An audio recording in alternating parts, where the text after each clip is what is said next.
formation. Coons in there with Lacey. Rodgers under center. Takes. Play fake. Looking to throw. Over the middle. Pass is caught. Touchdown Green Bay. Touchdown on Fuller. And the Packers fire to Brandon Bostic for the 6-pointer. Snap rolling right. Being chased. Rodgers pumps to the end zone. The pass is caught for the touchdown. Corliss. Hit by Conti, but he hangs on. Green Bay's back on the board. 4-yard toss. Rodgers has hit his tight ends on his first 2 touchdown throws. Rodgers taking his time, looking over that defense. Bears show him a new look now. He goes to throw on 3rd down and 11. Wide open, busted coverage, Jordy Nelson. 35 of the Bears, a cut to the 20, running away at the 10. They're not going to get him. Touchdown Packers on 3rd and 11. They had the rookie safety out there, Brock Vereen, and 73-yard touchdown on 3rd and 11. Aaron Rodgers just picking his poison, basically, and Jordy Nelson wide open. Packers bring Devontae Adams to the near side with Fuller, right side Cobb, outside of him Jordy Nelson. Snap is back, Rodgers looking left, now goes to middle, now flushed out of the pocket, throwing on the run to the right, again Nelson open, into the end zone, touchdown Packers. He slipped away again, and Green Bay's up 27-0, wide open. Snap is back to Rodgers in the gun. Screening caught at the 42. Here's Lacey, 45 to midfield. Blocker in front. Cuts it to the inside to the 40 and room to run. Left at the 30. With a blocking brigade up front, he gets into the end zone for the touchdown run of 44 yards. They screened it 56 yards. Here's Cutler in the shotgun, back to throw. Stepping up, hit as he throws. The pass is ricocheted and intercepted by Hayward. Running down the sideline, and I don't know if anybody's going to get him. They're not. Unless there's a late burst. Goodbye and a touchdown. Chris Williams comes out strong at the 15, 20, and there's a lot of room if he can get by. Crosby cuts in front, 50-40, and Chris Williams is going to take it all the way to the house for the touchdown. On his 10th kickoff return of the night, he breaks one, and the Bears get a kick return touchdown from Chris Williams. Touchdown Bears. You know, we're not a good football team right now, and so that's the baseline for what we've got, where we're going to start the second half. What are you going to? We played 30 minutes of terrible football in all 3 phases, and we got to just start over. That's all we can do because the score is what it is.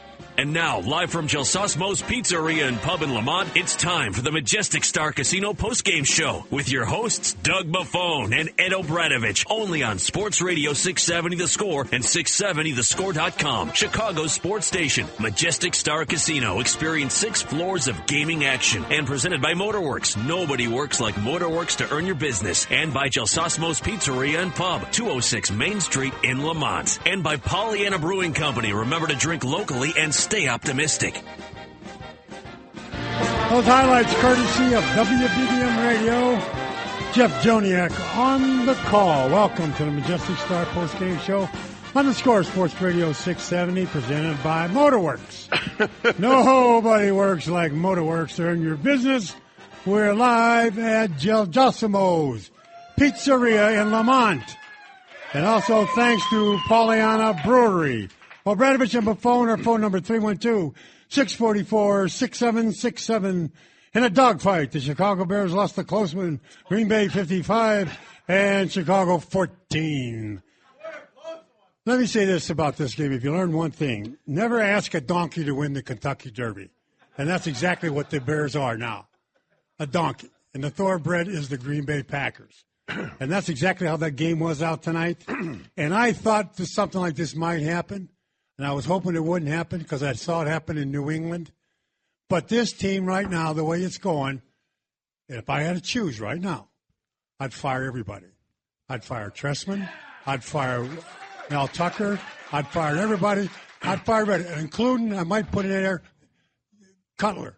I am telling you, enough's enough. You don't go out into a football game that you really need, that you really want, and you really have to have. Now, they could have lost tonight. But the fact is, though, they could have lost with some fight. This team is soft as a grape. This team is not tough. This team that goes out there and they are punching bags. They're undisciplined. They make stupid mistakes. They do all things wrong. A lot of that coming from the coaching, a lot of that from the players. But the fact is, it always ends up, it belongs to the coach, and it belongs to Tressman. Tressman said last week they had a great practice. He also said they had the bye. Good thing they had a great practice and a bye because it could have been worse, if I take a look at that. Doug, let me just jump in here.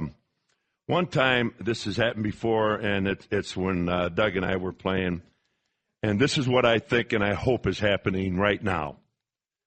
George McCaskey is basically the McCaskey appointed, who basically is the front guy, so he's basically the owner that really runs everything, okay? If I was George McCaskey, I've seen this done before with George Halas. When he retired, he came back in to the locker room after a pathetic game. Not as pathetic as this. But I want to tell you what I think should happen. And if George hasn't done it, I hope he does it tomorrow. He should go in that locker room right now, and if Ted Phillips, who's the president of the Bears, he tells him, I want you in the locker room. Excuse me. Then he goes to Ted Phillips, then Phil Emery, the general manager, then Trestman, the head coach, the offensive defensive coordinators, and the position coaches and the players. Right now, and sits them down and tells them, I want everybody, every one of you people here tomorrow. There is no security for anybody in this room but me. This pathetic, unbelievable performance today, 2 weeks ago, to say the least, it's incredible to see pathetic blocking, to see pathetic tackling, to see in the ninth game, and just bear with me a second, folks. I got so many negative notes, it's incredible. In the second quarter, Briggs and Bostic are there in the A gaps, okay? And it was going to be a blitz.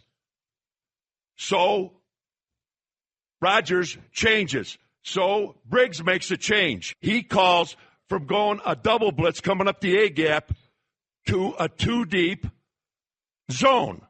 Okay? I remember like a Lovie Smith two deep zone. Who hears it? The cornerbacks hear it. The safeties don't hear it. That's when you saw that 73-yard touchdown pass.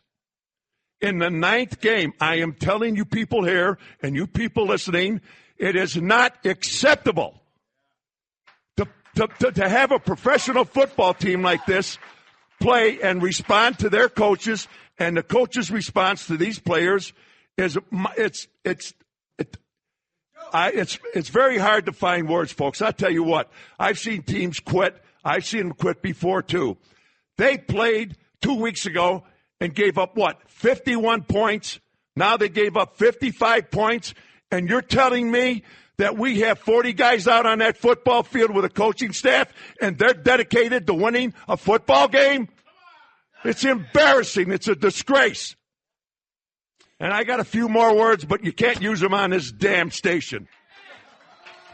Well, Ed, aren't you being a little hard on the team? No.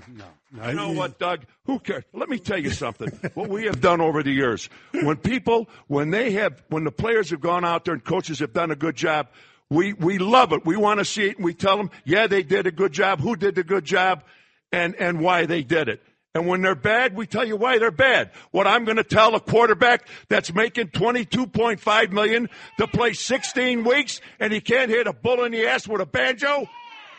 That we'll do it next week, or it's this, or we'll do whatever. No, and no. But see, you can say no. Everybody can say no, but you got to do something about it. In other words, what are you going to do about it? Doug, they just gave up 51. I understand that, Ed. 2 weeks. Then they ought to fire all of them. Green Bay. Just to go in there and talking to them is not going to do it. You people have no idea how pathetic this game was tonight. Let alone going up to New England and getting slapped around like 6 little puppies, and then to go up to Green Bay when you're 3-5 and to meet this challenge with the dreaded enemy and go in there and just take the game away from them. It would have been a great thing for the team to do. They went up there and they laid down like a bunch of sick dogs. Ed, and this team, I defy anybody in this room or on the radio to tell me it was different. Yeah, this team is soft as a grape. This team is not very tough. This team is not physically tough. and to say no and to get everybody together, like I keep saying. Trustman will get all the guys together. They'll put their arms around each other and go, kumbaya, sit down and ask, hey, listen, how's the family? What's going on here? What'd you eat last night for dinner? That makes us a team. That doesn't make you a team. He doesn't do a damn thing with these guys. You can talk all you want to talk about. He doesn't do anything about it. Well, what That's I'm trying the problem. to tell you is what I think and what you're saying. Yeah, right. Kumbaya, I agree with you, Doug. But what I'm saying, what should happen at this particular time, again, the ninth game, and as pathetic as they've been playing, and you talk about discipline? There is no discipline. Those morons don't even know how to spell the damn word. There is no discipline up there. They make more mistakes. George McCaskey, if he doesn't do it tonight, now I'm going to reiterate what I said. He better do it tomorrow morning and pull everybody in. Folks, this was the ninth game of the season. We got a lot of more games to go, and 5 of them are at home. 5, and if they thought they heard booing before, wait. But I'm going to tell you, George McCaskey has to come in, and it can't come from Ted Phillips, and it can't come from Emory, because you want to know what? They're part of the damn problem. Well, here's the fact, too. George McCaskey comes in. What does he tell them? You guys are bad. You guys are undisciplined. You guys are not practicing very well. He comes What's in he there do? And he says, whatever you're doing is not sufficient. You're not winning. You're not practicing. You're not playing. We're not winners. And you better be next week. Every one of you, coaches, management, and everybody's on the clock from now on out till the end of this season. That's my point. My point is in this game, it's called fear factor. The fact is, when somebody comes in, everybody's got a job. How are you going to put the fear factor in Cutler when he's fire him? 54? Well, he's got. Send him his $22 million and tell him to go home. He's got. I'm telling you. Well, it's $54 million. No, it's 22 guaranteed or whatever it is. 54 guaranteed. But the fact is, when it's all said and done with, these guys are getting away with murder. They're getting away with murder. He's got a coach there. This thing really always pisses me off. And I play with Mike Ditka, and so have you. Everybody says, "Oh, Mike Ditka's not too smart. He doesn't have this, he doesn't have that. The game plans, this and that." But when the time came to play the game, when the time came to play the damn game, you were out there and you were busting your ass. I don't see anybody out there busting their ass at all. There's not one guy I'd take out of that team right now. If I was starting a new team over with, there's not one guy I'd grab. Not one. And what the hell does that tell you? The fact is there's not the fear put into them because this game is a lot about fear. You either do the job or you go home and go sell hamburgers at McDonald's. That's exactly what it is. And that's not what they're doing. They're the one dictating what's happening up there. You can't go into a football game, like Ed said, with this urgency that this football game means so much, not only for your standings, but for it's the Green Bay Packers, and you got your ass whipped by New England real bad two weeks ago, and you're going to walk into that field and say, "Oh, yeah, boy, we had some great practices last week. We sat around the cafeteria and we all shared a hamburger." Okay. Give me a break. You know what? I had, mentioned about with Bostic and Briggs, they're calling off the double blitz up the A-gaps and going to a 2-deep zone, and bang, 73-yard touchdown. Micah Hyde, defensive back, and we called the play before it happened. Because Cutler, all he does now, he eyes whoever's going to get the damn ball, he eyes them all the way through, okay? And I told Doug, I said, watch this. This kid's going to jump the route and intercept the ball. Lo and behold, folks, bang, boom, the kid saw it. He jumped the route and intercepted the ball. Now, we've got a guy, again, Cutler, who our Super Bowl hopes are based on, and this is what you get? I mean, if I can see it in Lamont, Illinois, and call it before it happens, what the hell do you think the Green Bay Packers see? And see, what the other thing, too, is what went wrong. I was a Cutler fan. I got to admit it. I was a Cutler fan. I saw last year we were number 2 in scoring. Number 2 in scoring. I'm saying to myself, hey, hold it. We come out this year. I know our defense sucks. So don't worry about that, Doug. It'll be all right because we'll score more points. We'll score more points. Our defense just has to go out in the field and throw the helmet out there. And we could average maybe 30 points, 29 points. We're not even close. We're not even close. This offense looks like, I don't know what the hell happened to this offense. I don't know what happened to it. It's not there. It's not clicking. And here's another little tidbit. If I got to go against a team like the Green Bay Packers, and I know the Green Bay Packers defensively really are bad. I think they're bad. They really are bad. The fact is that, do you know that teams go against them that run the football, they average giving up 153 yards a game, rushing. Why wouldn't I, with a guy like Forte, say, listen, I'm going to shove it down your throat? Why wouldn't I do that? And then come back with the pass. Instead, they go out there with this genius stuff that we're going to do. They're going to do the pass. We're going to do this. We're going to do that. Get physical. Get involved. Get yourself moving. Get the game running. Then you'll see your passing game will get better. 153 yards this team gives up, and you do not attack it. You do not go after it. And you got a guy like Forte. That's inexcusable. That's what I'm talking about, stupidity on the coach's part. That's what I'm talking about, lack of discipline. That goes on the player's part. That's what I'm talking about, the whole 9 yards. And take a look at stuff that they do. The fact is they're special teams, although they ran one back. Let me jump in there, Doug. Let me jump. I'll tell you what they do. The first quarter, we're going up to Green Bay. We're going to right the ship, right? We're going to take it to them. We're going to run the ball. We're going to ram it down their throat, and we're going to win this damn football because we got everybody dedicated up here, right? We had 50 yards of offense in the first quarter, 31 yards in penalties. You wonder why we lost? What was it, 55? 55 to whatever, 14? 50 yards of offense. 50 yards and 31 yards in penalty, and you wonder, we didn't even get out of the gate, and we were buried, folks. 50 yards of total offense in the first quarter and 31 yards in penalties. And this is a well-coached team. It's not a well-coached team. This is a well-coached team, and they're going up in Green Bay ready to take them on and beat them right in their own damn living room. And this is what we're going to do. And this is what the hell this coaching staff and these players come up with.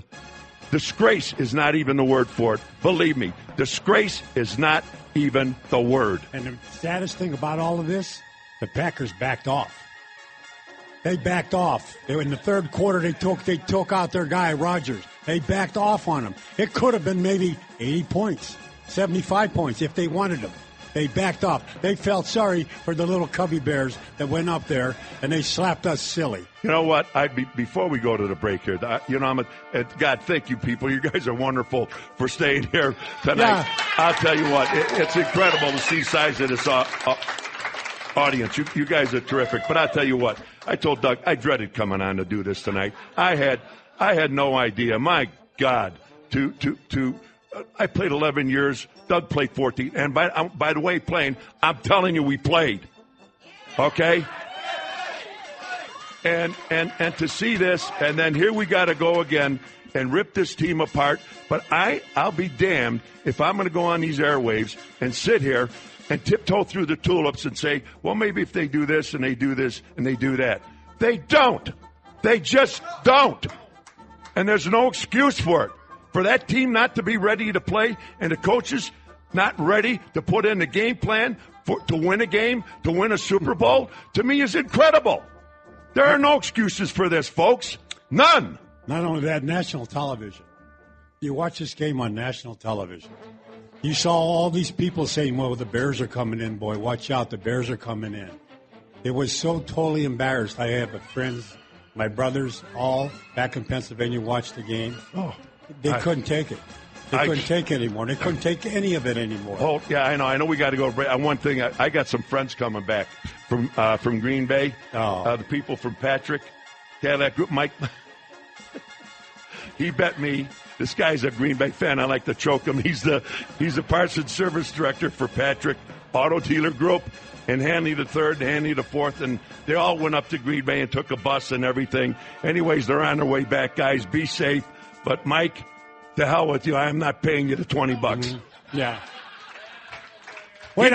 He gave me 7 points on top of it. You're lucky he didn't give you 40. You still would have done. I know. I'd have still lost.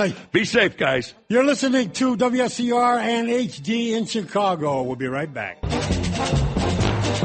Welcome to the Majestic Star postgame show on the Score, Sports Radio 670, presented by Motorworks. Nobody works like Motorworks to earn your business. We're live at Gelsosimo's and Pizzeria in Lamont. What a crowd. And also thanks to Pollyanna Brewery, Obradovich and Buffon, our phone number, 312-644-6767, talking about the Chicago Bears getting their ass whipped by the Green Bay Packers 55-14. Doug, before we go to callers, I just want to make a couple of points here. Now, Trestman had mentioned all week, and everybody, the Packers have the worst run defense in the National Football League, absolute worst. So we have Forte, great running back. We got a pretty good offensive line. We haven't been running the ball. Let's commit to the run. We all knew that, right? They said it. Everybody know it. Well, here are the numbers, folks. We had 24 rushing attempts for a total of 55 yards for a 2.3-yard average. Now, we were really going to go after them on running yards. Now, the Packers, they weren't committed to the run, but they had 32 rushes for 132 yards for a 4.1-yard average. And let me tell you something. Here's the exclamation point. Penalties. When the game ended, we had 11 penalties for 163 yards. Committed to the run, 24 attempts in 4 quarters, 55 yards, 2.3, 11 penalties for 163 yards, and you wonder why we had our backside handed to us in a handbasket. We had no sacks, 0 sacks. They had 4 sacks. They had 3 turnovers. The Bears had 3 turnovers. The Packers had 1. This was amazing, too, time of possession. The Bears had the time of possession, 30 minutes and 19 seconds, compared to Packers, 29 minutes and 41 seconds. Well, the Packers were in a track meet. Well, the Packers pulled in their horns. They pulled in their horns halfway through the third quarter. Like I'm telling you, if they really wanted it, they could have put 60, 70 points up. They pulled up. They pulled out. And said, you know what? We embarrassed those big guys from the city. It's all over with. And that's all they did. And they chuckled as they went off the field. The final fact is, when you take a look at this, we were outcoached. We know that. We were outplayed. We know that. And the fact is, how are you going to change that? You went against 2 good teams, New England and Green Bay Packers. And we got bombed on both. We didn't get beat. We got bombed on both of them. Where in the hell are we going? What are we going to do? What are we going to do against Dallas? What are we going to do against New Orleans? And I'm going to tell you another team's going to kick our ass. Detroit, the way they're playing. Well, let me tell you something, folks. In the last 11 games, 3 times we've given up at least 50 points or more. In the last 11, there's 16 games in the season. In the last 11 games, we've given up at least 50 points or more. Thank you very much. Here's good news, though. The good news is we take a look at the quarterback rating for the Packers. Rodgers was 145.8. Now, we know going into the game, all the games that Cutler played against the Packers, his quarterback rating averaged out to 67. And today he was 68.8. So we went up a little bit. Well, let's sign him to another $54 million. I think you're a little shy, maybe 60 or 70 million. Okay, I think we better get to the callers. Yeah, I think so. Let's go out to Dion in Detroit. Dion, you're on the Score. Hey, how you doing tonight, gentlemen? What's up, my friend? Hey, thanks for taking my call. Born and raised in Chicago, been a Bears fan for a long, long time. This is the most embarrassed I've ever been. I can't believe what I saw out there. Out of all the years I've been watching the Bears, I've never, ever wanted to use the word soft. But that's exactly what this team is. That coach needs to go tomorrow. There's no way they can continue like this. That guy's got to go. That's all I got to say, gentlemen. Thanks. Well, you're right about one thing, and the soft part is part of it. And the fact is there is no sense of urgency. That itself you could see. Anybody can see that. What it was so important, and Ed we were talking about this. You have a game that's so important that you're going to go into this football game and you're going to give everything you got. You're going to lay yourself down for it. You're going to just go out there and just go like hell. If you lose, you lose. My Lord, they wasn't even close. It wasn't even close to giving an effort.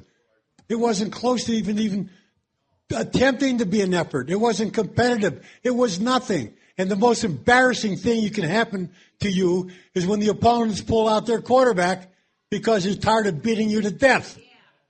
And that's embarrassing. New England beat the hell out of them 2 weeks ago. You'd think that would have carried over.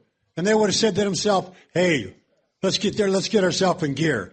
No, it did not happen. So what that means is the coach must be soft. The players are turned as soft as he is. And the fact is that they're not disciplined. And how much do they really want it? Do you remember the last game against the Green Bay Packers with approximately 5 minutes to go? And what I'm going to say falls into it's not over till it's over. Do you people remember the astonishing move that Trestman made? He takes Cutler out, Forte out, Marshall out, Jeffries out, and Bennett out with 5 minutes left to go. Let's say you're the rest of the guys on offense and the guys on defense. Like they didn't go deaf or they didn't go blind. They didn't see or hear this. With approximately 5 minutes to go, you're the head coach. You make that decision. Think about what I said. Can you believe that? Paying these people that kind of money, and in 5 minutes to go, there's a lot of things that can happen. And he pulls them out against the Green Bay Packers.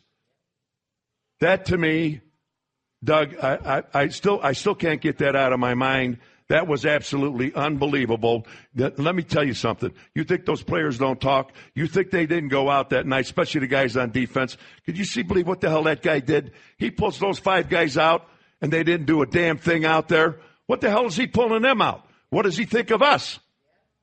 What are we, a bunch of crumbs around here? I'm telling you something. That happens, folks. Well, that's the whole thing. Is how tight is that group up there? Are they arguing in the locker room like most people are reporting? Are they having troubles? Are they going to listen to Trestman anymore? Well, first thing you better do, Doug, and which I said about 2 weeks ago, one of the number one problems I said, and as a matter of fact, it was reported in the paper, and I said, one of the biggest problems they have is they talk too much. They should shut their mouths and let the actions on the field do their talking for them, okay? Now, lo and behold, I think it was last Thursday or Friday, Matt Forte, in an article in the Sun-Times, what do you think he said? He said one of our number one problems is we talk too much. You know, that's not hard to figure out. And when you talk too much and you don't back it up, that's when it really gets disgraceful. And that's what they do. So they got to shut their mouths. And I don't know if they've learned it. I don't know what the hell they're doing in the locker room tonight. And you know what? I really don't give a damn. Let's go out to Bob in Midlothian. Bob, you're on the score. Hey, guys. I've been a Bears fan since you guys were playing, and I was wondering what you guys think. Is there any reason why I should keep watching this crap for the rest of the year? Should I just give up, or what do you guys think? Hey, Bob, how would you like to be the holder of six season tickets, and on the ticket it's about $500-600 or whatever it is a ticket, and what do you think this guy's saying just before he commits Harry Carey? Bob, if I were you, I know on Sunday they're playing the soccer games. I'd watch soccer, really. Ed and I watched this game because I had to. And when I say I had to, the same thing happened in New England. Same thing happened today. Yeah, it's unbelievable. I said, Ed, we got to go and talk to the fans about this game. I said, I'd rather go home and take a nap, you know? And let me lay there for a while and let me rest up because this is insane. I couldn't believe what I was seeing. Yeah, 106 points. Excuse me. They gave up 106 points in 2 games. Yeah. There's only 16 games. Yeah. So you say, how much allegiance do you want? And then you get, like after the New England game, one of the players saying, oh, my Lord, I just can't take it. The fans were booing me. No. Booing you. You're lucky this thing wasn't here in Chicago, what I saw tonight. New England was terrible. This was worse than terrible. This was close to being me. If I'd have been an owner, I'd have fired everybody before they got on the plane. And I got rid of them. Hey, you know what? There's 2 more nationally televised games at night. You think they'll change them? No. Put the Bears on at 9 in the morning instead of noon? Probably 7 o'clock in the morning, and that way you can watch soccer, whatever, Let's go out to Paul in Frankfurt. Paul, you're on the score. Hey, guys. I came up to Green Bay with about 5 of my buddies. First time we've been up here, big-time Bears fans. I took a dump outside the stadium before the game started. That's good news. I love when people call in and give me personal things that I can think about and have pictures in my mind of you outside of the stadium taking a dump with everybody going by yelling, "Go Bears! Bear down!" Okay. Let's go out to Mike in Rockford. Mike, you're on the score.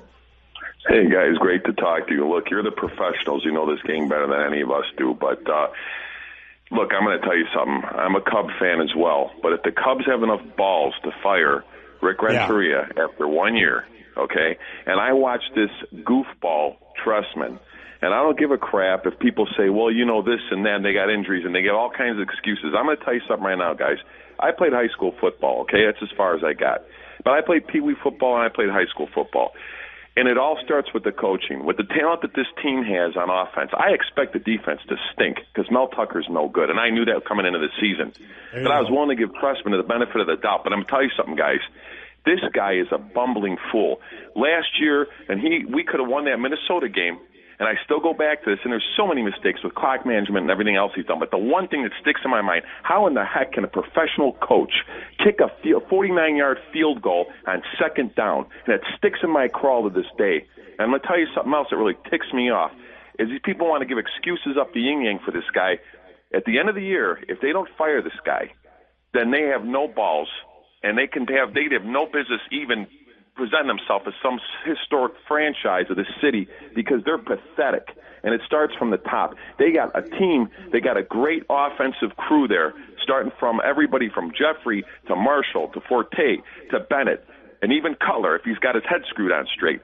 The offensive line is adequate. The problem is Trestman. If he doesn't have organization in there, he has no structure and there's no discipline.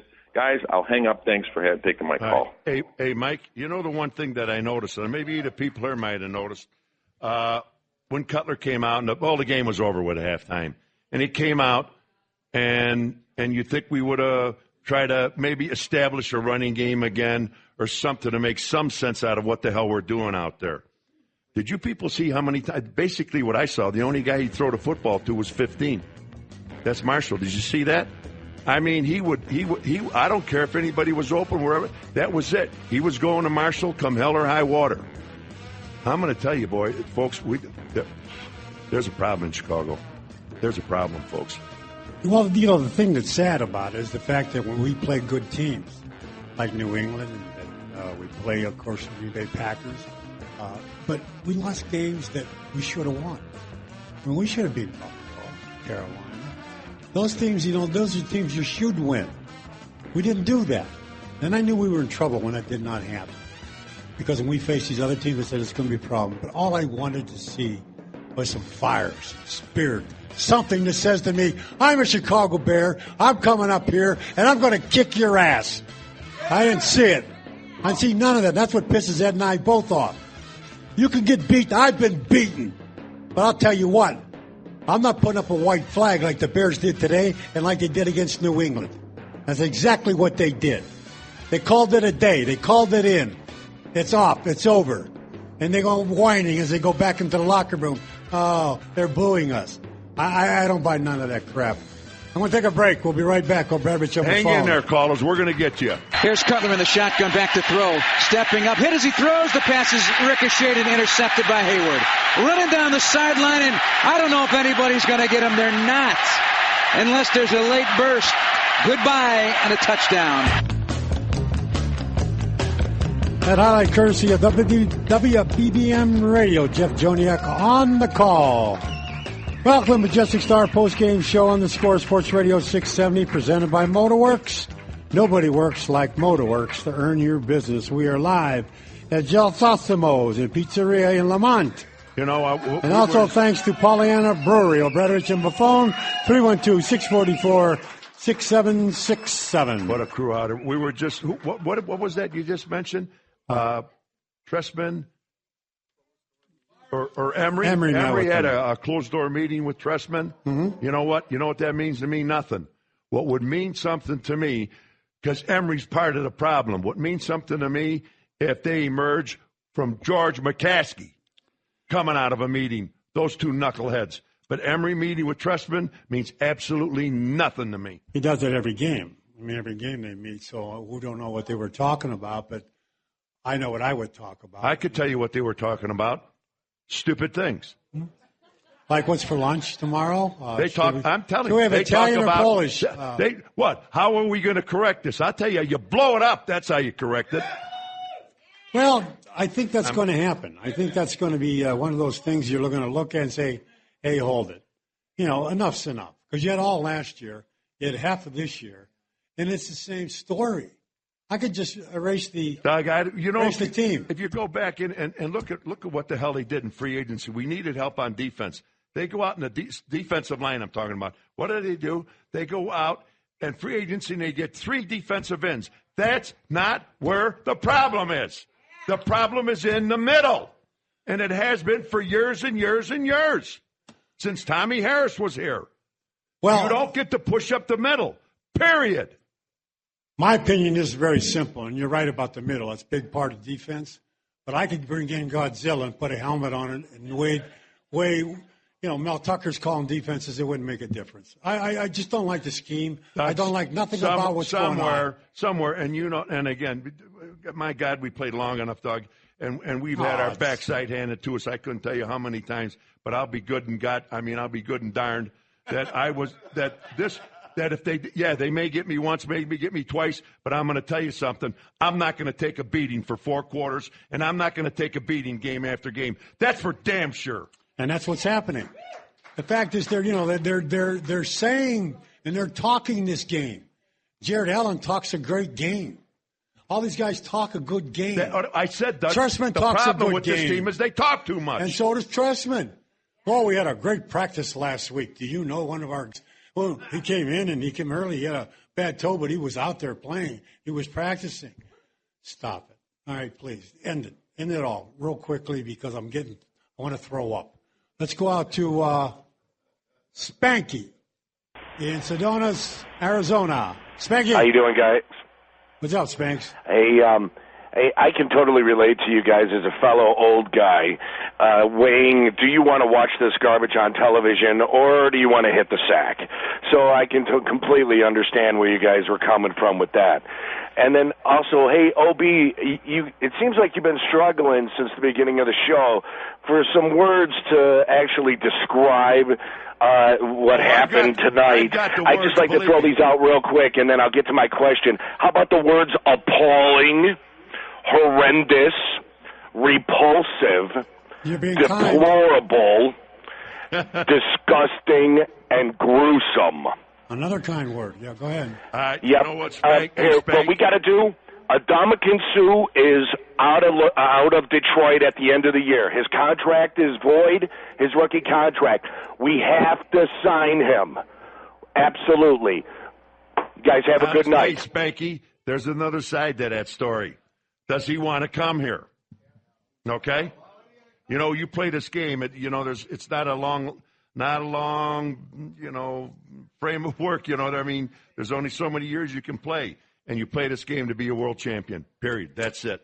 Nothing. Yeah. That's all. Super Bowl world champion, that's all you play the game. And I doubt very seriously that he would come here.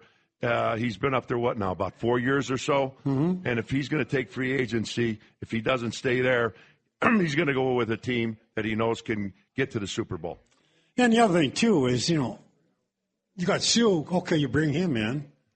Ain't going to happen. What else? Well, no, I'm just saying, what do you do? You still got Mel Tucker. You still got that defense. You still got what's going on there. You know what? You know, you can take bad steak and make it better by putting gravy on top of it. And that's exactly what they're trying to do here. There's things go deeper than the players. I understand about the middle. I'm all for it. I understand about certain guys that, like Jared Allen. He's not really earning his keep. But the fact is, when it's all said and done with, bring who you want to bring in, but there's something wrong with the philosophy and the discipline of the Chicago Bears. And that's all the way around. That's the offense, that's the defense, and that's the special teams. And so the fact is, when you play defense, and we talk about this all the time, there's only certain things you do. There's certain rules like playing defense. One is containment. Who contains? Either the defensive end or the linebacker. Containment, force, and fill. Very simple. There's no genius in the game. And if you do those things, and then you start working as a unit, you know, just like what happened to that play. They thought they had a double zone on, and they were blitzing, and it cost us that long play. I mean, that's the fact that's stupidity. You got to be there. I say they're soft as a grape, but not only soft as a grape physically, but soft as a grape mentally. You've got to be strong mentally to play the game. You got to understand what's going on out there. You got to have a feel for it. You got to understand it. That's why Rodgers is so damn good, and that's why Cutler's not as good as Rodgers, because Rodgers is a student of the game, and he knows exactly what's going on. Let's go out to Chris in the Bronx in New York. Chris, you're on the score. Good. How are you, gentlemen? First, let me outline a couple points.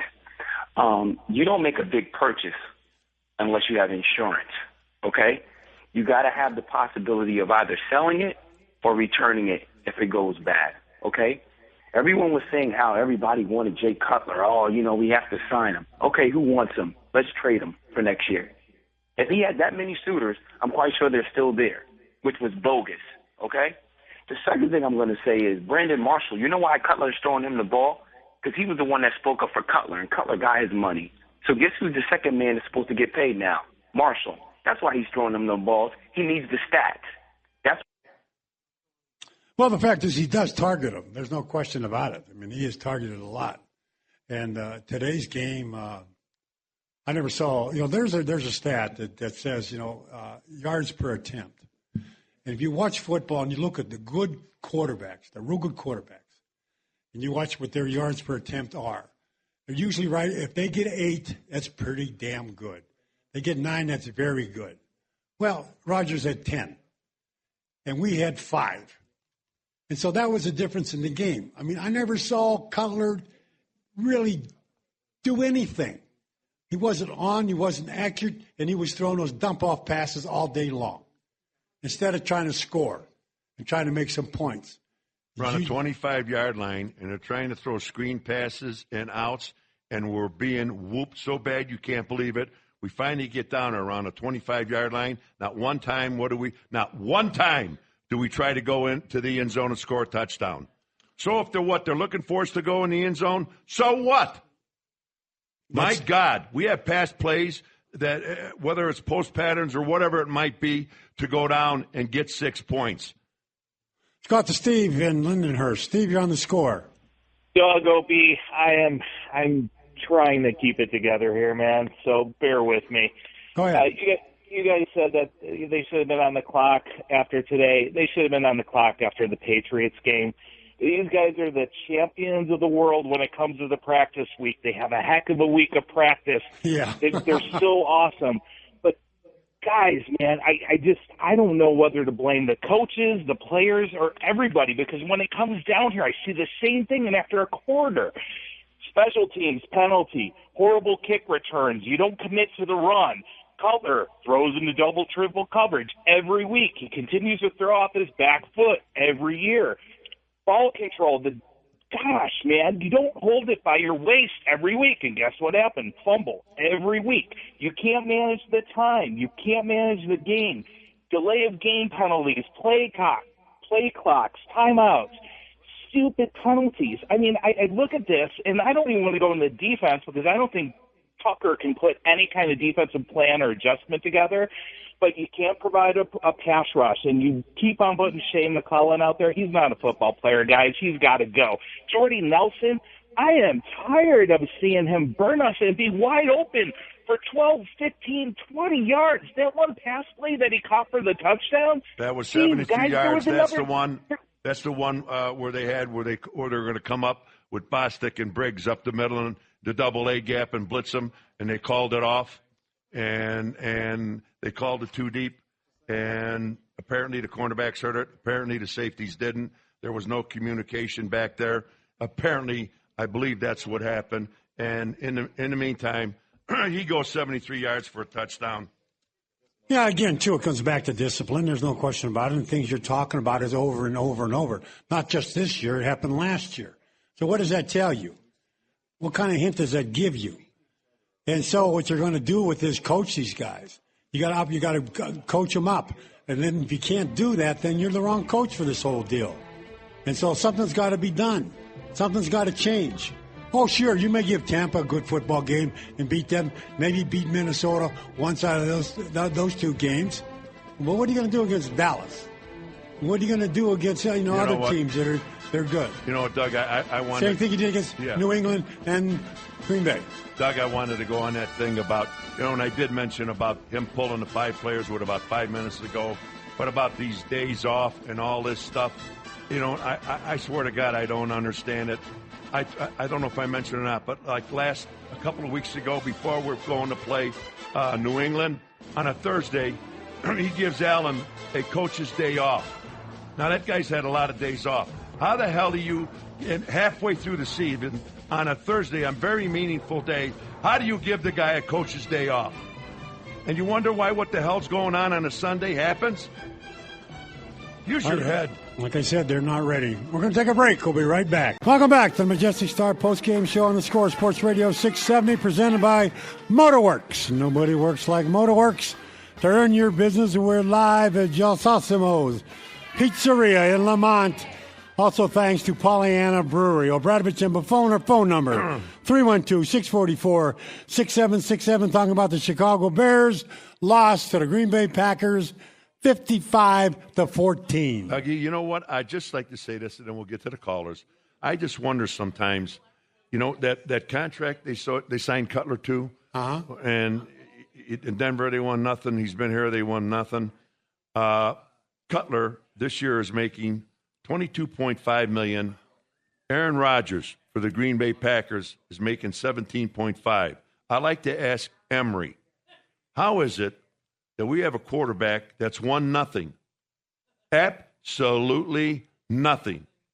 How do you reward him with a $126 million contract, $54 million of it guaranteed, and this year $22.5 million, with the other quarterback at Green Bay making $17.5 million? I'd like to ask him, Mr. Emery, you want to try explaining that to me? It's all based on hope, Ed, looking down the road and saying what kind of talent he has. You mean it ain't placed on hope, it's placed on dope. Ed, stop yourself. Now you're being mean. Yes. I don't blame you. Let's go out to Dean in Centerfield, Virginia. Dean, you're on the Score with OB and Doug. Hey, guys, how are you?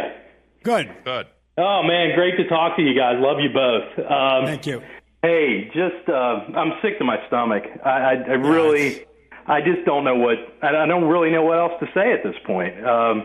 Cutler, of course, followed the script against Green Bay like he always does. Gets down a touchdown or two, he folds up his tent, and then he goes home. So we knew that was going to happen. But the fact that the players, I think we're 100% sure now, there's no doubt at all that the coaches have lost the players across the board. And after 2 epic failures, and I got to call them epic failures these last 2 games, if you were in the real world, in the corporate world, somebody would be fired. And not a month or 3 months or 6 months down the road. I'm talking about the day after the epic failure took place. So I'm going to let you guys go. You got a ton of callers tonight, and I understand why. But do you think someone's going to be coming to Hallis Hall and cleaning out their desk tomorrow? That's what I'd like to know. I would say the chance of that not happening, but what I hope happens, Dean, again, is that George McCaskey gathers everybody up, and I mean everybody. And it's a short statement. Everybody's on the clock. No more excuses. No more days off. No more contracts. No more nothing until you, the coaching staff, you management, and you, the players, can show me that you want to win a Super Bowl. You want to be world champs. I'm not going to say another word. You show me, gentlemen, walk out that damn door. And usually they don't fire anybody during the course of the middle of the season. So that's going to, if it does happen. I think that should be made, Doug. No, I think you do. And you have to, make them know. They make the players know that their job could be in jeopardy. They could lose their job. They could, be replaced. And I don't think that's the whole thing going on up there. Because everybody is like I said, I call it kumbaya. Everybody walking around together and picking roses and throwing flowers and saying how wonderful each other are. And that's not the game. The game's a mean, nasty game. And that's how you got to play it. And that's what you need to do. You can't just grow the football, as the guy says. Let's go out to Dave in Eau Claire, Wisconsin. Dave, you're on the score. Good evening, Mr. Pafone, Mr. Obradovich. It's pretty disgusting what we're seeing. I was born and raised 20 minutes from Lambeau Field, and I've been a Bear fan for over 6 years. I'm surprised you survived. I've been a Bear fan, and I saw you guys play many times and leave a lot of blood and guts on that field, I'll tell you that. And even in losses, you managed to take people down with you. And I've seen those games. I've seen the good and the bad. This is unbelievable. You guys are the only two guys that are keeping me a Bear fan. I mean that sincerely because I love how you present your game afterwards, your sayings, and it's just the only thing that's keeping me going right now as far as the Bears. You guys have reiterated this last few weeks now about popping that guy at the line, popping that receiver, popping that tight end. The 4th and 1, it's nothing to nothing. I told my wife, if we hold him on this play, we get some confidence built up. It's still nothing. We get the ball. That drive of Rodgers there, the tight end or the guy he threw the touchdown to, we never touched him. We let him get off. And remember, when you see that play, Rodgers had a tough time picking somebody out. If we would have popped that guy at the line right away, he might not have been open. We might have sacked him. We could have got the ball back. It's 0-0. Some kind of confidence. But you guys have been saying that the entire time, and you're right. We don't do any of that. Hey, Dave, listen. I agree with you, and Doug's been saying that for about 10 years now. Anyways, and I think what you're talking about in the first quarter, Green Bay's first touchdown was like, so I think it was on the 4-yard line. I think it was 3rd or 4th and goal. And Brandon Bostic, their tight end, I think he's a backup tight end, isn't he? Yeah. He's a backup tight end. Guess what? He was in a tight slot. We're right over him. They let him run right by. He runs by 3 of our defenders. Bang. Hits him with the pass. 6 points. 6 points. Nobody even touched him. And they're on the 4-yard line. The goal line's only 4 yards away. And you let a receiver go out and you don't touch him. He's the tight end. Of course, we see it game after game. But I think that's what he's referring to, Doug. It is. And Brandon Bostic caught it. 6 points, and then all hell broke loose. It's technique. I mean, it's something. See, this is something the coaches should be teaching these guys what to do. Are they telling them? Apparently not. They're not doing it. And if they don't do it, then I have them out of the game. Doug, why would you say that? Like quarterbacks, like they're really not looking for the tight end down in the. Oh God, no. Why would you throw to them? Why would you throw to tight end that's wide open who is 6'10", and you got a guy 5'5" watching him? I don't know. Doesn't make sense to me. Let's go out to Kumbaya in Elgin. Kumbaya. My guy. Guys, thank you for taking my phone call. Few things to say. Before I get to my main points, I want to say everything falls on management and the coaching staff. I mean, I can give you examples about management going back all the way when we had a more than serviceable running back in Thomas Jones, and we draft Cedric Benson. I mean, wasted draft choice in my opinion. I mean, so it falls on management and the coaching staff. But here's my main point. We had 2 weeks to prepare after a debacle of a game against the New England Patriots, where they gave up 51 points. 28 points were given up tonight in the first quarter. That's 79 in 5 quarters. 15.8 average for 5 quarters. If anybody should get their ass fired, that's Tucker. I know the economics of it, and you're not going to fire Trustman, but Tucker should be gone tomorrow. Another thing, you have 2 weeks to prepare, and the reverse gimmick play, you send Williams around the right side, and you have not one blocker there for him. And what does he do? He gets eaten up by Clay Matthews. Poor coaching, in my opinion. Secondly, Doug, I believe it was Doug, you said you wouldn't take anybody on this team. Well, excluding Brigg and Tillman because of age, I would still take Brandon Marshall in a heartbeat. The guy is a ball player. What else do I got? I'll tell you, on defense, there's one guy, Radcliffe on defense. And Fuller, that cornerback. Yes, and I'm going to tell you what, that kid comes hard. Yes, he does, and I love the draft choice of Fuller. I mean, he's young; it's his first year. He didn't have a good game tonight, but I like his future. And Martellus Bennett, I don't know, maybe I'm watching something else, but the guy continuously. I used to think he was one of the top 5 tight ends in football. He continuously is dropping balls left and right. Hey, Kumbaya, did you see that pathetic block he tried to put on? I believe it was Clay Matthews, and he went right around him. I mean, it was, and they even made a replay of it. It was just god awful attempt to block. You know damn well his heart wasn't in it, and Cutler gets sacked. I believe it was Clay Matthews. Yeah, whatever it is. I mean, he's supposed to be. I mean, he's supposed to be hurt. He dropped a lot of footballs. There's no question about it. Again, too, Marshall's a good ball player, but again, too, it takes more than a good ball player. And the fact is that there's got to be what they call teamwork. Guys got to work together. They got to do a lot of things together for it to work. And it starts with the quarterback. And right now, and sad to say, and I back this kid all the way, Collar's not doing the job. But that's the fact that coach should tell him right to his face, you are not doing the job. Instead of calling him in and kumbayaing it and saying, well, you're a wonderful person, you're a good father, and all that kind of stuff. That's what I'm talking about. And that has to be hard, cold facts. Every player, I don't care who the damn he is. I don't care if he's a superstar, whoever he is. They want to know the facts. And that's up to the coach to tell them the facts. And the fact is that Cutler's not playing well. The fact is that Bennett dropped the football.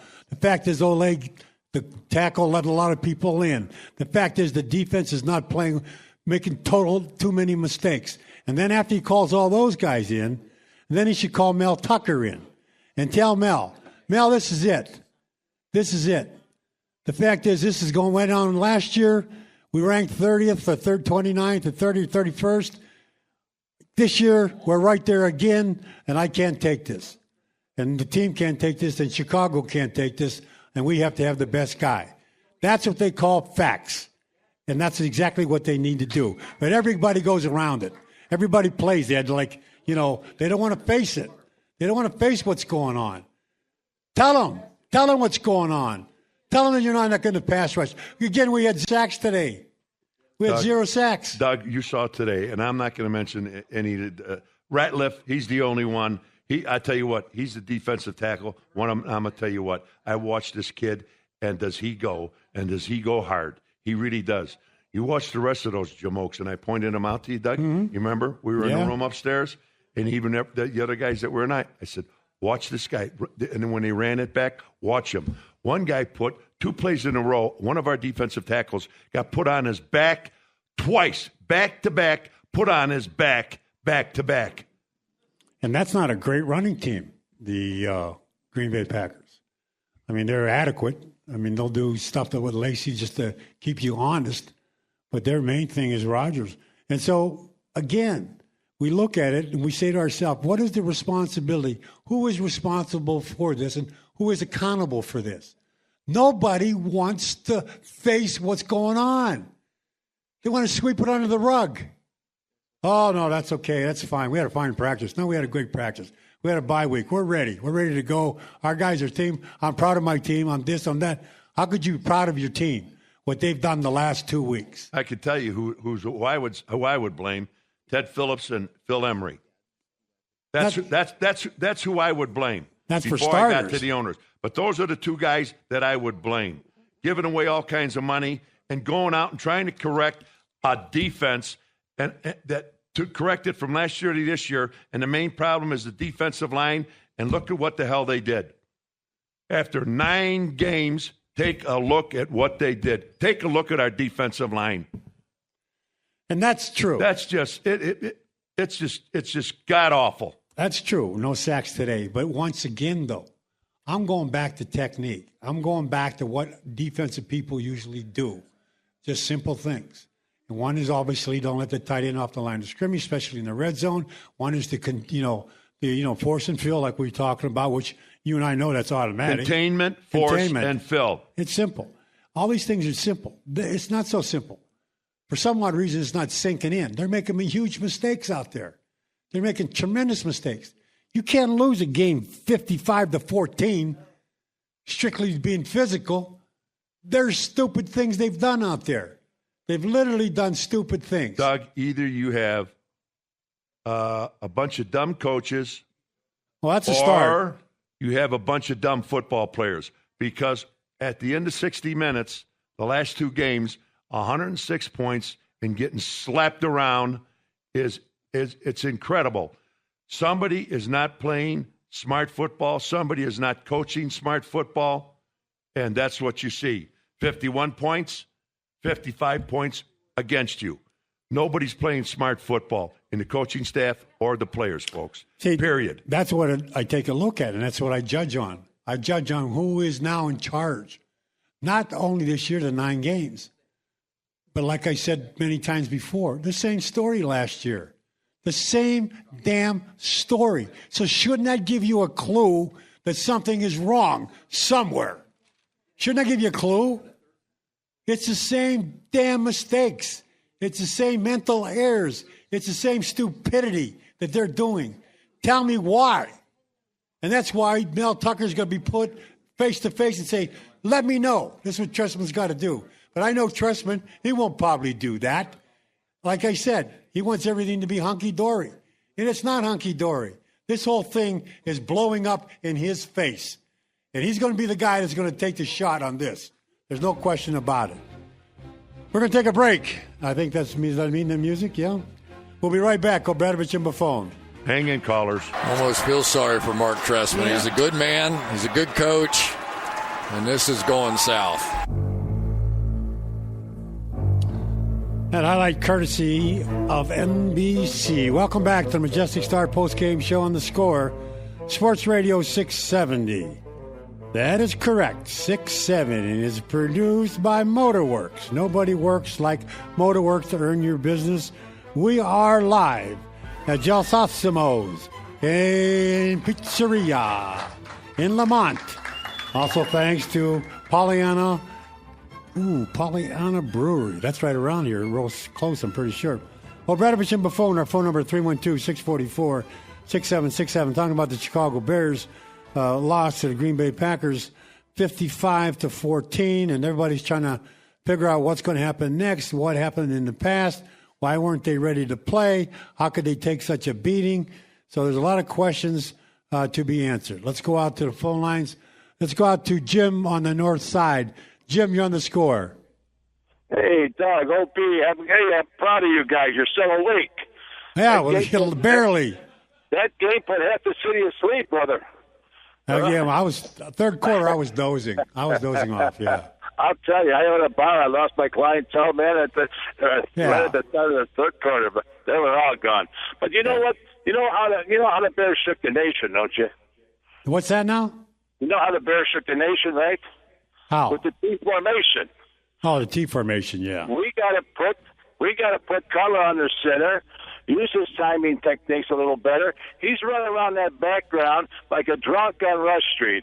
And that backfield, he don't know where the hell he's at. You know, let's change that offense around a little bit.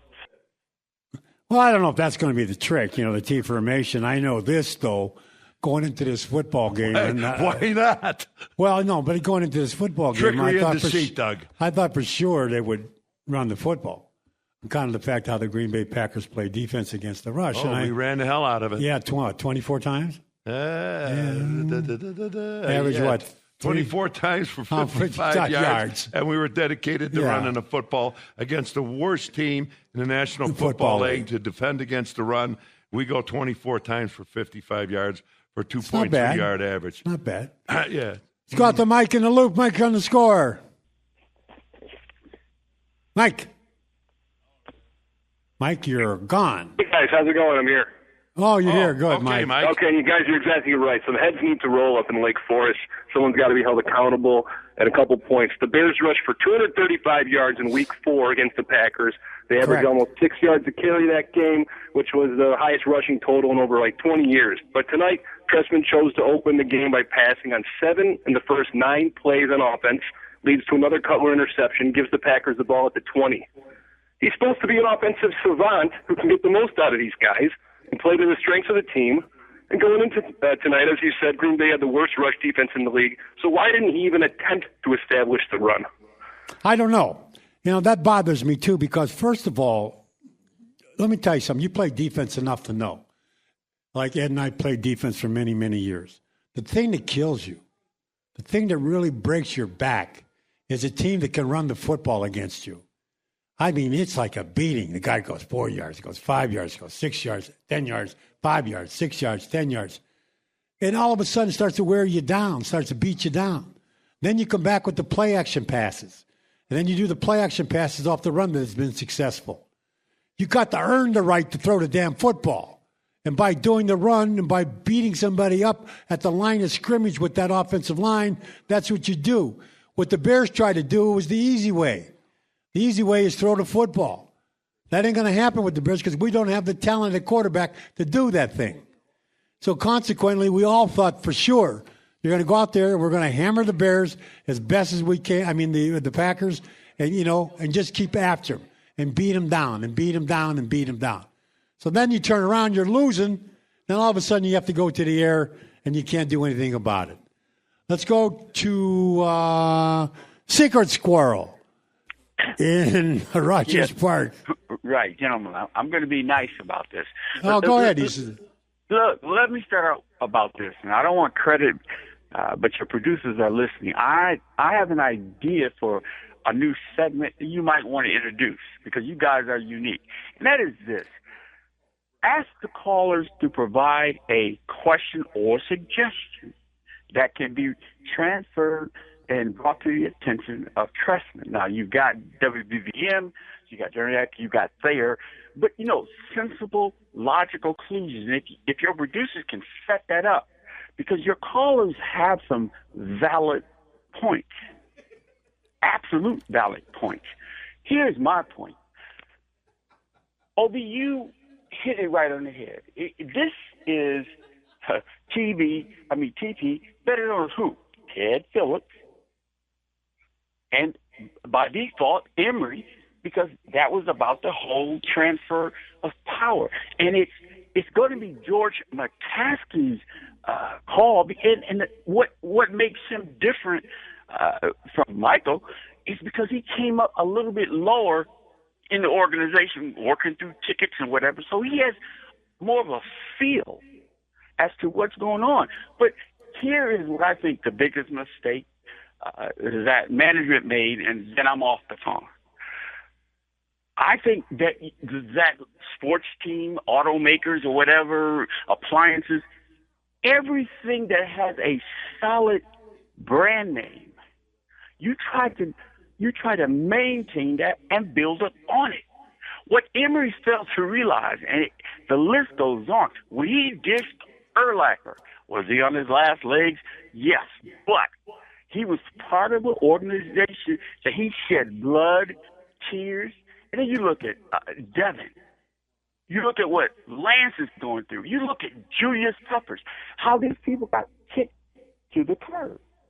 Well, listen, the curb. Yeah, what you're saying, Doug and I, and we agree with it and a lot. But you know what? We're not here to tell the callers, when they call in what we want to tell them, what we want to hear. Listen, this is our radio. It's open up for 2 hours. and they can call and say any damn thing that they want, right, wrong, or indifferent.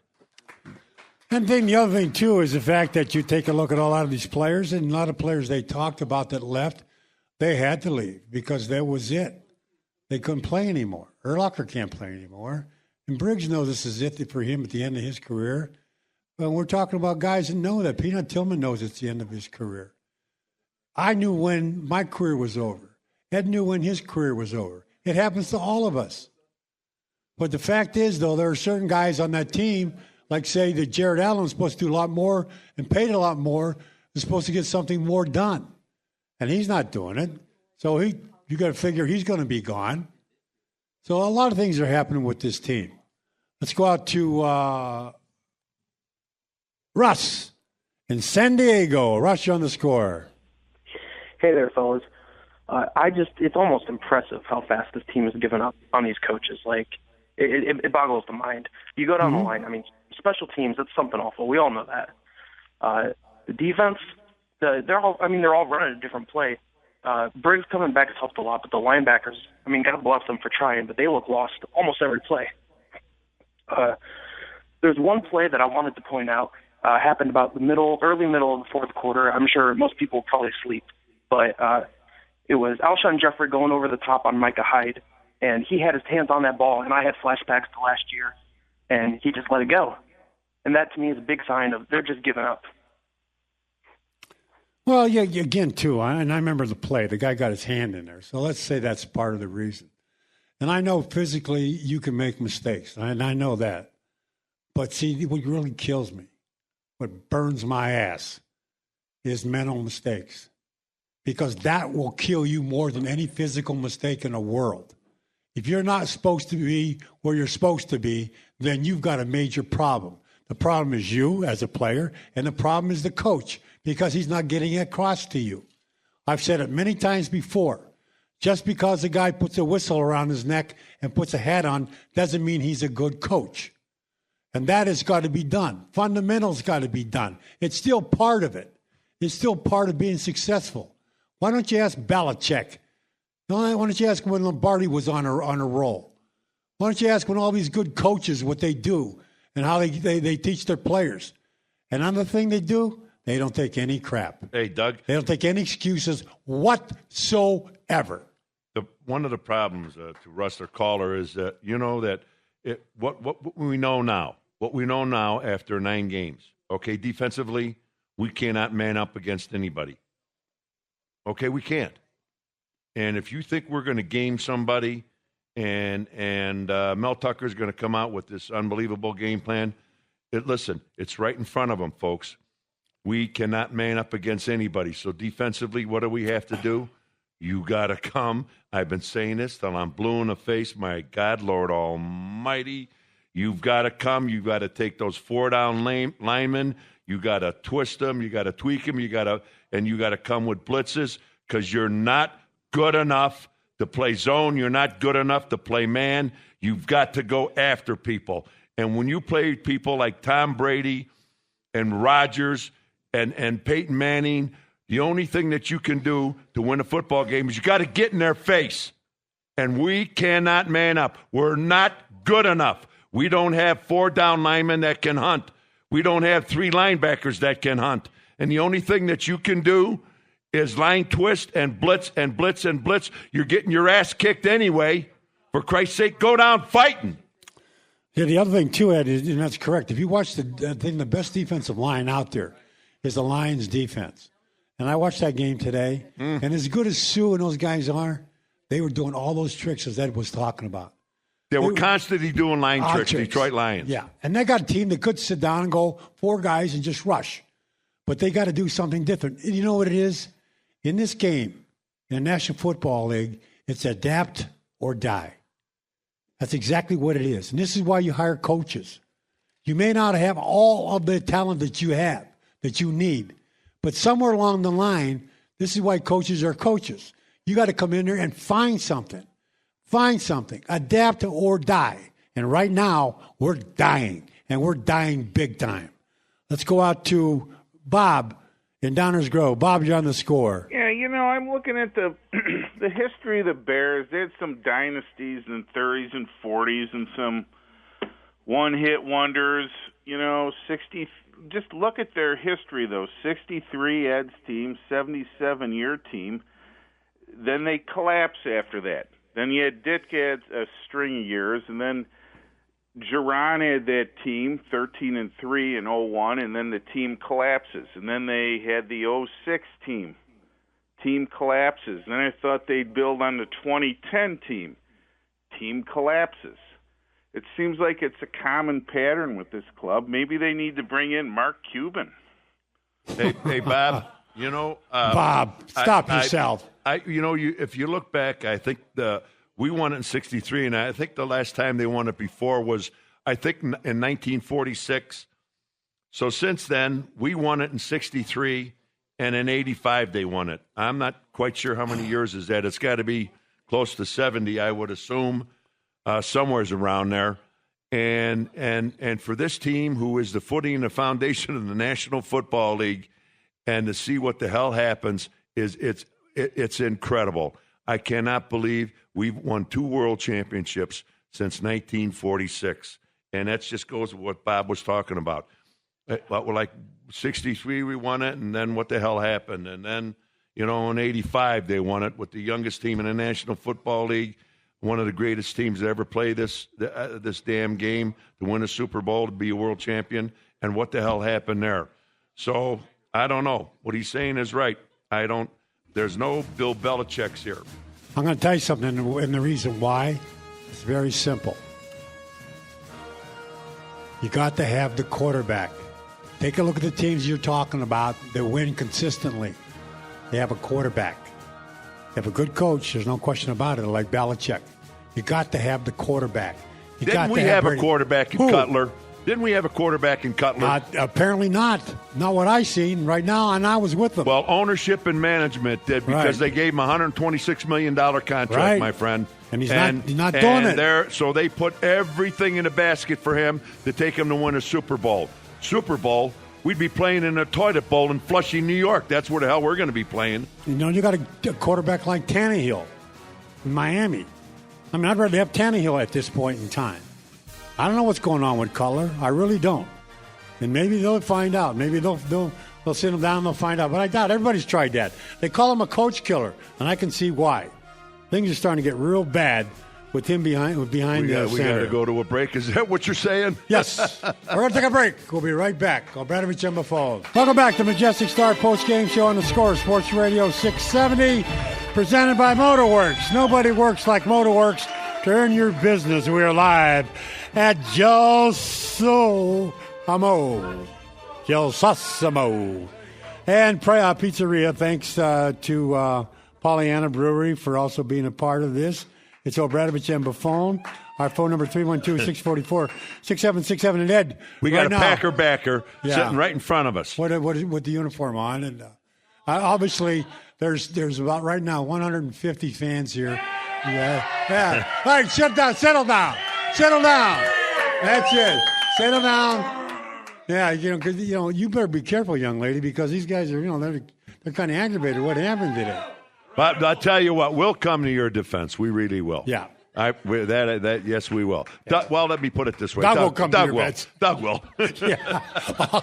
I'll be in my car. All right, let's go out to Joe on the northwest side. Joe, you're on the Score. Doug and OB, how you doing? All right, Joe.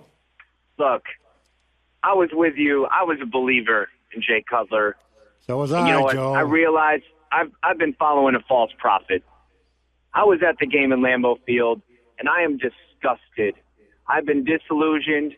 And you know what, Doug and OB? I saw Jimmy Clausen on the sidelines. I saw more passion and fire and more zip in his throw than I've seen from Cutler the whole season. And you know what I'm asking for? I'm asking for the second coming of Jimmy Jesus Clausen. That's what we need. At least give him a chance. You know what? They paid too much money to Cutler to do that. And I'm starting to agree with you. I was a huge fan of his. And I said, well, everybody's got their own way of producing, effective leadership. So Some guys, obviously lead on the field. Some do like talking and like you see Brady working up and down the field, bench, talking to the players. Manning, they did the same damn thing. Watch our guy. So I'm starting to believe there's something wrong here. I'm starting to believe the fact that even watching them play today, throwing off the back foot, the interception, the fumble, the stuff that doesn't, and then all of a sudden we start throwing 3-yard passes, 4-yard passes, 5-yard passes. And then, like Ed said, his target is Marshall. He looks for Marshall all the time. So I don't know what the answer is to that. I do know this, though. The Bears are locked with him. They got a lot of money in them, and someone's going to have to save the day with them. And maybe if they get a better defense, and maybe a better coach. But how many coaches does Cutler is he going to kill? He's killed a lot. Let's go out to Alex in Logan Square. Alex, you're on the score. Hey, guys. I want to start off by saying heads do need a role for this. Cutler's not good, but I think our offensive scheme, I've never seen so many players, just nowhere to go. The defense is seeing every screen ahead of time. We've got no players open field. But besides that, I don't even want to sit on that because everyone's talking about that. I want to ask a question about defense. Right now we're running a 4-3 defense, and I don't want to debate which is better, 3-4 or 4-3, but I do want to ask, which one do you think you can do better for cheap? Because obviously the Bears are investing in offense, and I'm in the opinion that 4-3 is the scheme that you run if you want to invest in defense. It takes a lot more skilled players that are hard to find on the defensive line. I think 3-4 is a lot more about scheme, a lot more about blitzing, and a lot less about one-on-one talent matchups. So I'm thinking if the Bears are going to invest on offense, which I'm fine with, that's the way the league's trending, I'm really thinking they might need to shift to a 3-4 defense and get that Rex Ryan, that more of a defensive schemer and guru. Hey, I want to get your thoughts on that. Alex, let me tell you what happened. They fixed the offense last year. The offense, they were, I believe, second in the league in scoring points. They actually did a hell of a job offensively last year. And what they did, they made a commitment to defensive. They knew the defensive line was the problem. So they went out and signed 3 free agents, okay? And one, I can't remember. I think there was the guy from Oakland. I think they signed him on a 3 or 4 year deal for like $30 or $35 million. And we got Allen from Minnesota for I don't know how many million. We spent a ton of money on 3 defensive ends, okay, in free agency. And in the draft last year, we went after the second and third round. We drafted 2 defensive tackles, and I'm not quite sure what they did, but both of them are 6 feet tall. So they went out and they spent a ton of money on defensive ends, and in the draft, they addressed the situation in the second and third round, and look at what we got. Last 2 games, we've given up 106 points, 900 bazillion million yards. It's incredible. And do you blame the coaches? Do you blame the players? You're damn right you do. You're damn right you do. You know what? There's enough. Forget about the excuses and about kumbaya, like Doug says, and all this stuff. Somebody has to answer for this. And I know where to go with it. And I know who should answer. And I said it earlier. But we have spent money on the defensive line. Which is the better scheme of things? 3-4 or a 4-3? It all depends on the personnel. Let's go out to Dan and Beverly. Dan, you're on the score with OB and Doug. Yeah, hey, nice to talk to you guys. I really appreciate all you've done on the football field and to make us Chicagoans proud. That is not my feeling about tonight. It is not the Chicago Bears. I have a feeling, and the call just came in a couple before me here. Cutler. That's where it's at. I'm not saying he's the fault. I'm not saying he's the total deal. He's not. But there's no leadership on the field, and he is the wrong guy. He has got a retarding personality. He sits back. He sulks. He's back away from the team. And he has never changed, even from the time he was balling that guy out, that lineman out a couple of years ago. He has never changed. He has got it in him. His personality type is a retarding type of personality. They brought in Trestman to be able to fortify him. They brought in Marshall to fortify him. They've done everything in their power. They brought in these good receivers, but they can't lead. He cannot lead. Dan, guess what? You're the caller of the year so far. You agree with that, Doug? Absolutely. Not the game, question. not the day. You're the caller of the year, Dan. I mean, there's no question what's going on. And that part took me a long time to. I had it in the back of my mind. I didn't want to admit to it because I was hoping this would be it. You know, this would be the thing that's going to bring the Bears back to it. The more and more I watch Cutler, the more and more I say to myself, I don't think he's the guy for this position. But unfortunately, what's happening right now, you have no choice because you're going to pay him the money. Okay, Eddie, we're going to call it a day, buddy. Boy, what I tell you, people in Lamont have been absolutely wonderful. Yeah. I to stick in here and stay with us this late at night, and all you listeners, God bless you folks. And I don't know what the hell to tell you. Can this thing be corrected? My personal opinion, I don't think it can be. And it's going to be, again, we got 5 more games. I mean, what do we got? 7 games left, and 5 of them are at home. Katie, by the door, boys. Thanks to Mark Joliffe, Kevin Zepak, Dave Mitzka, and Danny Kalenko, and our crack producer, our guy, Rick Kemp. I thought he's gaining on Brandon. Yes, he is. Yes, he is. We'll talk to you next week. Baseball season is here at last, and the excitement continues all season long at DraftKings.com, the official daily fantasy partner of Major League Baseball. Daily fantasy means no season-long commitments. Why wait until the end of the season to claim victory when you can win huge cash every day? Hurry to DraftKings.com now and enter promo code PODCAST20 to play for free. You could win part of the $300 million in prizes being awarded this season. Enter PODCAST20 for free entry now at DraftKings.com. That's DraftKings.com. This sports podcast on Play.it is powered by DraftKings. Sign up today and play for free. Forte in the backfield. They rush 4. Now they screen. Caught to the 41. Forte to the 45 to midfield.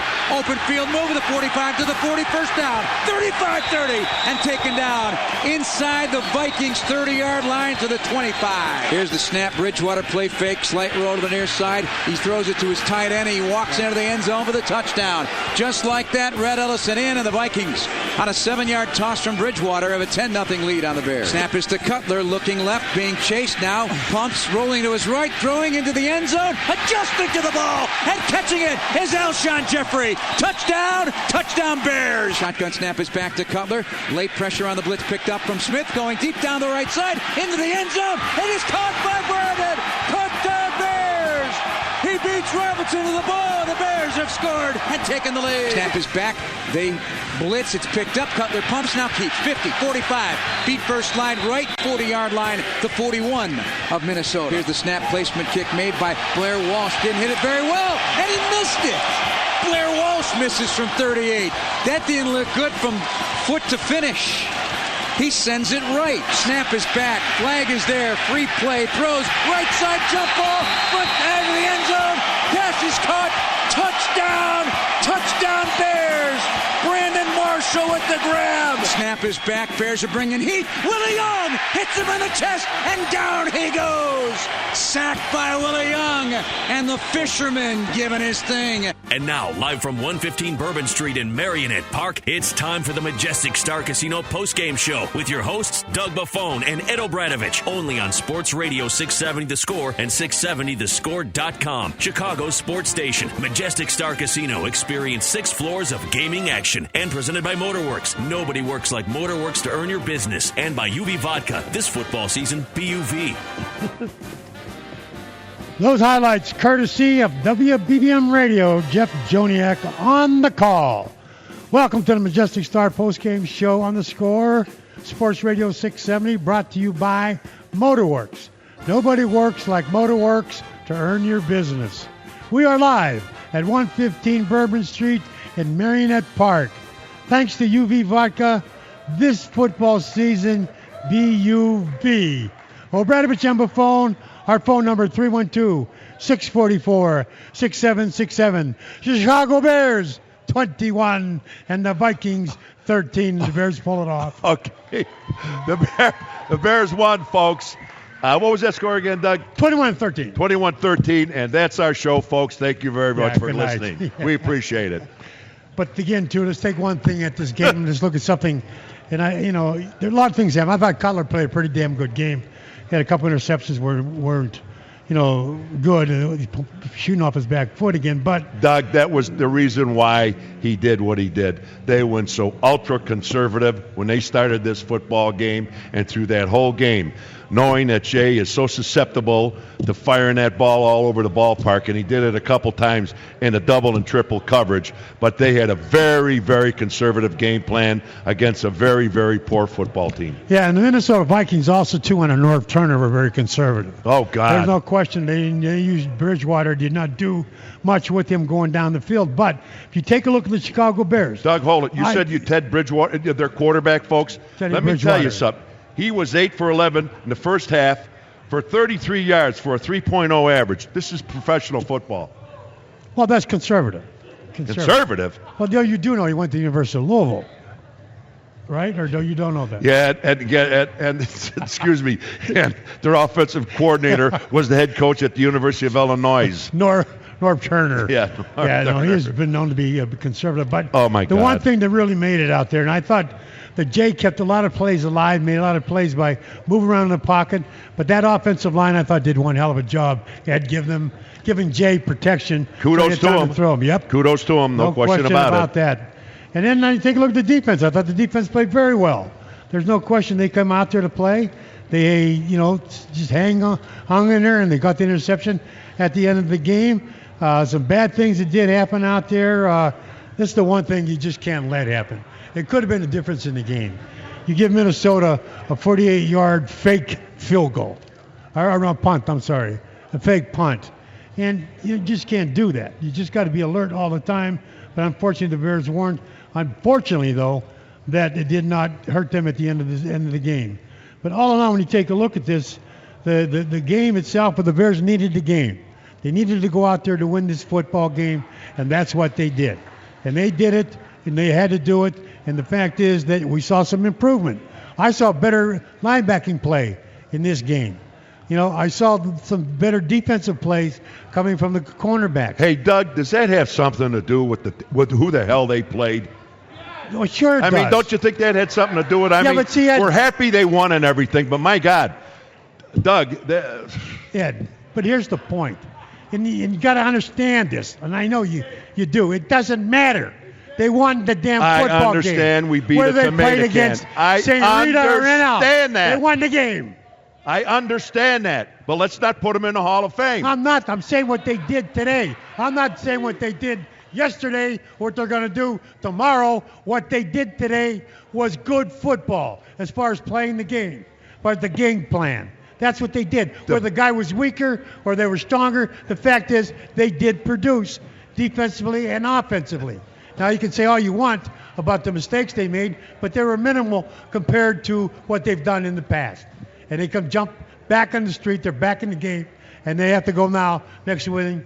I think next week they play that. They play Tampa. Here. They play at home against Tampa Bay. Who's right. won? How many games they won? 2? 1 or 2. 2 games. They won 2 games. You see, I know what you're saying, Ed. There's no question in my mind. Minnesota Vikings. These are the games they have to win, but that's what I'm saying. But my God, I mean, come on. You saw that game plan today that Minnesota had. You got all you people sitting here listening, people that were in the stands, people listening to us now. Jesus. Well, that's their problem. That's not mine. That's their problem. Their problem is what they want to do. Go ahead and do it. My problem is the fact that I want to see the Bears win. So do you. And so we'll take it any way we can take it. Doug. And that's what I'm looking at. I understand that. And these are the teams that you have to beat. Exactly. Unfortunately, we didn't take care of business the first half of the season. And exactly what we did today. They finally did it. They didn't blow the games like they did in Buffalo. And the fact is, though, I understand, when you take a look at this, the mistakes were made. You saw what happened there. But there was some good line protection for Jay Cutler. Matt Forte was, again, I thought was outstanding running the football game. Doug, there's the guy. Yeah. There's the guy. I give a game ball to Matt Forte. If we don't have him, we don't win this ball game. And I'm telling you another thing. We don't win a lot of games the last several years. And who else should get a game ball is, Josh Robinson, the cornerback, the 5'10 cornerback going against our two guys, Jeffrey and Marshall. He got killed. And they went after him first, second, third, and fourth quarters, time and time again. And also who gets a game ball is Norv Turner for that wonderful game plan he put together. Well, the fact is, though, again, too, Sleepy time girl. You are the one that told me at the beginning of this game, and we said, Buck, about running the football. He said, no, we got to stretch the field. Yes. We got to go deep. That's exactly what I said. That's what they did. Did they not? Yes, they did. But you know when they did it? With 1:12 to go to Jeffries. That's the first time they stretched the football field. But I told you, to win this football game, they got to stretch the field. That's what they did. They come back in the first half. I don't think they ran the football, 10 times, 9 times, something like that. So they had the 5'10 cornerback. They went to work on him. You had Jeffrey, you had Marshall, and you just did the right things at the right time. The Bears had 31 rushes for 138 yards for a 4.5-yard average. Okay, the Vikings had 16 rushes for 96 yards for a 6-point-yard average. And my Lord, they were 18 of 28 for 147 yards for 4.9, which is anemic. Quarterback rating of 76.2. Cutler was 98. But I'll tell you what, Doug, all that passing came basically on the last drive. Last drive. It did. Well, I'm talking for the Vikings. They opened it up. Otherwise, you talk about anemic. Well, the fact is, you take a look at the time of possessions. The Bears had the ball for 38 minutes. 38 minutes and 38 seconds, right? Exactly. They had 468 yards total offense.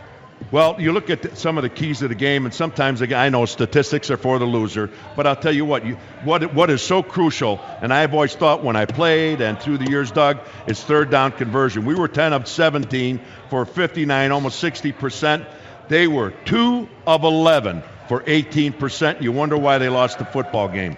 Well, the fact that you could see what Minnesota came in here to do. They came in here just as, look, we're not going to make any mistakes.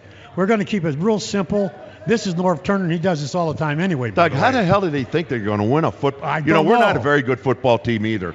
And I'm going to tell you, how the hell does the Vikings think they're going to win? Coming out, playing for the next, 6 weeks, 7 weeks, whatever it is, and come out with game plans like this and try to win a football game?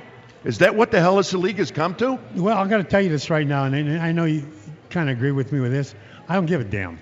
I don't care what they think. I don't care what they want to do. What they didn't work today, and it worked for the Bears, and that's all I care about. The Bears won this damn football game. They made mistakes, I thought, in Minnesota, but what they were doing was protecting Bridgewater.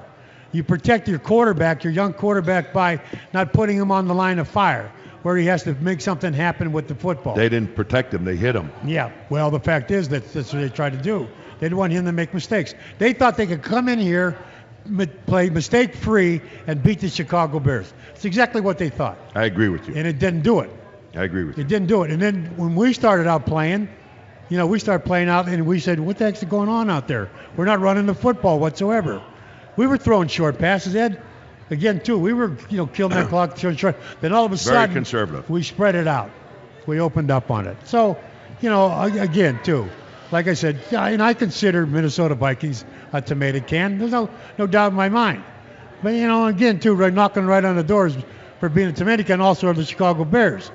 But the best tomato can won today. And so that's how you have to look at it. So next week it's Tampa. And then, like you said, beat the teams you're supposed to beat. I'm telling you, this is real simple in this league. Beat the teams you're supposed to beat. If you do that, then you'll be knocking on the door. I know we couldn't beat Green Bay. We couldn't beat New England. Now we got Dallas coming up. Do you think we can beat Dallas? I don't know.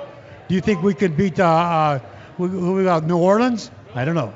So you take a look at all these games that are coming down the road. And I know this for sure. We're sure the hell not going to beat Detroit twice. I mean, the way they're playing. So, yeah, this was a game they had to have. Just like in the past, they let a couple get through their fingers. So, again, we'll try to build on this. We'll try to do something with this. Does this make a difference? It sure in the hell is a lot better you and I sitting up here talking about the Bears winning this football game than losing. Can you imagine if they would have lost this football game? Oh, boy. Think about it. All hell would have broke loose at that stadium. Well, that was it. And you come up with the perfect game plan. You said, why don't we got all these big guys? Why don't we go deep? Why don't we go deep? Now we're throwing short. You're throwing against 5'10" cornerbacks. Right. What the hell? I mean, Doug, this is a brain surgery, and they did. They went after him. They got him. For us to be successful on our offense, we have to stretch the people. We've got the people that can do it. Why the hell we went away from that, I have no idea, but we went back to it today. Finally, after almost a whole quarter of football before we threw the Jeffrey down deep, but that was the key to this game. It was again playing very conservative, but to win this damn football game, we had to stretch the field, and we did. And they did. And then to do that, to stretch the field, to go deep, you need pass protection. And we got that. You also need your quarterback to buy himself some time, which he did do. There was no sacks against the Chicago Bears from the Vikings. So all of that works together. How we put it together for next week, I don't know. How's it for the rest of the season? I don't know. I know that the tougher schedule certainly is coming up after Tampa. Tampa's another tomato can. Tampa, they don't have a quarterback, Doug. They've got nothing. And they're coming here. We're coming off a win now. However, whatever way you want to look at it, it was a win. And just hopefully build on it, because, boy, you got Tampa Bay coming in. That would be impossible to lose to Tampa Bay at home, Doug. Impossible. Well, I thought it was impossible, though. Did Tampa Bay beat Washington today? They beat Washington. I thought that was impossible. I mean, you just don't know anymore in the National Football League what the hell is going on out there, Ed. Well, it's Washington really does. Well, number one, Washington doesn't have a quarterback. Mm-hmm. Okay? It's pretty hard to win a football Tampa game without. Tampa doesn't have one either. Huh? I understand it. Pretty hard to win a game, though. Yeah. Well, all I know is this. They'll lock horns next week. Take them one at a time. But, of course, the doubts are there when we take a look at this schedule. And I'm telling you, Detroit defense is just playing outstanding. So if you can beat Detroit on Thanksgiving Day. Thanksgiving Day, folks. I doubt. And then, in fact, you got them again.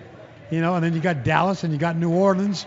So I don't know. It's going to be a tough road for the Bears. But the fact is, to get started on this road, to take the first step, you had to win today, and they did that. They beat Minnesota.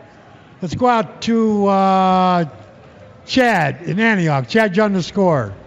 Hey, guys, I just want to make a few quick points. Yeah, Minnesota as a team is a tomato can, but let's remember they had the fourth-ranked pass defense coming into the day, 9th overall. So defensively, not too much of a tomato can. And the other point I wanted to make is, like you guys are saying, let Jay throw the ball all over the field. We know he's going to make his mistakes, but at least let him go down throwing. I mean, you play this conservative game and don't let him throw down the field, and then the mistakes hurt. But when you let him throw deep and make plays, the mistakes don't hurt as bad. Well, there's no question about that with Jay, because he has the receivers. I mean, how many times have Ed talked about this? You take a guy that's 6'4", 6'5", it's going against a guy at 5'10". I don't have to read any defenses. I'm going to throw the ball up in the air, let him get it. I mean, that's what he did. That's exactly what he did the last couple times. What's happened, with Marshall and Jeffrey. He went up and threw the football up in the air and said, go get it, boys. And they made some great catches, too. That was a terrific catches both those guys made. So, yeah, why not? The fact is, though, but you still got to stay away from it because we knew it. Ed and I were sitting there watching the game. I said, I don't know, Dad. There's something going to go happen here. And bango, he threw the interception. You know what the thing, though, Doug, that still bothers me? I mean, it was, again, our game plan was conservative, and then we finally stretched the damn field. Went with a little play action, too. But I'm going to tell you what, Doug. Cutler, he still tries to force it in, Doug. Yeah. He still, oh my God, you've got double coverage on a guy, and he eyes him down all the way, and he still does that, and then he'll try to force the ball in. Like he's Superman. He's got a Superman arm. He doesn't have a Superman. Nobody has a Superman arm. And he tries to force it in. And I'm going to tell you what, that's why he gets burned all the time, and he's still doing it. Well, he started out, again, this game, though, the passes were too short to try to do that. There's no question. But the caller before that is absolutely correct. Minnesota's pass defense is pretty damn good. So, I mean, they did do it. He did one out there. And the one thing about Cutler you have to give him credit for is that when he can buy time to throw the football, he can move around in that pocket, and he can make some plays out of that pocket when a normal quarterback would get sacked. Because they have a good pass defense, because they lost so many games. I mean, is it possible that the opponents ran the football on them to run the clock out? Oh, sure. Is that possible? Yeah, sure it's possible. So no that would be better it. for their pass defense? Sure, there's no question. Just thought I'd mention it. Yeah, but on the other hand, you got a rookie quarterback, Bridgewater, who basically got hurt a couple of weeks ago, so they're taking care of him. They didn't want him to get hurt, so they tried to pull in their horns and said, look, we'll beat the Bears, all right? We'll beat the Bears by not making any mistakes. Well, it didn't work that way. It didn't work that way. The Chicago Bears win 21-13. Obradovich and Buffon will be right back.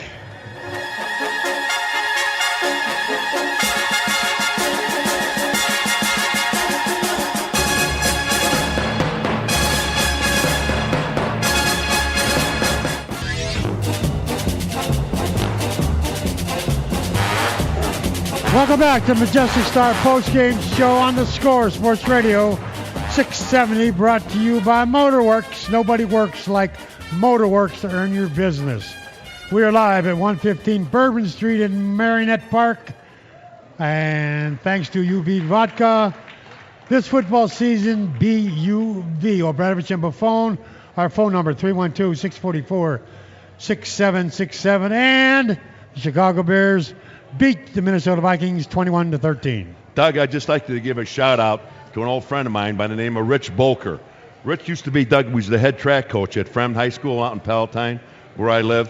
And he's got a bit of a fight on his hands, but it's already in the plus side, and he's just got to stick with it and go with it. And I'm going to tell you what, this guy was Doug. This is one of the true great guys. He really is. What a stand-up guy. What a stand-up man. And Richie, if you're listening, I hope you're listening to you and your lovely wife. You're going to be fine, pal. Just keep slugging. Don't ever give up, pal. Yeah, Richie, the best for you, buddy. You're damn right. He's going to be fine, Doug. Okay. Let's go out to Mike in Rockford. Mike on the Score. Hey, guys, I'm just going to make a couple comments. I'll hang up and listen. What did we learn today? Cutler's still Cutler. Trestman can't coach. And as a true Bear fan, I find it hard to root for them. I'd rather like to see them fail so they get a higher draft pick and, possibly get rid of the whole coaching staff. And, also, Emery's the idiot that signed Cutler. And I know that he did better today, but he's still making those stupid mistakes. He's never going to learn, guys. Emery's a fool for signing him. And I know it goes higher than this with the Bears management, Ted Phillips. But guys, to fix it, the whole problem, it's got to start at the top. And I'm tired of settling for mediocrity as a Bear fan. I don't want to see him go, 8-8 or, whatever, just so they can keep Trestman around an extra year. Guys, I'm sorry, but as a Bear fan, am I wrong rooting against them because I'm sick of mediocrity? No. Mike, listen, if last week, after that unbelievable football game, after Doug got done with his opening volley, I came on with mine, and I immediately said, this is for George McCaskey.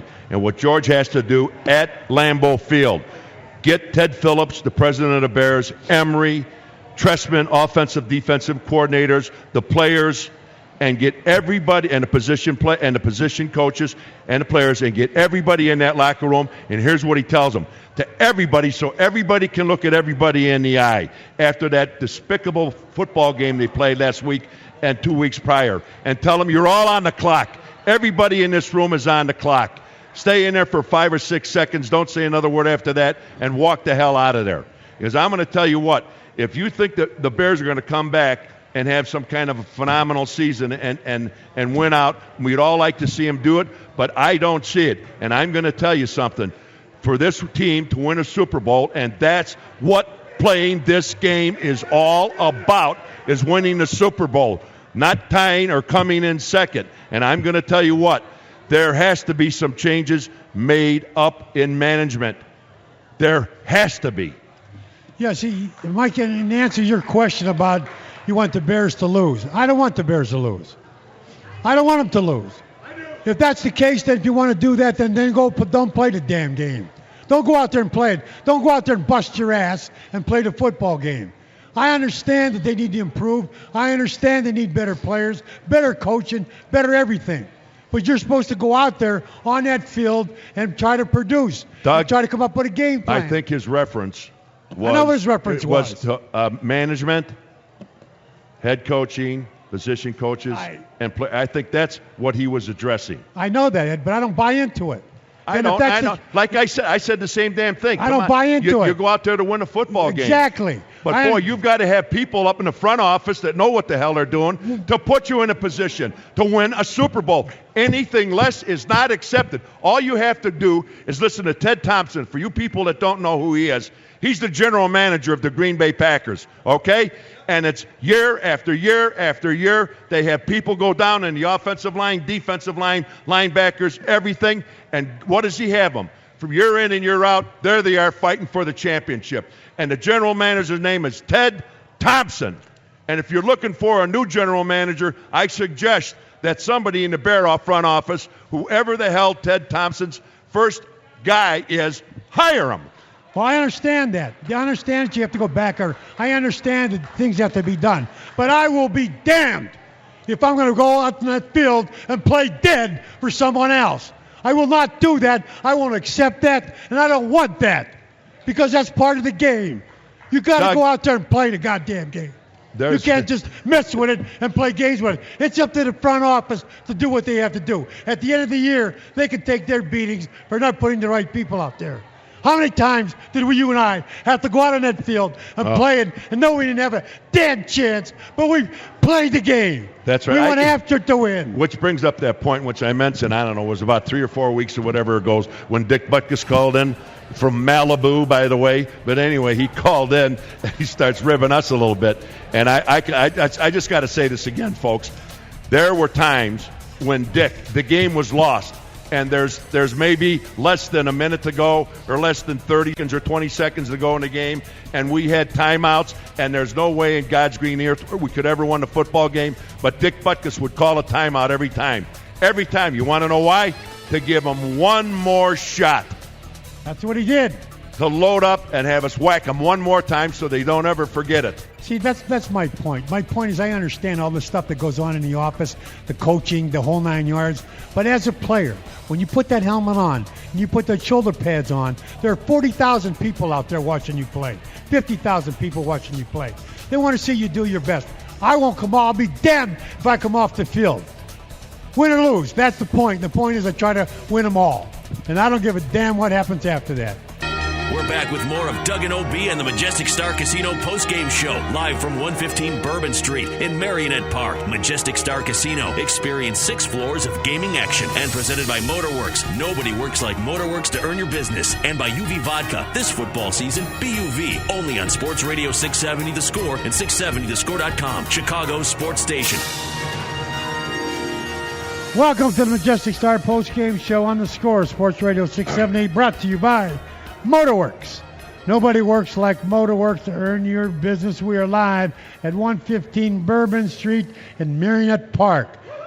Thanks to UV Vodka this football season, BUV. Obradovich on the phone.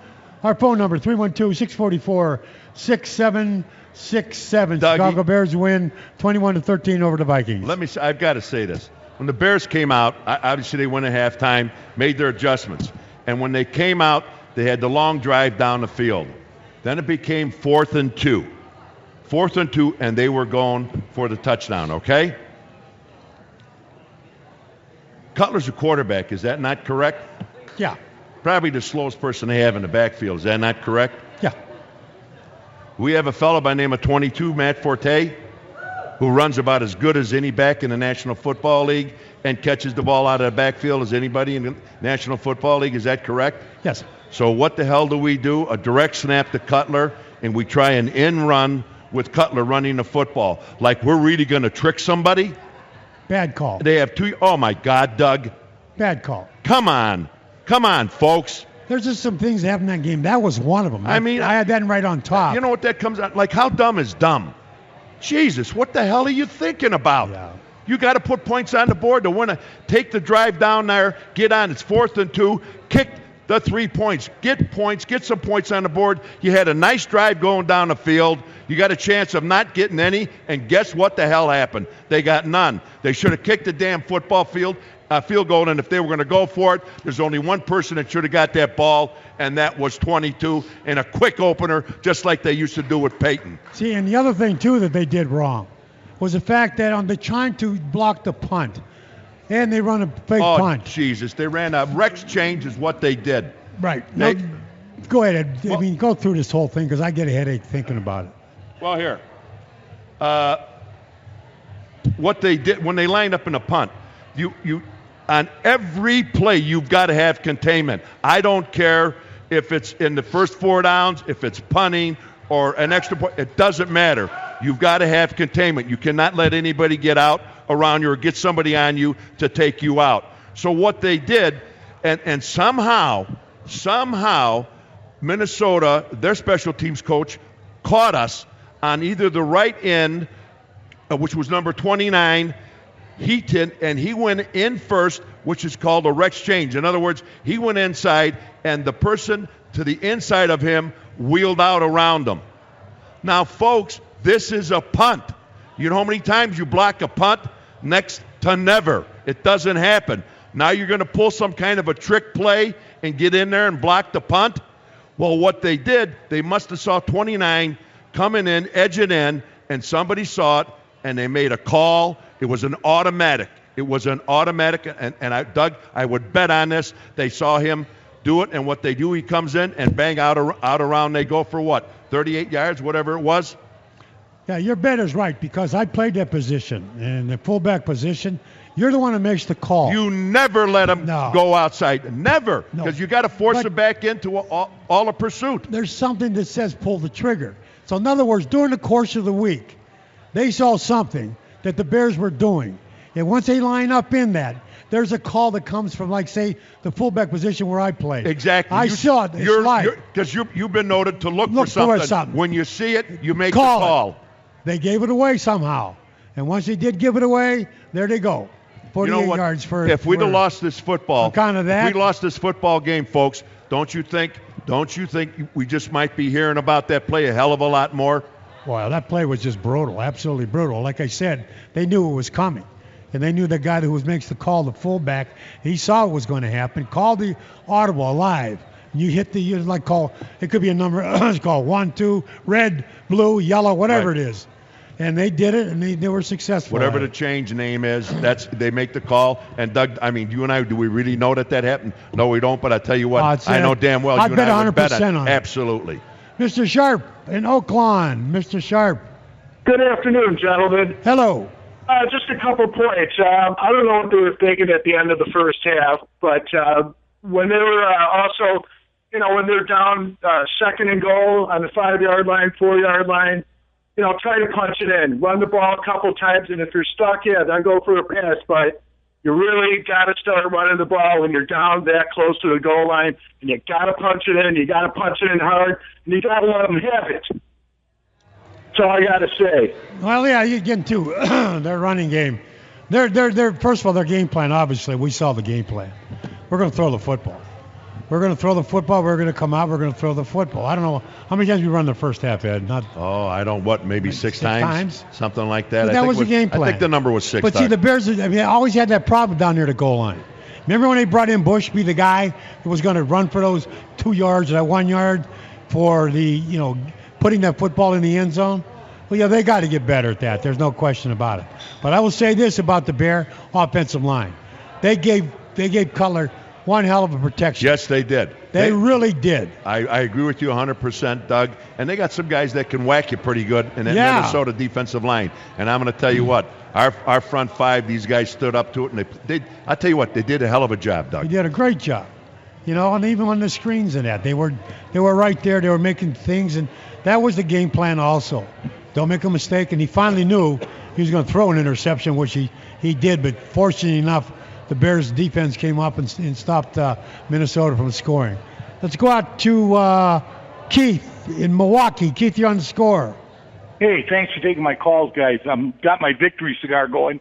It's been a long time. Yeah. But just a couple quick points. One, before we get too excited or too down, but too excited, I'm looking at the rest of the schedule, and we got to beat Tampa Bay next week, or else we're going to wind up with 1 win at Soldier Field this year. I agree. I agree 100%. That's why this was a must game to win. Tampa's a must game because I think they're going to have to stretch it to beat Dallas. They're going to have to stretch it to beat New Orleans. They're going to have to stretch it to beat Detroit twice. And don't forget, too, they have to go back and play Minnesota again up there. So you're right. It's going to be one of those deals. Tampa is the team out there that they should beat. Now, I think Tampa beat Washington today. I would never have called that, but they did do it. So that's for their second win. Second win. And you know what? The long and the short of it is, folks, and Keith, I could tell you this. You know, we won that football game, and that's great. That's wonderful. We won the football game. Well, boy, I'm going to tell you what. It was a struggle. It was a struggle with a team that basically did not have a quarterback, and we barely won the football game. That's what bothers me, folks. That's what bothers me. Well, Bradovich and Buffon, we're going to take a break. We'll be right back.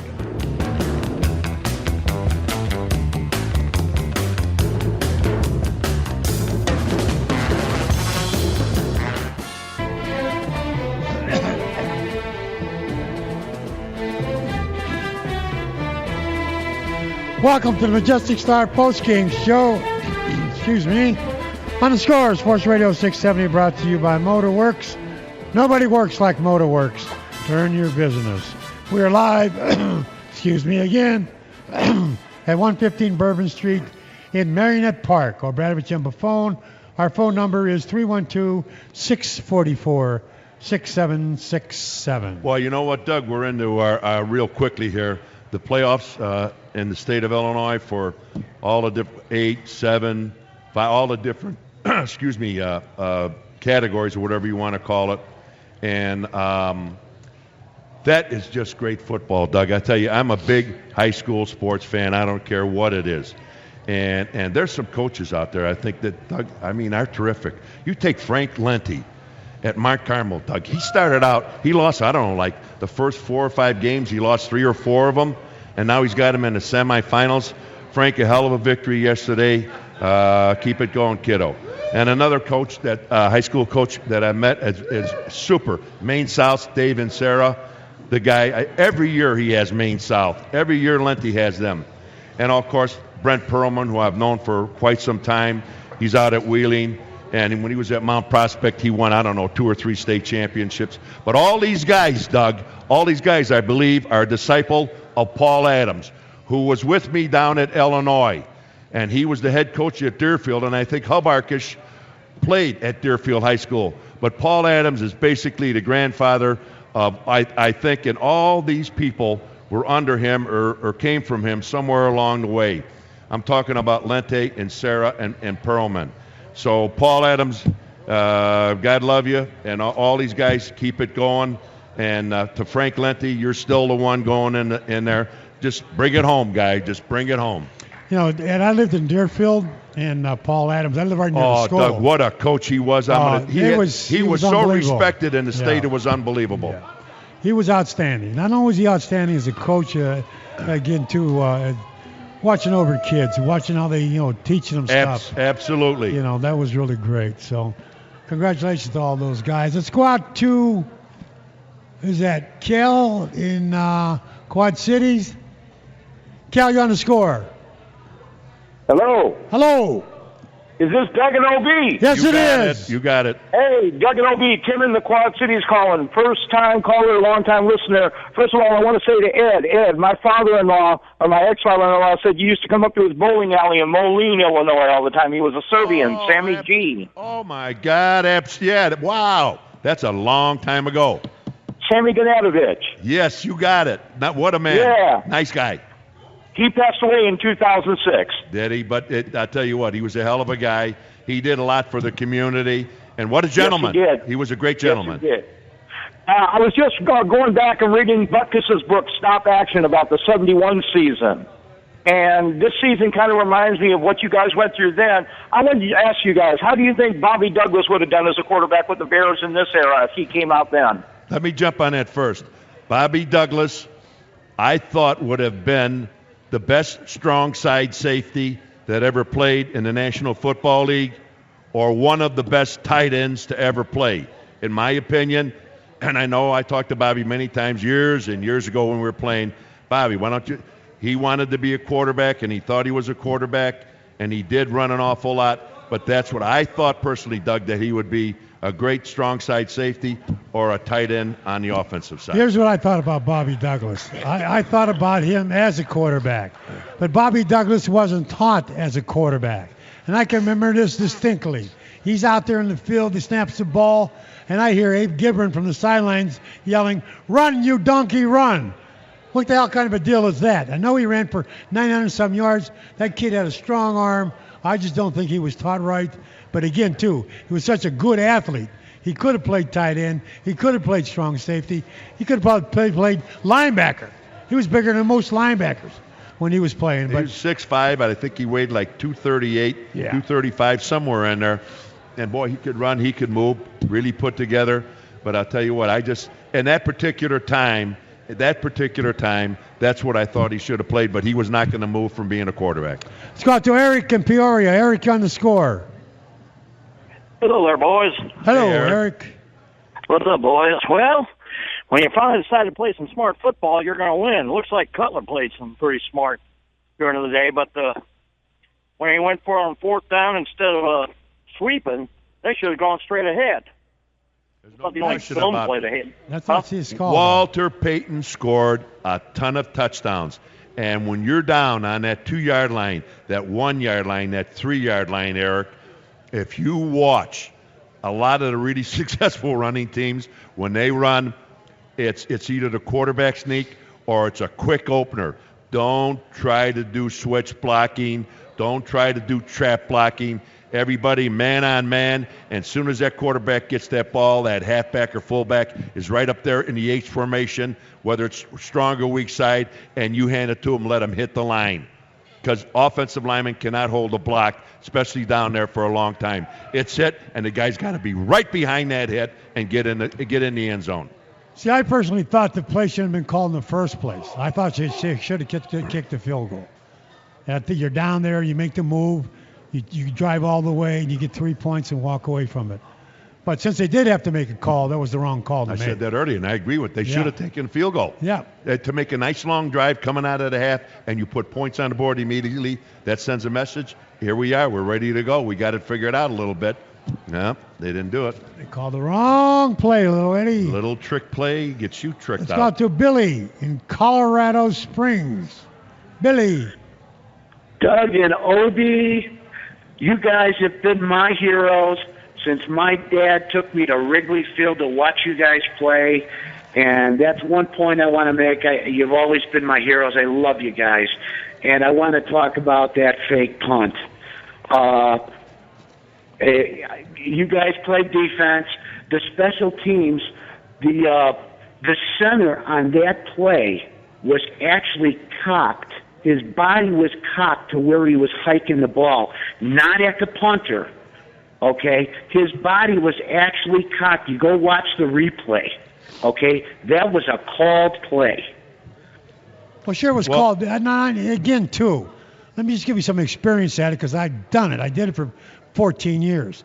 That play was a called play if... on a punting team, you were the up back. I was the up back. If that defense was in a certain position. If you saw them in a certain position because the scouts told you that if they get in this position, this is what they're going to do. You don't think that was just called, it was coincidental that the Bears were going to try to block it, do you? No. They saw that. They worked on it all week, and so that's what happens. The fact is, you didn't take a look at yourself defensively. You gave it away. There was something they caught on film, so consequently they did it. Yeah, Billy, exactly what Doug is telling you is right. What they do, and it's usually the up back. He's the guy that calls it, okay? And when he is told, when they break down the films, listen, they get in here, watch out for this because they're going to come with this trick play or what they think is going to be a trick play. If you do it, and then what it is before that game goes on or every time before, it would be like Doug was the up back. He'd go out there they would remind him. Am I not correct on this? If you see this, Doug, you make the call. Make the call. And we know, like I said, we don't know for sure, but I'd bet my house on this one, folks. So would I. You have a live call. You can pick out a color. You can pick out anything. But that's a live color. That tells everybody that we're on. What's going on? Here's the play that's coming. We're going to go on with a fade. You listen to Score Sports Radio 670. O'Bradovich and Buffone. We'll be right back.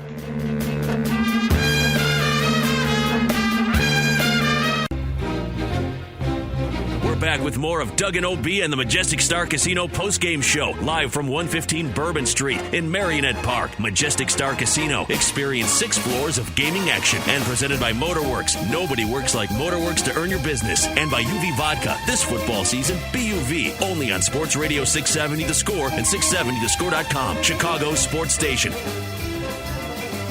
What did he do? What? You got it all tangled up around your neck. Knucklehead. What are you doing? You've been doing this thing for 25 years, and you can't put the headset on. All right. We're not.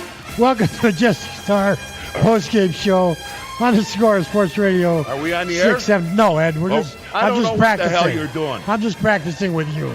We're not on air. Yeah, you screwed my... Nobody works like Motorworks to earn your business. We're live at 115 Bourbon Street in Marionette Park. Thanks to UV Vodka this football season. BUV. O'Bradovich on the phone. 312-644-6767. All right, I just got a phone call from a guy I know on the south side. Joe. Is that what the phone was ringing about? That's what it was ringing about. He coaches, and I know the guy, he coaches at Providence. And you didn't mention him. He left me a message. Mention Providence, I coach there. All right, I'm mentioning Providence, and good luck to Providence. Joe, you're a little too touchy. Well, talking about Joe's, we're going to go out to one right now. And that's my brother in Pennsylvania, Joey Buffone. Joe, welcome to the Score, mister. Douglas and OB, what a great pleasure it is to talk to both of you guys. What the hell's going on, Joe? Did you watch the game or listen to the game? I did watch the game, and you know what? The reason I'm calling is because it's so nice to hear after your post-game show now you guys are sort of relaxed and have a good time because you finally won a game out there. That's great. It is for us. You know what, again, too, everybody says, well, what difference does it make?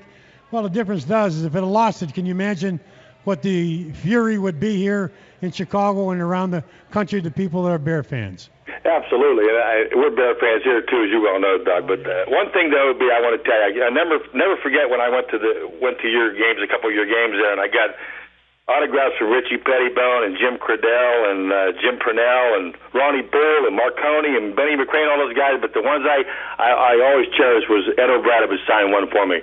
And Ed, you had black hair back then. You look good. Well, Joey, that's awfully nice of you to say. Thank you very much. Joey, did he do like normally? Did he mark an X on his spot? No, actually, believe me, beside the 87, it actually looked pretty daggone good. You really did.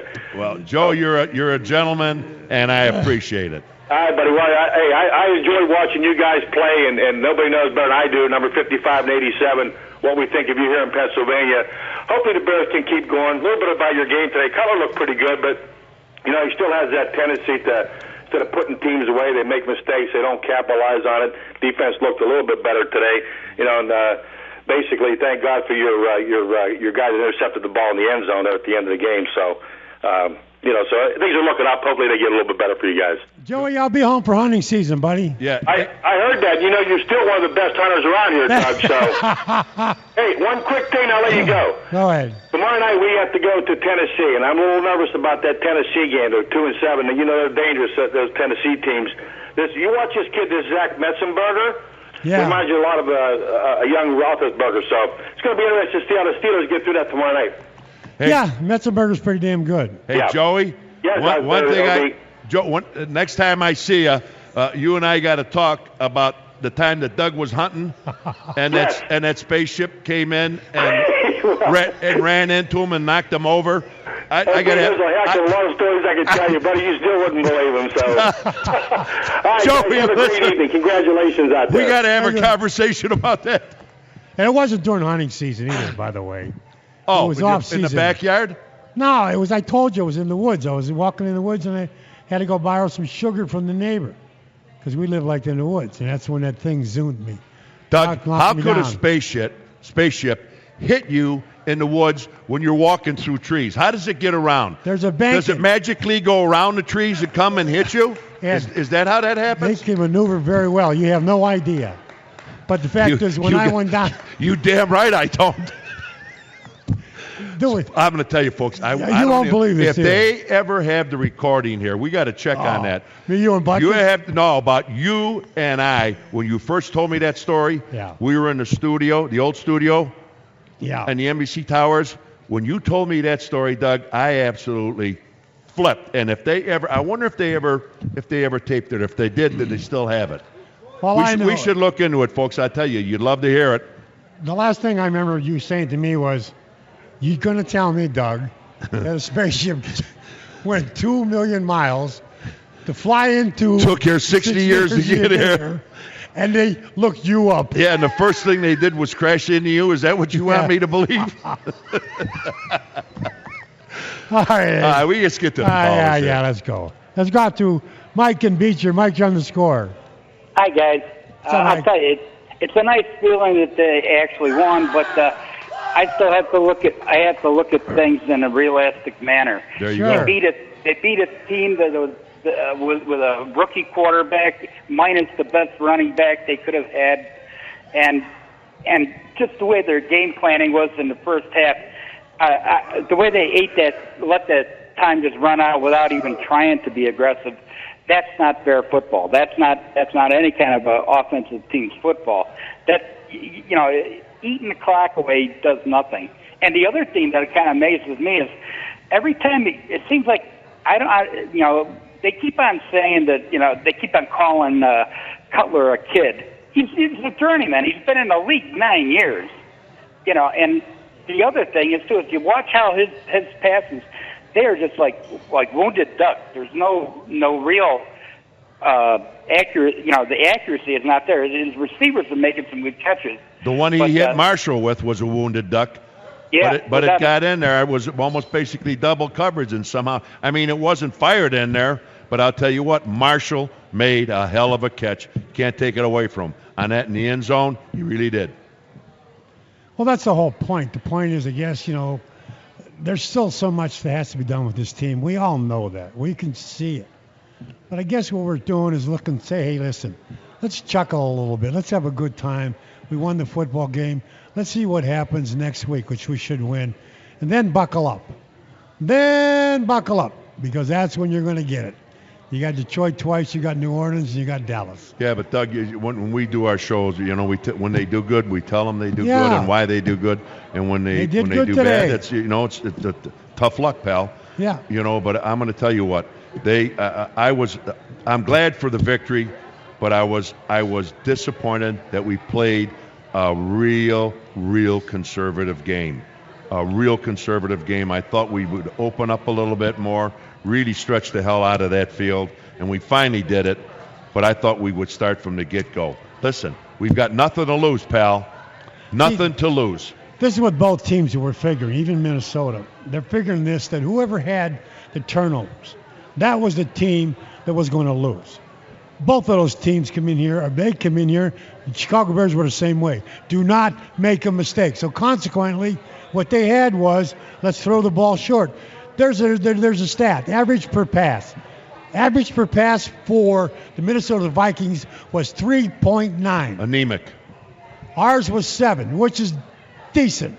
But normally, we're up around 9 or 10 if you want to have a great football game as far as throwing the football. So both teams are that way. You make the mistake, we'll win. Well, of course, what happened here, they made the mistakes and the Chicago Bears really won. Let's go out to Scott on I-80. Hey, guys. What's up, Scott? Before we get started on football, let me just give you a public service announcement to any of the listeners. If you're going to the Hawks game, stay off of 80. There's a tremendous accident. I've gone 4 miles in a half hour. Wow. Whoa. You're kidding. Whoa. No. So find another route other than 80, or you're going to be a long time to get to the Hawks game tonight. Scott, you're the caller of the week. Yeah. Well, I don't know about that, but Doug won't say that in a moment. Doug, I'm going to take a little bit of issue with you. I understand when you blew up on the one guy and saying, hey, we want to win every week. And as a player, that's how you should have felt, okay? I was never a pro athlete. I did do some collegiate in high school. I'll tell you what, you always want to win every game. But now as a fan, when you look at the whole story, and I've been following football since 1960 when I saw the Packers losing that championship game to the Phillies, or the Philadelphia Eagles. Bottom line is, this team has a tremendous decay in it. And the only way we're going to rebuild this thing is the way that the Bears did when they built it at 85 chance with Jim Finks, is with good draft choices.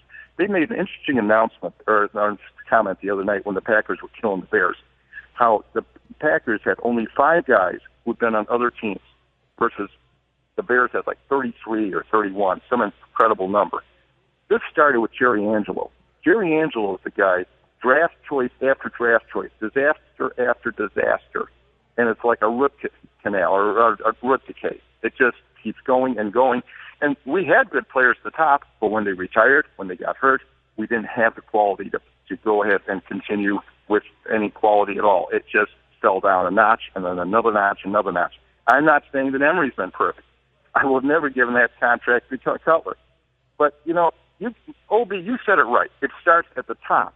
The top right now is Ted Phillips running the program. Ted Phillips is a nice guy. I've had the opportunity to meet him. Yes, he is a very nice man, but that doesn't cut it. We need a new guy who knows football at the top, and then bring him in. I wouldn't change any of the coaches to the end of the year. Frankly, I want the draft choices. And I know that sounds like blasphemy. I'd rather see, as bad as that is in my heart, I'd rather see him lose right now to get some guys to rebuild this team to make a champion. Scott, are you going to trust Emery with that number 1 draft choice? I want him out. Okay, you answered the question. And I Scotty, I don't know if you were listening early. I mentioned, and I think they have to clean house no matter what happens. It's the wrong situation. And I'm going to tell you, where should you look? There's a few places you can look in the National Football League. I wouldn't look past Green Bay.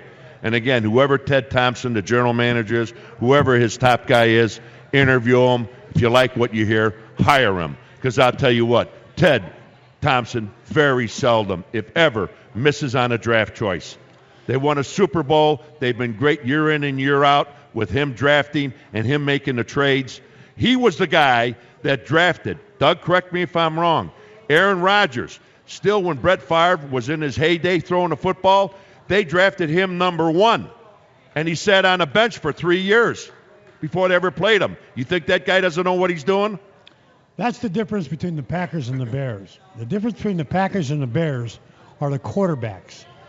You had Bart Starr, you had Favre, and now you have Aaron Rodgers. What do we have? Can you think about it? Well, we won with Bill Wade. Yeah. And we won with who? McMahon. McMahon, and that's it. That was it. That's it since about 70 years, 80 years, whatever it's been. I can't even remember, tell you the truth. And that's the difference here. But they've won multiple championships. Yeah. And it's just the way they draft. And the thing about Ted Thompson, Doug, what I just absolutely, this guy, they have linemen after linemen go down and they make trades, and even their backups step in and play good football. But they don't, it doesn't take them 5 years, 3 years to solve a problem. This guy does it, Doug, in a year, does he not? Yeah. You see, here's my problem. I can't buy into the fact. I really can't buy into it that I want the Bears to lose so we get a better draft position or get rid of the I don't coaches. buy into that because that's a hell of a message to, to your players, everybody. Absolutely. I understand the philosophy, what Scott was talking about and the other callers, but no, the players got to go out there and win. And God forbid, there's Doug, there's a couple of times. There's some coaching things that Trestman did that really bother me about not giving up on a game, but making some moves that were highly, highly questionable. You listen to Obradovich on the phone. We'll be right back.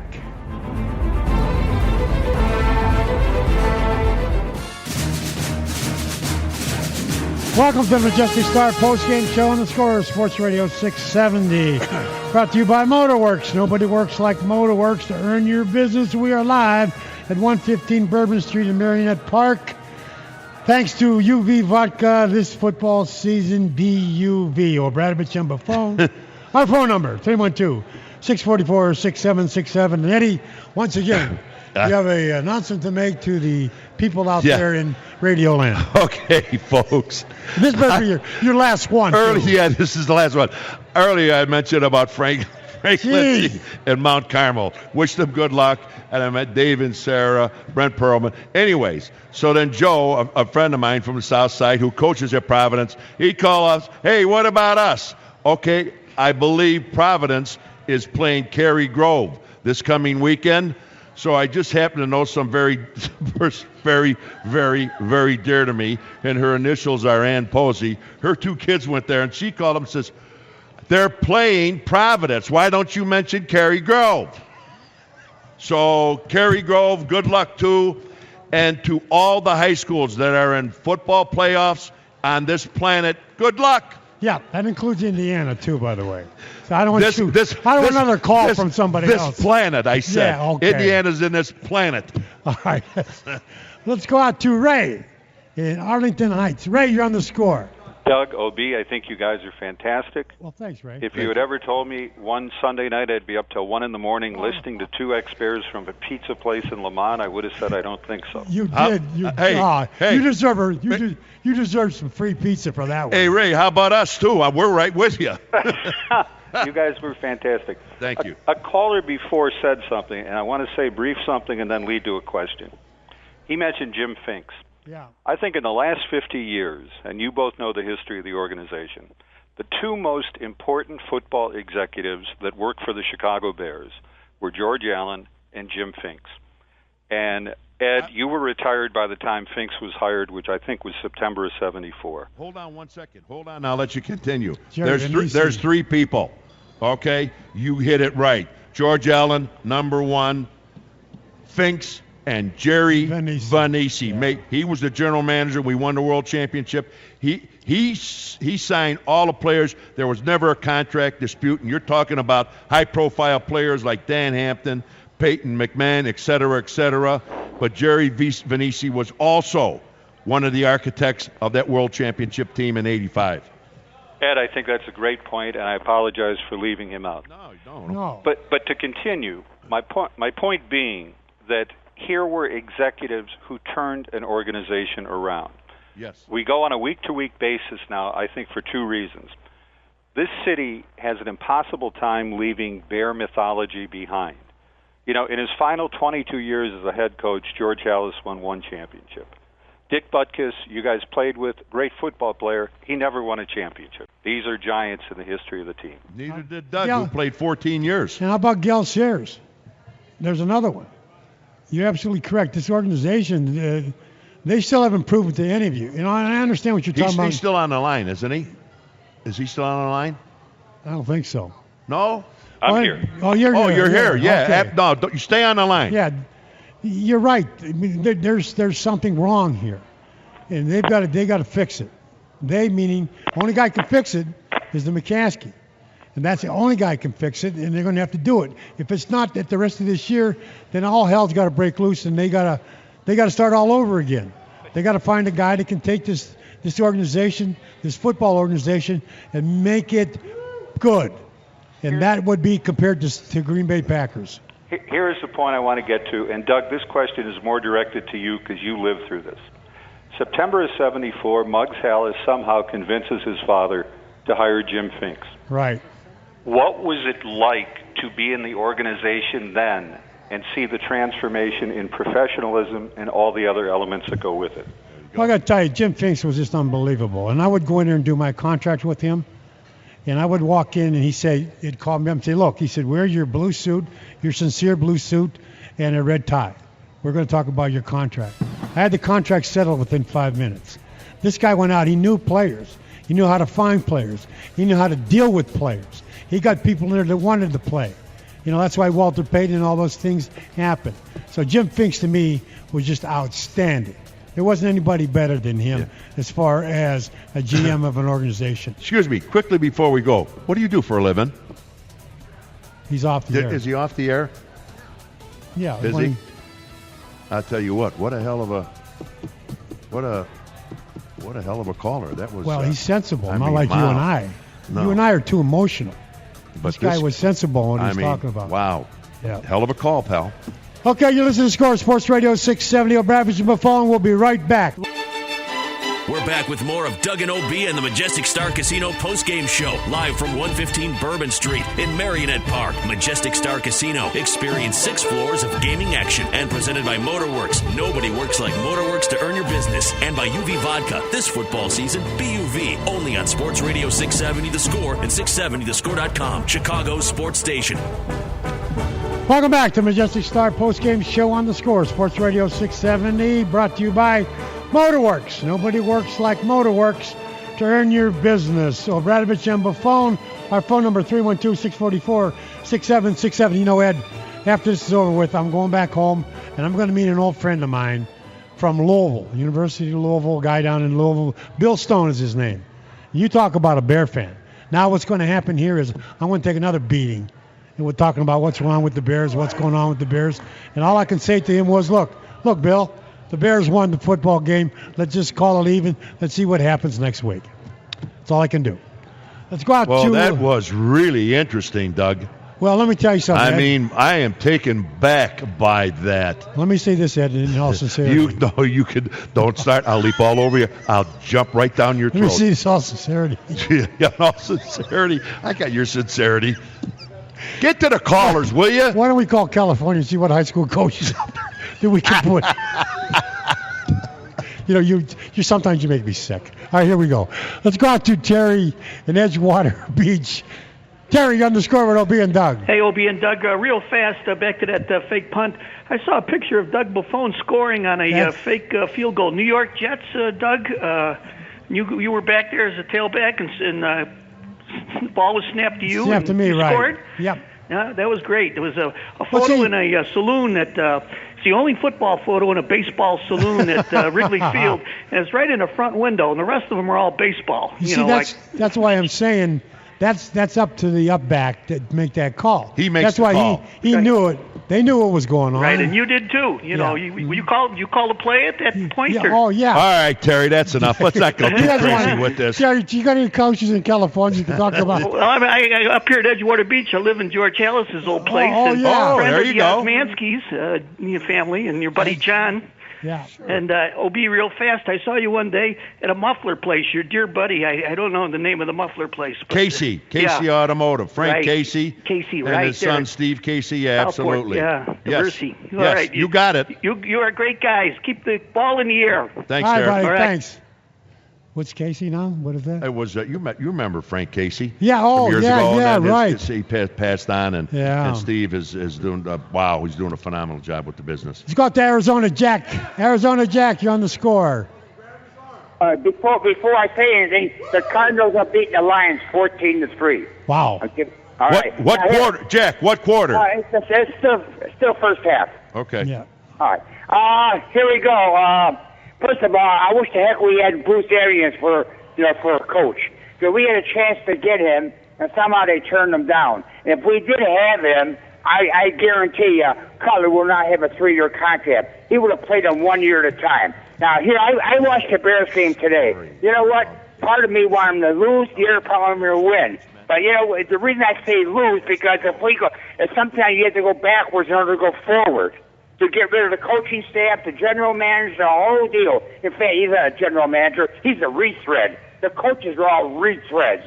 They're all phonies. They are. I tell you something. I am getting totally ticked off of everything that's going on right now. And I'm a diehard Bear fan, and I only live when I used to live in Chicago. I live about a block and a half from Wrigley Field. I see all the Bear games and everything. And I tell you, man, I'm really ticked off. Well, that's you're not the only one. I mean, let's face it. The people that call him, everyone says they hold it. They weren't impressed about today's win. Yeah, I think what happened, You Doug, know? I think the people walked out of there. They were happy they won. Yeah. But I don't think anybody is, really enthused and really Saw any sunshine anywhere. Oh my God. Yeah. But this is going to happen. This can happen. This might happen. What we saw today. They said, well, you're supposed to beat Minnesota. Okay, next case. But if you start beating teams like New Orleans and Dallas, then you start got to think about some things. There you go. Let's go out to Don in Hampshire, Illinois. Don, you're on the score. Yeah, thanks for taking the call. Sure. Listen, quick comment. I'm glad we got the win. We should have won. Our players were better than the Vikings in a lot of ways. We still made some mistakes, but just watching the Bears, to congratulate them for coming out and finally executing a game plan reasonably. That's what we expect. So, still looking at the Bears, they got a long way to go. I'm glad we got the win today. And, I'll look forward to next week. We should be able to build on that against Tampa, let's hope, and hope they can come out and execute again. But looking at what Green Bay is doing to the Eagles right now, we got a long way to go. Thanks, guys. Hey, Don, stay on, Don. Let me ask you a question, Don. Okay. And I'm very, very serious about this. What you just said, hopefully we can win next week and keep this going. Do you believe, and just give me a yes or no on this, do you believe with the management up front and the coaching staff and the players that we have that come 2015 or 2016, whatever it is, we could win the Super Bowl? No, sir. Okay, thank you. Well, that's what the problem is. The problem is there's no faith. I had so much faith when this season started with the offense, Ed. Doug, the faith is, you and I have, oh my God. The number 2 scoring offense. I said, the only thing that's going to hurt us is going to be our defense, but don't worry about it. We'll beat them 28-25, 30-28. What happened to the offense? Even today, if we take a look at the offense, we had 80 yards, and we only scored, 21 points or whatever it was? Struggled to score that. So what I'm saying is that there's a lot of things that have to be done. There's no question about it. We taking a break there, buddy? Well, Bradford on the phone. We'll be right back.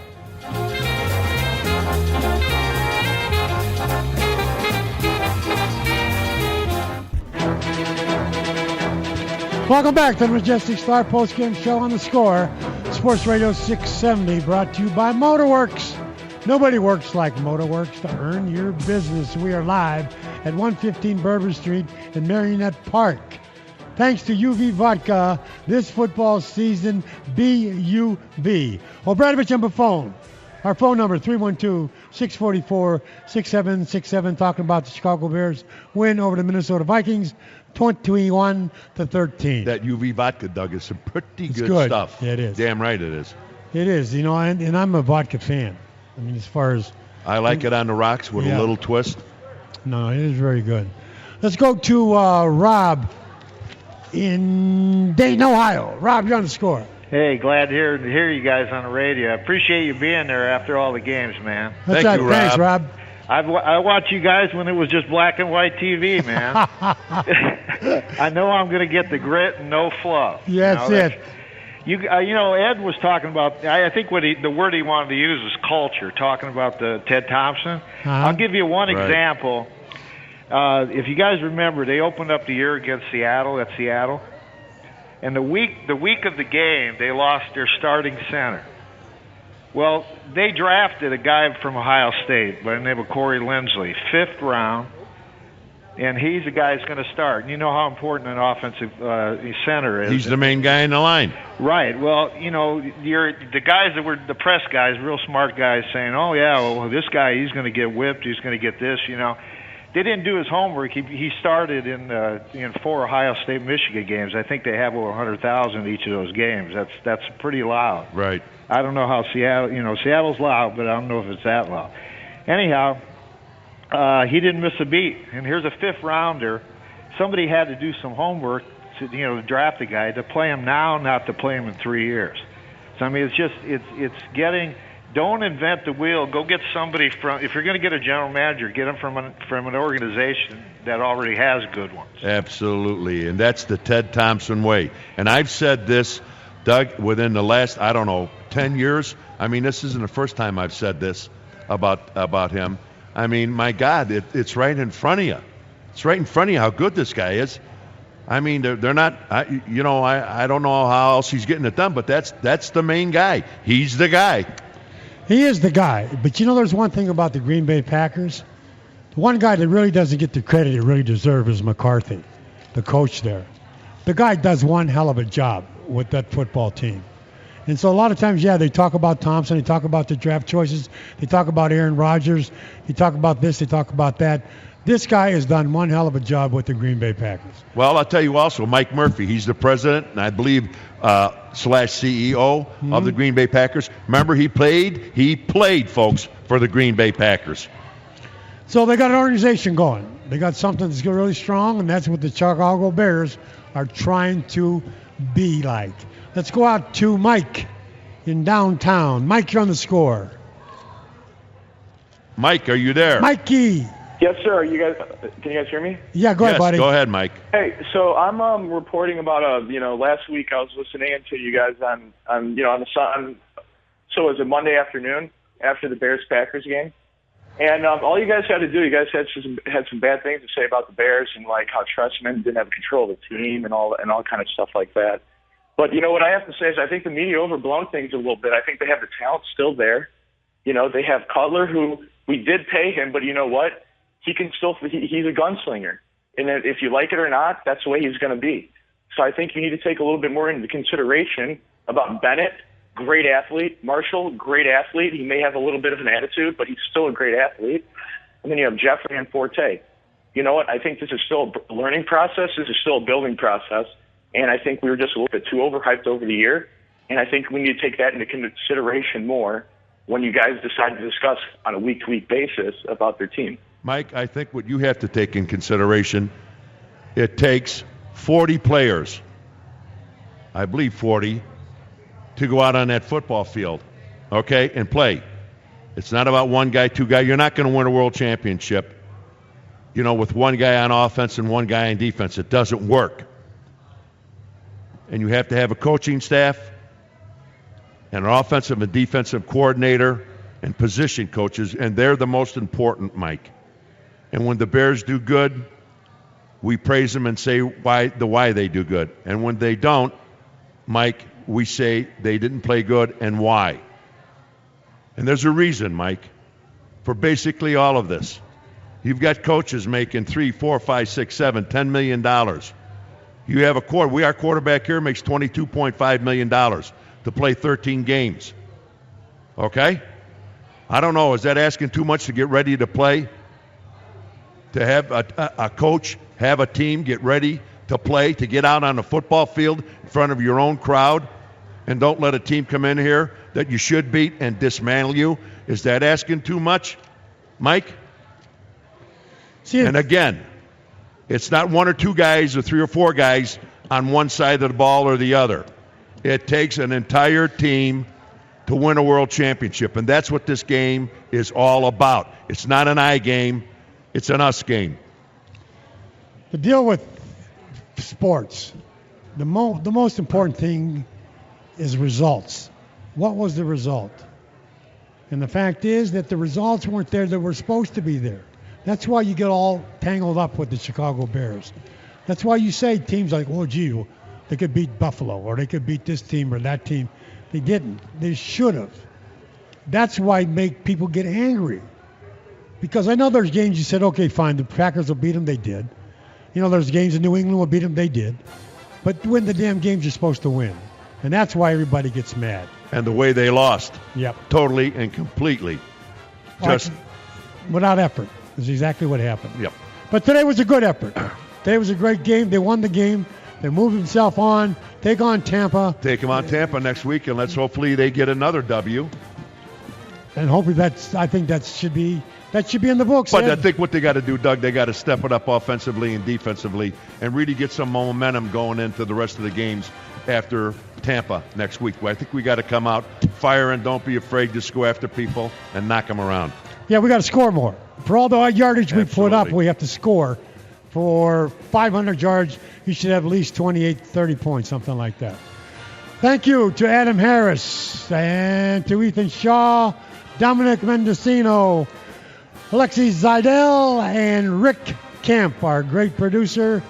We will talk to you next week after the Tampa Bay game. Thank you for listening. Thank you, folks.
down at 7 at the Bear 41. McCown in the gun. Takes the snap. Back to throw. Hit as he delivers over the middle. The pass is tipped to himself and intercepted by Conti. Great athletic interception. Takes it away on 3rd down. They married rush and coverage on that one. The hit on McCown and Conti on the interception at the Bear 23-yard line. Bears have taken it away on a Conti interception. 15 from the 44-yard line. Good strong pressure hit from behind by McCoy. Ball is out. Bucks are on it. They've got the football at the 45-yard line of the Bears. Gerald McCoy comes flying in, beats his man, and just smokes Cutler in the back. Brian De La Puente smoked on the play. Clinton McDonald on the cover. McCown from the Bear 19-yard line sends Mike Evans to the near side with Fuller. One safety deep. Takes the snap. McCown looking left. Looking for Evans. Shoots it down the left sideline. Into the end zone for the easy touchdown. Mike Evans beats the corner to the corner. And the Bucks have taken the lead on McCown's touchdown throw. Play clock to 10. Low snap. McCown stepping up. Pressure coming. Do they get him? They do. Down he goes. Sacked near the 14-yard line by Ratliff. 3rd and goal, 1-yard line in the gun. Cutler takes. Cutler looking. Cutler backing up. Slowing. Left side of the end zone. Caught for the touchdown. Touchdown Bears. Alshon Jeffrey is 5th of the year. Cutler takes turns. Gives to Matt Forte. Bouncing left. Forte crack at the 10. 5. Goal line. End zone. Touchdown. Touchdown Bears. 3rd and goal. 1-yard line. Cutler from under center. Forte in the backfield. Marshall and Jeffrey to the receivers. They quickly hand it off to Matt Forte. Dives into the end zone for the touchdown. Touchdown Bears. Forte with his 40th rushing touchdown in his career. Snap is back to McCown. Sets up in the pocket. Cranking the ball up the middle. And down he goes. Stephen Paya gets him again.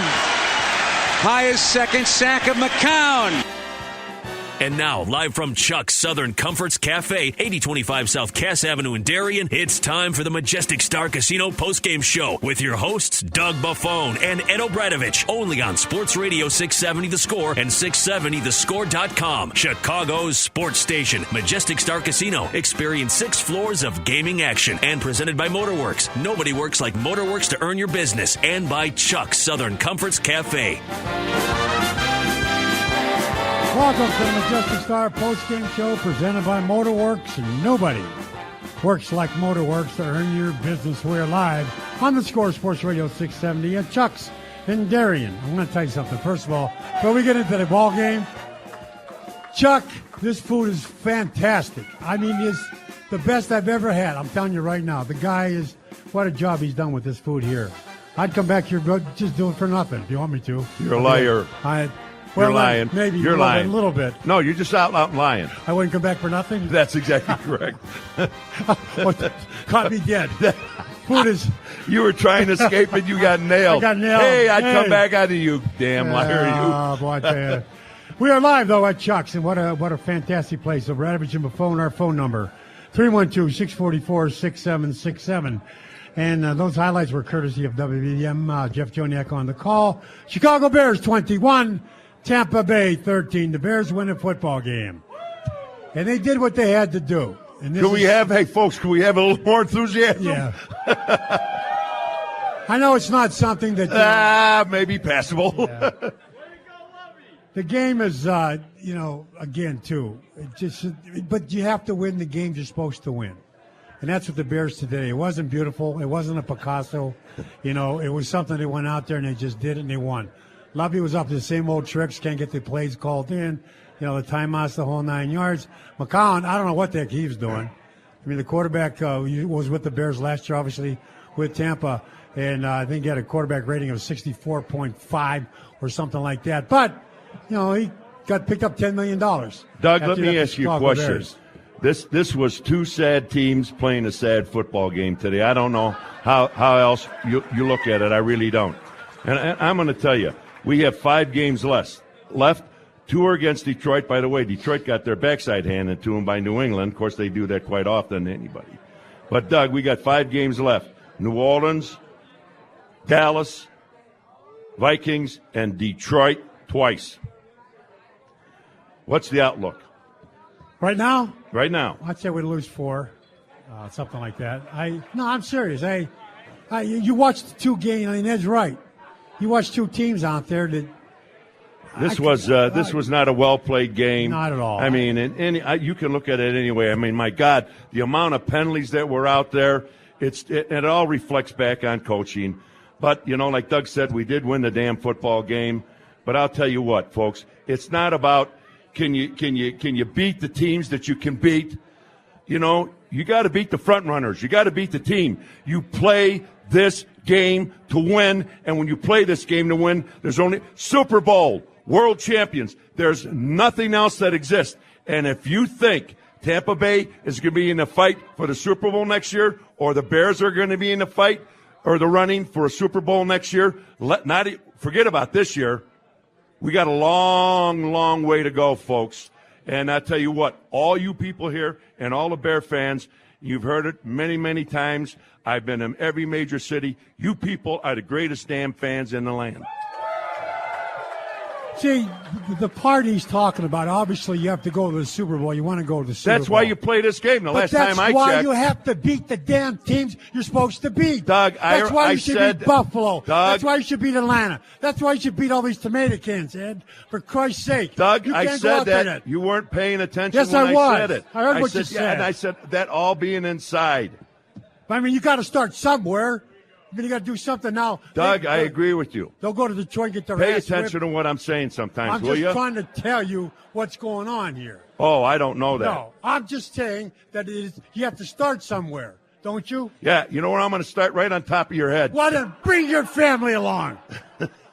My family? Yeah, what did I say that for? I don't know. A left hook would do. Left hook would do. Anyway, I saw better games, pickup games Jesus. at Grant Park. There's no question about it. And the fact is, when you take a look at each of them, that is right. I'm not going to argue the point of it. This, to me, was this professional football I saw today? Oh, God. Guys dropping the football, penalties. There was guys just doing stupid stuff. I'm saying to myself, coaches with timeouts, not losing. I'm saying, what are we doing here? What's going on? Doug, I think the only group that looked like they came to play on both sides was the Bears' defensive line. Yeah, they played well. They really did. You got to give them their due. They came, even though they played against the Tampa Bay Buccaneers, okay, folks? They won 2 games coming in here.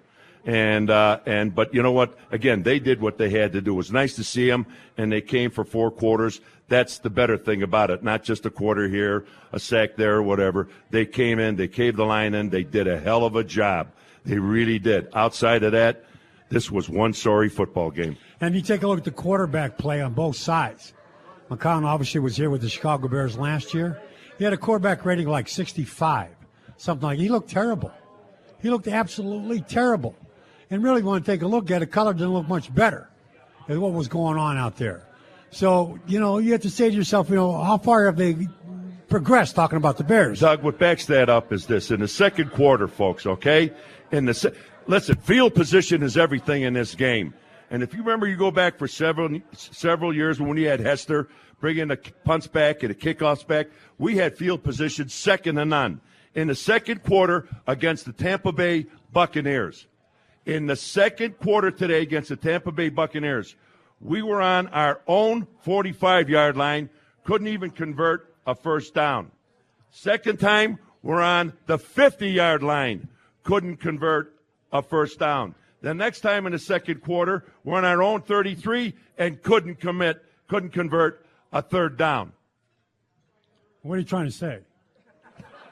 I'm very. You know what, Doug? It speaks for itself. It speaks about the players, and it speaks especially about the coaching staff. How the hell is it possible you could have phenomenal field position like that in an opening of the game in the second quarter, and you can't even get a first down with those 3 phenomenal field positions, Doug? I love it when you get irate. I really do. I'm sorry. You're right. I'm just trying to tell you what the hell went on here. I know. I understand that. I understand what went on. I take a look at it, and you're absolutely correct. I'm not going to argue the point with you, but the fact is that what does this mean for us down the road? What does it mean for the Bears down the road? Are they getting better because they beat Tampa? I don't think so. I mean, they had to do that. Doug, there is no down the road. Well, down the road, there just isn't. But look at the line. Hey, Ed. Doug, they had 6,403 unused tickets. 6,403 unused tickets. And they're all here, right here. Yeah, they are. Hey, thanks for coming by. Yeah. Turn your tickets in. We'll refund them all. Thank you for being here. You're making our day. Believe me, I tell you what. There's some times when Doug. We're back with more of Doug and OB and the Majestic Star Casino postgame show, live from Chuck's Southern Comforts Cafe, 8025 South Cass Avenue in Darien. Presented by Majestic Star Casino. Experience 6 floors of gaming action. And by Motorworks. Nobody works like Motorworks to earn your business. And by Chuck's Southern Comforts Cafe. Only on Sports Radio 670 The Score and 670thescore.com. Chicago's sports station. Welcome back to the Majestic Star postgame show presented by Motorworks. Nobody works like Motorworks to earn your business. We are live on the Score, Sports Radio 670 at Chuck's in Darien. Tremendous food, great food. O'Bradovich and Buffone. Our phone number 312-644-6767.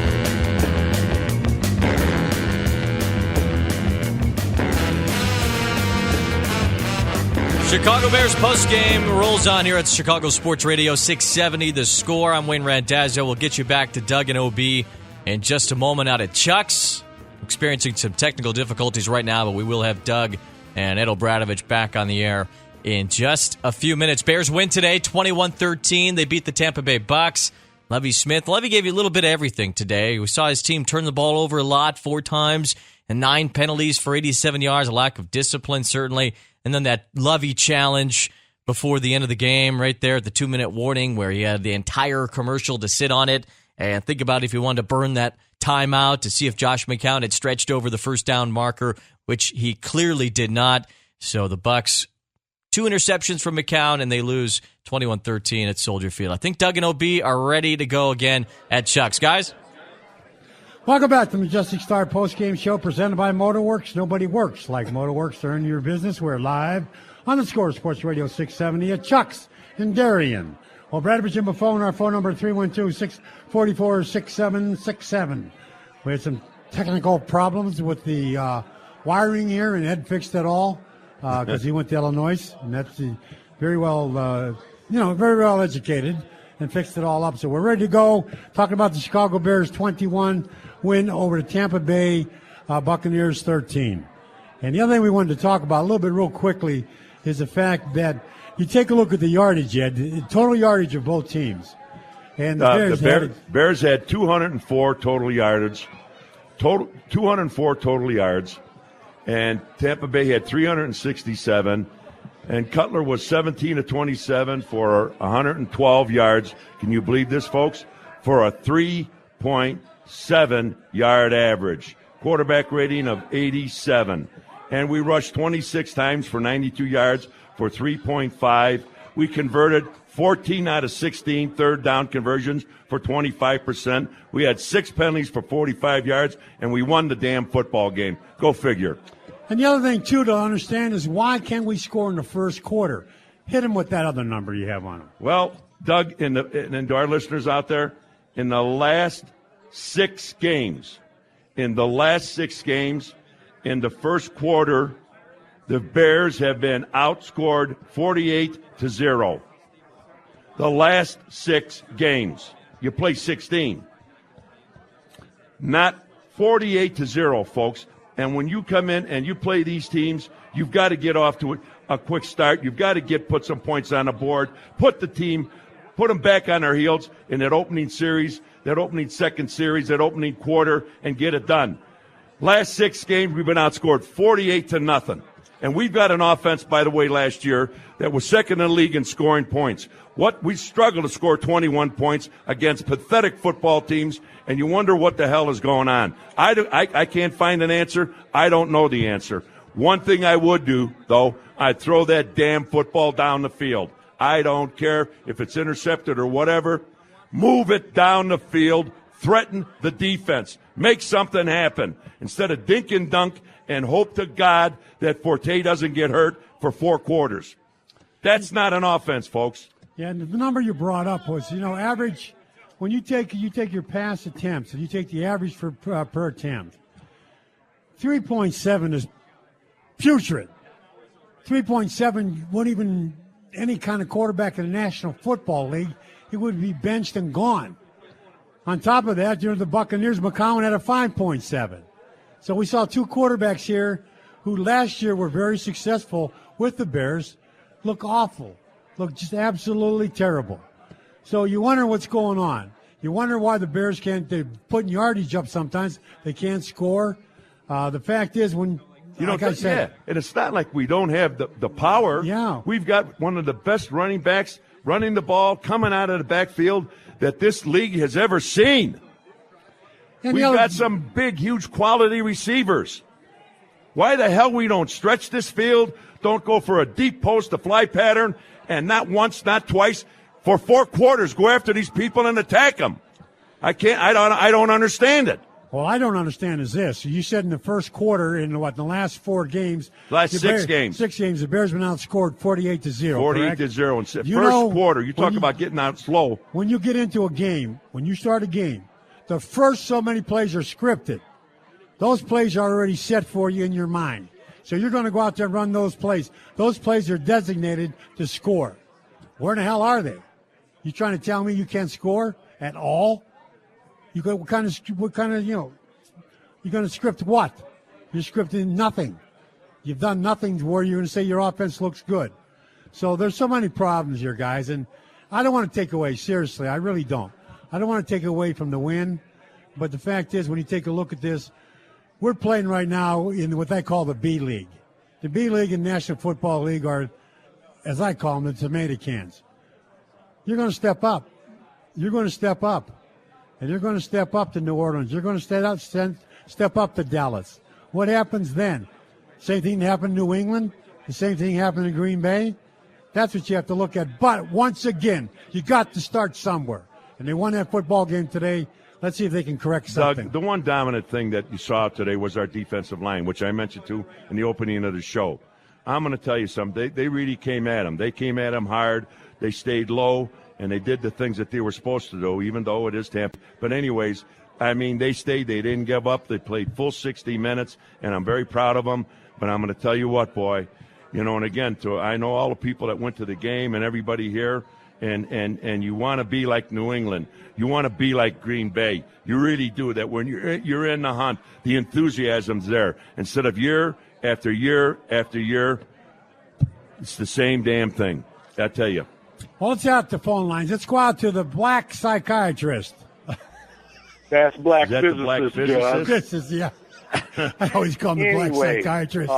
What? Good to talk to you, gentlemen. And you're kind of echoing and stealing my thunder. This was a game of turnovers. And you're right, the Bears, they're a tomato can team. I did see some positives, but most of all, I was glad to see that they changed their game plan to put Matt Forte with his rushing touchdowns. I'm kind of concerned what's going on with Lance Briggs. He's hurt. Yeah, nobody said anything. He left the game, and I agree on the whole. You had the defense really playing great. David Bass, Stephen Paya, monster game, Tim Jennings, and Ralph Monday with that real strong interception to really kind of put some momentum. That's it, gentlemen. Well, yeah, the defense itself came out to play. The takeaways are the keys of the game. He had 4 of them, and that makes a big difference. There's no question about that. That turned this game around. We're down 10-0. See, that's Tampa Bay's forte. That was Lovey's forte. Get the takeaways. They did that last week. Tampa did against Washington. They took the ball away, 3 or 4 times? They had 6 sacks. So that's the key.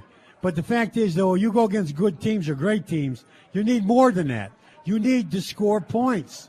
You need to put points on up. You know what, Doug, on the defense, I talked about the defensive line. Well, the guy that really impressed me, Doug, was Washington, folks. He was number 94 out there. Washington, Yeah, wow. He came in that game from that right side. He replaced Allen. And I'll tell you what, he's a big boy, and he brought it. He brought it big time. That's good to see. Well, that's the whole key with this team, the defense. There's no question. So we'll see what happens next week against the Lions. But the fact is, you had Ratliff, who played, I thought, a pretty good game. Paya played a good game. You had the guys on the other side. You're talking about Washington. Bass. So that's what you need. You need those type of guys. You need the fact that, you got your defensive backs playing. Fuller getting hurt, I don't know how that's going to affect the team a lot, because I think a hell of a lot of Fuller, even though he got beat on that first play. Doug, I think in that game up on Thanksgiving Day, folks, if this defensive line played like they did today, I think they can cause a lot of havoc up in Detroit. I really do. And getting that quarterback's face, and forget about Megatron and all that. You get that kid disrupted, we might have a chance up there. We just might have a chance. If the D-line plays the way they did today, get in that quarterback's face, let me tell you something. We could be in that game and we could win it. And when you say that, and I'm the first guy to jump on that. I mean, I'm saying to myself, I'm looking for hope. But you sometimes you take a team, you look at their past. You look at Tampa. They were 29th or 30th in scoring points. Right. 39th or 20th. They were 26th throwing the football. I mean, there's not much there. Exactly. That's what scares the hell out of me. That's the other side of the coin. Yeah. But be positive and say, listen, they've done it. Because what would it be like if the Chicago Bears lost to Tampa today? Oh, my God. Can you believe that one? I mean, all hell would break loose. We'd have been attacked by these people here. Right. They'd have hung us from the tree. Yeah. Are you kidding me? All right, let's go out to Chad on Ingleside. Chad, you're on the score. Hey, John, I just want to make a couple points real quick. The first point is, not only do we have a playoff product on the field, we don't have a playoff mentality. Dating back to last season, Mark Trestman refuses to put teams away. We get a lead, and then when we get the ball back, we run it, pass it, give the ball back. They're still in the game. I mean, look at what Green Bay and New England did to us. They were throwing the ball on first down up 40 points. And then the next point I want to make real quick is, you talk about going downfield. We couldn't go downfield because Mark Trestman couldn't make adjustments on how to stop the 28th ranked defense from being in Jay Cutler's face all day. Chad, we did make some adjustments, okay? And when we came out in the third quarter, guess what I saw? I've been screaming for years, move the pocket, bootleg, sprint out, do something. Let's go with a no-huddle, a hurry-up offense, a change of pace, and that should be done every week. Well, we waited till the third quarter, and we're marching down to get the touchdown. Cutler came out with a bootleg, folks. Finally moved the pocket all year. It finally happened. And so the other thing, too, you have to take a look at, and you brought up some names. One time, though, that's all. Yeah, you brought up some names. You brought up some quarterbacks. I don't think you can compare Cutler to Brady. I don't think you can compare Cutler to Rodgers. I don't think you can compare Cutler to Manning. So you're saying something, we got to do all these things. I don't think we have the quarterback right now, what's going on. I'm a big fan of him, was a big fan of him, but I see him out there, and a lot of times he's in a daze. I mean, I don't know what the hell the story is. Doug, let's take it a step further. Let's go to the upper level, if you want to call it management. Take a look at the Green Bay Packers, our dreaded enemy. Take a look at their president, Mark Murphy, who actually played this game, but he's the president of Green Bay Packers. And Ted Thompson. Ted Thompson is the general manager and up there for years. I think on that entire team of Green Bay folks, only 5 were not drafted. Only 5.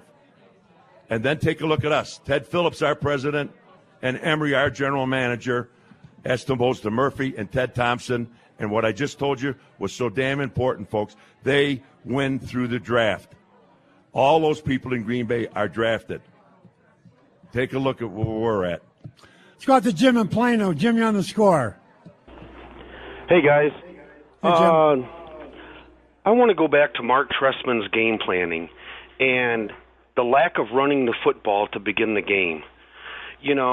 I'm tired of his fancy formations and throwing the ball. I want to see you establish the line of scrimmage and control the football game. Your play-action passing works fantastic off of it. You've seen Jay Cutler fake the handoff and then bootleg and throw it to Bennett. What a great play. Them are great plays. Don't get away. We don't even try to run the football in the first half. What is he thinking? You got to establish how you're going to play this game. The Chicago Bears love to run. The offensive linemen love it. Get up there and run the football and stick to it. and you will control this game, and that's what he doesn't do. In the second half, you made adjustments. You've seen Forte touch the ball more often. Okay? He is our best player. Put it into his hands. You see the other great teams do this around the league. Try to get the ball to your best player. That's what you need to do. And then the play-action passing sets up. You need to put him up underneath the center, and that way you're not standing. When Forte stands next to Cutler in the shotgun, you're handing the ball off to him flat-footed. If he's up underneath center and you're handing it to him, he's got a forward momentum, and then he can see the holes. That's where you're running game, and that's how you can win football games. All right, Jim, the first half. Again, you're talking about the first half. We ran the ball 7 times for 14 yards for a 2.0 yard average. I'm talking about the Bears. Yeah, and the fact is, too, why did they do what they do? Why do you want to throw? I'm not going to defend Trestman on this, but rules, you sit rules down. Tell you got to throw the football. Yeah, It's a passing league. Just look at the winning teams, and what do? They air it out every game, every quarter. But you take a look at Tampa. Tampa's defense against the pass was ranked 30th. 30th. So you would think you'd be able to do something against a team that's ranked 30th by throwing the football. That's what they were thinking. I don't know what the hell else is going on out there. You know, a lot of times, the plays look. I don't have an answer. I really don't. I wish I did have an answer, but I don't. What I'd love to see, Doug, is for this team, we have 5 games left. And I gave you that stat, folks. In the last 6 games, we've been outscored 48-0 in the first quarter. 48-0. With this kind of an offense that showed last year where the hell it is this year. You know what? Bear players and coaches, you got nothing to lose, guys. You got nothing to lose but the rest of the fans. And I hope the hell that never happens. But I'm going to tell you what. Go after it, guys. My Lord. Coaches, loosen it up. Go deep. Do something. And, guys, dedicate your it's so damn frustrating to see to play this game and played on a world championship team, and then you sit there and you see this kind of stuff, and I don't know how to sugarcoat it, folks. I really don't. There's no sense of urgency. Even though it had come out the second half, there was a sense of urgency. Where's the up-tempo everybody kept talking about when he first came here, Trestman came here? Absolutely. We're going to come out of the huddle. We're going to go fast. We're going to get quick. We're going to get the play in. They can't get the damn play in right now. They look like Lovie Smith trying to call a play, which had the same damn problems today, Doug, too. Yeah, when you came in and when they were in Bourbonnais in training camp, yeah. I remember you could see Trestman on the news. Yeah. He was out there when the offense was moving the ball, whether it was a dummy scrimmage or whatever have you, and he'd get the ball and they'd run a play, and then he'd be out there with the ball. Play, okay, guys, come on. Get back in the huddle. Let's go. Boom, boom, boom, boom, boom. That's all you have to do is see Denver. Where is that? All you have to do is see Green Bay. All you have to do is see New England and watch these teams. Their offensive people come out of the huddle. They don't even go into a huddle, and they attack. Yeah, you see that with us, guys? Do you really see that? I don't see it, and I didn't see it today. I haven't seen it all year. So we're going to take a break. We'll be right back at Chuck's in Darien.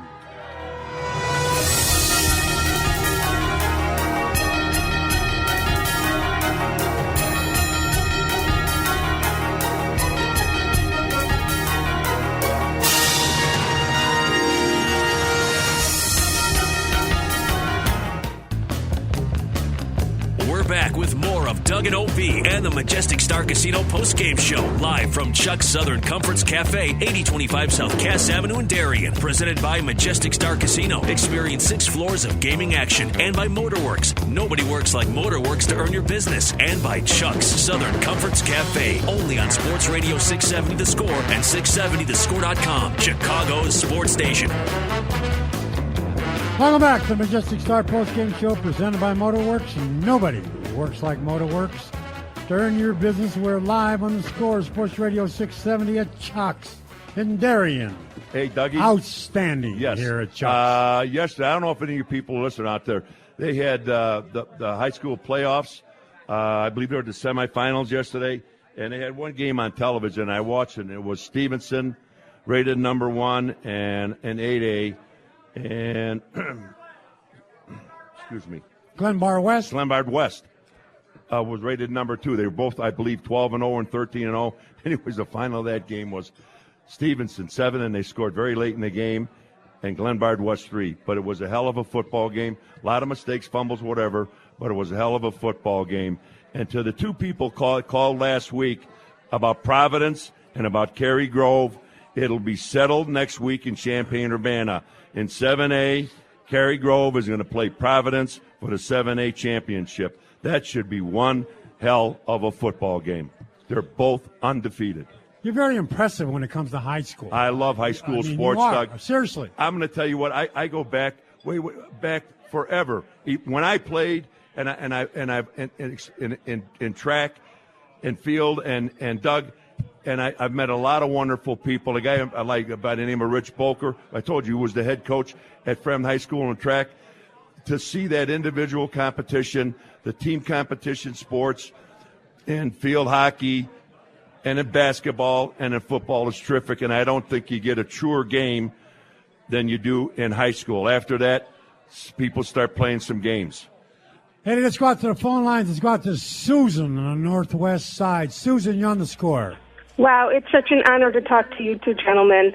And I really hope you're going to be on Thursday because it's going to be a long day, I think. Detroit's going to be out for blood. We will be on. Yeah, we'll be on. Oh, good. Okay.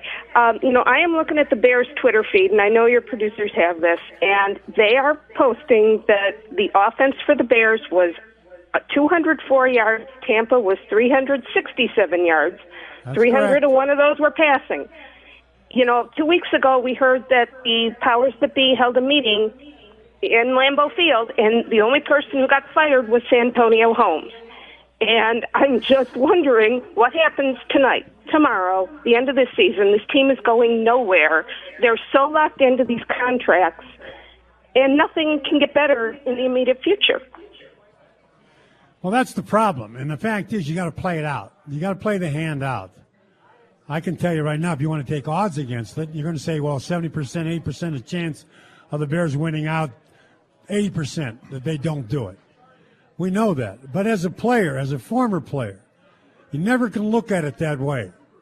You always go out there, you always play, and you always give it all you have, what you have to win that football game. Now, will the Bears do that for the rest of the year? I think they will try, but they're lacking something. They're lacking something. They're lacking that aggressive. They're lacking physical. They're lacking, to go for the throat, to take it over, to win it.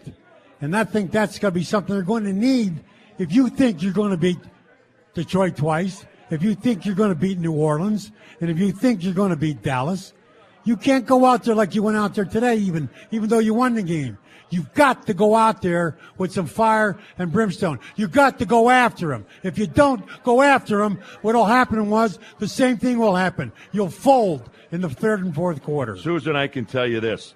In these last 5 games, if they don't show up and be aggressive and be mean and take care of certain situations when you're supposed to, if they don't do that, there's going to be some changes at the end of the season. And I mentioned before, George McCaskey's nobody's fool, all right? And I'm going to tell you what, when you look at the drafts and the way things have been set up, you've got to look to the top. You're the owner, but you've got to look at who's the president and who's the general manager and their decisions, whether they brought the coaches in or not. But the drafts have been horrific. The general managers have been subpar. If you look at like a Bill Belichick, if you look like at Green Bay, a Ted Thompson, if you compare them to that, it doesn't work, folks. So, Susan, what's going to happen? Again, if they don't show up, there's going to be a lot of changes. And to put everything on Trestman's head, I don't think that's fair. To put everything on the defensive coordinator's head, I don't think it's fair. I think upstairs you got to take a long, hard look at Emory and take a long, hard look at Ted Phillips, because anybody that gives Jay Cutler a $126 million contract, 54 of it guaranteed, when he has won absolutely nothing, and he makes this year, he'll make $5.3 more million than Aaron Rodgers. You go figure. And the other thing, too, you talk about the game itself. The defense looks like it's coming around. I don't want to get too cocky because I know the Tampa offense is not that damn good. We saw the defensive line Ed, spoke about the defensive line. I thought they played terrific. Yeah, and they're getting takeaways, they're getting turnovers the last 2 games. If that's the case, if they can push forward, that would be such a big important thing. But the fact to me, what still lies in my mind that I just can't get it out, is the fact that we were number 2 in scoring last year in the league. What the hell happened to us? You're seeing drop passes everywhere. You're seeing sacks. You're seeing sloppy work whatsoever. So that's the part that really gets me, because we spent a ton of money on the offense, on that offensive line. They spent a ton of money on the offensive line, on the receivers, and all the people they have there to say the color needs more weapons. So, again, I was happy what I saw today with the defense. Let's go out to Paul in Frankfurt. Paul, you on the score. Hey, guys. Just watching this offense and seeing how insufficient they are against these inadequate defenses. Jay's getting a lot of money. How much better do you think we would be if we got rid of Jay? We brought in Tim Tebow. What? Are you crazy? Bring in Tim Tebow. You must be drunk, or you're just being delirious. Hold it, Doug. Yeah. What? Excuse me. What? Tim Tebow. He may have something there. Oh, yeah. I'm going to hit you on the head with a bottle, too. Tim Tebow, stop yourself. You better off going on and getting McCown back. Let's go out to Baby Fab. Baby Fab, you're on the score. Hey, what's up, guys? How you doing? What's up, baby? Good, buddy. Good. OB, I want to give you credit because you said it. You hit the nail on the head. Whoever give Cutler $127 million should be examined. Now, with that being said, being down here in Atlanta, and I get to look at this picture from not in Chicago, from an outside view. I mean, everybody. I'm watching the Hudson Grill, watching the game, and people. Football is just great. People, other fans, you just watch your team. It's just so many games going on. I see Mark Sanchez running the team like he's an Army general. I see Tom Brady like a surgeon. And I see our quarterback, and everybody in that bar, everybody in the restaurant said, Cutler looks pathetic. I would never play for him. Now, this victory, everybody was calling it the Mel Tucker's head. Okay? I want to hear from those people, because the defense obviously did something to get things together. This offense, and I believe it's one person. I mean, they're so lethargic. Doug said it. They're so lethargic. They don't come up to the ball. They break out of the huddle. They when they get tackled, they don't jump up and ready to go. This is the worst. This was the worst thing to happen. I really wish that Josh McCown threw 5 touchdowns and won this game today, but you hit the nail on the head. Fab, let me tell you what. There's things, and you watch the winning teams, the year after year, and most of them are basically the same teams, and you watch their offense. Their offense is all diversified. It is. They'll sprint out. They'll bootleg. No huddle. Hurry up offense. They'll do a ton of things. They'll stretch the field. They'll come short. They'll screen. They'll do a reverse. Constantly moving the pocket, constantly changing up their offensive formations and the way they attack from down to down to down. Watch us! Let me say this. If I may, our defense is outstanding. I told you let me tell you something. Defensive line again. Not to talk here. They did a hell of a job. I had to put a pause in there because I know I saw your brains blowing out, and I don't want you, like you told me. One day we're doing a show, and I was really mad and I'm aggravated, and and he finally, the commercial comes to you. Look, he says, "Look, don't you ever dare have a heart attack." He says, "I won't give you resuscitation whatsoever. I'll watch you die." No, I'm going to tell you. That's what you said. No, I'm going to tell you exactly what I said. Let's say it again. I said, if you fall off that chair and hit the floor with a heart attack, plan on dying because you're going to get no mouth to mouth. Yeah. And we've been friends for years. For 50 years. I got to have a few chuckles once in a while. You got sometimes you got to laugh about this stuff. Let's go out to Jeff and his car phone. Jeff, you're on the score. Hi, guys. I got a question, and I'll hang up and listen to you answer. I've been watching the Bears since the days of Andy Livingston, so, I've been watching them a long time. Do you guys really think that the Bears can ever really be a competitive team? Baseball season is here at last, and the excitement continues all season long at DraftKings.com, the official daily fantasy partner of Major League Baseball. Daily fantasy means no season-long commitments. Why wait until the end of the season to claim victory when you can win huge cash every day? Hurry to DraftKings.com now and enter promo code PODCAST20 to play for free. You could win part of the $300 million in prizes being awarded this season. Enter PODCAST20 for free entry now at DraftKings.com. That's DraftKings.com. Play.it Sports Podcasts are powered by DraftKings. Sign up and play daily fantasy sports for real money. And be a good, consistent team as long as the McCaskies own that franchise. Ooh. Good question. And here's my answer.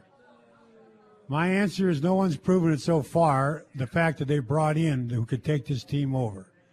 And we see it happen in Green Bay. We saw it happen in New England. But we just can't seem to grasp in here. Let me tell you this right now. It's not that the Bears are cheap, because they're not. And I've said this 100 times. They're stupid. The fact is that they bring in guys here that don't deserve to play football. Take a look what we brought in a couple years ago. O'Meal, he couldn't play dead. They brought in the two backs, Chester. He screwed up. You got guys that didn't belong there. And why? Who was that? And they paid a lot of money. Mano Maliuna. They bring him in a tight end. He caught 2 passes all year. And the Bears paid him $2-3 million. It's not that they're cheap. They've got to find someone. And I thought it was going to be Emery. We're going to find someone that knew football. Doug, they have so much to do with the scouting department, with Emery and with the scouting department, the college scouts, the pro scouts, which I've said before. Don't tell me they got the right people in place. When year after year, this is what you get here, there's something wrong in River City. Trust me on that one, Douglas. Otherwise, it'd be a totally different story. I agree, because it's happened too many times. Let's go out to Kyle in Crystal Lake. Kyle, you're on the scoreboard. It'll be in Doug. Hi, guys. First, I wanted to comment. I have family that coaches in the NFL, and I do know that the Bears are the lowest paying team as it goes for coaches in the NFL. So I think if that went up a little bit, might get better coaches. But the real reason for I called was, who's the leader on that team? There's no leader. Who is the person that is motivating and creating inspiration on both sides of that ball, that's showing some attitude, that you're going to look at, that every player on that team is going to look at when it's 3rd and 5 on either side of the ball, that you can trust that person to get it done. There's nobody motivating the team at all. You can talk about schematics, you can talk about changing things up, but until you have Aaron Rodgers mentality there, somebody that is cultivated, that is inspiring these players, it's not going to work. And it's certainly not Jay Cutler, because he looks like Eeyore from Winnie the Pooh. You need a leader on that football team. Well, not only a leader on the football team, think about it. He's your coach, too, by the way. What is the guy going to do? Just put a whistle around his neck and say, I'm the coach? There's leadership among players. We've been through this before. But basically, the leadership comes from the coach. Absolutely. He's the guy who's got to be in there. He's got to be in your face. He's got to talk to you. Once again, I'll say it. No kumbaya crap. Don't sit around and put arms around each other and say how great you are and let's go out to dinner and how's the family. That's a whole different ball game out there. That's a damn mean, rotten game out there. I don't give a crap what anybody tells me. And that's why it's got to be played. You can't take it softly. You can't look at it softly. And so what happens here, your leaders will come from your coaches. And so maybe somebody will step up. Maybe what they're going to try to do is emulate their coach and try to be philosophical about it. You can't do that. You have to go after their people physically. Let's go out to Don in Hampshire. Don, you're on the score. Hey, guys. Thanks for taking the call. Listen, watching today's game, happy for the win again. We needed it. We really did. But, from what I saw, Tampa Bay beat themselves more than we beat them. A couple of penalties, the roughing the punter and stuff like that, just took away some possessions from them. We dispelled one thing, bringing McCown back to Chicago. Well, that's not going to work. But we also confirmed another. We do not have a high-power offense. It was good today to see the defense show up a little bit, and I think they're going to need to do that for the rest of the season, because if they don't, it's going to be a long rest of the seasons for us. Thanks, guys. I agree, and I don't know what happened. Ed and I have been around this game for a long time. What happened to the offense? What happened to Trestman's offense? What happened to that offense that scored points? Where did it go? I don't know. I don't know what the hell's going on. The color looks like, I told you, it looks like he's in a daze. Half the time he throws the ball, half the time you don't want to throw the ball. There's no sense of urgency whatsoever with that damn offense. The major players aren't hurt on offense. They got all the guys. Hurt. They got all their guys in order. You got two receivers that they're pretty damn good. A tight end, a back that can, obviously, run the football. So you give me the answer. I don't have the damn answer. Good call, Don. We're going to take a break. Go Betters and Buffone at Chuck's. We'll be right back. Hang with us, folks.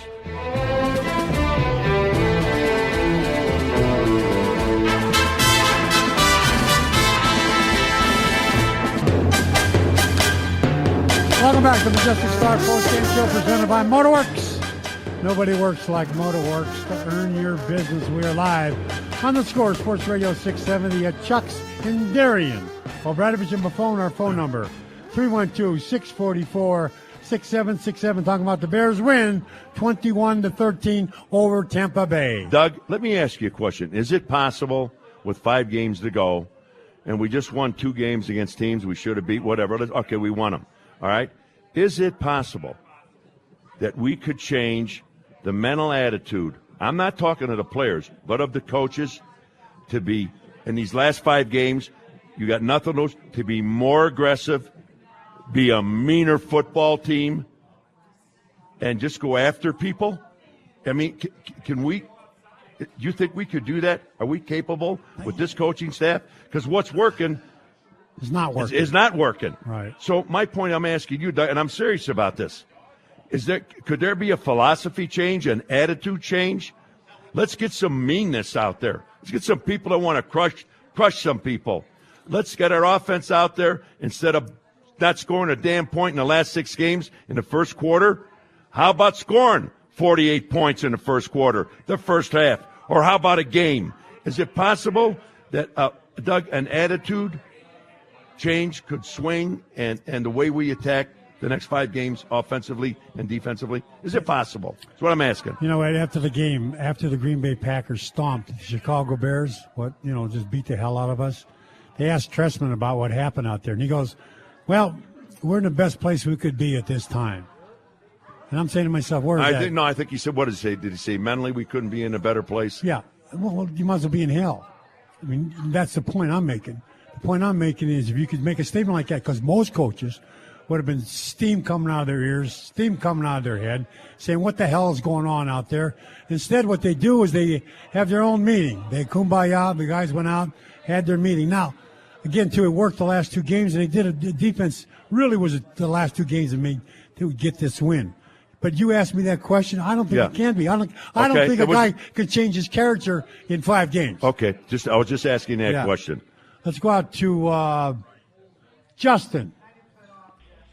Or Bob. Is it Bob in Plainfield? Bob. Yep, I'm here, guys. How's it going? What's up, Bob? All right, Bob. All right, guys. I just want to get your opinion on, if you guys are in the front office, you personally, where do we go from here? I mean, as an organization, we were built to win right now. And, with the $120 million to Cutler, and we brought in Trestman, who's supposed to be this offensive guru, and quite frankly, I thought the play calling today was bad. I thought it's been subpar all year. Not to mention a lot of the key members of the defense are not getting any younger. I mean, we've given up 30 points a game, which was last in the NFL coming into today. Where do we go? We're probably going to finish around 500, which means another middle round draft pick. How do we improve? I'll hang up with what you guys got to say. You know, how do you improve? The fact is, if you think you're going to grab some guys off the street, free agents, there's no question you're not going to do anything this year. This year is set. You know, we got what you have, and you're going to have to use those players you do have. It has to be the draft. It has to come in the draft with some players, and maybe they can find somebody else out there. But I just don't have the answer to this because they did go out there. Didn't these guys sound good to you? Like Bushrod, the offensive tackle, we brought him in. You know, Marshall, you brought the draft choices you had. Shouldn't you have been better? I think you should have been better. Hey, Bob, let me jump in on that a little bit. And let's go upstairs. We had Ted Phillips when they got rid of Jerry Angelo as the general manager. And they were looking for, obviously, a new general manager. Wouldn't you think that the president of the Chicago Bears would have the wherewithal, a knowledge of how to go about it through the fellow teams, your other fellow teams that are in the National Football League? Obviously, you must have friends. Talk to them. How did you get it? And why? And by the way, when I'm saying that, you should have had an idea too. The thing, Bob, that bothers me is Ted Phillips went out to a headhunting firm to find a general manager. That's what he did. Now, again, let me see what I said. To have the wherewithal, the knowledge of you being a president in the National Football League, and it's not really, there's only 32 of you people, okay? And not have the knowledge, the wherewithal, where to proceed to find a general manager, and you call in a headhunting firm to find you a general manager in the National Football League. That's all I'm going to say about that, Doug. We're going to take a break. We'll be right back. We're back live at Chuck's Southern Comforts Cafe, 8025 South Cass Avenue in Darien, with more of the ChevyDriveChicago.com pregame show, starring Bears experts Hub Arkish and Dan Pompei, along with former Bear and Score midday host Patrick Manley, only on Sports Radio 670 The Score and 670thescore.com. Chicago's sports station. The ChevyDriveChicago.com pregame show is presented by Chicago Football Magazine and by Tito's Handmade Vodka and Chuck's Southern Comforts Cafe. You moron, you played the wrong one. Okay? I'm telling Mitch. This is not Pat Manley. This is Obradovich and Buffon. Get your cards straight, mister. Welcome back to the Majestic Start postgame show presented by Motorworks. It's Obradovich and Buffon. Nobody works like Motorworks to earn your business. That would be a Mota Works. Motorworks. Mota. Isn't that English? That's English, isn't it? Stop yourself. I'm doing a bad job? It's not bad, terrible. Well, it's Motorworks anyway, whatever. Cut it out. It's Motorworks. What nationality is Obradovich? That's Serbian, my friend. That's what it sounds like, Serbian, yeah. You know what Serbians do? Don't tell. I don't know either. But I mean. A few chuckles, you need them. Let's go out to Justin in Sacramento, California. Justin, are you there? Justin, get it off the surfboard, Justin. That's right, Justin. Turn it in. John on the road. Hey, Doug John. and OB. Thank you for taking my call. And I know it's early, but happy Thanksgiving to you both. Right back at you. Hey, I had a question for you. This is more Brandon Marshall related, but when teams begin to bracket him, essentially taking away the deep threat and the underneath routes, how do the Bears, or how should the Bears attack that? Because it seems like when Cutler loses his favorite toy in Brandon Marshall and teams kind of take him out of the offense, the scheme, that Cutler falls apart. So is it just post routes to the outside? How do the Bears go about it when teams begin to bracket Brandon Marshall?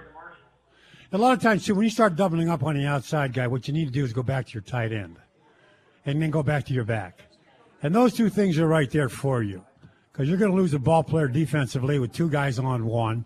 So that gives you more room to work with. If you can read that tight end, you see the tight end's got to make a big difference in all football games because they really chew up the middle. And if you can do that, if you can come back with that and use that tight end, we see Gronkowski from New England do it all the time. You know, we were doing it with Bennett for a while, too.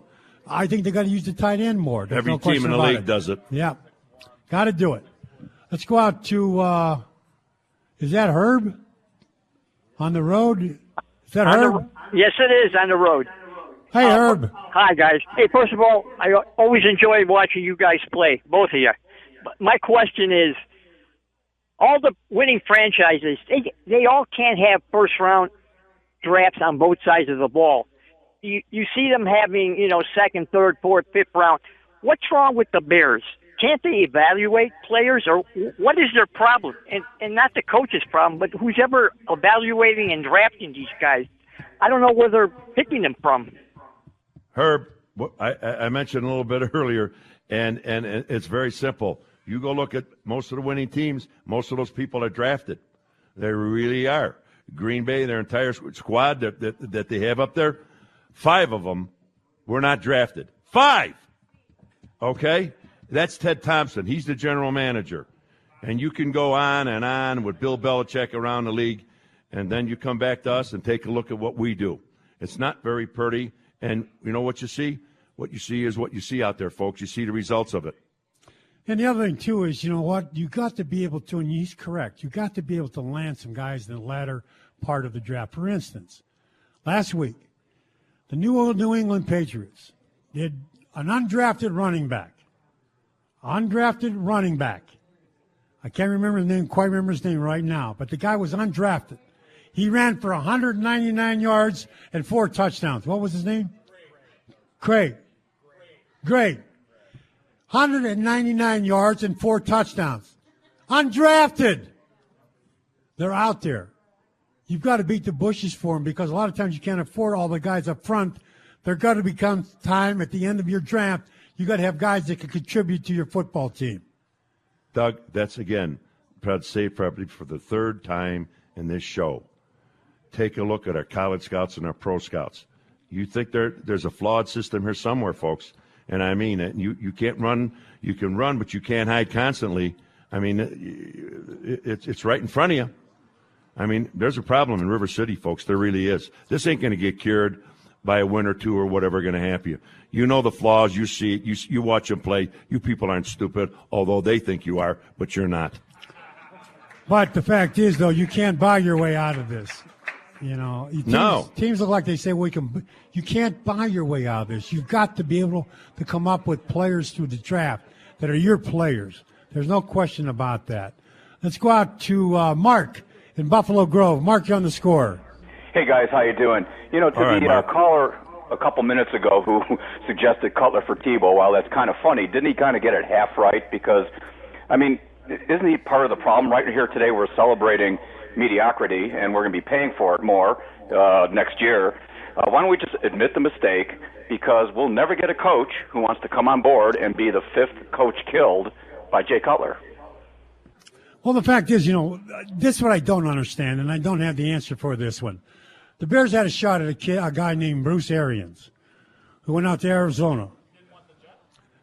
Why did he want the job? He's referring to a head coach. Yeah, from the head coach. Yeah. There was, the same colors, coach killer. If you're going to, I was just ready to say something. If you're going to go there. What? Well, that kind of rumor we heard. Yeah. I was going to say be very cautious about that. Well, it was a rumor. I'm just saying it was a rumor. But the fact is, though, Bruce Arians, you make the call. I go to Arizona, go to Chicago. Why wouldn't he come here? I mean, the guy's 9-1. The guy has a terrific defense. He goes, he's a smart coach. He's a good coach. And basically, he's just turned his back on the Chicago Bears. Well, there's what Doug's saying. There's another story out there, and I don't think we can actually factually confirm it, but it's a guess. Let's put it this way: Bruce Arians didn't want to come here. He took the job, better paying or whatever is out in Arizona. I think we better leave that one alone, Doug. Well, I think it was basically for his health, Ed, because he wanted to stay in Arizona. Yeah. All right, let's run with that one. Before we talk ourselves into a problem. Yeah. I talk about Tampa Bay. You have to say this: they lost their offensive coordinator in Tedford, who had a heart attack about 2 weeks ago.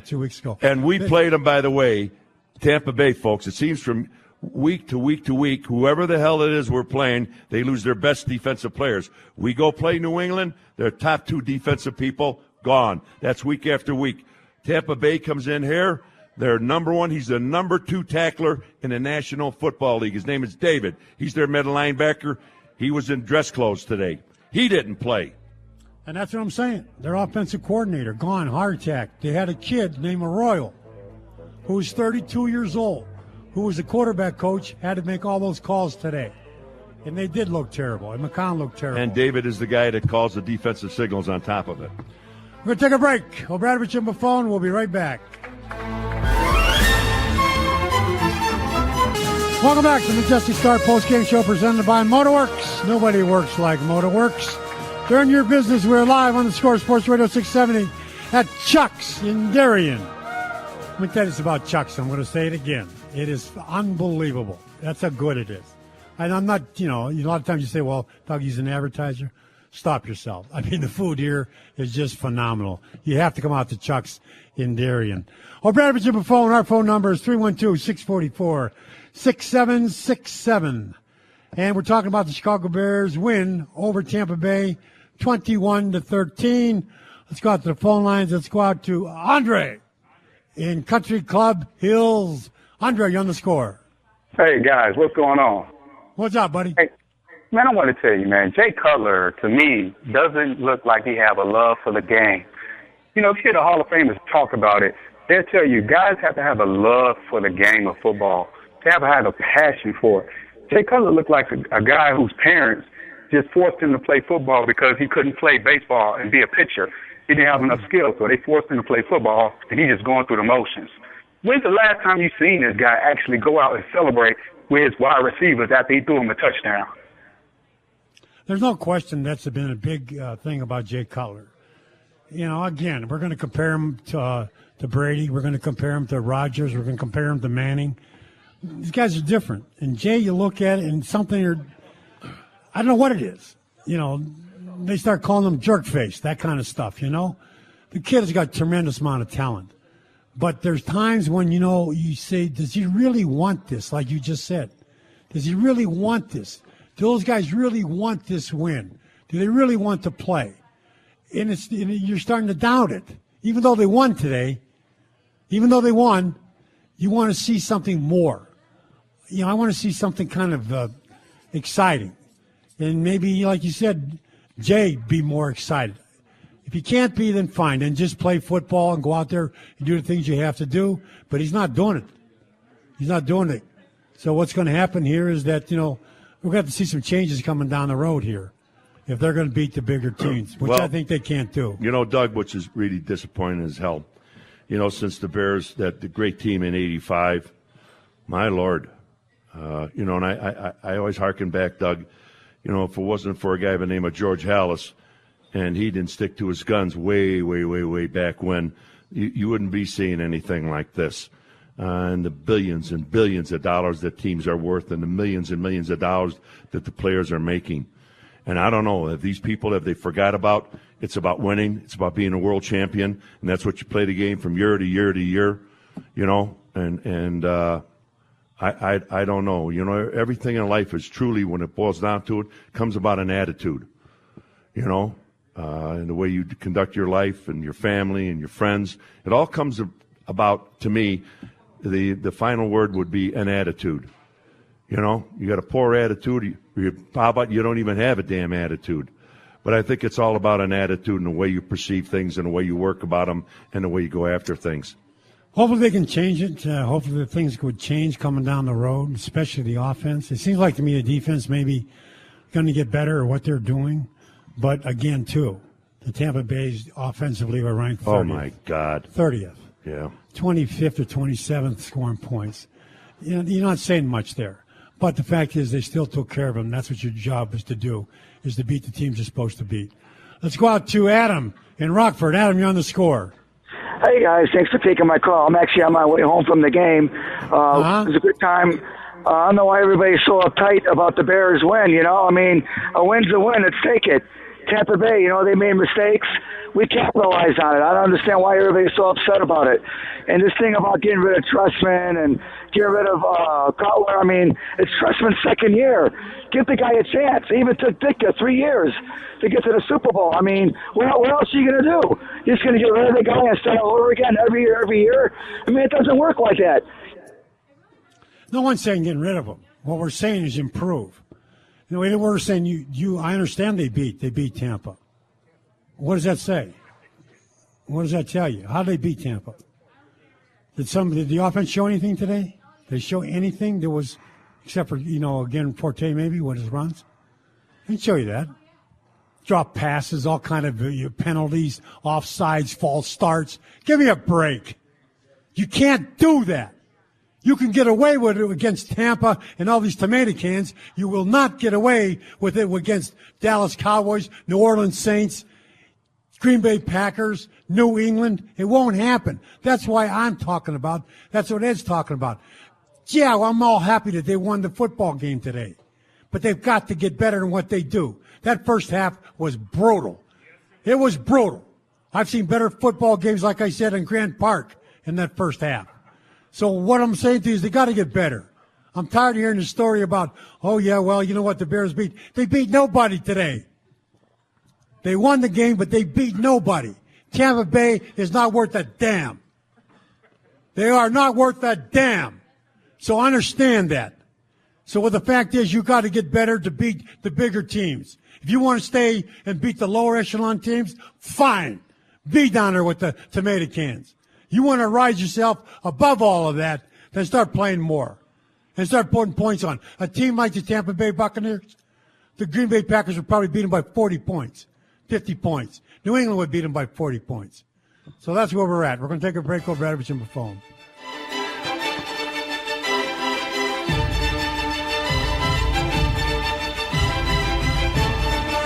What we saw in the first half, we basically saw in the second half. We knew what we were getting.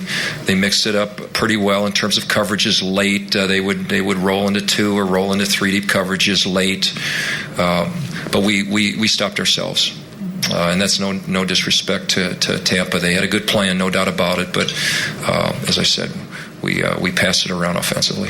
We're back with more of Doug and OB and the Majestic Star Casino postgame show, live from Chuck's Southern Comforts Cafe, 8025 South Cass Avenue in Darien. Presented by Majestic Star Casino. Experience 6 floors of gaming action. And by Motorworks. Nobody works like Motorworks to earn your business. And by Chuck's Southern Comforts Cafe. Only on Sports Radio 670 The Score and 670thescore.com. Chicago's sports station.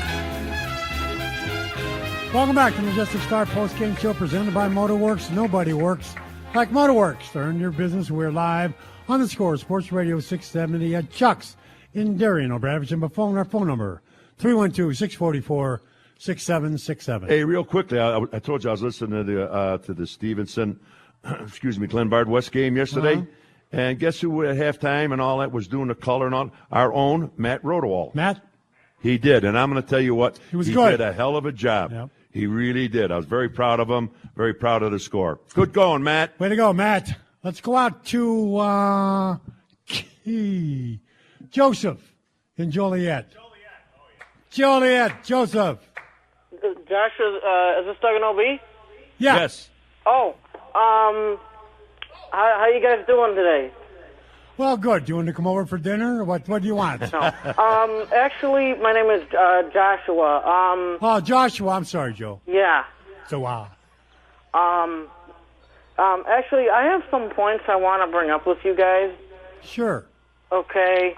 One here is, why do you guys think that Phil Emery is coming back next year, or do you think that he'll be out at the end of this year? I think he'll be back. You think he'll be back? Mm-hmm. What about Trestman? I think he'll be back.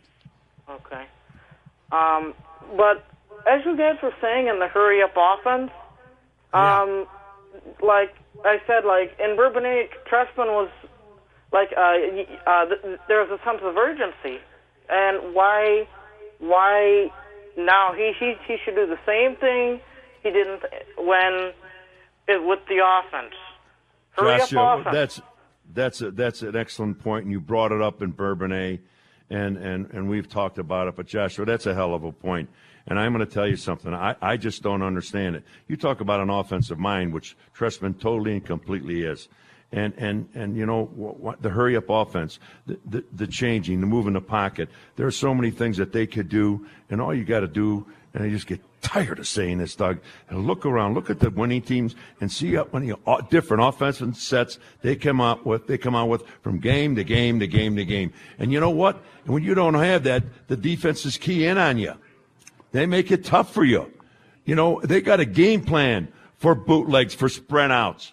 They got a game plan for a hurry-up, a no-huddle offense, besides whatever else they have to do, a defense has to do. We don't do it. I think this is the major mystery of that Chicago Bears offense. I agree with you. That's the number one thing, Doug, in my mind. When I said what happened with the players about 2-3 weeks ago, they talked too much. That Forte came up about 5 days later and backed that up by saying we talk too much. And the other thing is exactly what we're talking about here, Doug. Yeah, because when he came from Canada, in Canada you don't have that. What is it? 24 seconds here in Chicago to get a 20. It's 20 seconds. In Canada it's a lot shorter. So they're using three downs. tempo. 3 downs to go 10 yards. Actually, it's 2. Third down, you punt. Yeah, but the fact is, time-wise, from getting the huddle to that's why you got to go. It's tempo. Tempo is fast, and he said he's going to have it here. I don't see it. I don't see it. You don't see it. That's a question I'd like. I don't know why one of these people in these press conferences ask, why? Why is it that we have all this money, all these people here on offense? They all can't be dumb, stupid people. Why is it that we can't run for multiple offensive sets? Why can't we go from a hurry-up offense to a no-huddle offense to a sprint-out team to a bootleg team? Why? You know what the mystery is, too? We did it last year. That's exactly what he did last year. He came in here, like you said, remember we saw him down at training camp? He was at training camp, and that was all he did. He was screaming and yelling about, get out of the huddle, get up to the front, move it, move it, move it, move it. I watch him now. It's like slow motion. It's like they're playing in mud. He gets caught up in that pad he's got there, and he constantly reading it with his head down. Well, I got to tell you look at last year. That's right. Hear the music. Hear the voices. We're live at Chuck's. We're not going to come out with highlights, are we? No. The wires are all fixed. Everything is set to go. Are we back on the air? We're back on the air. We're back on the air. Adapt or die, Big Ed. That's exactly it, Doug. what we did. Well, it ain't looking good, pal. Jesus Christ. It's been one of those days. I'm going to tell you something. Anyway, let's go out to the phone lines. Let's go out to, again, I'm going to try this one more time. Gary from Cary, okay? Hey, Gary, guys, are you there? Doing? How you doing, buddy? Gary. Gary, I tried to get you about 50 times. Hey, Gary, are you going to the game? You're going down to Champaign this coming weekend? I'm gonna work on it there, but go Trojans! They're gonna knock out Lawrence Providence. What? Oh yeah, Cary Grove's gonna beat them pretty good. Oh, they are? Wow. Yeah. Well, the last time they met, Gary, was I want to say about 3 years ago or so. And again, they met a lot of times. Is Providence and Cary Grove, and again they're playing for the 7A championship. But the last time they did, I think it was about 3 years ago or something like that. Cary Grove beat them. So this should be a hell of a game. Yeah, and the New Lenox has got that chip on their shoulder for what happened to what we did to them the last time we played them.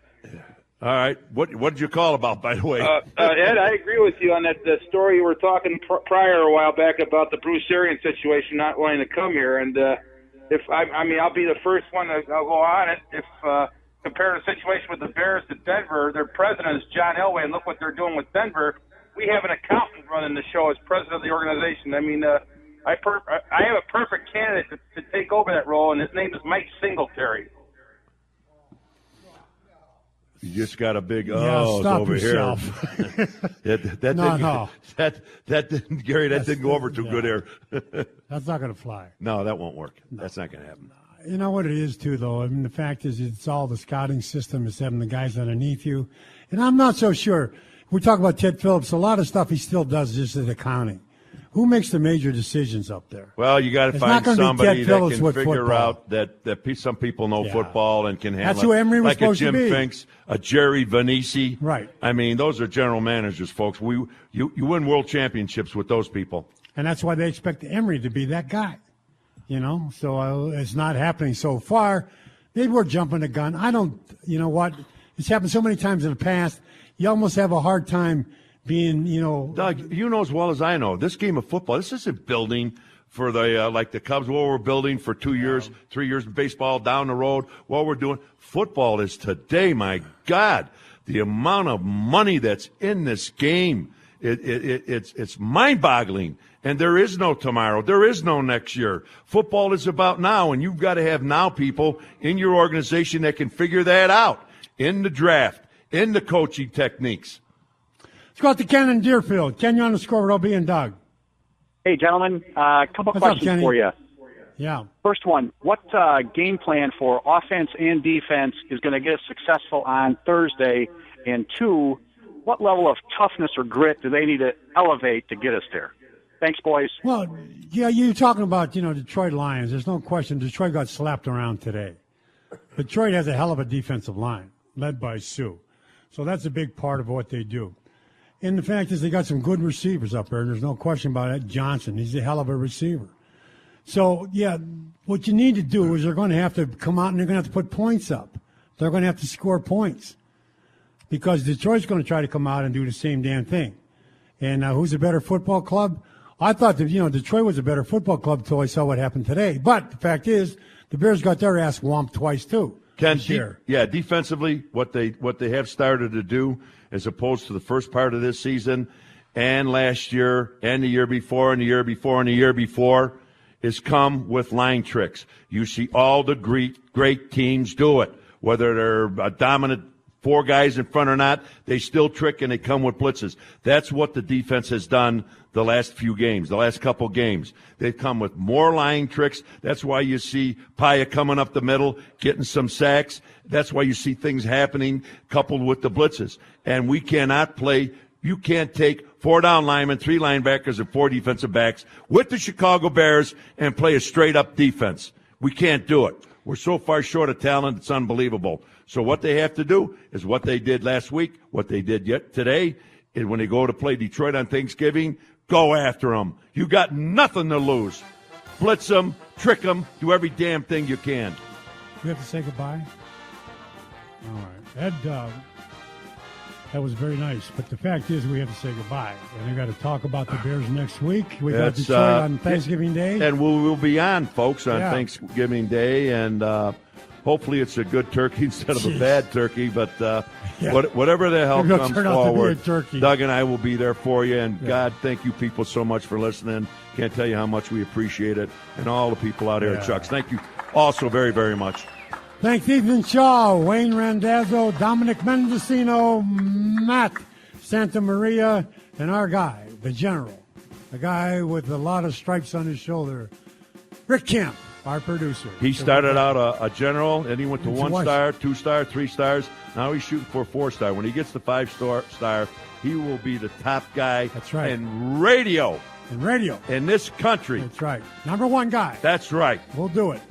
Thanks for listening, folks. We'll be back next week.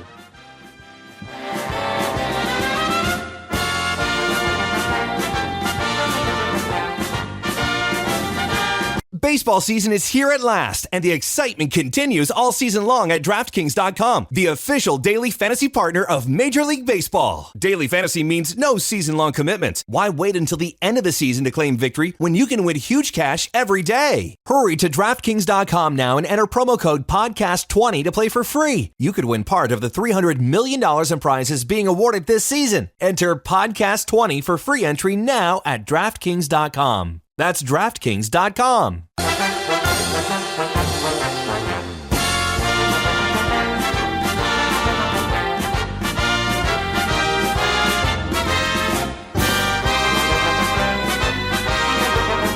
Cutler in the shotgun. Fakes to Forte. Screening left with the 12. Caught Jeffrey. 5. Breaks a tackle. He's in for the touchdown. Alshon Jeffrey runs it in from 10.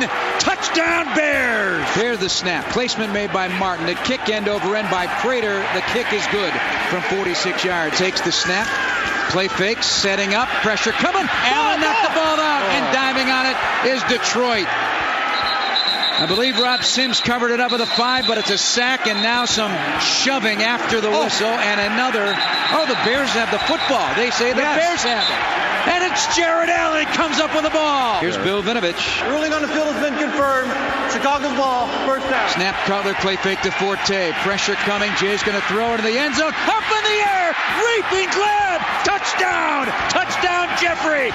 Touchdown, Bears. Waiting the snap. It comes. Pressure up the middle. Hit as he throws. Down the left seam. Up in the air. And a grab for Johnson. He's in for the touchdown. Reached up and made it in tight coverage at the 1 or 2 yard line and into the end zone. 25-yard strike. Takes turns. Gives. Dives for the goal line. And it looks as though he's in for the touchdown. Joik Bell punctures the end zone. And the Lions have taken the lead for the first time today. Snap is back to Stafford. Looking left. Throwing to the left corner of the end zone. The easy fade to Calvin Johnson for the touchdown. Lions extend their lead. Snap placement made on the right hash. The kick is up, and Robbie Gould, for the first time in 5-6 games, ties Kevin Butler for career field goals with number 243. All-time on the Bears franchise list. Stafford takes turns, giving it to Joik Bell, bouncing left, untouched, walks into the end zone for the Detroit Lion touchdown. His second rushing touchdown today, and the Lions are up 30-17 on the Bears. And now it's time for the Majestic Star Casino postgame show with your hosts Doug Buffone and Ed O'Bradovich, only on Sports Radio 670 The Score and 670thescore.com. Chicago's sports station, Majestic Star Casino. Experience 6 floors of gaming action and presented by Motorworks. Nobody works like Motorworks to earn your business. Those highlights courtesy of WBBM Radio. Jeff Joniak on the call. Hey, welcome to the Majestic Star Casino postgame show presented by Motorworks. Nobody works like Motorworks to earn your business. Detroit Lions 34, gobble, gobble, the Chicago Bears 17. As we expected, most people expected this to happen, and we all expected did happen. And what a game. I mean, the game was, I thought maybe the Bears had a shot. They came out playing very well, which they normally don't do in the first quarter. For 8 minutes. Yep, that was it. The ball game was over. From then on, it was all a bad, again, we're playing against an offensive line. I'm going to let Ed handle that part of it. The defense itself, just let Stafford just do what he wanted to do when he wanted to do it. And there were some great catches by Calvin Johnson and Tate. So, all in all, when it's said and done with, the Bears are who they are, who we thought they would be, and they're not very good. Well, Doug, there's so many different ways you could look at this. The Bears, again, had pretty damn good field position the whole game. But I'll tell you what, this game, where is a game, football game really won? It's one up front, okay? And the last 2 teams we played, should the Bears have beat them? Absolutely. But I want to tell you what, folks. Excuse me. This game today was totally one up front. The Detroit Lions offensive line is all backups, basically, and makeshift guys. They had a left tackle playing against Jared Allen, who has never started a national football game in his life. Never. They got pushed around. They could not get to Stafford, and Stafford ate us up alive. Ate us up alive. Where were these players at? Number 50, Shea McClellan. Did anybody, I don't know, was he even out there, Doug? I think so, during the water break, yeah. You know what, folks? It just gets to a point where, I mean, my God, it's right in front of you. This Emery, you got to take a long, hard look at Emery and Ted Phillips. I'm telling you, folks, it's up front. That's where it has been, and the problem's been up there for quite a while. Doug, against the Patriots, the Packers, Tampa Bay, and the Lions. The first half, normally you try to get off to a fast start in the first quarter, but the first half, folks, total yards and points against the Patriots. The Patriots had 298 yards. We had 119 yards and scored 7 points. Against the Packers, the first half, had 358 yards. We had a total of 161 yards, 0 points. Against Tampa Bay had 211 yards, and the Bears had 68 total yards the first half of football and scored 0 points. The Detroit Lions had 286 yards the first half. We had 118 and scored 14 points, of which a 5-yard drive for a TD. When you take a look at it and you start talking about the Bears and going into this football game, we knew one thing, that the Bears could not, and we both said it. They will not, they cannot run against the Detroit Lions, and that's a fact. Just take a look at the stats there. You can't run against them. There's no question about that. But the fact is, though, the Bears in the first half, during the course of the year, up to this point in time, up to this game, they have given up 199 points, and they have scored 103. So when I see all of a sudden now the Bears coming out in that first half, that first drive, I'm saying, wait a minute here. This may be a possibility that maybe they turn things around. They didn't turn things around. They didn't come up with stuff they needed to come up with. And I would like to know, and I know in the first half this is what it was, the stat that I believe in, the stat that I believe is the most important stat out there, is the average yardage per pass attempt. And I saw in the first half our average was 5.4. Theirs was 10. In other words, when you get 5.4, and the same thing happened last week, that when you start doing that, you're dinking and donking. You can't get vertical. You can't go down the field. You won't go down the field. Maybe you can't go down the field. Maybe you don't have enough time to go down the field. Maybe they don't call it to go down the damn field. I don't know. But I know this. You're not going to win very many football games with an average pass per attempt of 5.8 yards. Doug, let me tell you something. If they didn't throw the ball 5 yards, average 5 yards, I'm going to tell you, Cutler would have been sacked over 20 times today. That defensive line from Detroit came after our guys. Our guys had a couple times where they blocked good, but boy, you watch that game for the most part. They got down, they got low, and they came after Cutler. And he had to get rid of the ball for 4 quarters. Well, well, go ahead. I understand that, Ed, but let me tell you something. I'm not letting these damn coaches off the hook here. Oh, Christ. I know you want to jump all over Emery. Jump on them because they deserve it. What's going on up here in that office? But I'm not in the let the coaches off the hook here. You ever heard of a thing called a rollout? Get out of the pocket, change the pocket out, do something different, then go downfield, play action, roll out, do something. You don't see that. Doug, I'm not giving these coaches one iota of a pass. It's amazing. I've been saying that for years, and again, I mentioned it twice last week, that exact same thing that you just said. Where's the hurry-up offense? Where's the no-huddle offense? Where's the sprint out? Where's the bootlegs? Move the pocket, create a problem for the defense. And Cutler, I believe 2 days ago or maybe 3 days ago, was either on his radio show or it was in the press. He said what we have to do is hurry up. We've got to move the pocket. We've got to bootlegs. We've got to move the pocket to become more efficient. So we come today against Detroit, a formidable foe. All right, what happens? You don't see it. I saw one bootleg, a short bootleg, and that was it.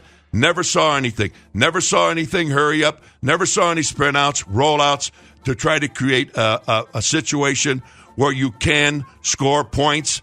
Detroit gives up averages 17 points a game. Bears scored 17 points. You listen to the Albrecht phone talking about the Chicago Bears loss to the Lions 34-17. Ed and I will be right back. Welcome back to the Majestic Star Casino postgame show presented by Motorworks. Nobody works like Motorworks. To earn your business, Obradovich and Buffon, our phone number 312-644-6767, talking about the Chicago Bears loss 34-17 to the Detroit Lions. Yeah, Doug, there's a couple things there in my crawl here, and just let me give me a chance to get this out here. Mm-hmm. I'm going to tell you what, in the fourth quarter, when it was about about 5 minutes and 30 seconds to go? We're 3rd and 19 on our own 12-yard line. Yeah, sure. and what did they come up with? A 3-yard dump out into the flat pass.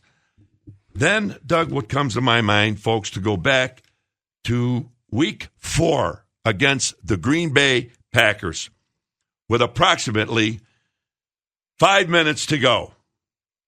Trestman takes out Cutler, making $22.5 million.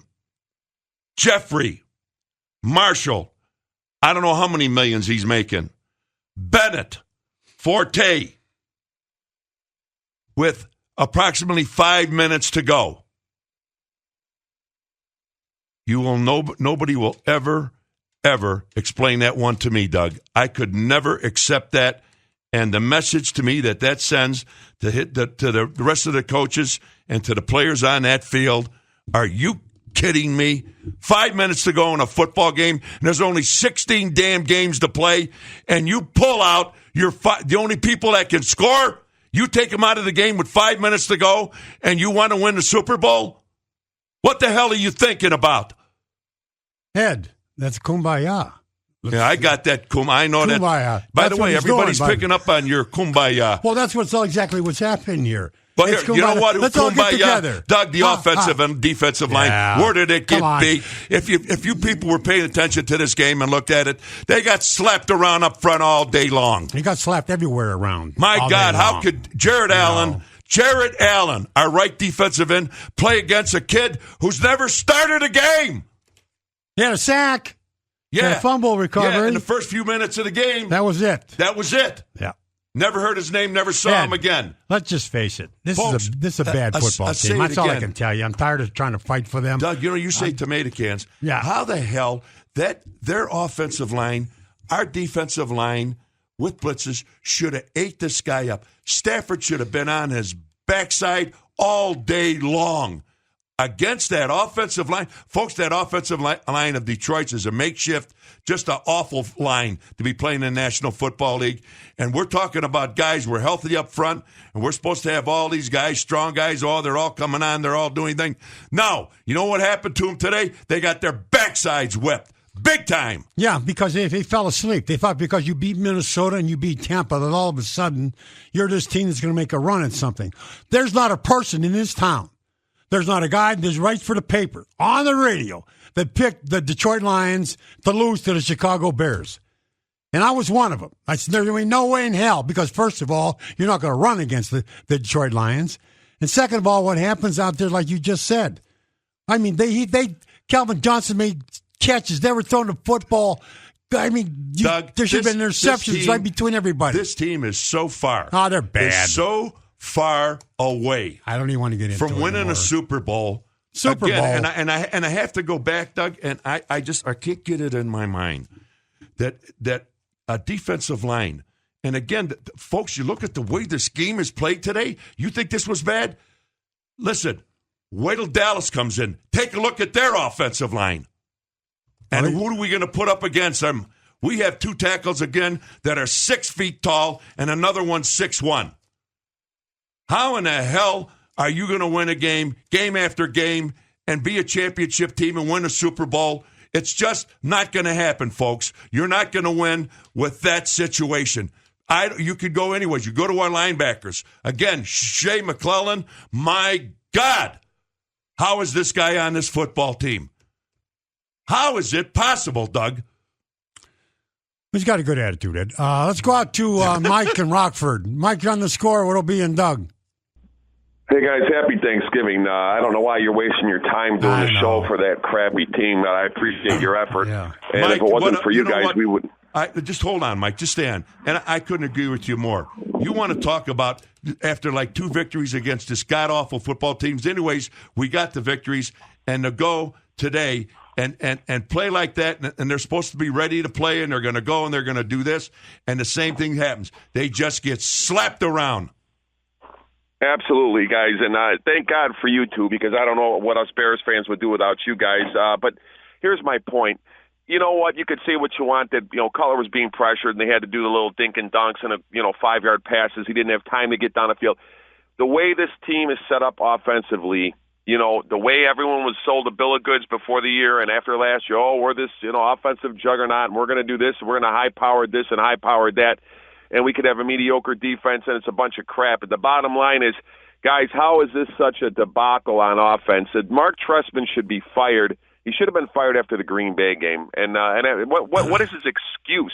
What is his excuse, guys? Have a great Thanksgiving. I'll hang up and listen. And thanks for all your time and effort. You guys are great. Thank you. Mike, he'll say this. He'll say, well, there's mistakes. We dropped the football. We had penalties. We did this. We did that. Then why are you doing that? Stop doing that then. If that's the problem, the mistakes are a problem, then stop the damn mistakes. Marshall, do something about it. 2 balls right in his hands. He drops them. He drops them. Dead right in his hands, and he drops them. I just don't understand this whole football club, and I'm with you, Mike, because last year, after what I saw, I said, holy smokes, look at this, number 2 in scoring. All the Bears need to do now is have a defense that maybe ranked 16th or 17th will be in great shape. This offense no longer it fell apart. Again, I want to look, and I haven't come out with the final number yet, what yards per attempt per pass. And I'm telling you what, that'll tell you what the hell's going on here. All I'm seeing is dinking and dunking. And this is, he has to dink and dunk because of the pressure. There's other things to do, and we talked about it. I mean, there's other things to do. The rollout, I'm losing confidence in Trestman. How about that? I'm losing so much confidence. I've already lost confidence in Mel Tucker. I mean, that's gone. That's been gone. My only hope was looking at Trestman saying, well, maybe he's the one that can put this all together.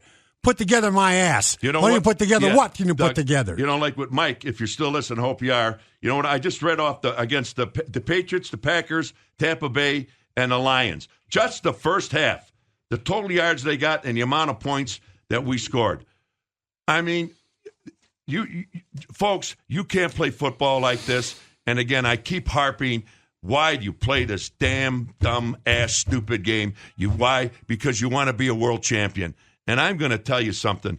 This performance out there today, Doug, this one aggravates me more than all the rest of the pathetic losses we had. We come off of 2 victories. They go up to Detroit and play against basically makeshift people. They got people hurt, guys starting for the first time, whatever have you. And you mean to tell me we can't put 4 quarters of football, of aggressive football offensively and defensively together? We can't get 53 guys to get out there and Doug, and come and give everything they have? Come on. And we're supposed to sit there and say, oh, no, like you say, kumbaya, yeah, no, it was good. Everything's fine. They tried hard and they did this. That's right. No, they didn't. We're going to go out together to eat dinner. We're going to have a fine time. Don't forget who they beat. They beat Tampa and they beat Minnesota. They started blowing smoke up their butts, thinking they were better than they really were. Doug, they only gained 68 yards against Tampa in the first half. I know. And they come out the second half and sure, and they won. They said, well, you know what? That's a lot of courage. They came back and won that football game against Tampa. You shouldn't even been in damn position, first of all. Does regurgitate come to mind? Yeah. It's just enough to make you sick. Let's go out to Chase and Marcel's. Chase, you're on the score. Hey, guys, I should have been born a Packers fan, but I'm not. I'm a fan of the Bears, and now I got to root for a guy that throws in the double coverage consistently and leaves guys open down the field in the middle, wide open. I don't understand why, and now we're going to have to draft a quarterback because this isn't working. I'm not happy. I'm really upset. It's hard to be a Bear fan right now. Well, there is no question. I mean, you take a look at that. I said, oh, my God, and I'd rather have Kyle Orton maybe sometimes. Did you see what Kyle Orton's doing? I mean, up in Buffalo? Buffalo, yeah. I just don't know. And a lot of it, too, I'm going to go back to Trestman. I'm going to go back to the coaches. I'm going to go back to what's going on up there. And that's a fact. It's not just like one segment. And Ed's talking about, the management, which is true. You brought in guys like McCollum who couldn't play dead. You brought in guys that just don't belong there. But the fact is, too, the coaches got to do something about that. And I keep saying that same old statement. Just because you put a whistle around your neck doesn't mean you're a coach. There's some things out there you have to do. And it's not being done. And you want to tell me about mistakes? Then why are you making the mistakes? Why do you keep making the damn mistakes? It's up to you to stop making the ball player to make those mistakes. And I say that part of the problem is that it's kumbaya time. Let's all get together. Let's go out and get some roses. Let's eat together. Let's have dinner. Let's talk about our lives. That's not what this game is all about. You know what the amazing thing, Doug? You think this past 2 weeks, especially this past weeks, that we were the main team to beat in the National Football League, talking about our offense and how good our defense is, and the defensive line and whatever have you. My God. It's I don't know. You know what I tell you what here? Thanksgiving, well, it's one of my favorite times of the year, and whatever have you. And when you see people that are getting paid, oh my God, humongous salaries, and they don't even show up. It is what it is. Listen, folks, anybody tells you that these guys showed up to play football today, yeah, they did. I'll give it for 8 minutes in the first quarter, and that was it. Then all hell broke loose. Yeah, they forget there's 4 quarters. They forget there's more to it than just going out there and playing the first quarter, playing the second half. And maybe the coaches forget. I don't know. I don't know the answers to all of this, but there's something wrong. Something stinks. Something smells. They better change it real soon, because you know what's going to happen next year? The same damn stuff.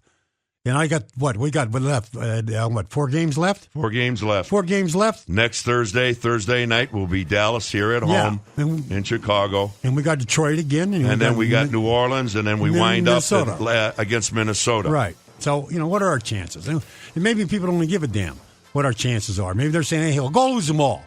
When I used to get mad about that, and I'd hear that somebody say, "We'll lose them all so we get a better draft pick." I tell you what, I'm getting to a point where I don't give a damn anymore either. Why should I give a damn when you're not giving a damn as far as the players and the coaches are concerned? Why should we put our money out there, the fan go out there and cheer on everybody and say, get one, let's go, good, let's go, let's hustle, let's work. For this kind of performance, 34-17 performance where you look like dog crap? Doug, before we go to the break here, folks, and you callers, please hang in there. But I'm going to tell you what, folks, believe me, you played this game long enough, and Doug and I have, and I'm going to tell you something. I've been put on my backside many times and knocked around. I mean, it happens to everybody. But I'll be good and damned. I'll be good and damned if somebody's going to knock me around for 60 minutes of football. That's not going to happen. You got to appeal to these kids, their personal pride. My Lord, what to get knocked around and slapped around out there? And that's what happened today. You think the Bears' defensive line or offensive line or our linebackers were in this damn game? The hell they were. And you got to stand up and fight sometimes. You can't get knocked around and beat down all the time. You got to fight. You got to come back up. You got to get off the canvas, boys. You got to really get off the Doug. canvas. We're going to take a break. O'Bradovich and Buffon. We'll be right back. Welcome back to Majestic Star Post-Game Show. Presented by Motorworks. Nobody works like Motorworks to earn your business. O'Bradovich and Buffon. We're live at the studio. Our phone number is 312-644-6767. Eddie, let's get to the phone lines real quick. Before we do that, I was out at Motorworks the other day. You should see the addition that these people have put on out there, Doug. Back in their service area and in their new car division. He's always way ahead of his time, that guy. Holy cow. I mean, that's wow. He's the best. Woo. Let's go out to James in Southwest Side. James, you're on the score. All right, I'm going to make mine real quick. I think that next year, that for the Bears bringing a good winner here and a backup quarterback, a lot of people might agree or disagree. I think we should bring Johnny Manziel here. Bring the money, man. Bring the money, man. And I think we're going to see a big change. He was a winner in college. That's all I want to say. Yeah, I'm not a big fan of myself personally, but but you want to know what the way things are going. I'd rather bring Kyle Orton back. How's that sound? Let's go out to Frank and Waukegan. Frank, you're on the score with OB and Doug. Go ahead and Doug, it's an honor and a pleasure, and happy Thanksgiving. Right Same back to you, buddy. at you, kiddo. I've called you many times before, and I love you guys. You guys do a hell of a job, and but I saw all these mistakes with the Bears. Cutler I think was the second quarter. Defensive tackle, defensive end came clear coming around the end of the line, and he still threw in that same direction, and he batted down the ball. The special teams, our kick returner let the ball go, and the Detroit downed it at the 3-yard line. I mean, what is wrong with these guys? I think it's coaching and the players, and I'm mad, but I'm getting beyond that now. But I'm tired of it. I'm so tired of it. Cutler is not what he is. Hang up and listen to your comment, guys. Frank, unfortunately, you're correct, and I understand your frustrations. Yeah. And you say, I'm tired of watching these damn Bears. I'm tired of doing this. But you know what? You'll hang in there, and you'll just go along with the way we go along. But I'm going to tell you one thing, Frank. for Mr. Doug Buffone and myself. You will never, ever hear us make excuses for anybody on either side of that ball. I'm talking about players, coaches, or management. It'll never happen. Not on this show, it won't. Let's go out to Mike on the north side. Mike, you're on the score with O'B and Doug. Hi, guys. Thanks for taking my call. First off, happy Thanksgiving to you and your families. Right back at you, kiddo. I can't understand what's going on with the Bears' defensive and offensive lines. These guys ashamed of themselves. The next home game, they ought to put on the skirts, and they ought to sell Girl Scout cookies, because that's what they're playing like. Tell them I'll take Thin Mints and Do-si-dos. I got to tell you something. Hey, Mike, that's pretty good. That's pretty good, buddy.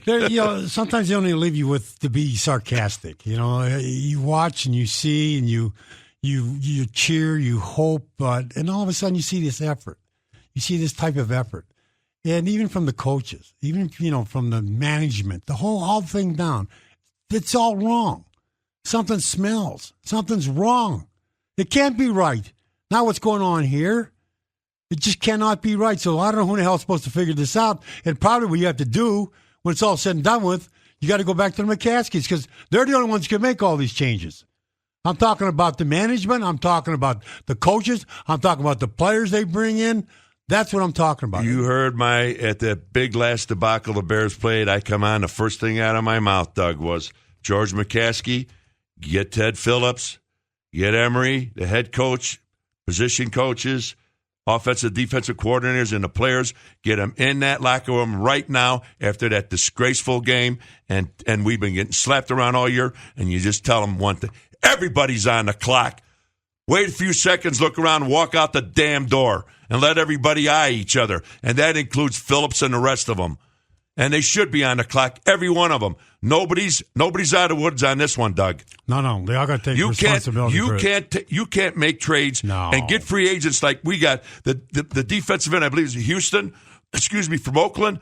What was it, a 3 or a 5 year contract for $30 million? Mm-hmm. He had one sack. That was against the Patriots when against a backup quarterback, he jumps up the air and blows out his knee. One sack, blows out his knee, and here's a guy that we brought in, folks, and gave him $30 million. Let's go to Gino on the south side. Gino, you on the score with OB and Doug.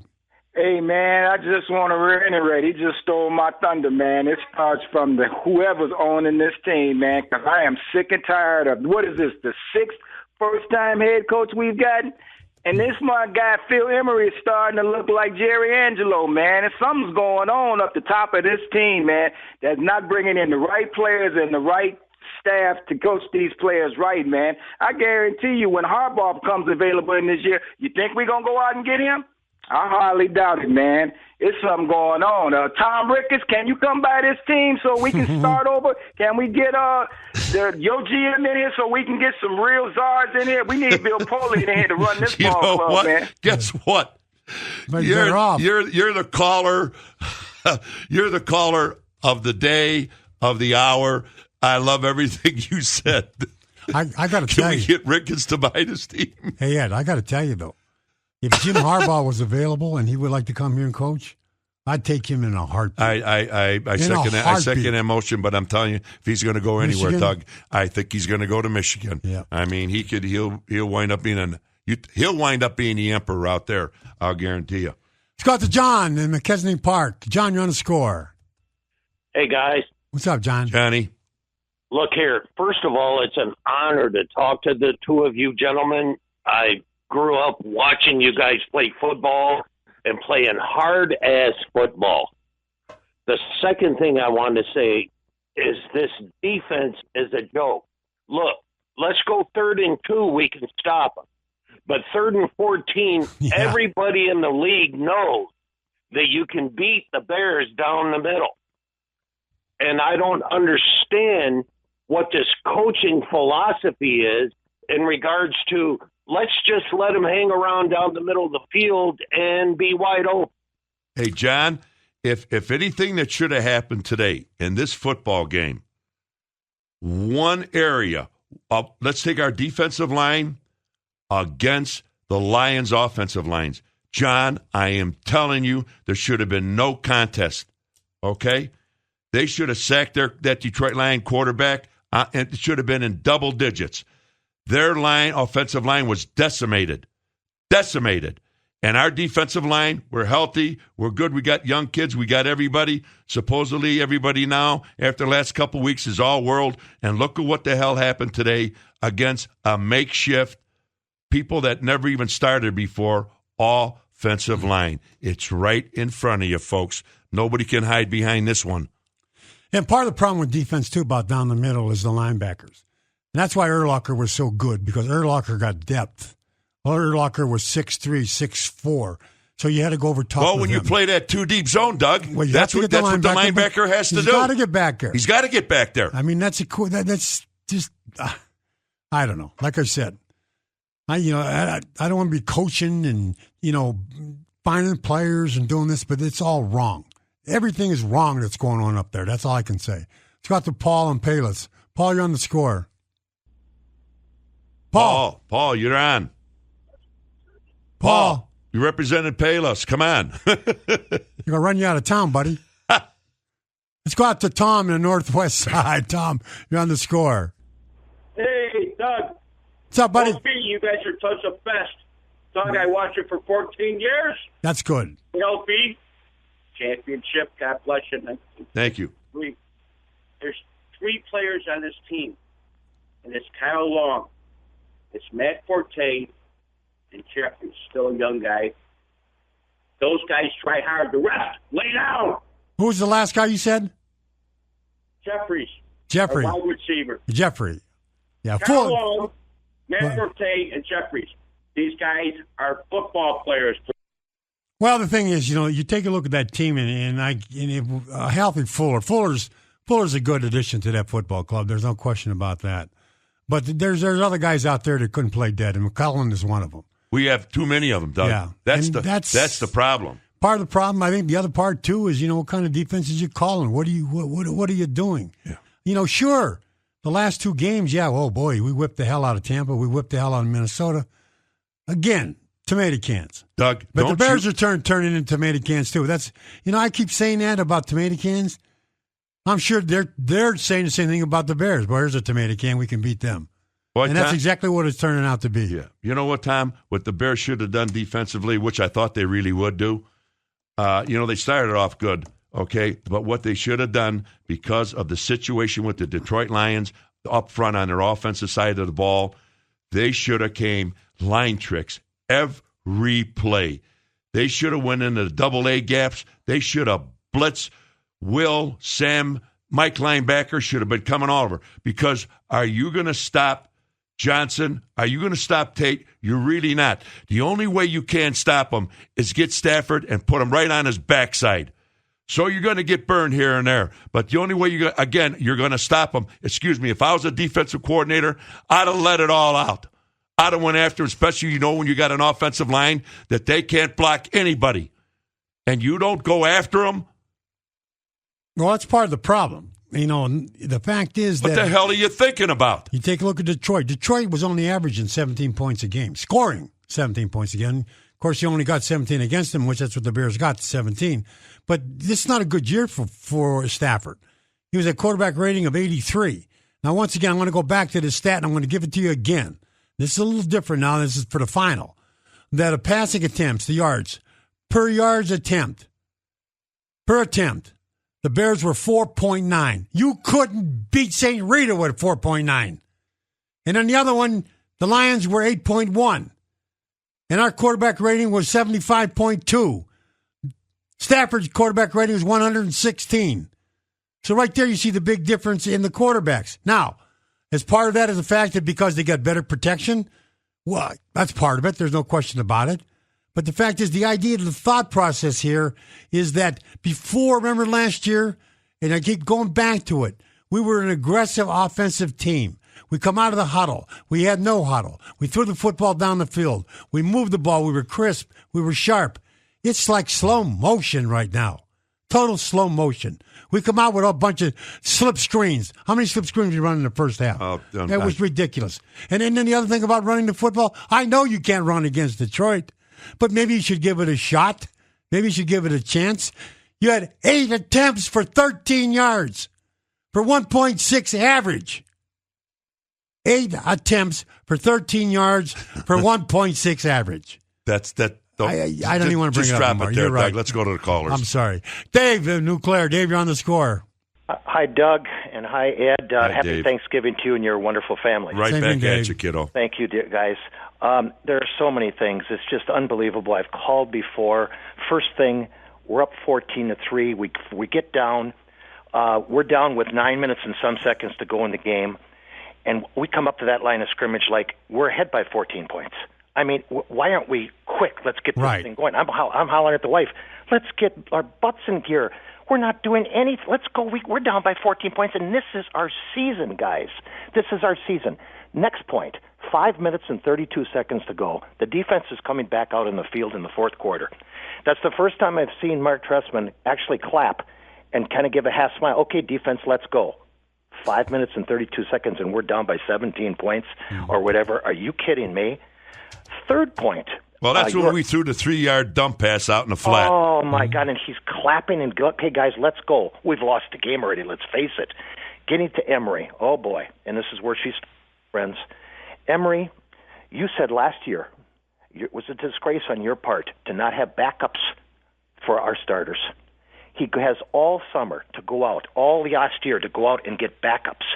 He didn't even get good starters, much less go get good backups. He thinks he did, guys. There's nothing out there. And you're absolutely right, too, Doug. One other point, the running. I know we kept passing. I know what defense on Lions is a great defense. But you're right. At least try the running. This coach seems as though he is entirely lost when you look at him on the sidelines. Hey, Dave, just one thing, and I could spend a whole hour on this one subject alone about this coaches' days off they give to the players. They give them a coaches' days off. They give them a veterans' day off. They give them a go meet a new girlfriend day off or something. I mean, that has to stop. Brandon Marshall flying in New York to do a TV show. You mean to tell me they couldn't tape this show in Chicago or via satellite or something? As far as Briggs, the opening game of the season, the week of the season, he takes off for an opening to his restaurant out in California. You mean to tell me they couldn't have taped something and put it on tape at his restaurant? They could have ran that all the time, all day.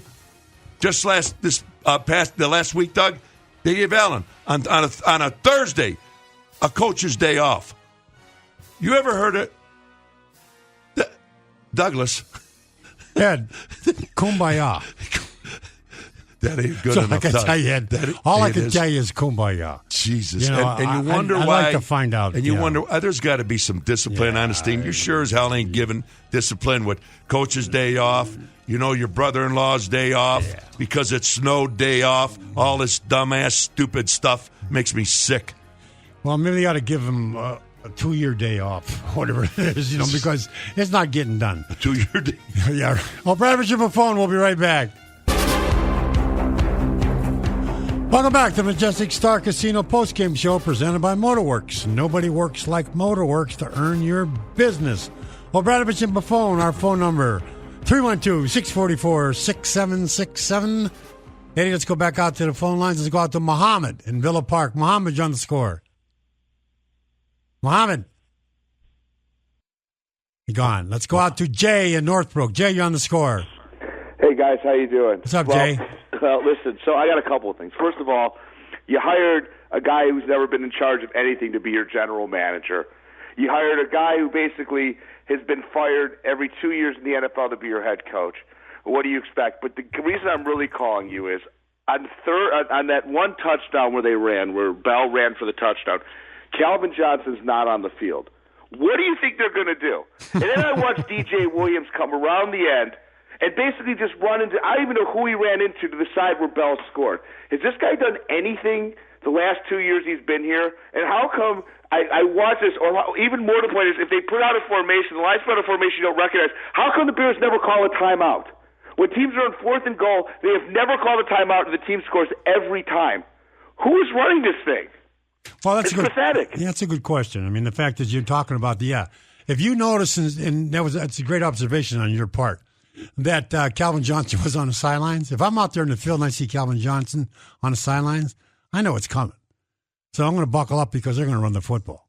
There's no question about it. Yeah, like they're going to use him for a decoy? Yeah, right. Give me a break. Yeah. So, there's so many questions that have to be answered. And I don't even know if they can be answered. That's the problem. Well, again, going back to it, and it seems like I'm talking in circles here, Douglas, but I'm going to tell you what. Boy, you go back to what happened out there on that, and that's about as good as we can play on our offensive and defensive lines. And I'm going to tell you what, Doug, this is sad. And I'm going to tell you, folks, if you think what happened out there today, wait till you see, Dallas come in a week from tonight. What do you see Dallas? What do you see Dallas's offensive line? You want to talk about monsters, huge, and that can play the game? Watch them. You really, and you know what it is? 3 of them are number 1 draft choices. They drafted them. Green Bay drafted them. Ozzie Newsome in Baltimore. He drafts them. They win. They're fighting for the Super Bowls year after year. We hire managers. We hire coaches, head coaches, assistant coaches. We have this system, that system, year after year after year after year. When you think somebody somewhere would think there's something wrong? That's the point. I think that's what's most aggravating to everybody, a fan, including you and I. It's the same old story. We're getting the same old story again. Doug, I'm tired of hearing the damn same old story. Let's say Emery gets canned. Who's going to hire him as a general manager? The other 31 teams. You think anybody's going to hire him? No. Ted Phillips? You think he'd be in demand to be a president, a CEO, to run a football team? Unless you hire somebody to go out and find your GM, you could do that. How about that one? The guy, he gets a headhunter outfit, pays him a couple $100,000 to find a general manager. Jesus, Lord Christ Almighty. It's got the Frog Dog in the Kelb. Frog Dog on the score. It'll be in Doug.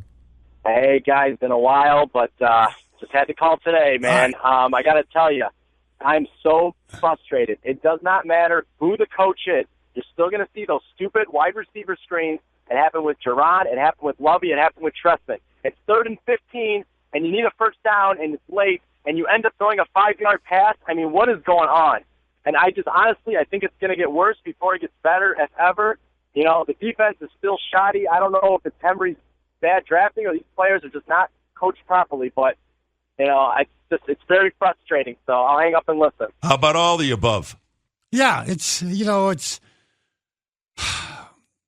confusing. It's like I always say, it's confusing as a baby in a topless bar. You know, I mean, you just don't understand what's going on. And you say, what am I supposed to say? What am I supposed to do? No, it's the line. No, it's the defensive line. No, it's the special teams. No, it's the whole thing. But again, let me say this right now. It goes back to it's the same story. It's the same story with the Bears. And how are they going to change all of that?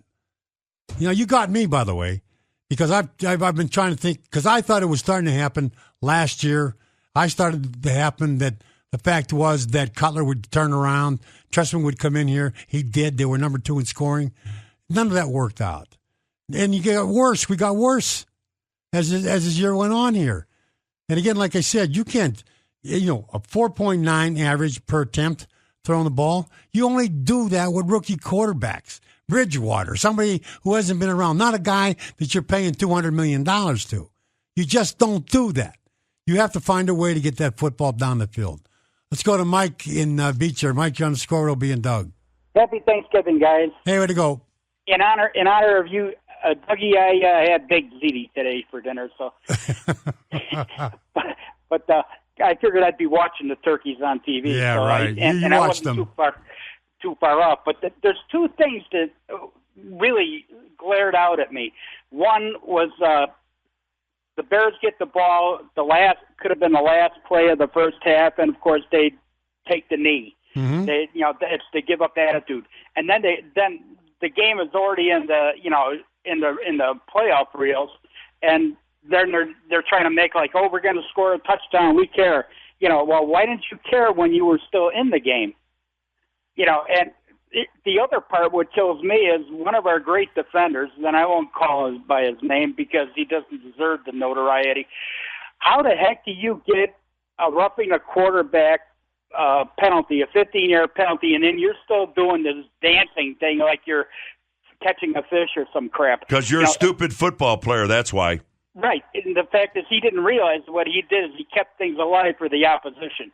He is responsible for the second scorer. For the scoring that could, because all he had to do was make a clean tackle and not do something stupid like that. Well, the football IQ of the team is not very good. And I'm starting to believe the football IQ of the coaches are not very good. And I'm starting to believe the management IQ of football is not very good. That's what I'm looking at right now, Ed, and that's the way. And I can't help but feel that way. I just can't help but feel that way. Well, Doug, with 4 games to go, and you just look back at this thing that happened here this afternoon, and Doug, you just go back to the passing. My God, 4.9 yard average, which is beyond pathetic. It's terrible. And then running the football with one of the better backs in this league. 8 attempts for 13 yards for a 1 point. Folks, this is a professional. Jesus. 1.6 yard average. Us running the football. On 8 attempts. 8 of 13 for 1 point. And passing at 4.9 and 1.6. And we're on the right track. We were coming to this game on the right track. We were on the right track for the train crash. That's what track line we were on. Who's going to buy into play-action passes when you're not running the damn football? I mean, how can you run a play-action pass when you only run the football 8 times? How can you run it when you're down by 17 points? Who you're going to fool? Nobody. You're listening to The Score, Sports Radio 670, Obradovich and Buffone. We'll be right back.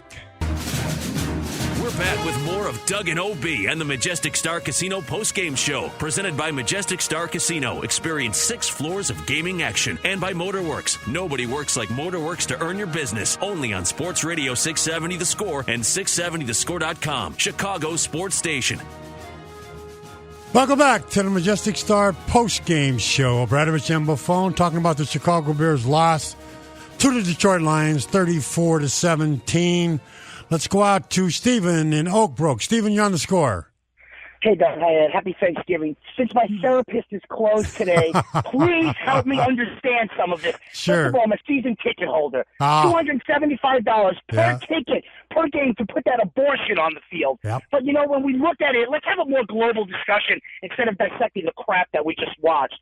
When you look back at things, Emery, when at first glance, it looked like he addressed things on the offensive side of the ball, and then he went and addressed things on the defensive side of the ball, which, by the way, on one end, it looked like it worked out, but now it's not going to work out offensive-wise, and now we're going to need to build an offensive line again.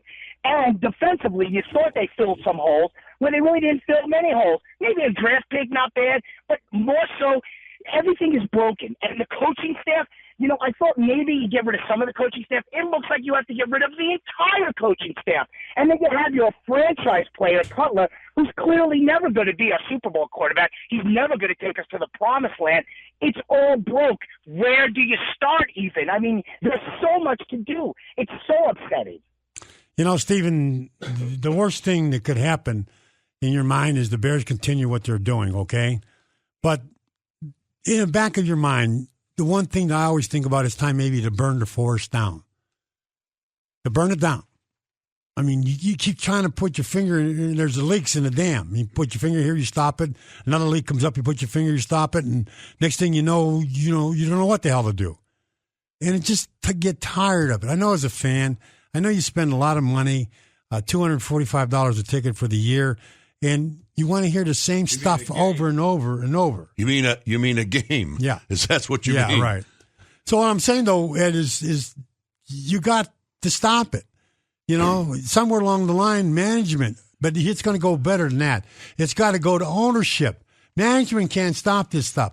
Ownership is the only way to stop what's going on. I agree with you 100%, and I think George and I'm not a betting man, thank God, but I'll tell you what. This continues on, Doug. Those gentlemen that I had mentioned, the general manager and the president, they have to go, Doug. They have to go.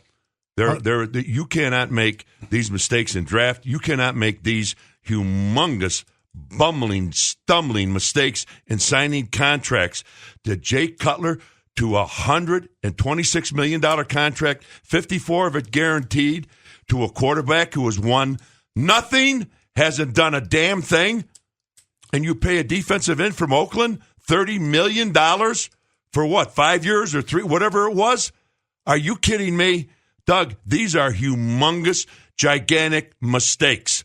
How is it that Cutler can make, they see, Emery sees, and Phillips sees, obviously those are the ones who made the decision, that Cutler is $5.3 million more valuable than Aaron Rodgers, than Tom Brady, than Peyton Manning? Does that speak volumes? Well, what it speaks of is the fact that they threw everything on Cutler's back, saying Trestman can handle this kid. Trestman can make him a quarterback. Trestman will do this job. And Trestman did it the first year. How do you figure out, how the hell is it you give a guy a $126 million contract, for Christ's sake, he can't even get arrested in his town? And how is that possible? Make over $5 million more than Aaron Rodgers. Well, it just sounds stupid is what it does. I mean, it sounds like how anybody can make more money than Aaron Rodgers. You know what? It's not. You can't hide this. You can't run around a tree. You can't hide behind a wall. That's what happened. That's what these people did, Doug. That's what they did. Somebody's got to answer for this, Doug. This cannot continue and go on giving people unbelievable amounts of money, and guess what? You get nothing back in turn. Well, how do you correct it, Ed? Huh? How do you fire them? How about the player? Huh? You go out. I would go out and try to get Ozzie Newsome. I would try to get Ted Thompson. Anybody, Bill Belichick. And if I couldn't, I'd get their first assistant, the guy that they have the most trust in Ted Thompson, Ozzie Newsome, or Belichick. I would find somebody. For Christ's sake, what are you talking about? We got a guy that's an accountant that's the president of this team? You know they're going to have to eat a lot of contract, don't you? Even that's going to be part of the problem, is eating that money. You got to pay. The money's guaranteed, Ed. Yeah, I understand that. But, I mean, if this is their philosophy, what, they're going to stop doing this? No. Next year? Ed, they've been doing it all along. If this guy was a president or CEO of a big corporation, how long before you think the board of directors would have this guy's backside out of town? Yesterday. You got it. Let's go out to Jim in Phoenix. Jim, you're on the scoreboard. OB and Doug. How you doing? All right, Jim. And OB, I'm a Packer fan, so you guys aren't going to like what I say, okay? Go ahead. But it's a family-owned business, just like the Wrigley's own the Cubs, okay? Today, look at the game today.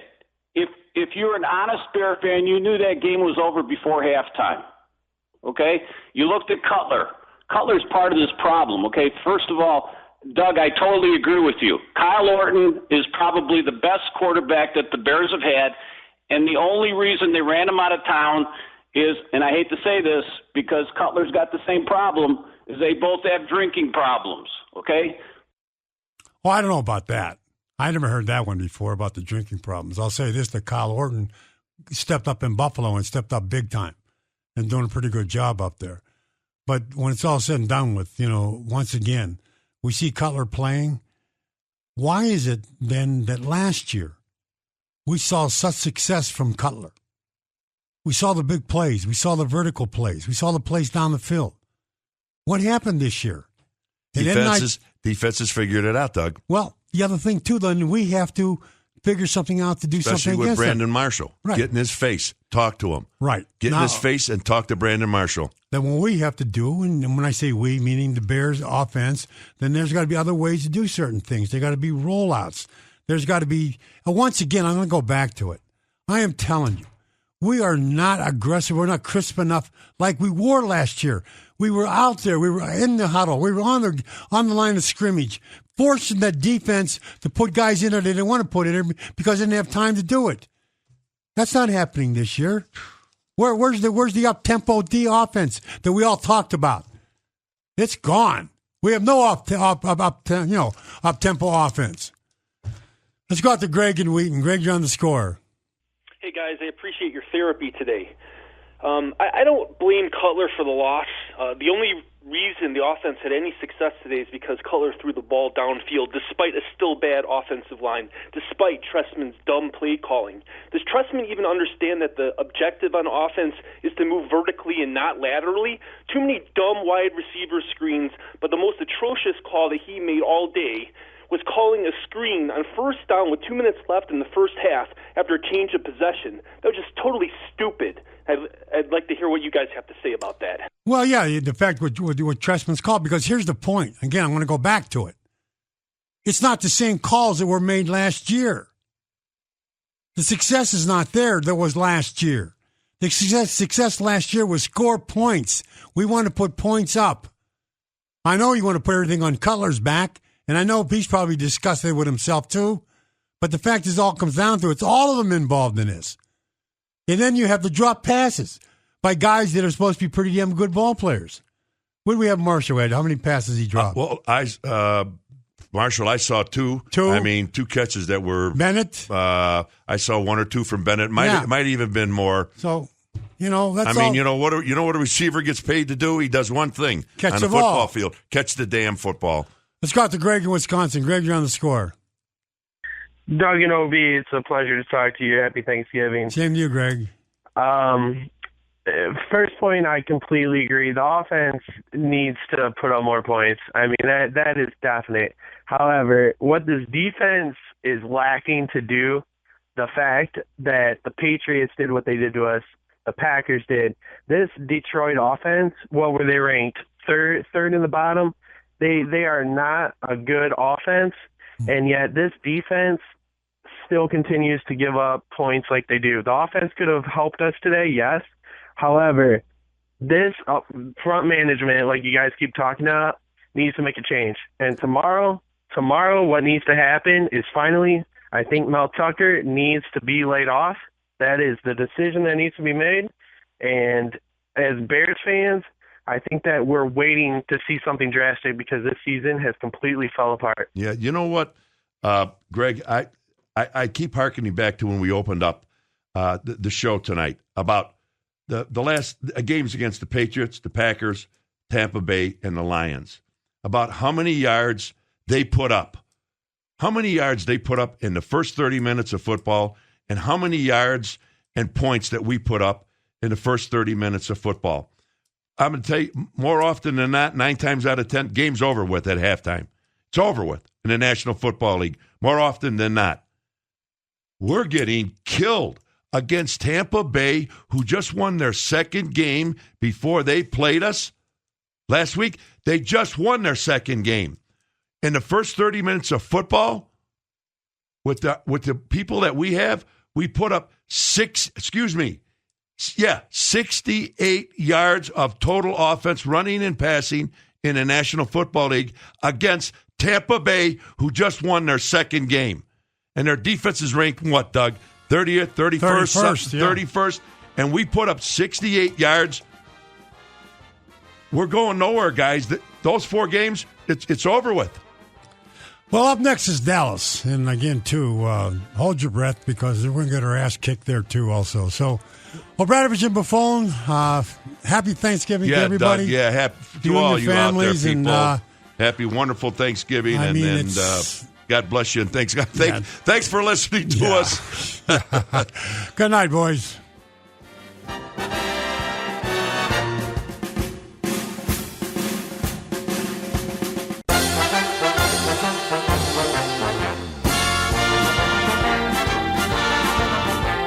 Snap is back to Jay Cutler, 4-man rush on 3rd and 8 from his 9. He throws. The pass is deflected and intercepted by the Saints. A diving pickoff and running right inside the 30-yard line.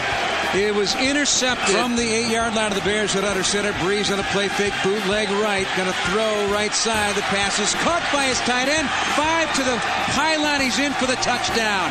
Josh Hill gets in from the 8. Snap back to Breeze. Stays in the pocket. Fires into the end zone. Reaching for the touchdown. It's Colston on Hurst. Touchdown Saints. One back. Play fake. Gonna bootleg again. He scored a touchdown in this last one. They throw to the tight end. He's in from the 5. Mundy gave up on him. I think it was Mundy. It was a bootleg to the tight end. Initially covered up, and then they let him go. Takes from center, play fake, immediate pressure, throwing into the middle of the end zone, caught by Wilson for the touchdown, but there is a penalty marker. There is a penalty marker. There's a holding call on somebody, and it looks like it's on the Saints. And Marquise Wilson has his first NFL touchdown. 24-8. He's got 1 touchdown throw and 3 interceptions, sacked 6 times, and the Saints bring in a blitzer. It's picked up, stepping up, but they get him anyway, and down he goes. Another sack of Jay Cutler. And now, live from Majestic Star Casino in Gary, it's time for the Majestic Star Casino postgame show with your hosts, Doug Buffone and Ed O'Bradovich, only on Sports Radio 670 The Score and 670thescore.com, Chicago's sports station, presented by Majestic Star Casino. Experience 6 floors of gaming action, and by Motorworks. Nobody works like Motorworks to earn your business. Those highlights courtesy of WBBM Radio. Jeff Joniak on the call. Welcome. That's right. Welcome to the Majestic Star postgame show presented by Motorworks. Nobody works like Motorworks to earn your business. We're live at the Majestic Star Casino. Doug, we're going to have to get the guys that work for Motorworks. Uh-huh. Let's see if we can get 22 of them to get out there. Ed, let me tell you something. God, oh my. I can go anywhere in this city of Chicago and find 22 guys who can play. Oh, my God. Let's go on there. Anyway, O'Bradovich and phone. Our phone number 312-644-6767. And also, please show up for the meeting of pissed off fans on Rush Street tonight. We will attack the castle in Lake Forest. Please bring your own torches. So that's what we're going to do. And next thing we're going to do is fire Mel Tucker, fire Tressman, fire Emery, fire everybody I can fire, and just turn on the whole works. Because this is getting more than pathetic, Ed. This is unbelievable. It's a chuckle. It's a laugh. That's what it is. I can't even get mad anymore. I used to get mad. I'm not mad. I'm looking at this. It's a joke. You can get rid of the DeCamillas too. Fake. Punt. Can't get that. Come on. Doug, there's so many things that happen in this game, and so many negative things that happen. And one thing that happened that I didn't, again, the first quarter, okay? First quarter, we score, again, no points. Second quarter, no points. At halftime, we score, 0 points and a total, again, of 92 yards. The Buccaneers, when we played them, we had 0 points and a total of 68 yards in the first half. We played the Packers. We have 0 points and 161 yards. In this game tonight, folks, we had against the Saints, we had 0 points and we had a total of 92 yards with Cutler at quarterback. And his rating was, after the end of the first quarter in the National Football League, the year 2014, was 0.0. I had no clue that was even possible. I thought if you started the game, it'd be 0.1. 0.0 for our quarterback, the highest paid player in the National Football League, and his rating was 0.0, and you wonder why the hell we are where we are, why we look like we look, why we play the way we play, and the way we're coached, and the way this team is run. Again, Ted Phillips, resign. Emery, get the hell out of town. Yeah, there's the other thing too, though. You're missing the color improved by the end of the first half. He was 2.4. Oh. And Tressman, he likes that improvement. I'm sorry. We like to see these guys. I'm sorry. 'Cause you know why? I'm sorry for making that mistake. Yeah, you made a mistake. We had good practices all week. That's why we got that 2.4. Now, if we didn't have a good practice, we'd probably be at 1.3, something like that. So, but here's the other thing too. You look at this football club. It looks like Tressman's taking Valium as a stimulant. I can't believe what you look at these guys. These guys, I'm telling you, they walk around like zombies. Finally, I'm starting to agree with him. Cutler looked like jerkface. I mean, he got out there. He wasn't involved in this football game. And if you talk to Tressman more than 5 minutes, you will lose your will to live. Because the fact is, I can't stand watching him. How could you be as a player? How could you come out and be that type of player? And be out there and try to have some excitement, some kind of push, something. They had nothing. They had zero. That comes from the coaches also. Doug, they make the basic mistakes that you should not make every time on offense and on defense. Undisciplined. Our pass rush today, my God. And again, folks, we went out and got a second and third round draft choice to fill in the middle. We got 3 free agents at defensive ends. We can't stop anybody. We can't rush the passer, and we can't win a damn football game. That's the correct answer to that, because you know why we can't win a football game? Because they suck. Well, number one, besides sucking, number one is the defense itself. In itself, they gave up touchdowns 85 yards, 80 yards, and 85-yard drives. You try to tell me how you're going to win a football game doing that. Not to mention the fact that on offense, Cutler got sacked 7 times. I think it was 7 or 8, something like that. 7. You got it. So both those things put together, you're talking about getting clobbered, and they got clobbered. Nine stupid penalties, Doug. Yeah. Well, and how about all the ones before the snap of the ball? I mean, that's unbelievable. We are so undisciplined. It's a joke. Listen, hey, hold it. You can be bad. You can do a lot of things out there. I've been there. Doug, the way these guys are losing. But they're losing just terribly. Christ. They're not even involved. They look like they don't care. They looks like, and even Chessman involved. You don't get nothing out of his exposure, nothing out of his face, 0. You're looking at this guy and saying, does he really want to win this football game? Are they really up for this football game? It's a joke, guys. Doug, a total joke. What was it, in the second quarter with about 10:29, 10:30 to go in the game? We get up on a punt team, okay? We've got 10 players out on the field, 6 of them in the line of scrimmage. Out goes the flag, and we tried a fake punt. That didn't work. We only got 2 yards. It's supposed to be, we had to get 3, okay? We go out there, and this is the 14th game, and we have 10 players on a team, on a punt, and we know we're going to do a fake punt, and only 10 players show up. 6 of the idiots get on the line, and nobody counts, nobody looks. The center has to do that, Doug. He looks to his left, he looks to his right. He counts the people. The backup, whoever the blocker is in the back, the up back, he counts the people. Christ's sake, how dumb is dumb? Well, I think they were trying to give the Saints a little positive look, because the fact is they said, look, we can beat you with 10 guys, not 11. They said, we'll try to run the fake punt on you, which gained about a half a yard. D. Camillus, you can go 2.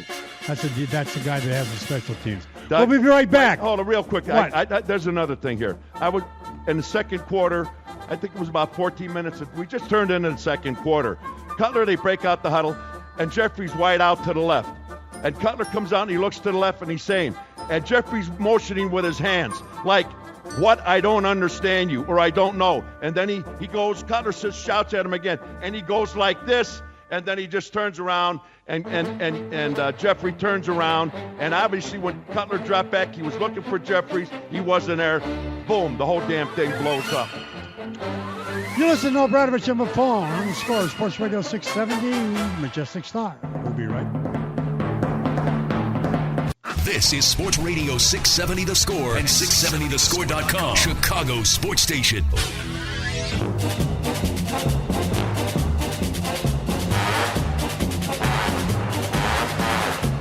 Welcome back to the Majestic Star Post-Game Show. Presented by Motorworks. Nobody works like Motorworks to earn your business. We're live at the Majestic Star Casino. Our phone number, 312-644-6767. Obradovich and Buffon, we're talking about the Chicago Bears loss, 31-8. Another close game for the Chicago Bears. They were real tight. Doug, 15. 15, I'm sorry. It was 8. You'd be ashamed yourself. As far as I'm concerned, it was 8, but it's 15. 31-15, and again, too, it's the same story. It's the same story this year. It was the same story last year, except we had an offense last year. This year we have nothing. We have no defense. The defense, is pathetic. You give up 85-yard touchdowns, 80-yard touchdown, 85-yard touchdown. You can't do that, and you can't play that way. And then you know what's going to happen? And here's the other thing that's real important. Has anybody seen anyone in the McCaskey stepping forward and saying anything? Have you seen anything? No. They own the football team. I was talking to Ed. He spends $400 a ticket to go down there to see the Bears. All these guys are spending money, and you at least tell them what the hell's going on. No, everybody backs up into the corner. You know what, Doug? And you when you talk about drafting, I had mentioned this, I think, last week or the week before. I can't remember. There's been so many bad games here. But anyways, talking about drafting, and I talked about Ted Thompson, the GM up in Green Bay, Ozzie Newsome in Baltimore, and, of course, Belichick up in New England. But, let's go to Ted Thompson. On his team, and I'm pretty sure I'm right on this, and their entire team, only 5 were not drafted. That is correct. Only 5 were not drafted. Now, it is amazing. You watch Green Bay, a tackle gets hurt, he's out for the year. They find somebody, they plug him in. They needed it. They had a hell of a center for years. He was hurt, came back, get hurt. So they go out into the draft. And guess what? Ted Thompson goes out into the draft and drafts a kid by the name of Corey Lindsey. Now, if you don't know who he is, folks, he was drafted in the 5th round, and he played for Ohio State. He's the starting center for the Green Bay Packers and does a whale of a job. In the 5th round, did you see what happened to our center today? Did you see what happened to the middle of our line? They couldn't stop those defensive tackles, shoving our guys back into the quarterback. Again, 5th round, Ted Thompson finds a kid. Also, I'm not done yet, Doug. Okay. I'm going to tell you something. Let's go to this kid. Ed. Let's go to this kid, Shea McClellan. Now, I said something back about 5 weeks ago about Emory, and it has to come from Ted Phillips to Emory to the head coach, the coordinators, the position coaches, and the scouts, the college scouts and the pro scouts. And what I would like to know, if the scout, whoever the hell his name is and wherever he is, that ever brought Shea McClellan's name to Emory, I would like to know who that is. Because if he's still there, he should be fired. I think he's living in Boise, Idaho right now. I mean, he just moved out. But the fact is, you're absolutely correct. Not only that, How would you take a kid and recommend him? Obviously, he recommended him as a number 1 draft choice at defensive end in the National Football League. And now they gave him a spot at left defensive end, couldn't play. Now they gave him a spot at strong side linebacker. He can't play it. You know what bothers me, Doug, and you listeners out there? How about the kid that came here that tried to make it at defensive end, and they let him go because they had to keep this idiot who couldn't play? Now they put him at strong side linebacker. How about the kid that's trying to make the damn team at strong side linebacker, and they give him the job, and another kid gets the boot because of Shea McClellan, who, like you say, Doug, he can't play dead. And that's all comes from Emory, and Emory. Yeah, it is. There's no question about it, what they're doing and what they're bringing in, and they're spending a lot of money, too. They spend a lot of money in that defensive line. They spend a lot of money in that offensive line. That offensive line gave up 7 sacks today. That defensive line, they got killed. Yeah, absolutely got chewed killed. up. And then look at our pass rush. Yeah, it was not there. I mean, there was no question it was not there, but a lot of other things, too, bother me. That bothers me. But I am telling you, these coaches can't coach dead. Ed, you and I went through this for many years, Doug, and we know who in the hell is good and who's not good. This is stupid, what's going on out there. They do the same damn thing over and over and over. When you the see same mistakes. You can't do that. That's direct reflection, folks, if you don't know. Direct reflection on the coaching. Absolutely. There's no doubt about it. Exactly where it goes. Right on the coaches. And they got to take, they got to take responsible for that, and they don't want to do that. You never hear anything about that. I want to talk about Cromer, too, when we get back, what he said about Cutler. We'll be right back. Obradovich on the phone.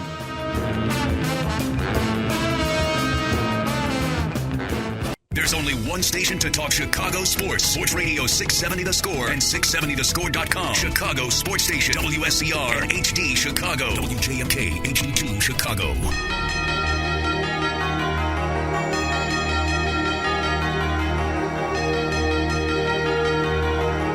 Welcome to the Majestic Star postgame show presented by Motorworks. Nobody works like Motorworks to earn your business. We are live at the Majestic Star Casino. Our phone number, 312-644-5600.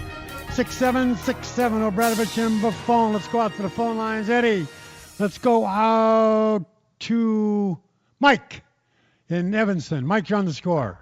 Hey, guys, earlier in the year, Doug, you talked about this, and Obi, you did too, about the importance of the offensive line. This was early in the year, and we all know how important it is. This is one of the worst offensive lines I've ever seen the Bears have. And if you look at these short yard situations all year, the awful pass protection, I mean, even when, Trent Green and who was the other guy, Phil Simms, were talking when they were doing National Bears games, they said, how can you trust the line? So I know Cutler could play better, but this offensive line is a joke. Well, it is a joke, but the fact is, though, why wasn't it a joke last year? Answer me the question. It's the same guys, isn't it? Why weren't they a joke last year? Why did they were number 2 scoring last year? People figured them out, Doug. Exactly. That's what happened. This people comes down to coaching. This comes down to their quarterback. This comes down to a lot of things. Hey, Mike, I hope the hell is he still on the line? Or is he gone? Yes, Mike, I'm here. Oh, okay. You know what? If you saw the pass rush by New Orleans, did you see their inside people? Yes. Okay. Did you see what they did to our center and our guards? Incredible. All it was day long, okay? All I have to do is switch it, which I have been saying for years and years and years, okay? The last defensive tackle we had was Tommy Harris. Take a look at our guys. Yeah. Take a look at our guys. Take a look at that pathetic pass rush today. And Drew's he didn't pass enough to get to him. But where was the rush from the inside? And that's what I've been talking about game after game, year after year, and it's just not there. But you saw it today from the Saints. They killed our guys. Garza got murdered. And the other thing, too, there's no question in my mind. After this thing with Cromer came out, and he started talking about, okay, sure, you're overpaying Cutler. We should have, benched him maybe 2 weeks ago. And talking about that, and Cutler, listening to it, and now Cromer's crying about it. Let me tell you something. There's trouble in River City out there. There's trouble between Trestman, Cromer, and Cutler. And this is where the battle is. Because Cromer sees what the hell's going on with Cutler.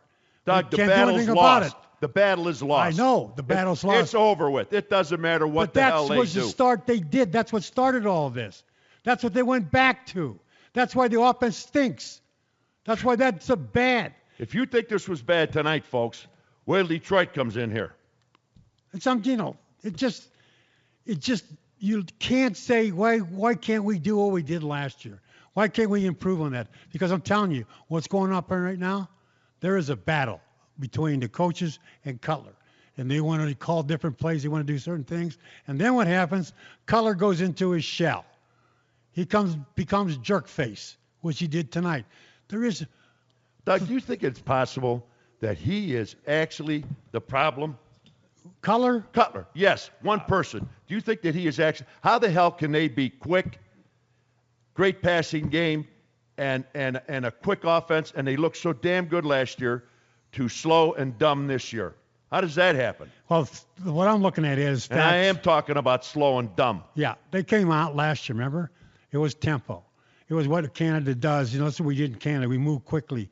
We got up to the line of scrimmage. We didn't, we called the play. We got up, bang, bang, bang. It was like a 2-minute drill. They're not doing that anymore. That's not there. They're coming up and they're smothering us. But that's what the hell they're doing. But here's the other thing, though, Ed. I understand about getting smothered. But I do not understand why a ball player goes out there and just looks piss poor, like he doesn't care, like he doesn't want nothing to do with it. Like he just, we're out here, we're going to be out here, give me my paycheck. This is what I see. This is what the fans see. Doug, I don't see it. I get so pissed off watching them do that. Sometimes things are what they are. That is so hard to believe a guy's making that money and he's not out there trying whatever. Well, guess what? Again, some things are what they are. Well, it's amazing to me, Ed, that you can make $1. When we used to play football, we had guys making on the team not making that much money, but they played. They went out there. That was their job. They put their helmet on and they went out and played. That's like the people come in here and they pay their money for you to play. You may lose, but at least you lose fighting. At least lose with something. So pissed off, I can't see straight. The bottom line is we lost to a 5-8 team that came into our living room.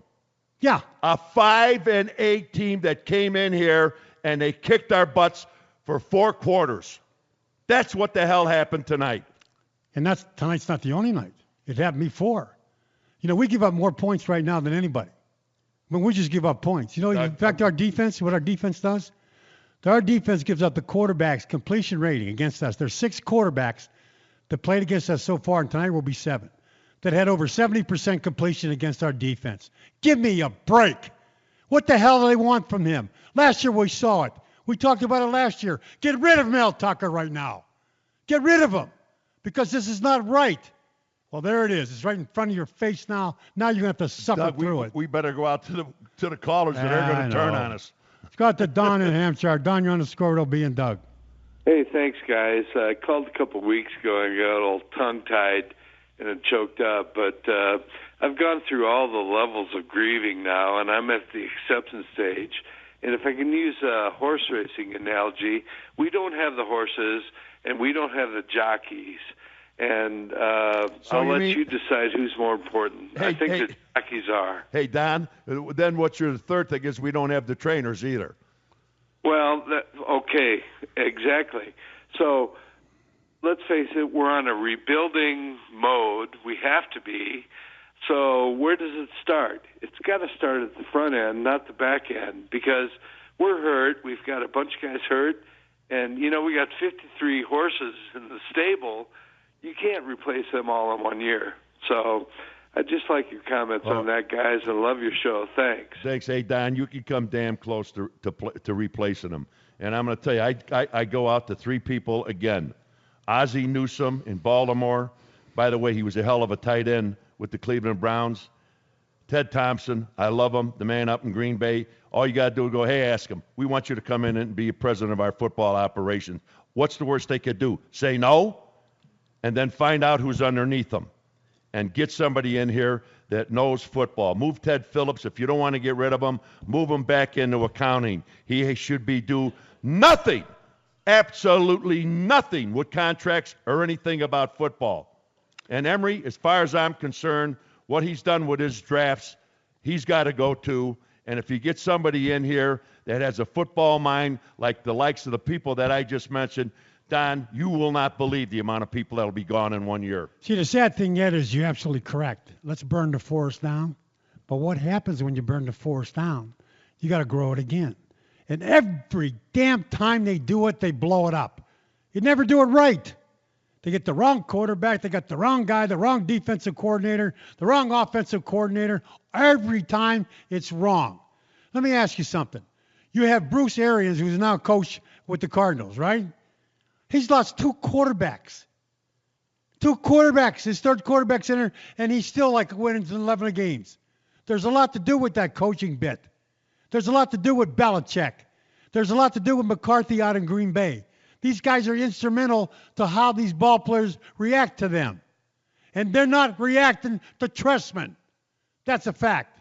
And so they got to do something about it. Either get rid of the players or get rid of Trestman or blow them all up. Let's get out of here. Let's go to Julio in Wyoming. Julio. Oh, gentlemen, Doug, you mentioned it at the start of the show. It's more laughable now watching this. I can't even take it. This atrocious team called the Bears. Being up here in Wyoming, I guess it's kind of nice not following the Bears too much, but of course I can't take the Midwest away from me. And watching it at a local pub tonight, they had 2 things on the TV: the Bears game and a giraffe fighting a bunch of lions. And the giraffe fighting a bunch of lions was more interesting than watching this atrocious Bears team. Like you mentioned just a second ago, when you have to burn a forest down, you have to rebuild it again. And unfortunately, I don't want to see this regime go through another draft, selecting players in free agency. I'm going to tell you, hey, tonight, I believe the correct number of unused tickets was 10,749, almost 11,000 tickets unused. See, that's what Ed was talking about, and this is important. The important thing is, we have to burn it down. But Ed was talking about it, which is absolutely correct. Find me somebody who knows the damn game. Find me somebody who knows how to get ball players. Find me somebody who knows what coaches to get, not headhunters. Find me somebody who is a football person. That's what you want and that's what you need. Because if you burn the force down and you keep the same crap going on and you bring the same type of people in, the same damn thing's going to happen in 4 years. It's going to be over again. Let's go out to Mark in Bartlett. Mark, you're on the score. Hey, all right. We got David Fales this year. I was so damn excited. And now Bill Belichick wants to sign him off our practice squad. I think the smartest thing we did this year, all year, was we put him on our 53-man roster. I would like to know who did that. Was that a McCaskey move? It couldn't have been our current regime's move. I don't want to lose him because if Belichick likes him, something's going on. And hey, I know Mark. this sounds stupid, but would it be worth eating Cutler's contract and letting him play next year, assuming we get a new regime next year? And we're paying for two quarterbacks, Mark, one that Belichick wants and one that nobody wants. Mark, what has happened, they have put themselves in such a state, in such a pickle, where they're screwed for next year and maybe even the following year with Jay Cutler. There's really not too much they can do. And I'm going to tell you something. I don't know where we're going, or if I had an inkling, I wouldn't even know how the hell, with these same people here, how the hell you're ever going to win and have a winning season, let alone win a world championship. We've got so many guys on this team that have no business playing in this league. It's unbelievable. And they're starting for us. If the rumor's true that 2 weeks ago or 3 weeks ago against Tampa they wanted to bench Cutler and put Clausen in, then if that's the case, then you want to take a look at Fales. Why not? Where are you going? Where are you going these last couple games? You're not going nowhere. It's over. Put a fork in it. You're cooked. So maybe you want to take a look at him. But they can't find a quarterback. Quarterbacks out there are hard to find. But yet again, you're stuck with Cutler, like Ed said. What the hell are you going to do with Cutler? Pay him his money? That's it. You put yourself in such an unbelievable position. You can't even fight your way out of it. You can't trade your way out of it. Can't get out of it. Who the hell is going to take Cutler with that kind of money and with all his baggage? His jerk face, puke face, or whatever the hell people call him? I don't know. Who's going to want that guy? Nobody I know. I mean, that's a fact. Let's go out to Arizona Jack. Arizona Jack. I tell you, man, I'm really, you know what, I'm so damn ticked off about the whole situation. Listen, Drew Brees is making less money than Jay Cutler. Jay Cutler should not even be on that field. And I'm going to blame this on Mark Trestman and Emery. The Mark Trestman gave the okay, have a Cutler a long-term contract. And, of course, Emery agreed. Both of them should be gone. I mean, gone. This is crazy, man. I'm a diehard Bear fan. You know my theory. My theory is very simple. And I said it before. I'm going to say it again. You know, Trestman's looking for a contract. So is Cutler. The only way that's going to work to get both those guys to get a contract, they got to be buddy. And they got to like each other. And he's the best there ever was. Look at him. He's coming around. He's really matured. And then you got Trestman doing his routine. Next thing you know, everybody gets signed. You know, there's Trestman saying, yeah, we got to have Cutler because that's what we need to do to win this football games coming up. And so everything is fine. The organization feels like, hey, look at these two guys. Right now, I think it's in hell. Right now, I believe it's in hell. With Cromer, with Cutler, and with Trestman. And you could take that to the bank. And I watched, again, real closely tonight. Usually, Cutler, he's down a little bit. Tonight, he looked brutal. I mean, as far I'm talking about physically as a guy that really wanted to win a football game. Let's go out to Ellen in Palatine. Ellen, you're on the score. How you doing, OB and Doug? All right, What's up, Alan. Oh, it's been a little bit aggravating. But I mean, I know you guys are bashing Cutler a little bit here, but let's analyze this a little bit more. I mean, we're asking the guy to throw 45 or 50 times a game. We're not really committing to the run. And like you said, Doug, look at the Arizona. Look at how they commit to the run. I mean, we have no quarterback and they win. Look at Buffalo. How come we had some success when we were attacking their defensive line, and then all of a sudden we had a couple penalties and we just abandoned the run? Why aren't we rolling Cutler out and playing to his strengths? Why aren't we rolling him out to the left, to the right, running more, throwing slants to like some of the success we've had? Some of the motion, like what you saw, like the run plays. We're just not consistent. And like you said, Doug, on defense even, why aren't we using some of our speedy linebackers or even our safeties and start blitzing up the middle and start putting some pressure on them? We're not winning the one-on-one battles like you guys are saying. Like we're just rushing 4 guys. We got to just change things up, go man-to-man, have a safety over the top, and really go after these teams. And I just don't see it. It is so frustrating. A 10-year-old could outcoach them. Hey, Alan, let me tell you something. You've been listening to our show for a long time. For years, and I mean years, I've been talking about the Bears moving the pocket, going with a hurry-up offense, a no-huddle offense for years. Did you see what Drew Brees did tonight? Bootleg to the weak. Bootleg, sprint out to the strong, to the weak, bootleg, and almost connected on every one of these plays. Cutler just sits back there, bang, boom, go after him, tee off, go after him. We don't. By the time we go to a hurry-up offense, the game is so far gone, it's laughable. I don't understand. You people are listening tonight, do you remember not too long ago that we couldn't even go from a shotgun? Do you people remember that? Within the last 10 years? How many years did we talk about moving the pocket? We could not run a play from a shotgun. Do people remember that? It's incredible. And guys, you were talking about too. You talked about Buffalo. You talked about Arizona. What do they have that we don't have? A football team. A defense. A defense. A defense. Take a look. Take a look at what Buffalo did to Manning 2 weeks ago. Take a look at what they did to Rodgers this week. It's the defense. Take a look at what Arizona did. I'm telling you, the defense has a lot to do with this, and our defense stinks. We'll be right back. This is Sports Radio 670 The Score and 670thescore.com, Chicago Sports Station.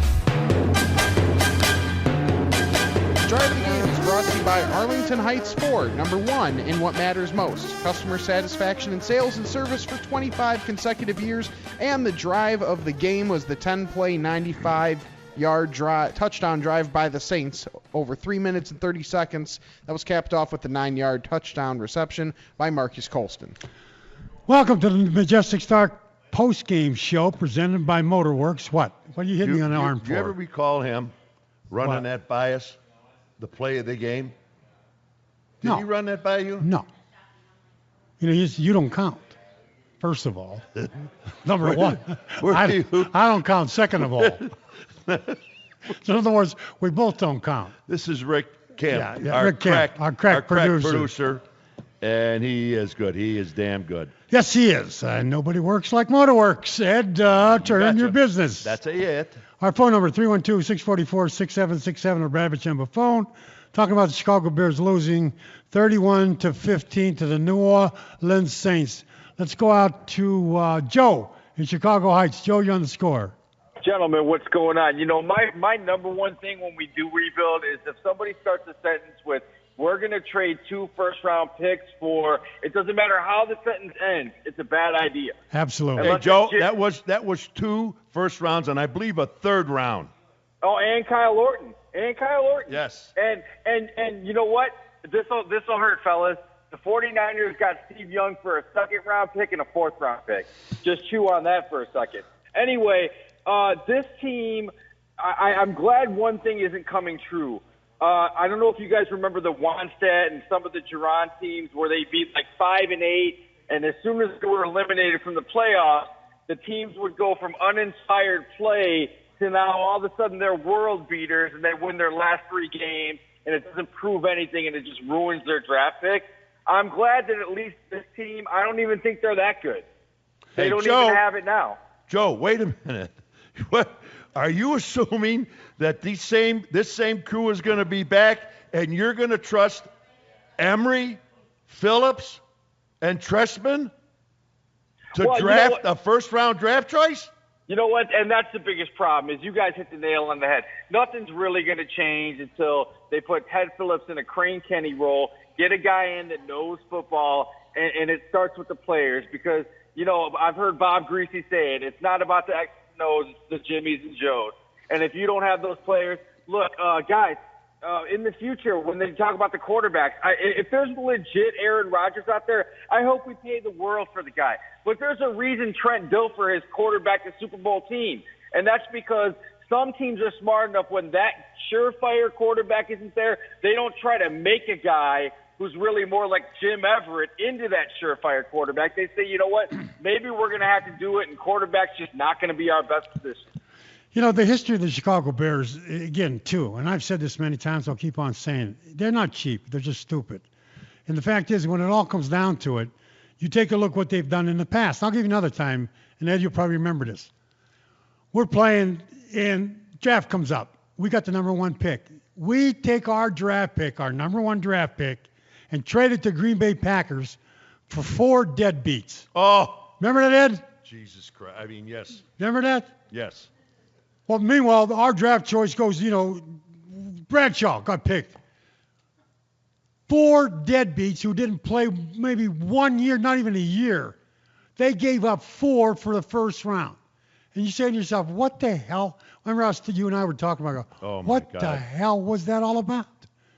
That's what I'm talking about. It's just not now. It's been in the past. Doug, it's just like, let's go back. I mean, let's talk about something that's relative now. Is Shea McClellan. Oh, please. And when I, half hour ago I was talking about it, they give him a defensive end job, he can't handle it. They give him a strong side linebacker job, he can't handle it. I mean, and we drafted this kid number 1. We like he was the only person on this earth, I'm talking about Emory, that knew, this guy's the number 1 draft choice. For Christ's sake, nobody had the guy on their draft list. That's true. That's absolutely true. And anybody did have him on a draft list was going to draft him maybe the 3rd or 4th round and have him in the 3-4 defense. I forgot, Doug. He has synergy. Synergy. That's what it is? I forgot. He's got synergy. That's why we drafted him. Well, he's probably trying to, make the football grow a little bit. He does that too. I don't know if he has synergy. He's probably got schmenergy. Yeah. Got a lot of concepts in the toolbox too. So let's go out to Mike in Chicago Heights. Mike on the score. Hey, guys. Great show. What's up, buddy? And Joe's a good caller, too. You know what? We've been talking, or you guys have been talking, both sides of the team. But I'm going to put a magnifying glass on a good old number 67, Mr. Jordan Mills. How is he in the NFL? Help me out. Thank you. Because the Bears drafted him. That's how he's there. He had a terrible year, and last year, at the end of the last year, he was terrible too. So, I mean, that's a fact. I mean, these things are there. They're right in front of all of us. And again, too, as we bust Cutler up, which we should, but they gave up 7 sacks. But on the other part of that deal, you heard Gruden talk about a lot of times, Cutler don't get rid of the football. Cutler can't read the whole field. He locks on to one guy. That's why even Marshall were that good, because he locked on to Marshall and threw the ball up for grabs like a basketball player, and then hoped that he would make the catch instead of reading his, progression. So there's a lot to do with going on with Cutler, a lot to do with the offensive line, a lot to do with Trestman, a lot to do with the fact what kind of an attitude that this team has. And right now, this team has a piss-poor attitude. And you can take a look at it. You can see it today. You saw it against New England. You saw it against Green Bay. You saw it against the Tomato Cans that they played this year. There's something wrong up there in River City. Boy, you know what? Hey, Mike and the listeners out there, we got Detroit coming in here next week. Excuse me. And they're in a battle, okay, with Green Bay to stay up at the top of the division and kind of like get home field advantage, etc. So they're going to come in here, and I'm going to tell you something. They're bringing hell with them.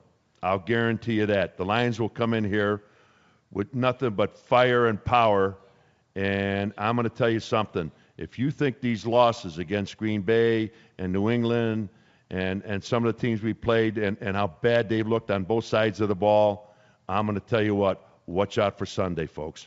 Watch out. Let's go out to John in McKesney Park. John. Hey, guys. What's up, what buddy? an honor it is to talk to you again. Thanks for calling, John. Hey, guys, listen.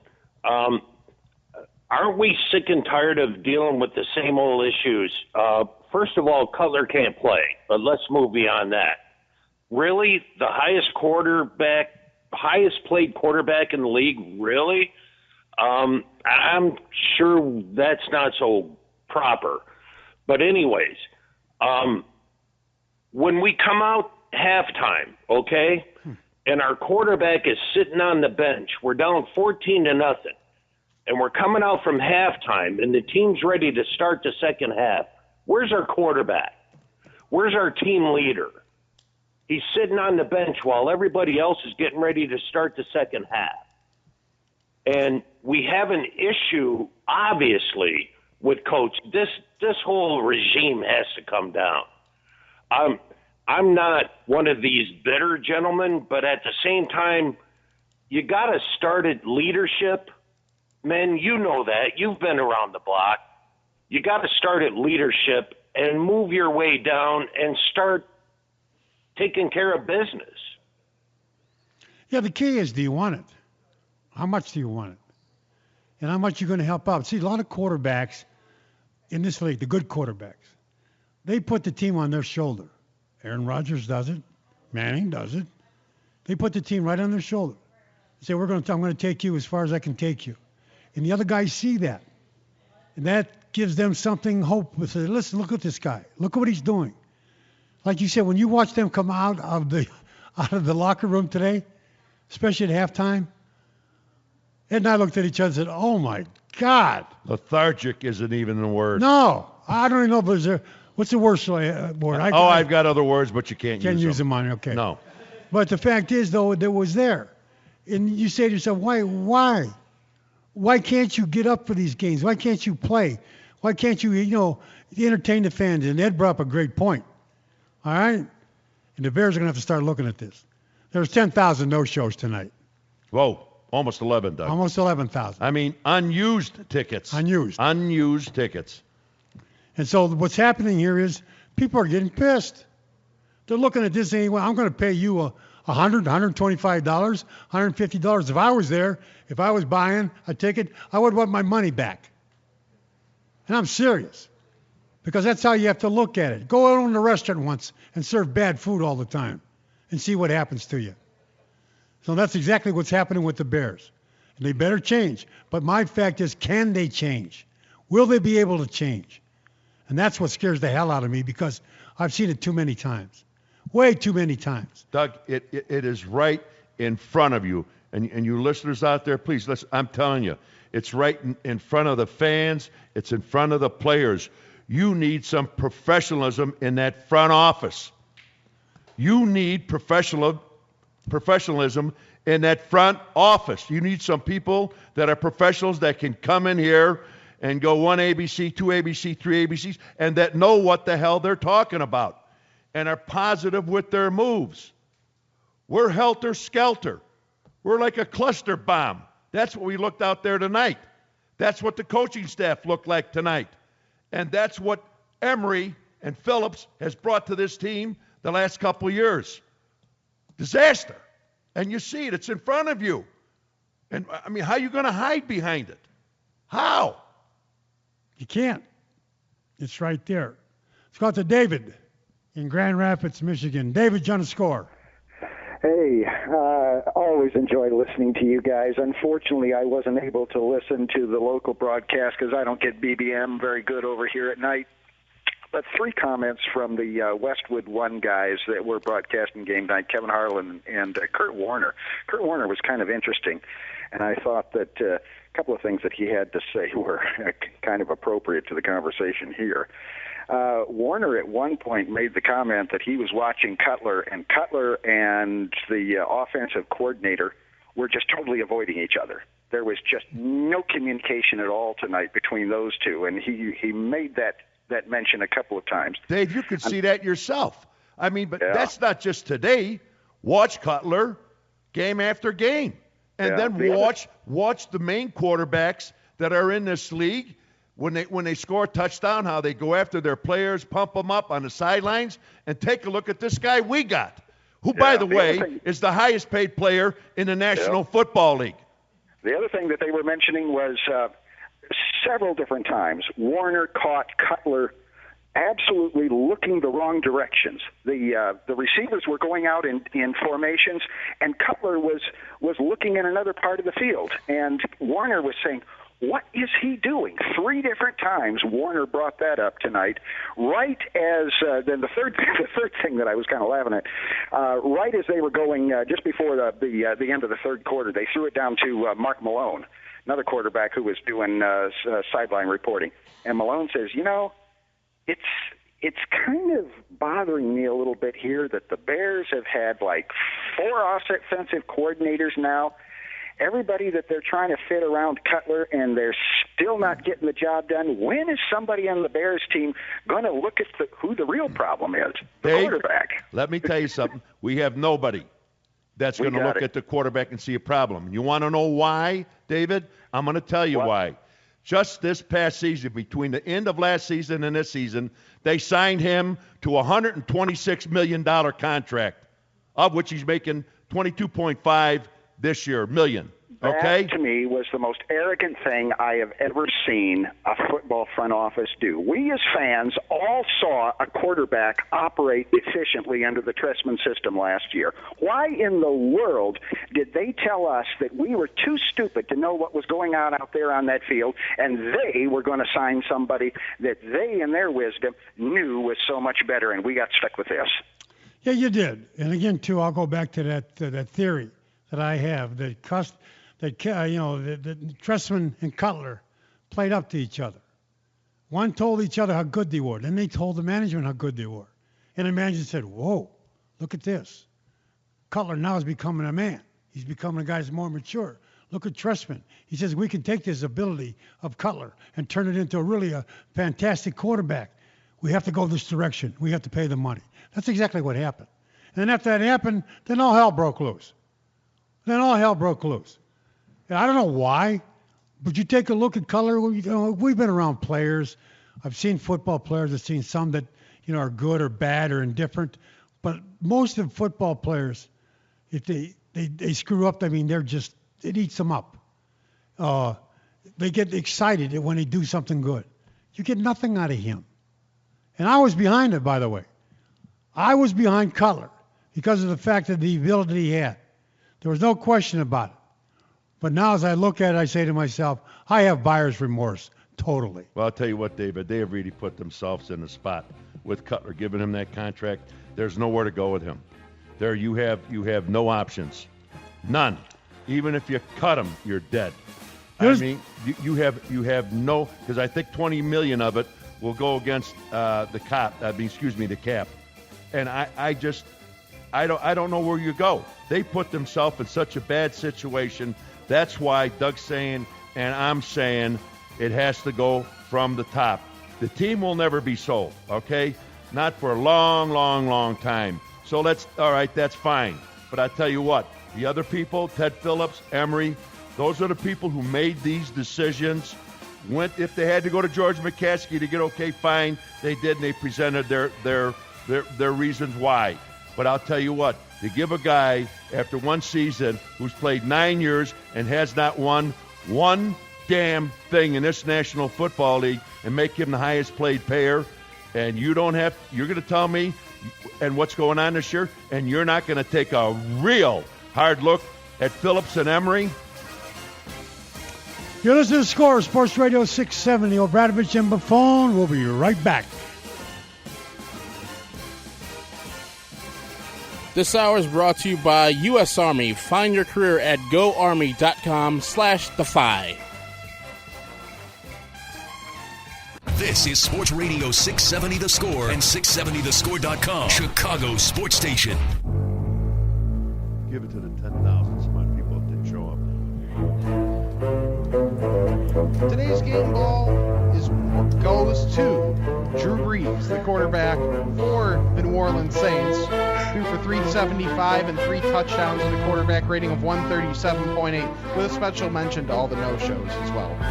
The game ball is brought to you by El Pamani Ford in Melrose Park. Go to apford.com. Welcome back to the Majestic Star Postgame Show presented by Motorworks. Nobody works like Motorworks. They're in your business. We're live at the Majestic Star Casino. Our phone number, 312-644-6767.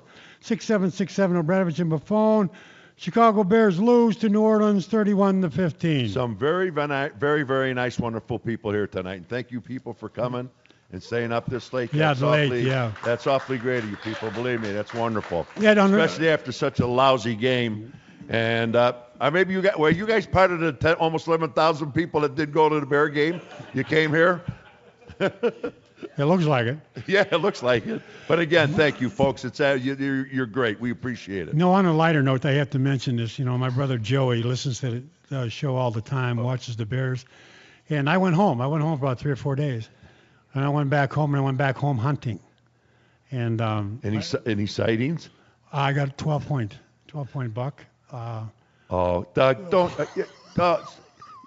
He goes back and he's hunting down Bambi. How the hell can you do that? Well, no. The thing is that you got a 12-point buck. 12-point buck. As soon as he hit. How do you know it's a 12-point buck? Yeah. Are you stupid or what?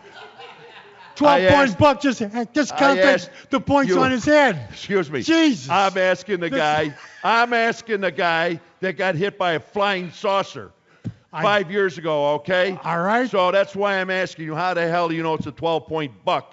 How about I went and got him, and my brother had him in the frying pan before he hit the ground? And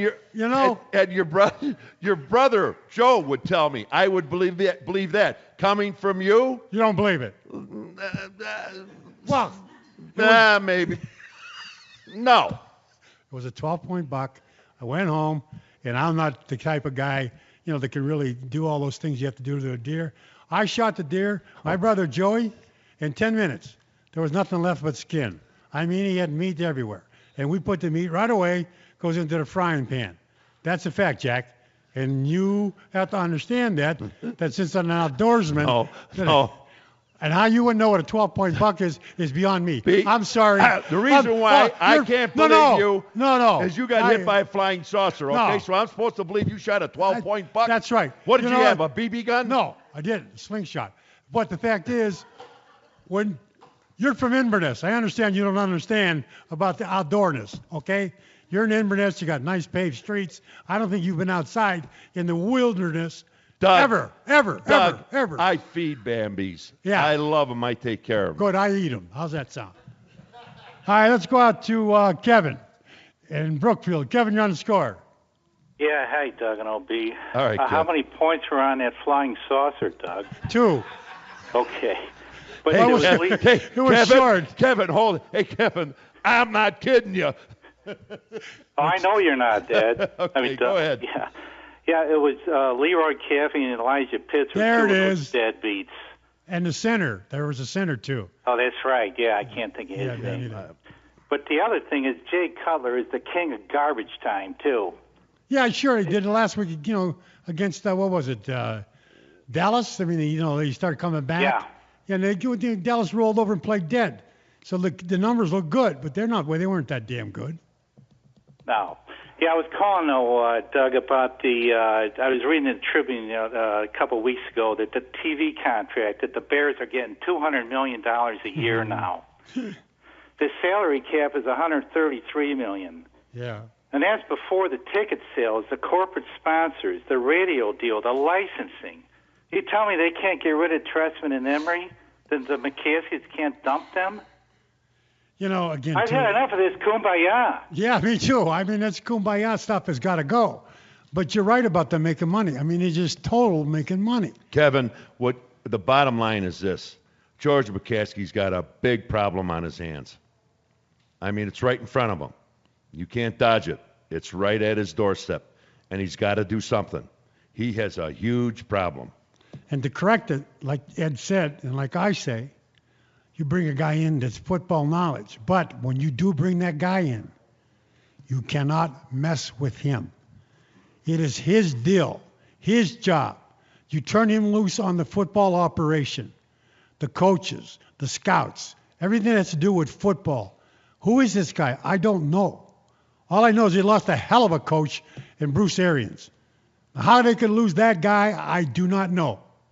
But the fact is, that guy would have been perfect here. Hey, let me tell you something. We can go out and pay a quarterback who's done nothing $126 million. We sure as hell can go to Baltimore and sit down with Ozzie Newsome and offer him $126 million for 7 years or $22 million a year to come here and straighten out this abominable mess. Would you hire Jim Harbaugh?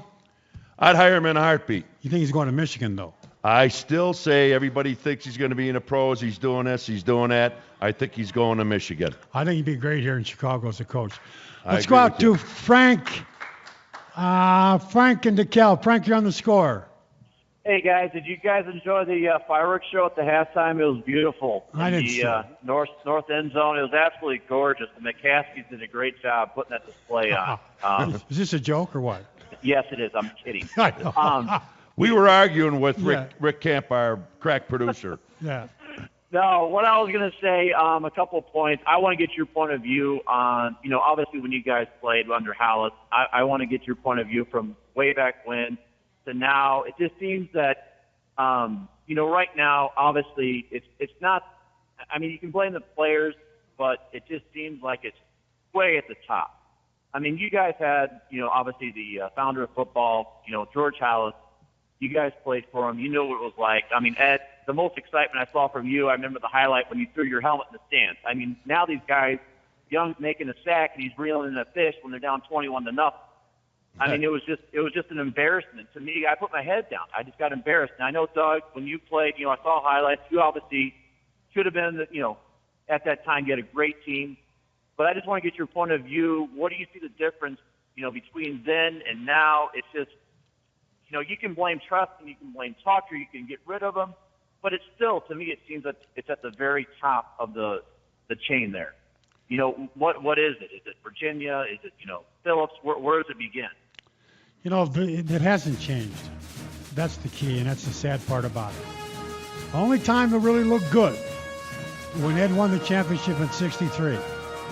After that, it just was downhill. Then in '85, they come out and they went and got Ditka. They got Jim Finks, had Jerry Venisi.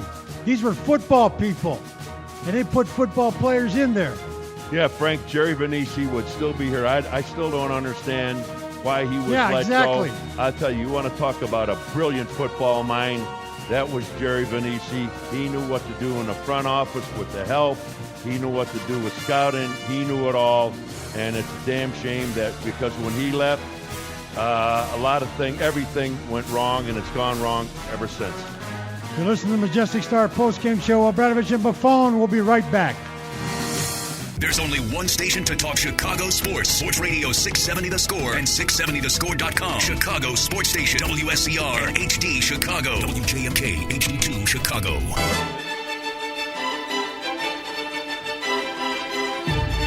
Welcome back to the Majestic Star postgame show presented by Motorworks. Nobody works like Motorworks. They're in your business. We're live at the Majestic Star Casino. Our phone number 312-644-6767. Obradovich and Buffon talking about the Chicago Bears loss 31-15 to the New Orleans Saints. Hey, let's go back out to the phone lines. Let's go out to Matt in Ohio. Matt, you're on the score. Hey there. I was just wondering, I agree with you guys with everything you've said about how bad the Bears are. And, me and my dad have been listening for years now, but I'm just wondering, why do the fans keep cheering even though we are just terrible? They're the greatest They're best. fans I'm telling you. in the land. I am telling you, I could tell the years that I played, we would go out to San Francisco, they'd boo them, and they had bad teams for so many years, they couldn't sell out the stadium. Okay? Chicago forever and ever and ever. They are the greatest fans in the land, and you think I'm saying, well, it's just here. I was born and raised here, went to school, went to Proviso High School, but it's now Proviso East. University of Illinois. I love this area. I love the Bears. This whole thing. These fans are the greatest. And again, reason why? Because I've been around this league. I've been to towns, Austin to Boston, Maine to Spain, wherever you want to call it. And there's nobody like them. There's nobody like the Bear fans. And they don't deserve this crap. They don't deserve it. No, they don't. They're out there cheering. In fact, it was about third or fourth game of the season, and they hadn't booed. They booed, and the Bears should have been booed. And one of the ball players, was it Long or somebody? Kyle Long said, "Whoa, what kind of fans are that booing?" What do you mean, what kind of fans are that? What kind of ball player are you? That's a fact. They're out there. They paid their money. They're sitting down in the stands. They're feeding you. Get your ass in gear, mister. Let's go out to Cellular. Cellular Big Daddy. What's happening, guys? It's been a while. What's up, buddy? Well, okay, so here's the thing. The biggest problem that the Bears have right now is coaching, and that'll heal itself once you fire all these people. So I think the offense will get better. The line will heal itself once you get rid of all these loser coaches. But the issue that's not going to get better is that the line, I think the defensive line will be fine. I really do. You had a few weird injuries and you had some illness on that line, and Jared Allen is playing back up to Jared Allen standards. Your biggest problem is that you can't find a linebacker, and you don't know where a safety is in the state of Illinois, because ain't none of those guys playing at any safety or any linebacker at all. Everybody on that field today looked terrible. You got played twice on that same little bootleg deal. Twice you got scored on.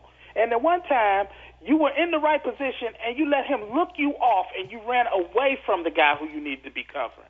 It's just amazing. Big Daddy. This is terrible linebacker play. I've never seen anything like it since I've been watching this game. Big Daddy, and you're right. And you know what? Everybody that calls, you can't miss a spot on either side of the line where it's not going good. Everything is going bad. Here's the one thing that you can remember, Big Daddy, and I just said it about 5 minutes ago. I'm telling you, with 2 games to go, and I mentioned this, I think it was, about 3 weeks ago, it's right at George McCaskey's doorstep. Okay? Not Phillips, not Emery, not Trestman. It's gone beyond that. This thing is such a mess, it's unbelievable. It's at George McCaskey's doorstep, and I know George a little bit, and if people think he's a fool, he's not a fool at all, folks. And I'm going to tell you what, something has to be done, and I think something will be done. What I don't know is to what extent, but I'm telling you, it's past all of them, and it's right at George's doorstep. See, Big Daddy, you're talking about the linebackers, and you're absolutely correct. Why do you think they keep... You could say anywhere. The linebackers, defense, that doesn't matter. It does, but the fact is, though, you start correcting. This is what aggravates me. I'm coaching that team, right? If I was coaching that team, and I'm coaching those linebackers, and I know what happens when they do a fake run. You're supposed to get your ass back there deep in the middle. That's what you need to do, and if you do that, you're going to stop a lot of those plays. They don't do that.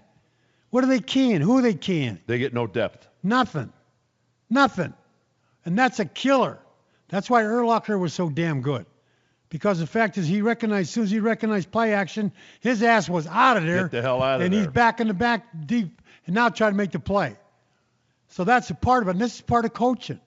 And part of coaching is the defensive ends containing. Part of coaching is how you come off the line of scrimmage. We'll talk about the defensive tackles. You can't come out standing straight up like a walrus.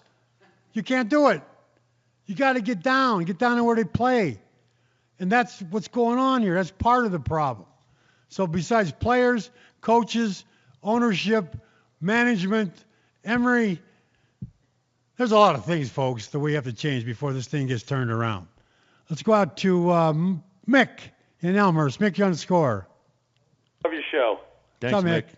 Okay, so I'm thinking of the coaching situation, and it's a given that Tucker and Cromer are both gone at the end of this year, correct? Correct. Okay. So then I'm thinking, who are you going to get to replace them? Because Trestman, if he's not gone too, he's at the end of the plank. He's got one more year, and if it doesn't happen, he's out. So how do you get a defensive and offensive coordinator worth anything to come in under such really tight circumstances? Mick, you're the caller of the night. That's a great call, Mick. That's a great call. You know who you get? Who's going to come in here? Nobody. Because if they don't have the strength, they think that head coach is going to get fired within a year, and he's under observation. Why would they do that? for these their guys, stuff. they're not that dumb. These No. I'm going to tell you something. They wouldn't come here of anybody of quality if it goes down, Mick, the way you said it. Any coach of quality, an offensive or defensive coordinator, guess what? This is not a stop for them. That's what we're afraid of. Like I said, you can burn the forest down, but what are you going to put in there? What are you going to plant? I think you got it. That's why George has to make a move. Whatever. I mean, somebody has to make a mistake. This can't go on, Doug. This can't go on. Not like this. This is ridiculous. This is awful. Let's go out to Bernie in Algonquin. Bernie on the score with OB and Doug. Hi, guys. Best show on the radio, period. Thank you, Ed. Thank you. Listen, the fish rots from the head down. And, Ed, you've hit the nail right on the head. McCaskey's got to make a big decision. Has to. That's Tucker should have been fired at the end of last year, period. Trestman should have been let go. I went to one game last year. It was the Detroit game. Trestman had Cutler playing that Detroit game injured in the shotgun. He was a wounded duck. What was he doing in there? Where's the head coach? Put in McNown. And then they've got a midget covering Jeffrey on the right side in the Detroit game. They're not even throwing to him. I can see it. I never played the game, but I'm watching this in the stands, and I'm going, the head coach doesn't see this? It's asinine. I think what's happened here is the players have given up on the coaches, period. That's quite evident. How can a professional defensive team give up over 50 points in one game? Can you explain that to me? No. That's not only that's a that, fact. back-to-back games. Yeah, they've done it all year. I mean, they lead the league in doing stuff like that, giving up over 40 points. But the fact is, when it's all said and done with, you're still a player. You still got to get out there, but you still got to be coached. And they're not coaching. You're right. There's mistakes made out there that are just unbelievable. I mean, stupid stuff. But here's the point. They made them all last year. Defensively, I'm talking about more than anything. They made them all last year. They're making them all again this year. Who's accountable? Whose fault is it? What should be done? And like you said, you find yourself another guy, but again, too, the other caller had a good point, Ed. Who's going to come in if Trestman is still here? If Trestman is still your head coach? I know damn well by what happened the other day with Doug, anybody of any substance on defense or offense or whatever will not come here. They will. You think they're going to come jump on this train? Ain't going to happen. There's a problem with Cromer up here. There's a problem with Cromer. There's a problem with Cutler. There's a problem with Trestman. That's going on. How do you correct that? You get rid of Cromer, like you said. Well, okay, fine. Who do you bring in? You get rid of. I know Mel Tucker has to go. I'd rather bring anybody in with Mel Tucker. And then the fact is, when it's all said and done with, you're back maybe the same position you were before because you have a quarterback who I still believe this situation that he was told, the organization was told by Trestman, I can handle Cutler. I can take care of Cutler. I'll teach him. He's got great potential. He's our guy. And then you talk to Cutler, and Cutler goes, boy, I tell you, this Trestman's great. This Trestman's the guy's for me. This is what I need. I'm mature now.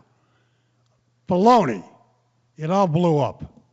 Let's go out to Ed in Arlington Heights. Ed, on the score. Hey, Dougie, I had a big party by the house today. Just a bunch of midgets from Indiana. They're still looking for you, but that's besides the point. Hey, Eddie. Yes, sir. Eddie Zubikowski. How are you? Hey, how you doing, big man? I'm doing great. You hit it on the head. Ozzie Newsome gets football players. He'd be the first. He'll give away first-round drafts, second-round drafts, third-round drafts, and he'll build up the team with draft players that know how to play the game. Hey, Eddie, you would know, but your son played for him. All right, so let me tell you this. Doug, you'll love this. Can you imagine if Ray Lewis was on the Bears and Cutler was acting like he was today? He would not see tomorrow. Well, that's the case. If Butkus was on this team, the same thing would happen. There's no question about it. And it's so hard for me to understand, Ed, why, I don't see the enthusiasm from this guy. Why is that? I kept thinking, well, maybe he has a problem because I know he's a diabetic. Maybe something's bothering him. But he looks like he's in a fog, like a total fog. Nothing really matters. And I think it rubs off a little bit. Someone's got to take a hold of these guys by the neck. Hey, I had to tell you, Ed Zibikowski, his son Tommy Zibikowski. Oh, Tommy, yeah. I remember a few years ago, Doug and I are doing the show, and they're talking about, for somehow, in a post-game show, it got up, who's the fastest running back in the state of Illinois? And they're talking, it was like Peyton or it's this guy or that guy. And I said, folks, no, you got it all wrong. There's one kid, Tommy Zibikowski. And Tommy was a pretty good boxer, wasn't he? Played for Buffalo Grove. He was a great boxer. Yeah. But he went to Notre Dame, and I tell you, oh, my God, I wanted the Bears to grab this kid. He was a great punt returner, a defensive back. I loved the kid. But, boy, I tell you something, Doug, he could flat out fly. Not only fly, but there was an attitude with him. There's an attitude that has to come to ball players. And I keep saying this. It's not a nice game. It's not a very nice game. And if you're a very nice person on the field, then you're going to get run off. Off the field's a whole different story. But on that field, you take no prisoners. And they have nobody on that team right now that I can mention to you and tell you that he will take no prisoners. Ratliff. I'll give you one guy. One guy inside. And maybe Fuller on a cornerback. Other than that, who is out there? Who is out there that, that you say to yourself, wow. I'll give you two players, Ratliff and Kyle Long. The rest of them, put a fork in them. That's right. Let's go out to Stephanie in Loves Park. Stephanie on the score. Hey, guys. I just talked to you, I think, the last time the Bears played. Yes. Hey, I'm wondering right now, Mick asked one of my questions earlier, but you said the guys are already given up on the field, and you said the only people that are showing up are Ratliff and Kyle Long. Mm-hmm. What about Matt Forte? I mean, he busts his butt. Yes, tonight. yes, you got it. Stephanie, you're correct. You're correct. And I sat there with my husband tonight, and I said, he's not going to be a Bear much longer because he's not going to put up with this running game. He's not either. He's going to be a Bear. He's going to put up with our running game that we have to do because we have no throwing game, or he's going to go on to be a running back to a better team. Well, there's one thing, Steph, that goes against him. He's in his seventh year now. Next year he'll be, I believe, in his eighth year. Is that not correct, Rick? I believe I'm correct on that. And this kid, he's. I'll tell you what. As far as I'm concerned, if I have a team that I'm starting out and I'm the general manager, he would be on my team. I'll tell you what. You want to talk about a threat running the football, a threat coming out of the backfield, in the flat, in the hook zone, in flares, and on fly patterns coming out of the backfield, and he can catch the football in traffic. He's one hell of a football player, Stephanie, but there's only maybe a handful of them on that football team, and that's why we're in the damn mess we're in. And he's just a great player. But the fact is, though, he's a quiet player. He's a player that basically keeps himself and does his job out there and does it extremely well. You know what he said, Doug? Remember, this was, again, a few weeks ago.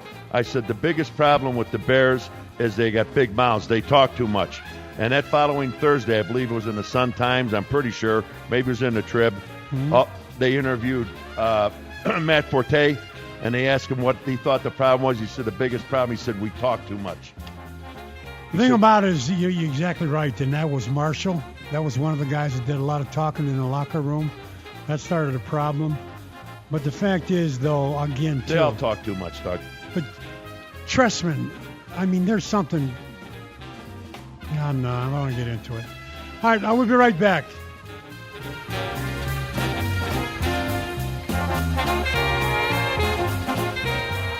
This is Sports Radio 670 The Score and 670thescore.com, Chicago's sports station. Welcome back to Majestic Star Postgame Show presented by Motorworks. Nobody works like Motorworks to earn your business. We are live at the Majestic Star Casino. Our phone number 312-644-6767. O'Bradford Timber phone. Can we ever get any music by from Chicago?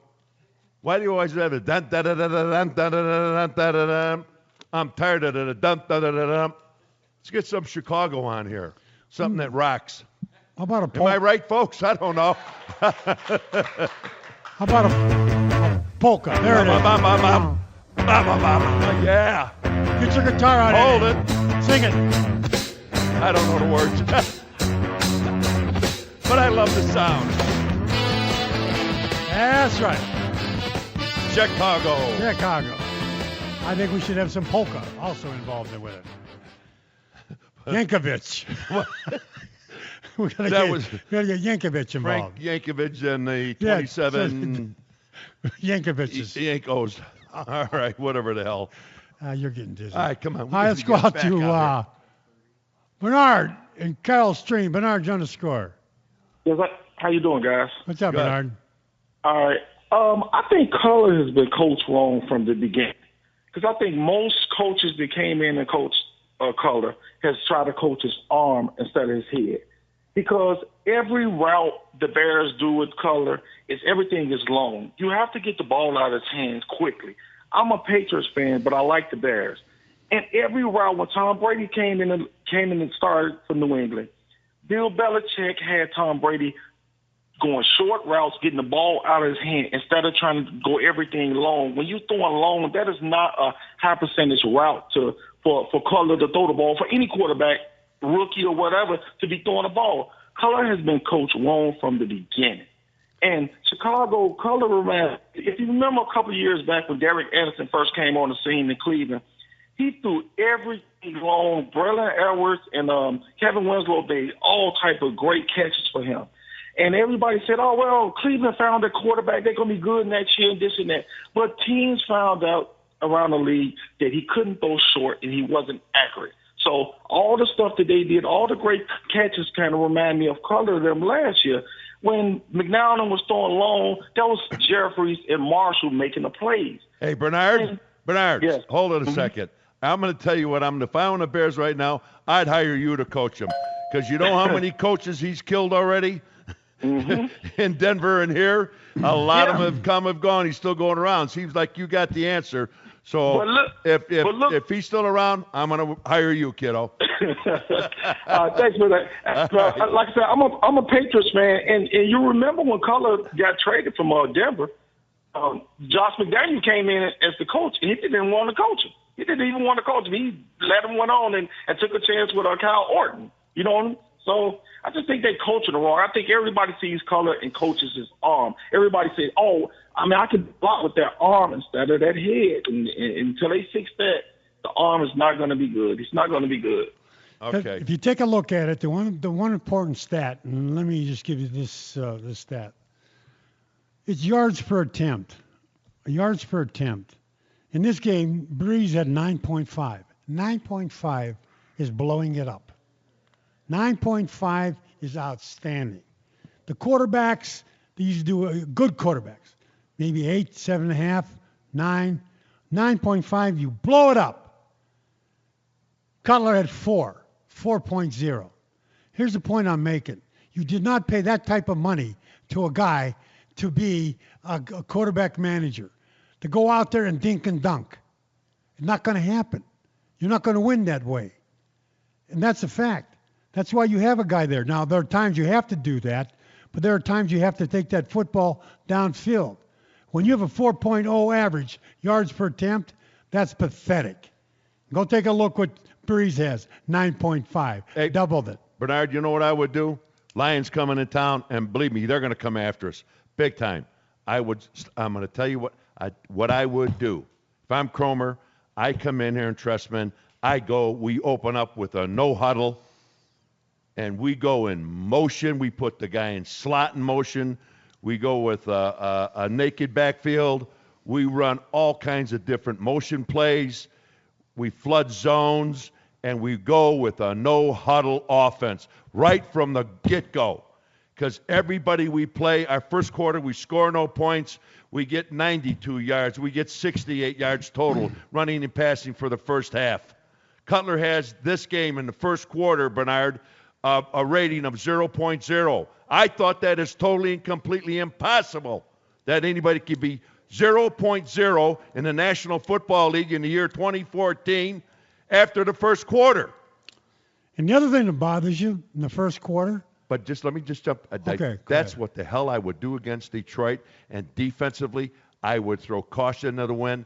I'd rob Peter to pay Paul. I'd blitz him, Doug, every play. Come with every blitz known to mankind. Get out of the huddle, no huddle offense, and go after him and tack. What the hell do you have to lose?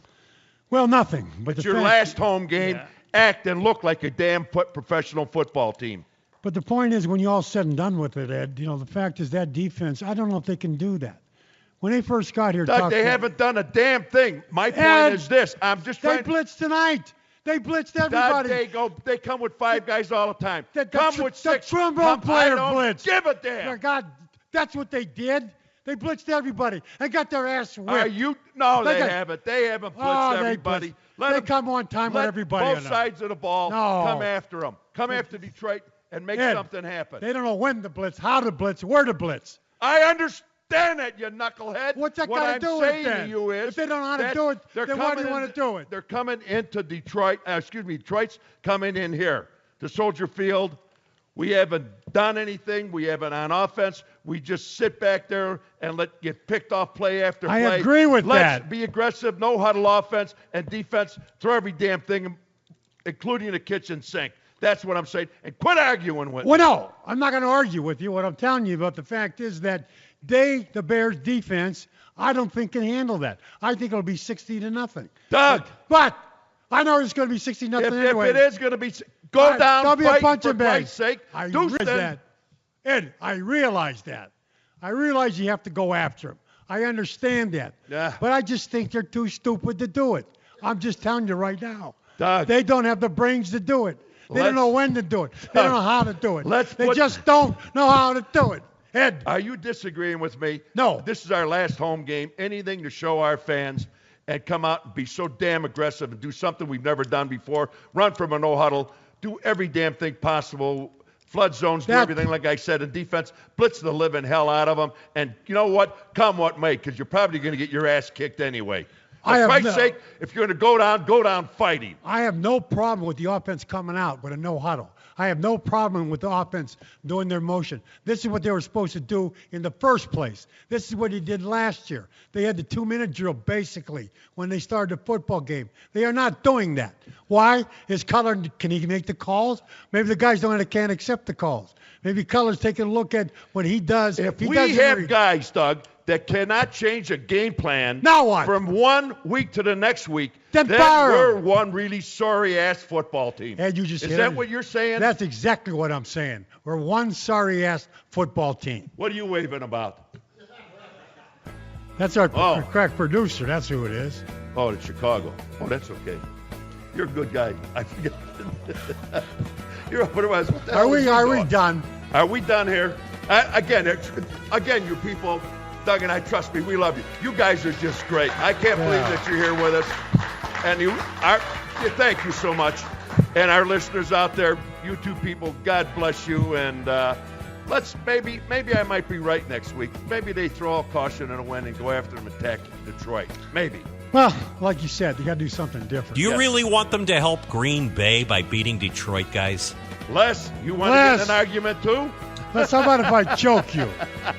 Let me tell you what. I just have one thing for you.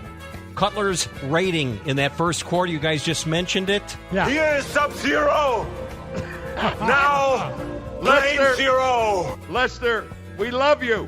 And by the way, Les, I'll be listening to you all night long. You guys are awesome. I want them to win next week, but I don't want to really do anything to help the Green Bay Packers. Well, don't worry about it. They won't win next week, so don't worry about it.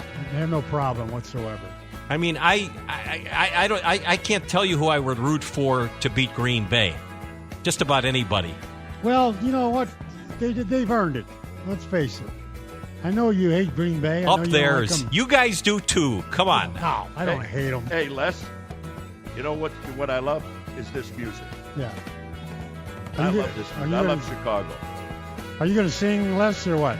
I said I won't sing Bear Down Chicago Bears again until they beat Green Bay. All right. They want to play the tape of it, that's up to them, but I'm not singing it live. They have to beat the Packers. Then I'll do it a cappella, just like I did last year. All right, our thanks go out to Herb Lawrence, Joe Ostrowski. Love you, Lester. Talk to you guys next week. You guys rock. Danny Kalinko, Rick Camp up next. The one and only. The guy knows more sports than anybody on the Score Radio. Our guy. What's his name? Les Grubstein. Here's Sub-Zero. Now, Plane Zero. 0.0. And you folks have a great week. We'll be here next week. Thanks a lot. Detroit, and God darn it, somehow we're going to talk about a win. I don't know how, but we might.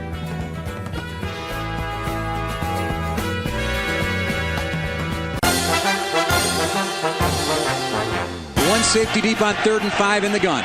Stafford takes the snap. Looking right, he's hit, and down he goes. Jared Allen sacks the quarterback back near the 47 of the Bears. Lions in the red zone now. Left side, Ebron. They run it to Reggie Bush. He bounces left, slips the tackle to Jared Allen. He's got the 5 and dives for the left pylon, and he's in for the touchdown. Snap Clausen, play fake, going to throw into the right corner of the end zone. It's tapped away at the last second by Darius Slay. Incomplete, and the Lions take over at their own 1. Snap, play fake, and here's Stafford sliding to his left, throws a wobbler into the back of the end zone, intercepted. Brock Vereen takes it away from Stafford, well covered by the Bears. Snap, Stafford looking left. Stafford now works the ball down the field, and the pass is intercepted again.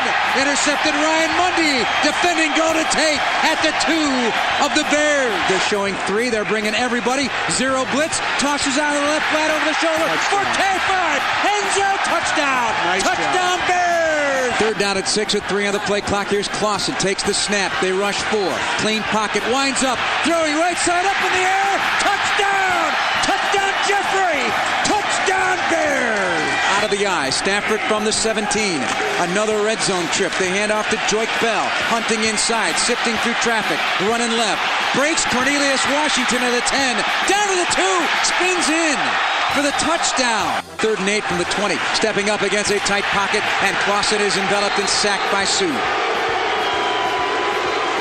Rack at the 17-yard line. And now, live from Mahoney's, 551 North Ogden Avenue in Chicago, it's time for the Majestic Star Casino postgame show with your hosts, Doug Buffone and Ed Obradovich, only on Sports Radio 670 The Score and 670thescore.com. Chicago's sports station, presented by Majestic Star Casino. Experience 6 floors of gaming action. And by Motorworks. Nobody works like Motorworks to earn your business. And by UV Vodka. This football season, BUV. Those highlights courtesy of WBBM Radio.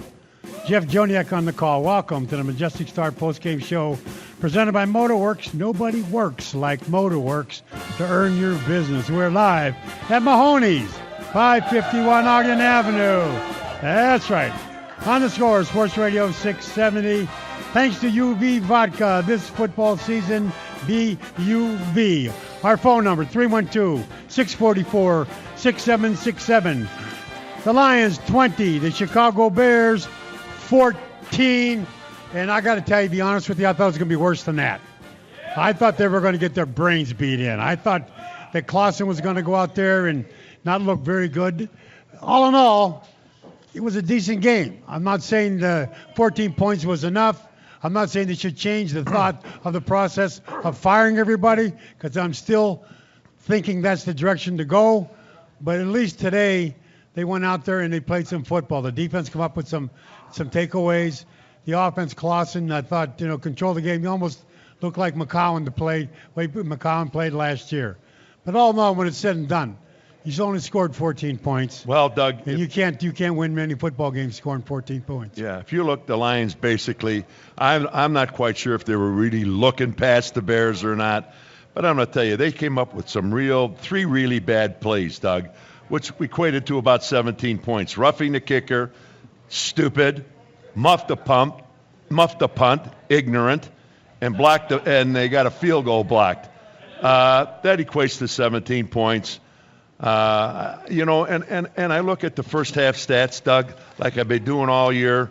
And again, the first 30 minutes, We put 7 points on the board. We gained a total of 143 yards, 106 of them passing. Running, we get 37 yards for a 3.1 yard average in running, and passing a 4.6, which is anemic.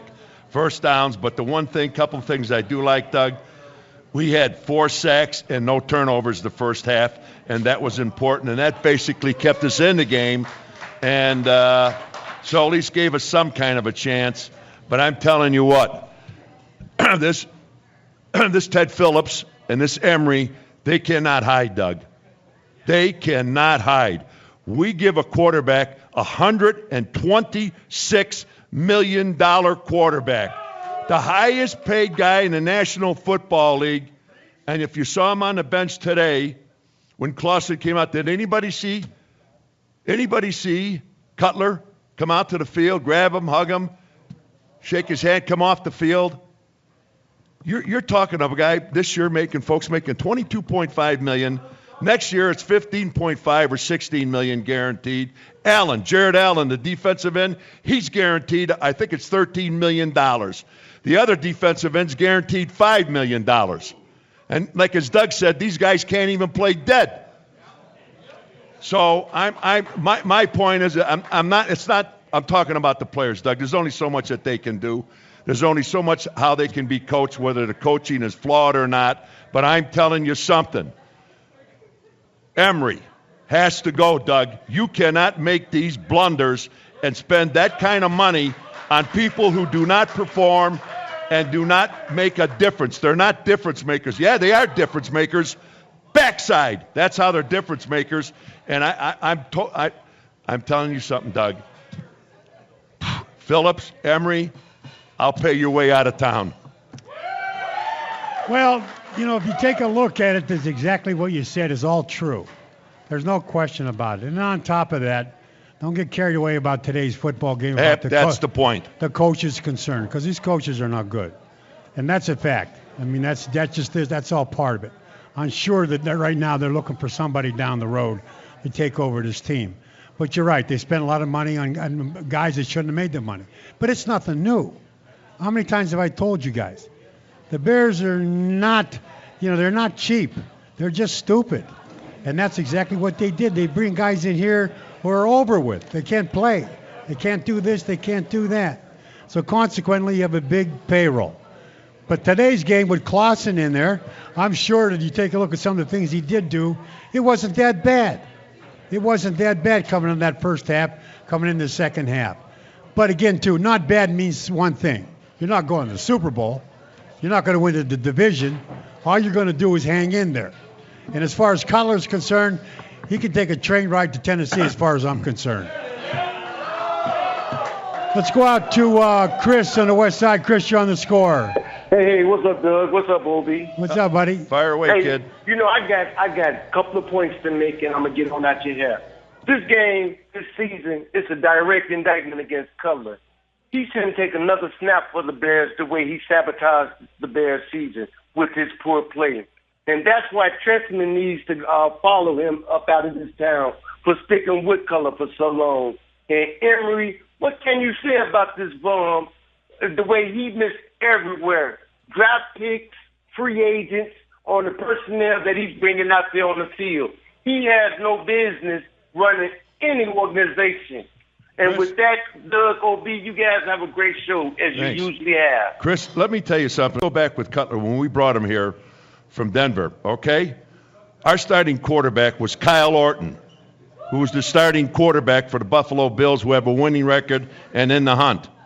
We gave up a starting quarterback in the National Football League, and by the way, his record is a winning quarterback in this league. But we gave up Kyle Orton, 2 number 1 draft choice, I believe a 3rd and a 5th round draft choice, and I think he got about a $10 or $12 million bonus coming over the Bears. We gave up half a planet Earth to get this guy over here. And what has happened? I'm so damn frustrated, folks. You look at Green Bay. Look at Ted Thompson, their general manager. My God. Look at Ozzie Newsome in Baltimore. Belichick. And then take a look at our guys. We throw money around and give it away like it's confetti. That's what I say. They're not cheap. They are not cheap. They just buy the wrong players. They buy the wrong coaches. And this has been going on for years, folks. Doug, not just this year. Yeah, this has been going on for a long time. Talking about getting rid of the coaches. Doug, they got to stop this. They got to stop this. And where does it start? Here, ownership, you're not going to do anything about it. It's the McCaskies. They're here. They're going to be here to stay, so there's no sense in even talking about it. Okay? But the president and supposedly CEO, Ted Phillips, is an accountant. Emery makes these decisions, and then he goes to, obviously, to Ted Phillips to get an answer, an okay, or whatever have you. And, folks, these are blunders. These are mega blunders. You can't pitch money around like this. And when you see the talent that's brought in here and what the hell they give us on offense and defense, and just take a look up north. See what that guy does up there, Ted Thompson, through the draft. Green Bay Packers, on their football team, folks, they're all people that have been drafted except for 5. They win through the draft. Here's the other thing, too, though. The fact that what Emery does in bringing in, not only that, not only the players, but let me tell you something, and I'm going to keep going back to it. These coaches aren't worth it. They're not worth it. Trestman would make a nice neighbor. I always said that. The fact that, Mel Tucker, what are you looking at, Emery? Emery hired Mel Tucker, defensive coordinator. The guy, when he's at Cleveland, his defense ranked 31st. When he was at Jacksonville, it ranked 30th. What's to tell you that he's going to come to the Chicago Bears and turn this thing around, and they're going to have a dominant defense? So there's a lot of mistakes going on. A lot of things has to happen, and I think they're on their way to happen. Again, too, like I said, don't get carried away about today's game. I, myself, was kind of proud of them the way at least they went out there and tried. That was the one thing they weren't even doing before this. I'm talking about the team itself. The team itself was just, they're out there just wandering around. And Trestman doesn't have that kind of, like personality. The guy probably be better off playing chess and not coaching football. And that's what happens with this. The fact is, you need somebody to kick somebody in the ass and get them going. And the fact is, you got to earn your money. And that's exactly what they're not doing. They're not coaching. Nobody's held accountable here, Doug. Nobody. Every week they give these players, for Christ's sake, there's only 16 weeks. 16 weeks to perform. And they get Trestman a head coaching day off, mother-in-law day off. They get brother's day off on a Thursday or a Friday when those are key days to be at practice and learn. I don't get it, folks. And let me say this. In that first Green Bay game, if you people remember, roughly about 5 minutes to go, what did Trestman do? He pulled Cutler. He pulled Bennett. He pulled Forte. Who's the other one? The tight end, Bennett. Bennett. Yeah. He pulled, 4 or 5 players with about 5 minutes to go in the game. What kind of message are you sending to your team? What kind of message are you sending to the fans? Are you kidding me? I believe it was the third game of the year against the Packers, 5 minutes to go, and he pulls all those people off the playing field. You listen to Score, Sports Radio 670. Obradovich and Buffon. We'll be right back. Yeah, that's how it's supposed to be. Division rivals. I mean, they don't like us and we don't like them. And we went out there and fought today. And it did get a little chippy. But, we just got to keep going. That was Ryan Monday. Thank you. Talking about getting chippy, and part of that chippy was Raiola from the Lions trampling on the ankle of Ferguson. I mean, that was deliberate. I mean, there was no doubt about what happened there. In fact, he did about 3 weeks ago against, I think, New England. And he did it to the center. At the end of the game, hit him from behind. So, yeah, it gets kind of chippy. But anyway, welcome back to the Majestic Star postgame show presented by Motorworks. Nobody works like Motorworks to earn your business. We are live at Mahoney's, 551 Ogden Avenue. On the Score, Sports Radio 670, thanks to UV Vodka. This football season, BUV, our phone number, 312-644-6767, Obradovich and Buffon. Hey, Doug, just quickly, I like this. You were talking about the people advertised on here. and a friend of mine, Jim Hubb, from the Motorworks of Barrington Auto Group. He's in the Dominican Republic, and he's sitting at a bar, and there's a couple sitting kitty corner from him, and they're from Chicago on the south side, and they're firemen. And so Hubbs, well, you know what he does? Well, I'm in the car business, whatever have you. So he gives this couple his card, and the guy looks at Jim's card, and he looks up and he says, "Nobody works like Motorworks." And Hubbs said, "What?" He said, "Where'd you get that?" He said, "From the Buffone Obradovich show. I listen to him all the time." That's what he said. That's what he said. I'll tell you what, the fact is we do this game and try to come across, exactly what happened out there. There's no question about it. We have we don't have to take anybody's side. We don't have to take the Bears' side, and we refuse to do that, and we don't have to take the score's side. We're just telling you what you saw, because what we start to figure out is the fans are not stupid. You could try to give them a line, like the Bears are trying to give right now, and trying to come up with this stuff to cover up so much that happened. It won't work. So they got to turn it around, and the only way it's going to turn around is somebody's got to show them that they understand what's going on. And that's what we try to do with this whole deal. Let's go out to Patrick on the northwest side. Patrick, you're on the score. Hey, how you doing, guys? Just real quick, I got to say this. Everybody have a moment of prayer or thought for the two police officers in New York that were assassinated. Yeah. Terrible time for the holidays. Absolutely, you got that. You got it. But I've been listening to you guys for forever, Doug, and I finally figured out a couple weeks ago why you get like you do, and it's because you've been here before, where you're just a few moves away from something happening. A few moves, if the management, if the ownership does the right thing, the team's going to turn around and be a playoff contender, and hopefully this is going to happen. And I read in the paper they're talking about getting Harbaugh and giving up 2 draft choices. Stop yourself, really. Stab yourself with a fork. Don't do that. 2 draft choices for any coach? No way. If Lombardi come back from the dead, I wouldn't give 2 draft choices. Well, the thing about it is, Harbaugh's a hell of a coach. There's no question. And Ed still sticks to his gun that he's going to Michigan. You betcha. That Harbaugh is going to Michigan. And there's no question about it. And, again, too, you talk about the fact that why I get so aggravated. And it is true. It is true. I played from 1979, 1966 to 1979. I can't tell you how many times I've heard of the things the Bears were going to do that was going to happen next year and geared up for it, and Butkus would get geared up and Sayers. It never happened. And I'll remember, and Ed remembers, what did you tell me when you retired? I told you, you really want me to go there? I want you to tell them, yeah. I told these guys at that particular time, the coaches that we had, and I was walking out after 11 years, and I told them, I said, I felt sorry for you guys that you have to play and go through game after game with these coaches that are on this Bear staff. And I did. And I said, I feel sorry for you guys. Exact words.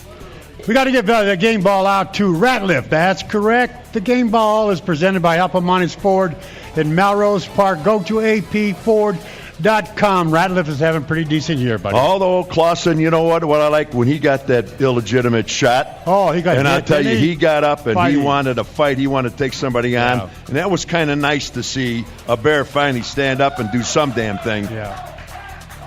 I had no problem with the way Clausen played today. There were certain times. But let me tell you something. How difficult is it to play at quarterback when you have 7 drops? 7 drops. And you haven't started a game in 4 years. All right, we're going to take an update. We'll be right back. We're back with more of Doug and OB and the Majestic Star Casino postgame show, live from Mahoney's, 551 North Ogden in Chicago. Presented by Majestic Star Casino. Experience 6 floors of gaming action. And by Motorworks. Nobody works like Motorworks to earn your business. And by UV Vodka. This football season, BUV. Only on Sports Radio 670 The Score and 670thescore.com. Chicago's sports station. Welcome back to the Majestic Star postgame show presented by Motorworks. As they say, nobody works like Motorworks to earn your business. We're live at Mahoney's at 551 Ogden Avenue. On the Score, Sports Radio 670, thanks to UV Vodka. This football season, BUV, Obradovich and Buffone. Our phone number, 312-644-67. Talking about the Chicago Bears' loss to the Lions 20 and the Bears 14. Douglas, for the last game, I want to bring a quarterback in. Start for the Bears. Go ahead. Okay. His name's Tony Fioravanti. A what? Tony Fioravanti.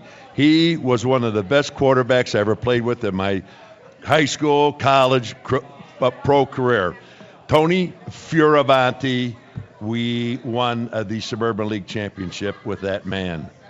He must have been good because it sounds like he's Italian. I'm not quite sure. Yes, he is Italian. Yes, he is Italian. He's a good guy.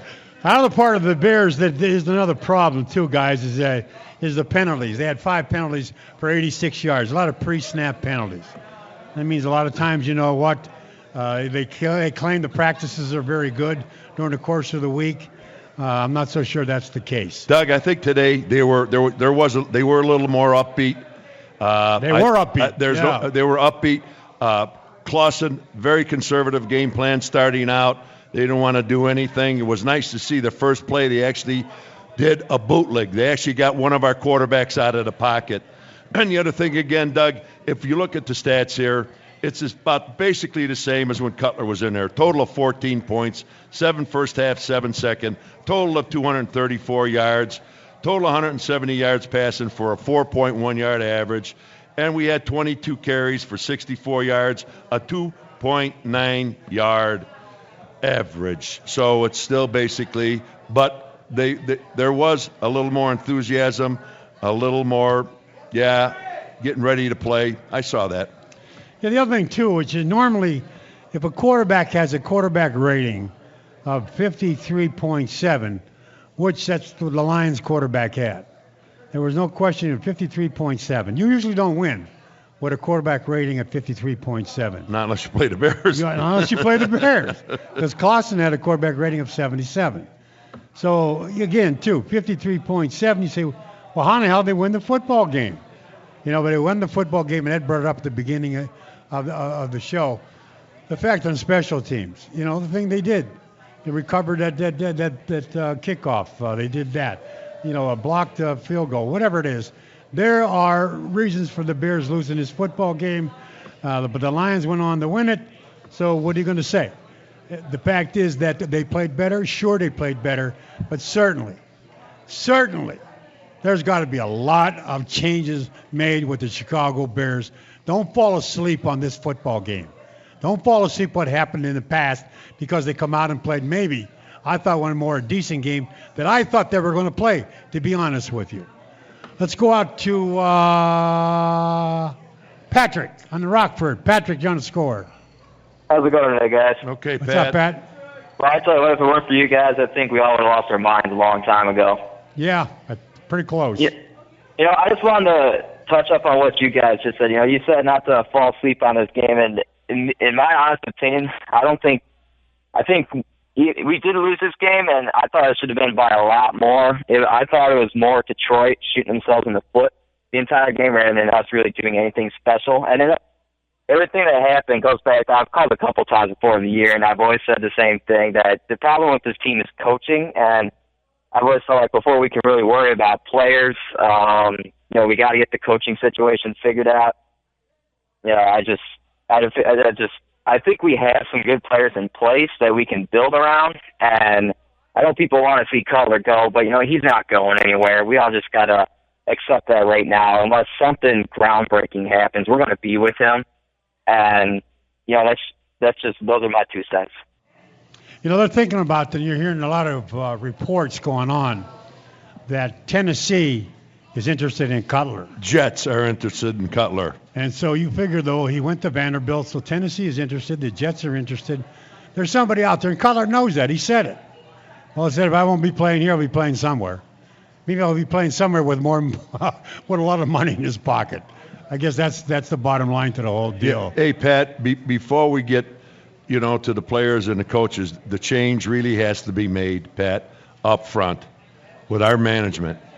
My Lord, you take a look at what's happened in our last 2 general managers and the blunders in their drafts and in signing people. And this has to stop. It has to stop. And here's the problem. The problem is going to be, first of all, let's say we change everything. You're going to have to bring the right guy in, the right GM, to go on to continue to find the right coach. Go get Ozzie Newsome. You offer a quarterback $22.5 million. Go offer Ozzie Newsome from Baltimore, who handles everything there, and give him $20 million. Well, the fact is they got to have somebody that's good, because this thing is happening over and over and over again. Like I said last week, you can burn the forest down.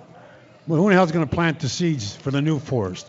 And every time that does happen, in 3 years we're in the same situation as it was before. Doug, you can't use a headhunting company, which in all the corporations they do, from company to company. Not in the National Football League, pal. It doesn't work. You better be smart enough and good enough that you intermingle with your counterparts throughout the National Football League. So when situations like this come up, you know where to go, who to talk to, and how to get a situation done, instead of hiring a headhunting firm to do the work for you. Is that a little embarrassing? Apparently that's what's happening. Apparently what's happening is that McCaskey, George, is on the phone probably as we speak, and he's talking to different people throughout the league. Who is available? Who could be our guy to bring in? I hope the hell he is, Doug. I think so. That's the way he's going, Ed. He won't go the other way. I mean, he's got to see this. I mean, it's right in front of him, Doug. I know, Ed. It's beyond me. It's beyond me the way things are going, the way things happen.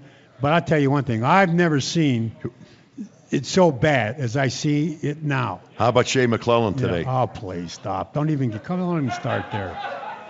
Don't even start there. I mean, come on. I could put a helmet on your head right now, and you could play better than that. Let's go out to Mike in Rockford. Mike, you're on the score. Guys, it's always a pleasure to talk to. Mr. Hallis is probably rolling over in his grave. Can you imagine having a wonderful daughter like Virginia marrying a bumbling fool, and then this guy and his family and his brothers take over the whole organization for what the founding father of the NFL found that franchise and founded the NFL? And this is what we have to look at in 2014, this many years later. The last good manager we had was Finks that built that 85 team. And once he left and McCaskey's took over, it was downhill ever since, guys. And I'm going to tell you something. This is the scary thing. I just watched the end of the Viking Miami game. Now the Vikings lost, but they're a young and up-and-coming team. And I look at the Bears' future. This is so bad, guys. They're so far removed from any kind of talk of playoffs or Super Bowl. They're old. They're broken. They're going to have to, like you said, Ed, they're going to have to get somebody from the top and build this whole thing over. And if the McCaskeys aren't smart enough to do it, guys, this bleeding's got to stop. And he's totally and completely correct. Well, he's right. The fact is, you take a look what Minnesota's doing.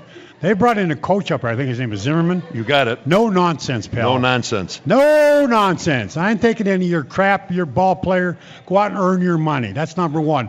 Number two, they drafted a kid, and I'm not just saying because I went to the University of Louisville, a kid named Bridgewater, a quarterback there. This kid is potentially going to be one hell of a quarterback. We have nothing to look forward to. We have nothing to look forward to as far as quarterback is concerned. The scary thing, folks, is that what Doug is saying is that this hits from all avenues of this Chicago Bears team. My God. And we're talking about you play the game to be a world champion, to win the Super Bowl. That's what you play this game. Christ almighty, take a look at this team. When do you think we're going to win if we don't get rid of these people that are here now and use some common sense and get some football people that could come in here and make some sense of what the hell is going on here? I said Mike Zimmerman at the Minnesota's Mike Zimmer. And I got to tell you, like we talked about it, and I talked about him many times, you need somebody. This guy's a no-nonsense defense. Yeah. You got these goofs running around that we've got here. These football players doing what they're doing. That's not happening, folks, up in Minnesota. They've been on the road by now. We're going to take a break. Go Bradford and Buffon. We'll be right back.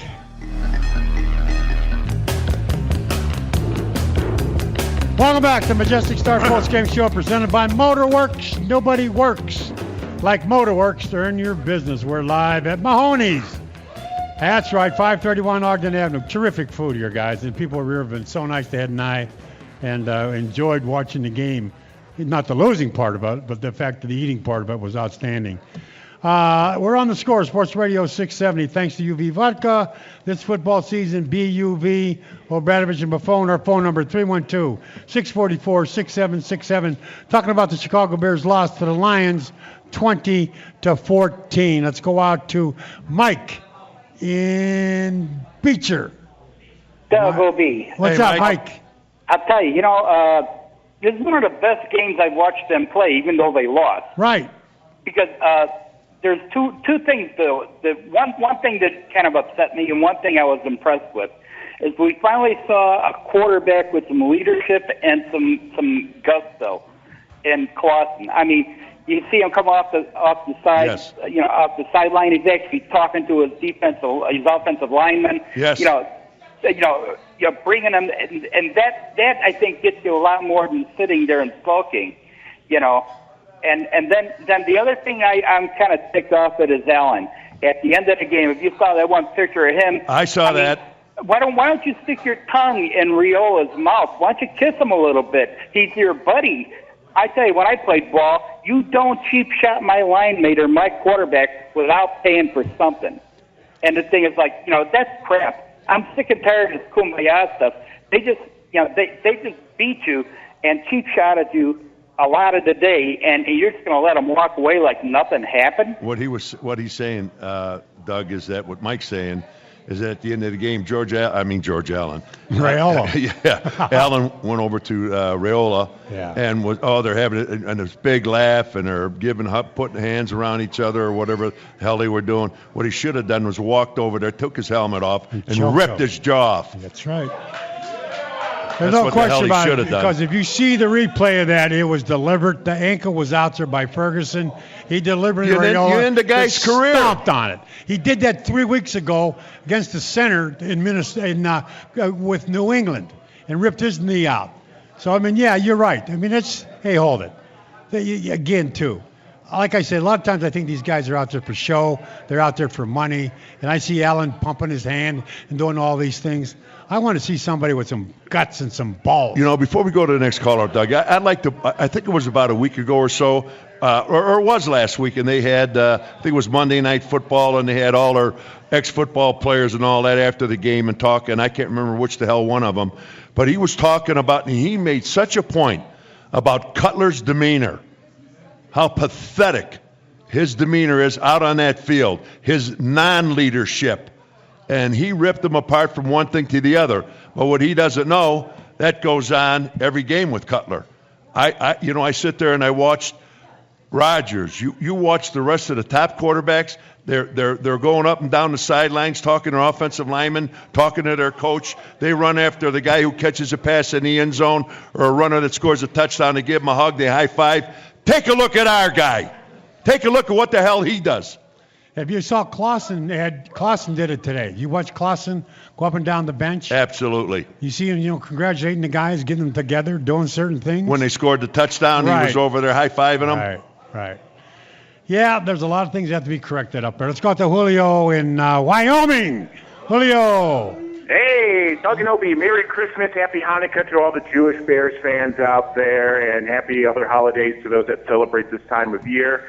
It was nice to see some fight in the Bears today. Yes, it was. It made the game somewhat enjoyable in my half of inebriated state that I'm currently in. It was nice to see. It was nice to see a fight. It's good that I'm close to Colorado because this season was kind of a drag for the Bears.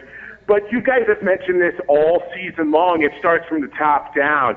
Bad drafting from Bears management over the last couple of years have put this team in the situation they're currently in. A bad signing last season have put the Bears in this situation where if they would have franchised Dad Cutler, they could have just wiped their hands clean of this mess. Instead, they're in another deep financial hole. And it all starts with drafting. It was nice to see some glimpses of hope from some of the rookies today, and it was nice to see Jimmy Clausen play well. Maybe he'll get a backup quarterback job with another team in the years to come. But it all starts with drafting. And well, here's the thing with Clausen, and I pointed that out he was running all over, high-fiving guys and doing it and trying to keep everybody pumped up. My God, he hasn't started a game in 4 years. and he came in, he managed it good, he moved the pocket, he did some nice things, okay? And when he got his helmet bashed, he got his head bashed in, and again, to see him come up and want to take on a guy that's outweighs him by about 75 or 100 pounds, and he went after him.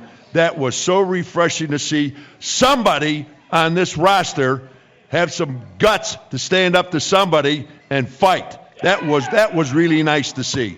And plus, too, you take a look what happened out there. You're a quarterback. You have 7 drops. That to me, that's a catastrophe with 7 drops. And so that went against him.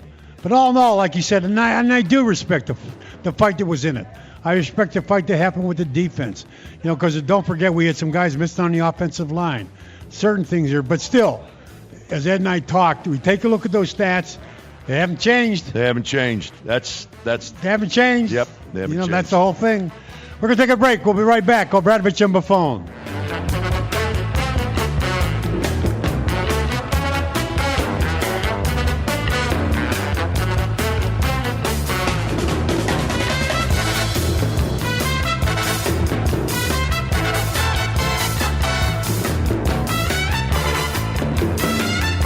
Baseball season is here at last, and the excitement continues all season long at DraftKings.com, the official daily fantasy partner of Major League Baseball. Daily fantasy means no season-long commitments. Why wait until the end of the season to claim victory when you can win huge cash every day? Hurry to DraftKings.com now and enter promo code PODCAST20 to play for free. You could win part of the $300 million in prizes being awarded this season. Enter PODCAST20 for free entry now at DraftKings.com. That's DraftKings.com. This sports podcast on Play.it is powered by DraftKings. Sign up for daily fantasy sports for cash. We're back with more of Doug and OB and the Majestic Star Casino postgame show. Live from Mahoney's, 551 North Ogden in Chicago. Presented by Majestic Star Casino. Experience 6 floors of gaming action. And by Motorworks. Nobody works like Motorworks to earn your business. And by UV Vodka. This football season, BUV. Only on Sports Radio 670 The Score and 670thescore.com. Chicago's sports station. Welcome back to Majestic Star Postgame Show presented by Motorworks. Nobody works like Motorworks to earn your business. We're live at Mahoney's, 551 Ogden Avenue. On the Score, Sports Radio 670. Thanks to UV Vodka. This football season, BUV. Obradovich and Buffone. Our phone number, 312-644-6767. Talking about the Chicago Bears' loss to the Lions, 20-14. And Eddie, we were talking about this one guy. Maybe you can come back with it. We're talking about, Baltimore. Baltimore. Well, there's a situation. If you've been hearing me for the last, couple of months, you got to go out and you got to find somebody that has football sense. Okay, I mentioned Green Bay, Baltimore, and New England.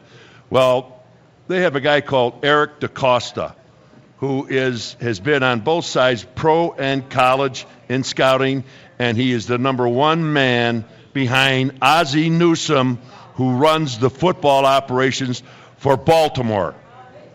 So, Ted Phillips, if you're listening, write his name down. Call him up. And also write down Ball's name, the defensive coordinator for Arizona. The Arizona Cardinals. And we can start in that direction. Let's go out to Ray in Naperville. Ray, you're on the Score. First of all, it's an honor to talk to both you guys. I grew up watching you play. Obi, you mentioned a guy by the name of Tony Ferravani. Oh, yeah. I had the distinct pleasure of playing for him at Proviso West High School. Oh, did you really? Buggy whip arm and the Auburn draw, baby. I'm going to tell you what, he was unbelievable in high school. We only lost 1 game, and I think back then they didn't have a playoff system, but they were like the mythical state champs. We either were the mythical state champs or we tied with Evanston. Yep. I can't remember, but this is a quarterback, a thinking quarterback, and a guy that took you through 4 quarters and you had a victory every time with him. Love him. Well, to your point, that mentality is what's needed on the Bears across the board. You just brought up Ozzie Newsome. I heard this morning that I think it was Glazier mentioned that Holgram may be in the mix. But that's the mindset, the old school mindset. Everything that was old becomes new again. And we're seeing this transition in the NFL, what I call Pattygate football. And I think eventually fans are going to grow tired of it, and we're going to see more of a transition back to the old school mindset. Ozzie brings that mindset, like Tony brought that mindset to Proviso West when he came in to coach. It's all about attitude, and it starts at the top. But if you don't have it at the top, you're not going to have it on the bottom. I think you need your X's and O's guys like Trestman. There's value in that, but you got to have attitude. Football is 80% emotion and attitude. It's a great thing you just said, and also it's a great thing for life. You got to have a good attitude. Sometimes it's a little tough. Things happen to you, but you got to fight for it. I always talk about Belichick. We always brought this up like 3-4 weeks ago. They brought in a guy that wasn't drafted. Gray, his name was, is a running back. And in the one game he put him in, this is about 3 weeks ago, the kid ran for almost 200 yards and had 4 touchdowns. Hey, Doug, just go up here. Green Bay lost their center, the center they had for years and years. Ted Thompson brings in a rookie, where he gets him in the 5th round. In the 5th round, and the guy has started all year for the Green Bay Packers, and he played at Ohio State. But this guy I'm talking about, though, Gray, who came in, who did the 4 touchdowns. Free agent. 200 yards free agent. Missed a meeting that week. He got benched. Didn't play him. Belichick did not play him. So what we're saying here is, you know what? Do it my way or hit the road. And I think that's what has to be done with the Chicago Bears. There's a lot of guys up there running that team that shouldn't be running that team. You know what? That's just what happened in Minnesota this year. That new coach, I'm going to tell you what. Zimmer. That's what Zimmer. I'm going to tell you what. It's his way or the highway, and there's no question about it. And you see the fire in them on the sidelines, and they're progressing. And again, Detroit ain't going away anywhere next year. Green Bay isn't. Now you got Minnesota coming up, and take a damn look at us. Let's go out to Jim and Winnetka. Jim, you're on the scoreboard. OB and Doug. Yes, Doug, Ed, always love listening to you. What's up, Jimmy? I don't see the desire. Yeah, well, it's not there. You're correct. I'm not saying anything original. No. But you are right. I turned on the game for 1 minute, and I see passes by Jimmy Glosson hitting guys on the numbers in the hands. And drops. And dropped. Mm-hmm. Is there more to that? Yeah, it's called coaching. I don't get it. I really don't get it. I mean, every week it's something different, something new. And you know what? To drop 7 passes for a quarterback for an offensive team, that's disastrous. Yeah, I said it's coaching, but also, Jim, there has to come a time. This season has been, oh my God Almighty, where the players have to step up to the plate. A receiver is paid to do one thing, and you know what that is, Jim? Catch the damn football. That's what he's paid to do. Okay, so. Ed, I don't think that it's there. I really don't. I don't think it's there for that player to do it on his own. I think there's got to be a cattle prod. I think there's got to be somebody all over these people, all of these players, to make them do certain things. That's just the opposite. Not that's just the opposite with the Bears, Doug. Yeah. There's too much leniency. There's too much this. Too many days off. Not discipline. All this kumbaya stuff. Yeah. It's got to stop. It's got to stop. Bass came in, right? You saw Bass on defensive end? Yes. What did he do, Ed? How about what did he this? do, Ed? First time what I've did Bass seen it. Do? Containment. That's right. And made the play. First time they seen him play this guy, he contains. And when he contained, the quarterback can't get around them. And it made it difficult for him to do anything, and they eat the football.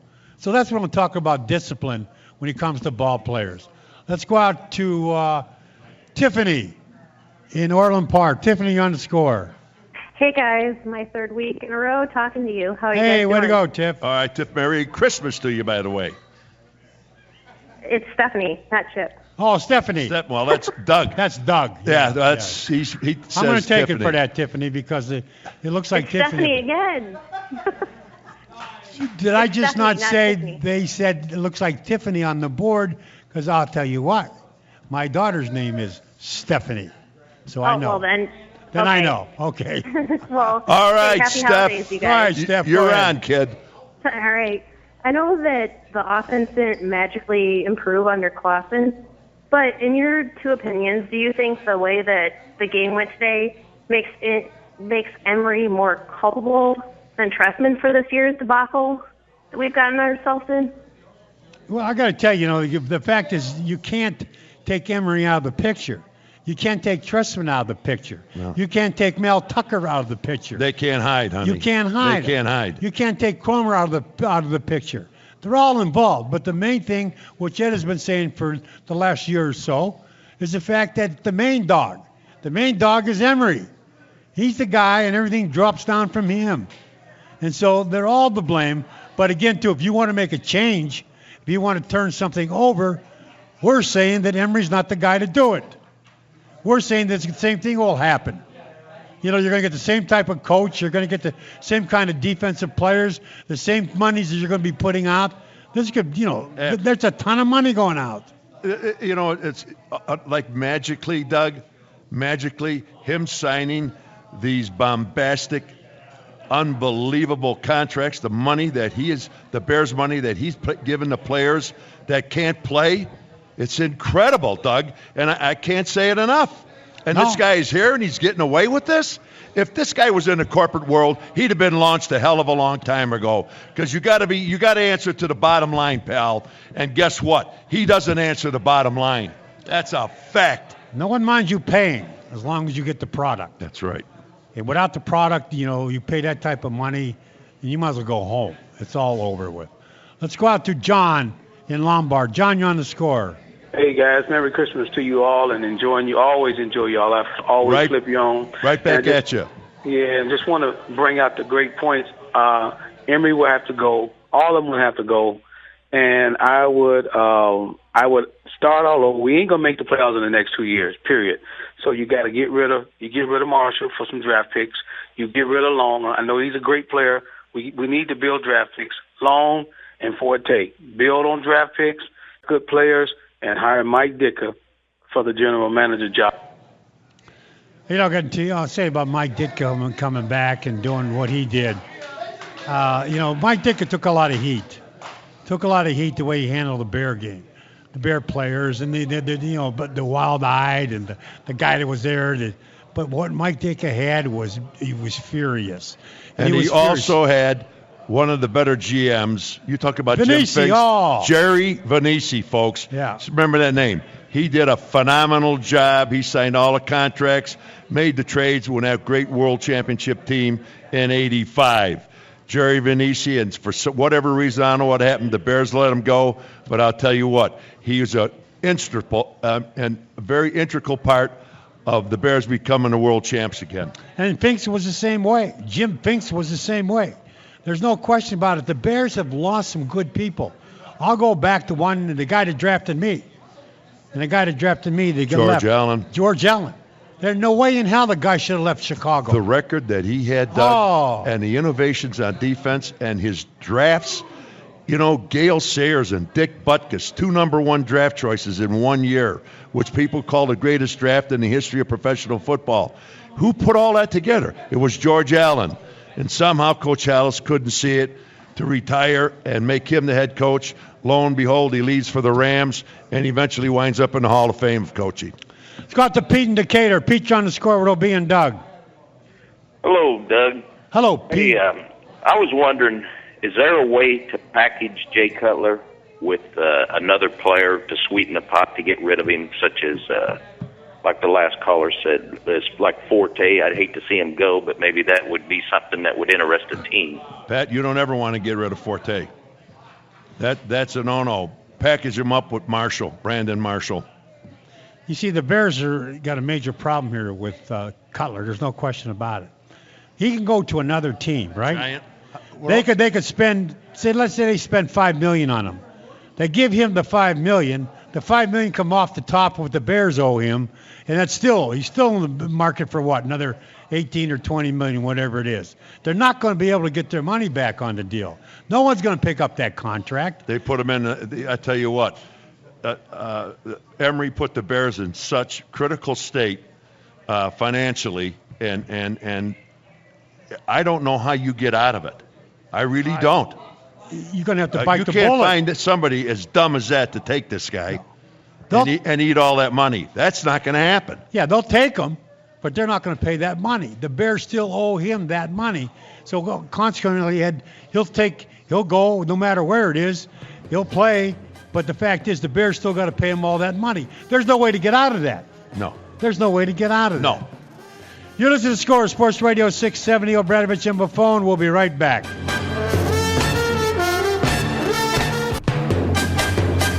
Welcome to the Majestic Star post-game show presented by Motorworks.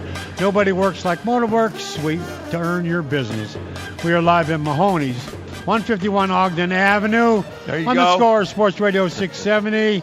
Thanks to UV Vodka this football season. BUV, Obradovich and Buffone. Our phone number, 312-644-6767. Boy, they've been backing us for a long time, Doug. Oh, a long UV time. Vodka. Yep. Wow. We've had a lot of great sponsors. A lot of people are interested, and they want something good to happen, and it's hard for them to take. Most of the time. We'd be thankful. We got a ton of sponsors that are with us, have been very loyal, and we will address that up in the next week. Let's go out to Lance in Pontiac. Lance, you're on The Score. Hey, how you guys doing? I love listening to you guys. What's up, Lance? Well, you know what? I'm from 103rd Street, right between State and Wentworth, the same neighborhood Dick Buckus is from. CVS. He was a little ways away down by Fernwood Park, and it's very distressing to see the team that I idolized as a boy become the laughingstock of the NFL, and it makes me mad as hell. That's the word you put in there, and again, too. You could be a bad team. They say, well, that's a bad team. But when you said that word, laughingstock, that's exactly what they're saying.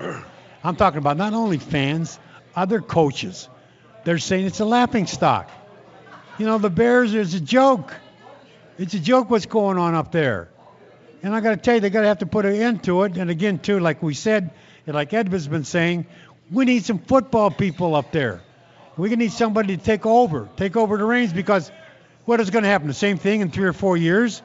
Then you have to blow it up? You don't want to get to that position again. Doug, I again, quickly here, Lance, George McCaskey has to make a move. He has to. At the end of the season, one more week, when we go up to Minnesota, when that game is over with, and George has been very quiet, and I said before, he's nobody's fool, and I'm going to tell you, I hope he does, because you got some serious problems up there. Listen, these people up there that run it, they can't hide. Lance, they cannot hide. What their body of work is out there. It's pretty damn pathetic. Yeah, you're right. I mean, everybody sees it too, by the way. Right. Let's go out to Tony in California. Tony, you're on The Score. Guys, I've been listening to you online now, and I just cannot tell you how much I enjoy your show. Thank you. Please hear me out. It's just a great show. I'm actually a Packer fan, and I listen to your show religiously. I've got family in Wisconsin. I got family in Illinois, and lots of friends. You guys are part of the reason that there's such a frustration in Bear Nation, because you both as players set the bar so high that anything less of a performance on the field is disappointing to the fans and is not acceptable. And I go back to the days, my childhood in Milwaukee was the days at County Stadium, the Packer-Bear days of the games at County Stadium, and the great rivalry between Lombardi and Hallis. And even the rivalry between Ditkus and with Ditka and with Forrest Gregg, where we were on the bottom end of it all. And this may sound crazy, but Packer fans want Bears to do well. As you said, we don't want to be. They represent the same division, and it's the pride of the division as well. And you were saying that comment about McCaskey and cleaning house.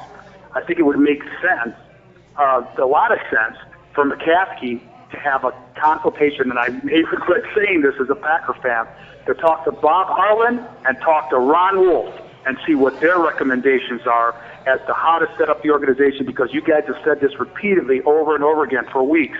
It starts from the top. Yeah, you don't know how close they are to those guys, and I understand what you're talking about, because the Packers have really turned it around. And I remember, too, and Ed remembers also, us playing the Green Bay Packers at County Stadium. We used to play them in exhibition season. I think we lost the game once 3-2 there. Exhibition game where we played the whole game, all 4 quarters.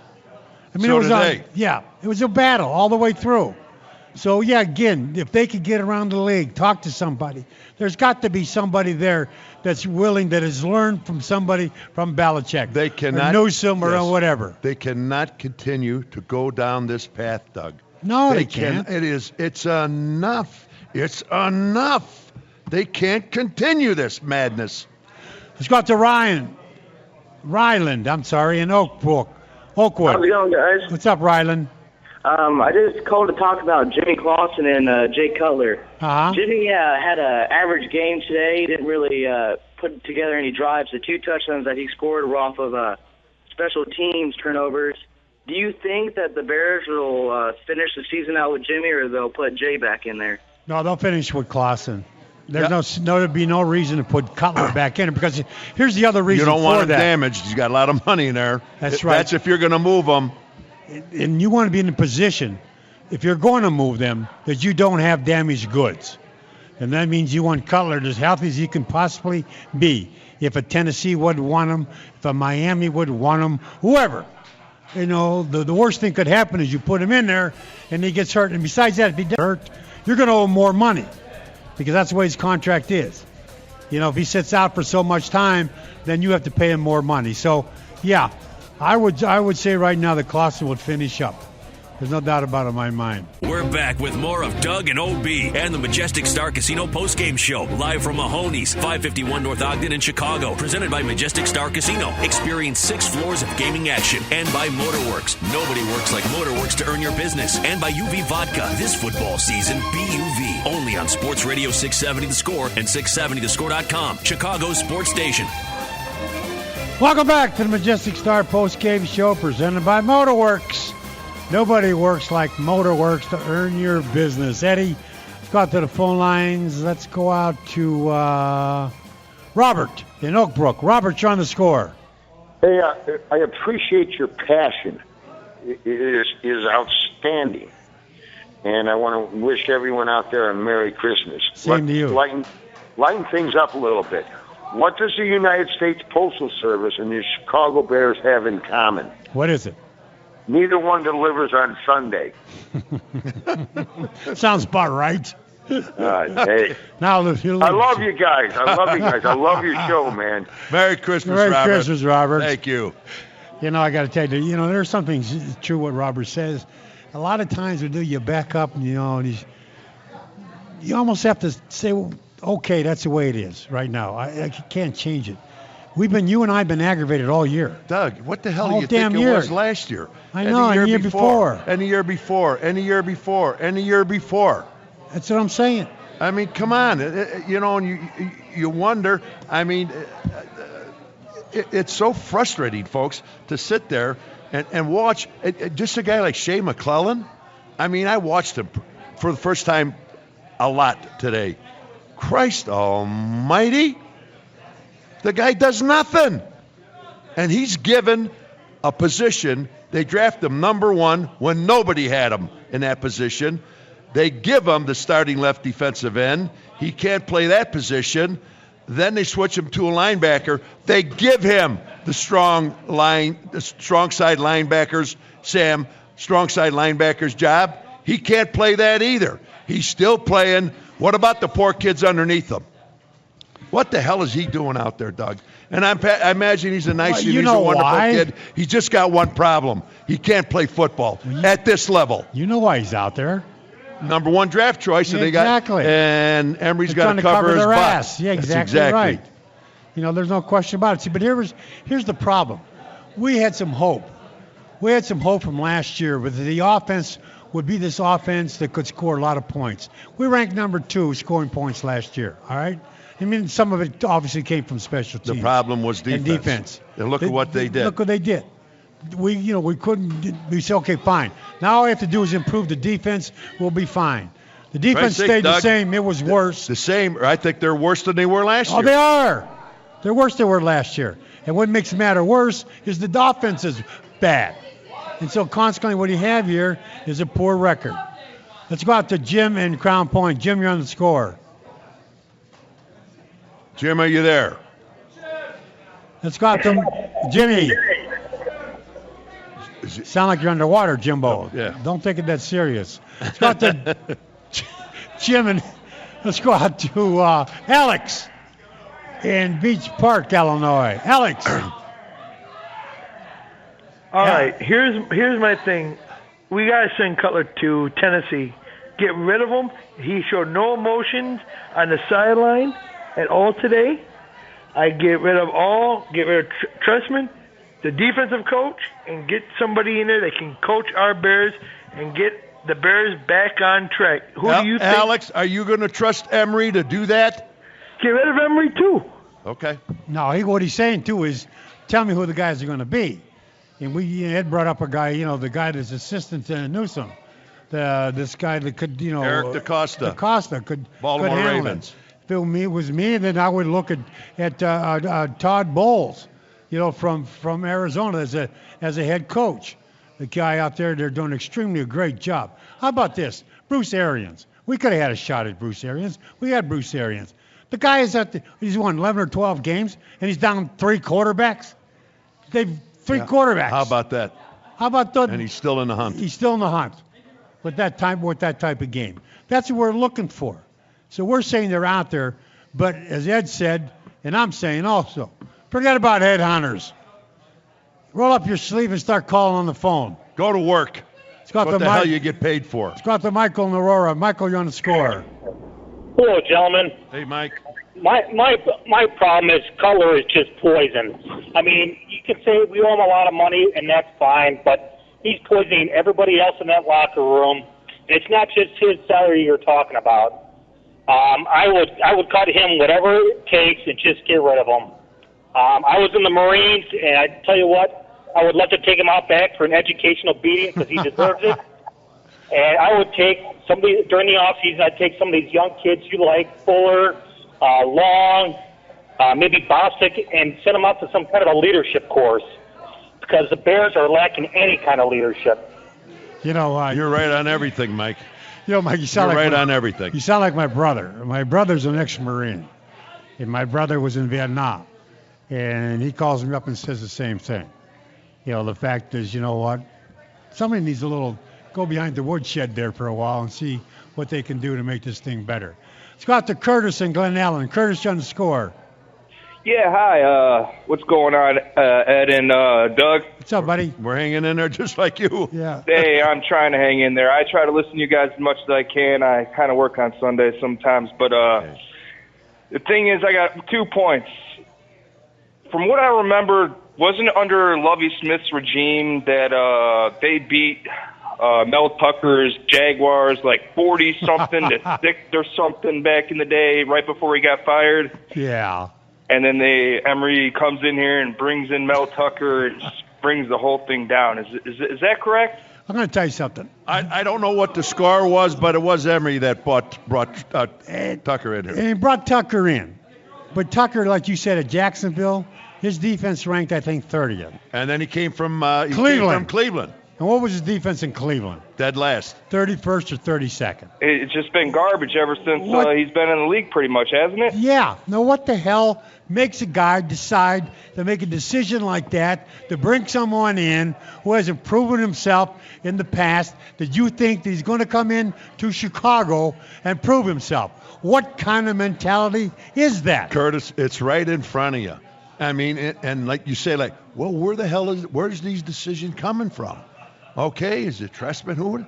It's simple. It's Emery. He's got the power. And the guy above him is Ted Phillips. Are you kidding me? Let's go out to Arizona Jack. Arizona Jack, you're on the score. Hey, happy holidays to both of you guys, okay? See you, Jack. All right, here's the, you were mentioning that Acosta guy, right? From Eric DaCosta. You got it. Right. How about bringing in Jim Harbaugh for a coach, if it's possible? He used to be a quarterback over here. Maybe Dick could talk to him in his ear and talk him into it. And another thing, I want to ask you another question. What kind of record would the Bears have if we had Bruce Arians as the head coach? What do you think? Well, it'd be a lot better. There's no doubt in my mind. I like everything you said. Yeah, I mean, it'd be a lot better if Arians was here. But I said this a year and a half ago. because Harbaugh was having some problems with the front office in the 49ers, and Jim's a very difficult person.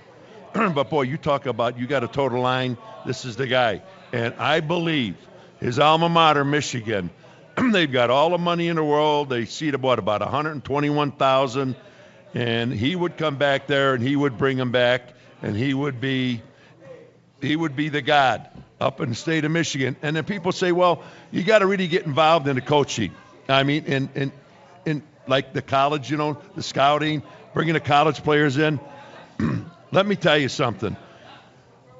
Saban, he sends his assistants out, his offensive, defensive coordinator, and his top personnel in the front office. They go out, they contact, and the people they like, they bring them in, and they bring them into Saban's office. Saban is not going out running all over the country trying to sign these kids. That's how it works, and I believe that's what would happen with Jim Harbaugh. He would have that same kind of a system, because people are saying, I don't know if he'd want to get involved in scouting and all that. The hell he wouldn't at $8 or $9 or $10 million a year back at his alma mater that seats about 121,000 maize and gold. I said a year and a half ago, say it again. He's going to be the next coach at University of Michigan. The only other place you could talk about, they're talking about, is the fact that he's going to be in Miami or Oakland. But the fact with the team, if you go with an NFL team, you're going to have to give up a couple draft choices. And usually that's going to be like maybe a second and a third. No, they would be first rounds, Doug.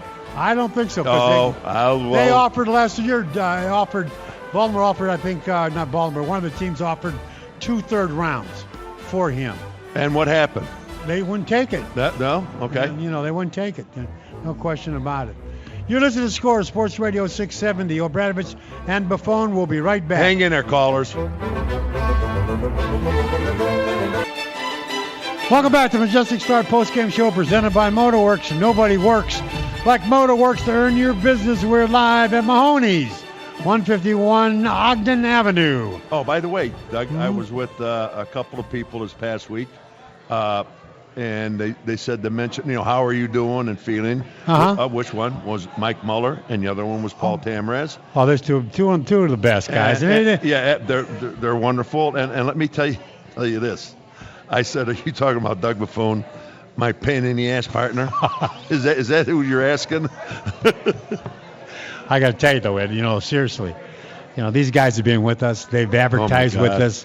They've jumped on board with us.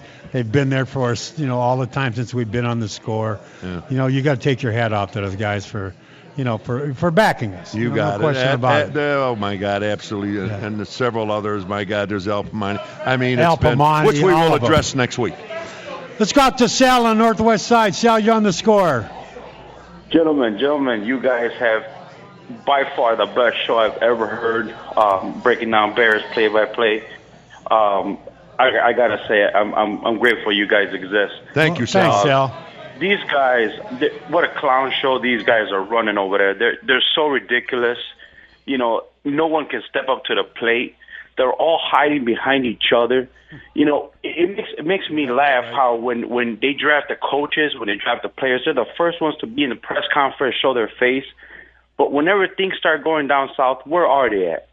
Where are they? No one steps up. No wonder there's no leadership in the locker room. There's no leadership upstairs.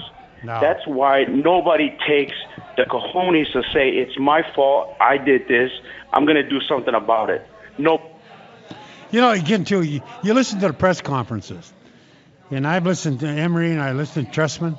I don't know what the hell they said. They talked for 30 minutes. I don't know what they said. That's exactly. I'm telling you, I was like, what did he say? What was definite about this? It's all this rambling, gamble, and this and that. And Doug, he was talking about synergy. Yeah. What the hell? I thought it was an after-dinner drink. I didn't know what the hell it was. Isn't that true, though, Ed? I mean, seriously. Oh, How can you get to you, even as a player? God. I'm not saying that we're all stupid, but I'm saying that you don't get down there. This guy's trying to make you think like he's some scholar from Stanford or IIT or MIT or someplace. My God, just shut up and talk football exactly. sense. For Christ's, for God's sakes. Look in the mirror and tell you who's wrong and what's going on. And I think fans would appreciate that. I don't want to hear this song and dance story anymore. Yeah. Let's go out to Rick. Rick in the Burbs. Rick, you're on the Score.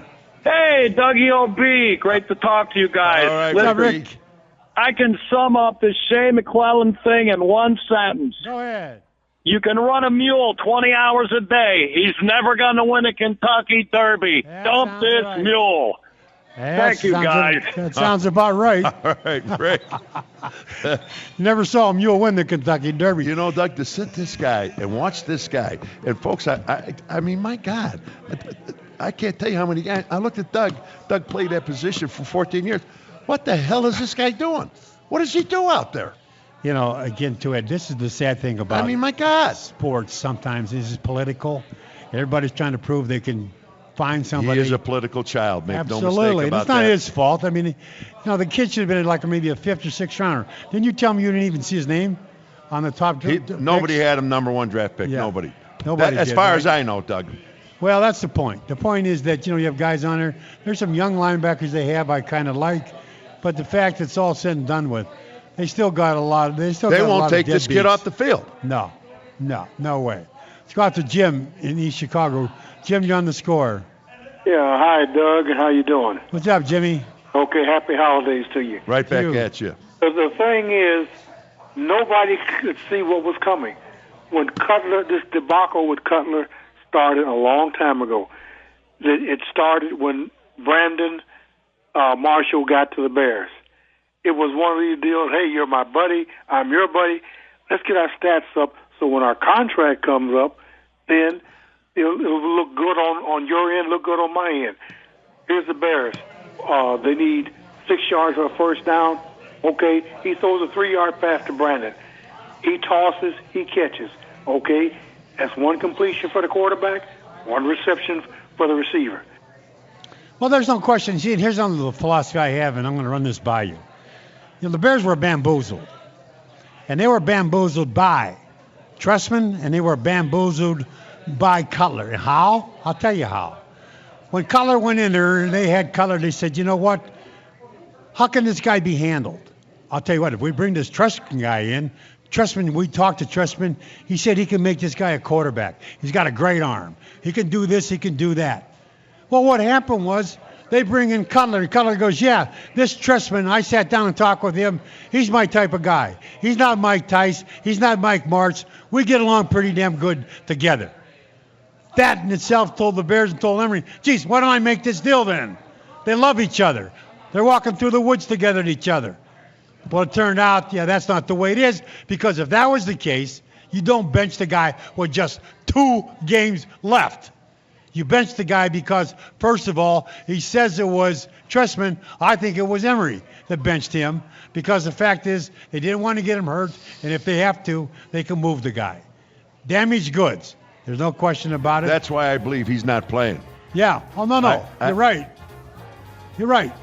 I mean, if they're going to do anything with him, if Tennessee wants to jump on him or Miami wants to jump on him, that's fine. But the Bears are still going to have to pay the ticket for that. Yeah, we had a guest that watched the whole game with us, Lawrence Holmes. Known to us as Lorenzo Holmes. But he was with us, and I'm going to tell you what, he's pretty damn astute about this game, and he had some pretty good angles.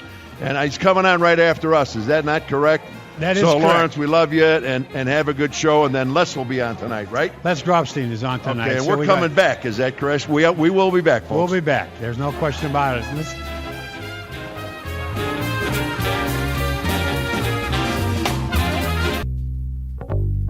Our post-game show presented by Motorworks. Nobody works like Motorworks to earn your business. We are live at Mahoney's, 151 Ogden Avenue. On the score, Sports Radio 670. Thanks to UV Vodka. This football season, BUV. Obradovich and Buffone, 312-644-6767. And Ed, I want to personally thank you for giving me a ride home. And I know you think I'm a pain in the ass. I have no way home. And you jumped up her like a trooper that you are and said, Doug, don't worry about it. I'll take you home. And I appreciate that. Well, it brings tears to my eyes, Doug. I'll tell you. That really... I take that to heart. Thank you so much for that wonderful, whatever the hell it was. Well, we're laughing, Lloyd. Oh, my God. I just said to you, he thinks I'm a pain in the ass. Personally, I like to strangle him if you want to know the truth. You moron. I got to drag you home now. Let's get out to the Let's calls. go out to Joshua in Joliet. Joshua, you on the score. How you doing, guys? Pretty good, Joshua. I have a question. Actually, there's two things here. Hmm? Okay. Number one is, what did you guys think of the 7 drops today? Yeah, that's terrible. The other thing is, do you think, like if we fired Treston and we got Pete Carroll? Pete Carroll? Yeah, I love Pete Carroll, but he's not leaving. He's not leaving Seattle. Joshua, you got a better chance of Lake Michigan drying up. Yeah, he's not going to leave there. And Pete Carroll's a hell of a coach. I mean, you can see that what he's done with it, you know. All right, we gotta close it down now, Eddie. Yeah, before we do, Doug, I just want to say to all you people, all you listeners, we thank you so very much, and all of you have a wonderful Merry Christmas. And we'll talk to you next week. Next week, absolutely, after the Minnesota game, and we'll wrap this season up. I'll guarantee you that. Have a great Christmas. Thanks to Adam Harris, our producer Ethan Shaw, our engineer, Dominic Mendocino, promotions, Aslan Snuckle, and our the great one, Rick Kemp. And also to Lorenzo. Lorenzo will be taking over, and Lawrence, have a great show.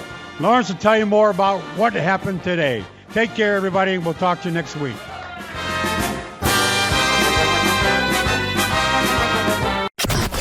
Sports Radio brings you the best in national sports talk from some of the biggest names in sports. Around-the-clock national sports coverage with analysis, debates, commentary, interviews, and more on CBS Sports Radio and CBSSportsRadio.com.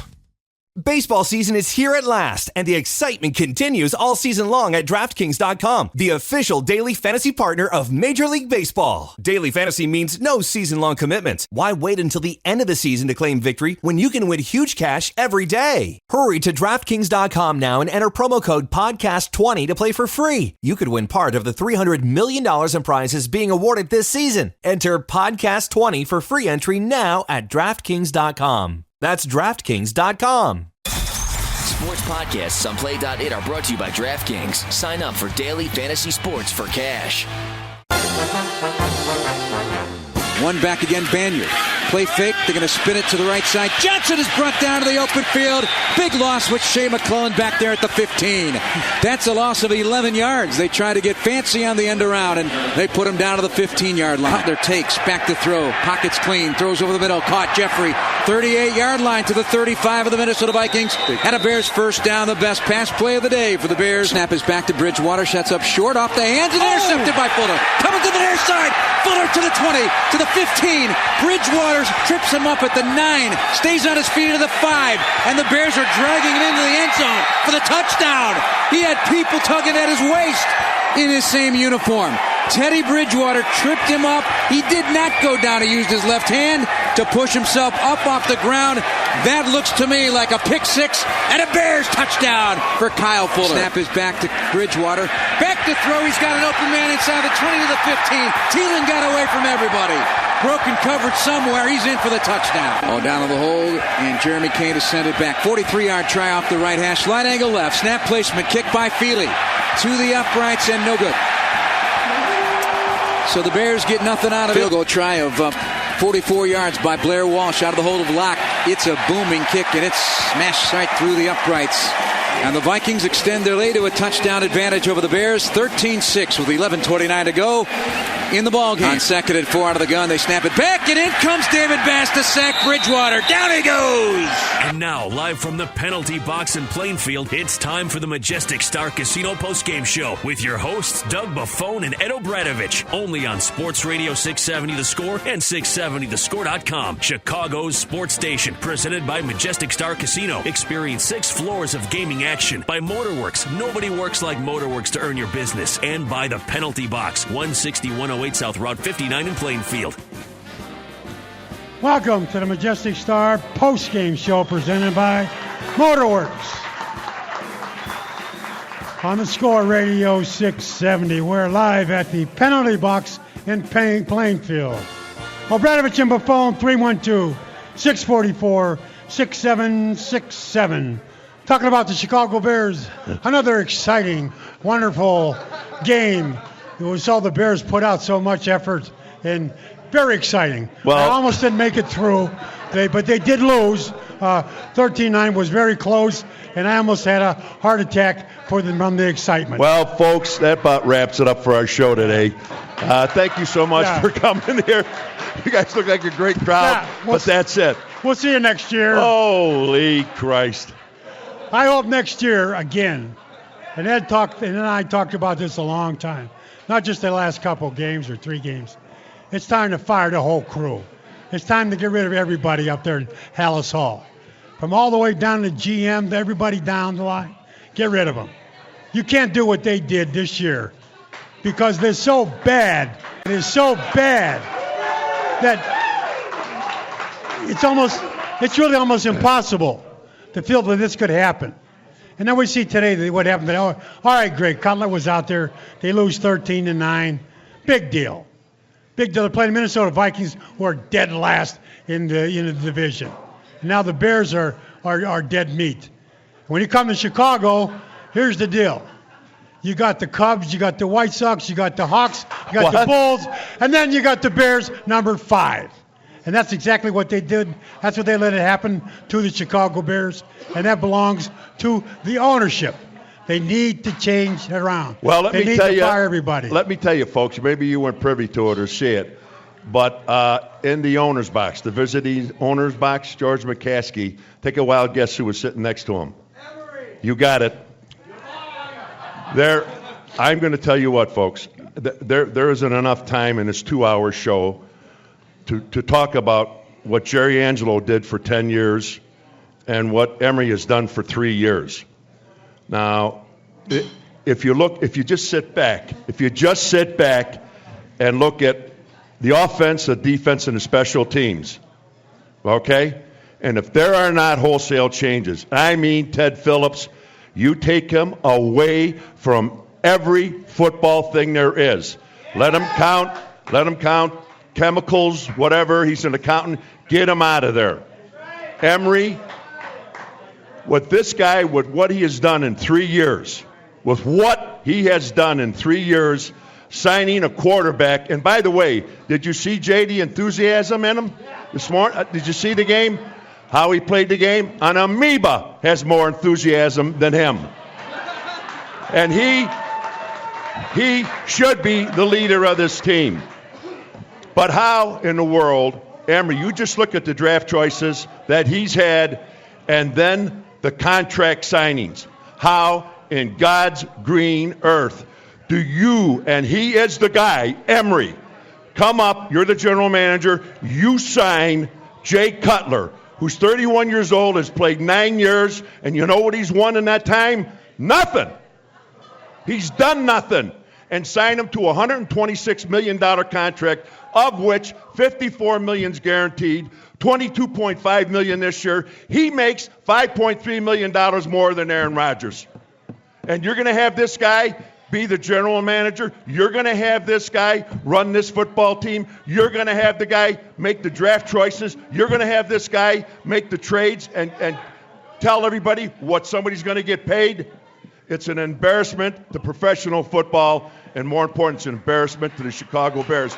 Because I'm going to tell you what, folks, and you know what? If it hurts, the hell with it. I really don't care. Because I'll tell you what. Just look at Jerry Angelo and Emery. They're the people that have put this Bears together in the last 13 years. I'm going to tell you what. Just sit back, take your time, and take a look at it. I'll guarantee you, if they made all the right moves, that's if they keep them. Do you really think we're going to win a Super Bowl in 2 years, 3 years, 4 years, 5 years? It's going to take a long, long, long time, folks. Somebody has to answer for this mess. And if George McCaskey doesn't make the hard choices, I don't know why they're hard, I would say the easy choices, it's depressing. And sometimes, folks, things are what they are. Yeah, the other thing you talked about, Cutler having not as much enthusiasm as amoeba. Well, did you watch him today? Well, let me ask you something. There's one guy there more or less, and that's Trestman. Trestman doesn't have much either. I mean, there's no excitement whatsoever in that football club. I mean, you got to trust him on the sidelines. He's got the old whistle around his neck, and I'm the coach, that kind of a deal. There was nothing exciting about today's game. I know it was only 13-9, but the fact was, where was the excitement? What was going on? Did you take a look at the passing game from Cutler? That was 4.1 yards per 4.3 yard average. 4.3 yard average. Pathetic. Worse than pathetic. And so that means, what does it mean? You're not going to take it downfield. Let's play it safe. Let's don't get in trouble. Let's look good. Maybe I can save my job. You can't save your job, Emery. It's over with. That goes the whole crew up there. From Mel Tucker on all of them to the special team guys. The people aren't going to put up with this crap anymore. Nobody should have to put up with this because you pay for the right to see something, the right to see where the Chicago Bears are something, and they are not something. And like Ed said, I'm scared as hell. This may go on for 5 years because I don't see where's the line. We keep these same people here, folks. There ain't nothing happening. There's nothing changing. And where are you going to get another quarterback? Absolutely nothing. If you are, you're delusional. How about another quarterback? I mean, who are you going to have in Cutler? Now, let's go. Let Cutler go. Who do you have? You know what? Let's go. Keep him. That's even bad. Let's go to the third quarter with about 6 minutes and 6 seconds to go. We're a 5-10 football team, okay? We've got to win the football game. Last time I checked, that's why you go out there. We go for a field goal. It was third down. It was on the 25-yard line. It was third down and 2 yards to go. Why didn't you run the ball on third down? Maybe you gain a yard. Why don't you run it on fourth down and go for a touchdown? We kick a field goal. That was good. We got close. I mean, I can't even find words for this, folks. This is unbelievable. It is a joke. What the hell are you? What are you thinking about? Did you hear what I said? We're a 5-10 football team. We're watching the game, and we look at each other and go, what the hell is going on out there? The fact is you don't even trust yourself for 2 downs to get 2 yards. 2 yards. You want to kick a field goal. We're trying to keep it close. They're trying to cover. I don't know what the hell they're doing. But the whole thing was just, it smelled. And the Minnesota Vikings is a team that's coming up, too, by the way. Yeah, here's the thing. You know, we've got a field goal kicker, JP. Before today, he never kicked a field goal this year in the National Football League, okay? Never kicked a field goal. And we're a 5-10 team again. I don't know how many times I could say it. And we're trying to win this damn football game by kicking field goals. Are you for real? Are you for real? Yeah, that's the problem. And you take a look at the offense. Like you said, I have a stat. Yards per attempt, passing-wise, the Bears were 4.3. The Vikings were 6.8, and that's pretty damn good. But 4.3. So what they told Cutler was, look, don't make a mistake. Keep the ball short. Throw it to Forte. Throw the 5-yard, 6-yard ball. Instead of trying to say, hey, listen, let's go out and win the damn football game. Let's go deep. Let's make some plays. They didn't do any of that. They did nothing in that. That's why Tristram has got to go. Nice guy, like I said before. Tristram would make a great neighbor, but not as a head coach. It won't happen. Will not happen. And that's what they ought to do. And there's not even any doubt what should be done tomorrow on Black Monday. Black Monday should be nobody left up there but cars. That's it. The only difference there, Doug, if what I said, not unless I've lost my eyesight, is to see Emery sitting next to George McCaskey. And for them, they're going into this game trying to win the game. And what did they make a big announcement? They signed Garza, our center, to an extended 1-year contract, like a day or two before the game. And then Emery is sitting next to George prior to the game today in the visitors' owner's box. So you know what that tells me? There ain't a damn thing happening. Well, I don't know. Damn thing happening. I don't know. Maybe he's just getting close. Trestman goes or whoever, but that's not where the problem. The problem is up front. Ownership, folks, we can't do anything about. It's the McCaskies. They're there. Any way you want to cut it, divide it, multiply it, they're going to be there. That's it. Where do you go to? Ted Phillips, the president and CEO, and Ted Phillips. You think you're going to fire those football coaches and have those two gentlemen run your franchise, a multi-billion-dollar corporation? See, I think personally he's going to fire him. I know you said because they sit beside each other, and maybe he's sitting beside him because he wants his money before he walks out the door. Say, hey, where's my $2 million? Yeah, here's in a duffel bag. Go ahead and take it. Get lost. Because there's no way in hell that this guy can take this football club and change it and what they've done to it this year. They ruined it. They absolutely ruined it. Trustman ruined it. They brought in Mel Tucker, who couldn't play dead. Mel Tucker played a defense in Jacksonville was 30th. His defense in Cleveland was 31st. Why in the hell do you hire somebody like that? How do you do that? How do you do with the offense? How do you do with the thing? And the other thing they didn't notice and talk about, which people have not talked that much about, you look at Trustman's history. His first year, gangbusters. His second year, bombed out and fired after his second year. That's everywhere. So you understand what's going on here with him. So if the Bears are not smart enough to know that they don't have these people in place, then it's going to be the same thing again. I was telling Ed, I went through this for 14 years. For 14 damn years, I heard the same stupid-ass story. Wait till next year. Wait till next year. Wait till next year. Wait till next year. Meanwhile, it was 14 years. It was all over with. Myself, Butkus, and Sayers. Ed was lucky. In '63, he got a championship. But it ended right then and there. Because you know why? They got rid of George Allen. They got rid of Jim Finks. They got rid of Benisi. Anybody that could make a damn difference. And what they did is they brought in all these people that know their ass from a hole in the ground. And that's exactly what it is. And I'm tired of it. And if I was a fan paying $80, $90, I'd be miserable about what I saw today and the whole year. Doug, that'd be about $400 or $500. What's that? Fine? $400 or $500 a ticket. Oh, $400 or $500 a ticket. Well, that's where you sit, Ed. A lot of people step a little higher, and they got to pay like $60.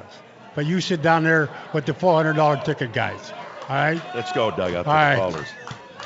Let's go out to Mike in Chicago Heights. Mike, you're on the score. Hey, guys. Happy holidays. Another pathetic, whatever it is. Pathetic. Yeah, pathetic performance. Can I ask you guys a question? How can you make mistake after mistake after mistake and still get paid? I don't know. If any other place of employment, you'd be fired. That's all I have to say. Guys, take care. You got a great show. Well, you know why that the case is? The case is the fact that they guarantee the contracts. Look at Cutler. He's guaranteed. I don't care what happens. How much money does he get, Ed? Cutler? Yeah, but even if he leaves or wherever he goes, if he even goes. Well, it's $126 million total. If $54 million is guaranteed. Now he makes $22.5 for 16 games. Next year, I think it's like $15.5 or $16 million. Allen next year is guaranteed $13 million. Brandon Marshall this year is guaranteed $11 million. That defensive end, Houston, that we got from San Diego, guaranteed $30-some million this year, $5.4 million. Next year, he's guaranteed $5 million. And it's so unbelievable, folks. And Mark and Trestman, you can put all the blame on him. Mel Tucker, it's all there. But I'm telling you, the way the Bears are structured, it's coming right from Emery. And Ted Phillips, make no mistake about it. If they don't make adjustments or make moves up front in management, what the hell do you think we're going to do? Where do you think we're going, folks? They're going to need to go out and get somebody reliable. They need to go out and get somebody who knows football. You're going to trust Emery to go out and find somebody reliable? No, I'm just saying. They're going to have to find somebody to do that. And I've said this statement 100 million times. The Bears are not cheap. They're just plain stupid. That's exactly what they do. They bring guys in here they pay millions to. Mano Maliuna, who couldn't play dead. They bring in Chester. They bring in Marion Barber. They bring all these guys in, and they're on their deathbeds. And that's 1 year they play. They take all the money, and they run south. That's exactly what they do. And they're all the scouting department. Oh, boy, look who we got. You got nothing. You got zero. You should never hire. You know, Jared Allen should never been signed. We had Julius Peppers. Peppers was better than he was. And the fact is, you know what? And like Ed said, he's got guaranteed $13 million next year. Are they ridiculous? What's going on? You know, they just can't do it anymore. They can't do it anymore. They won't be successful. Let's go out to the phone lines. Let's go out to, is it the Black Physicist? Black Physicist. Hello, gentlemen. Happy ho-ho holidays. Let me bring up a few points here. First of all, yes, I agree with you. I want to see Hallis Hall cleaned out. Get rid of all those clowns. And I would like them to hire you, Ed, as defensive coordinator, and you, Doug, as the linebacker coach. Now, Be a huge mistake. Let me continue. I want to lambast Fox Sports. They can't anybody to pronounce the names right. You had Brady Quinn, calling Jeffries. More than that. You know what? Let me. Quite he also said Mel Tucker he did a great job as a defensive coordinator. There you go. Okay, that's why I would like you to be in there. You guys, between you could do a much better job. And let me say, on a bright note, Matt Forte, congratulations. Yeah. He's a potential Hall of Famer. I think he is the best running back since Walter Payton. Well, what he's talking about, folks, with Matt Forte, he's the second back in the history of the National Football League to run for over 1,000 yards and have 100 catches, folks. Yeah. The guy to do it before was Daniel Tomlinson in 2003. He is the first guy to do it. Our guy's the second guy, and what a football player he is. I'll tell you what, can't say enough about him. And the other thing, too, he talked about Brady Quinn, who did the game. Oh, Jesus. What was he taking, stupid pills? He had to be taking stupid pills. Where did they find this Mel guy? Tucker said Did this guy ever they've been good all year. All year they played defense. Look at how those two defensive tackles work. They're plugging up everything. Where in the hell they find this guy? This guy surely isn't near Chicago. He doesn't know what the hell you're seeing. Tell me that Mel Tucker, they've been there every game, knocking on the door. We've given up more points than anybody in the National Football League. What the hell is he talking about? We're going to take a break, and we'll be right back.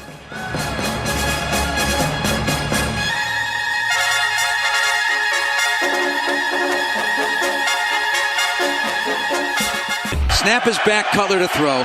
Stepping up, throws on the check down over the middle at the 21. Forte to the 25-yard line. It'll be 4th down and long, and Matt Forte has just set the NFL record for most catches in a single season by a running back with his 102nd catch, passing Larry Centers.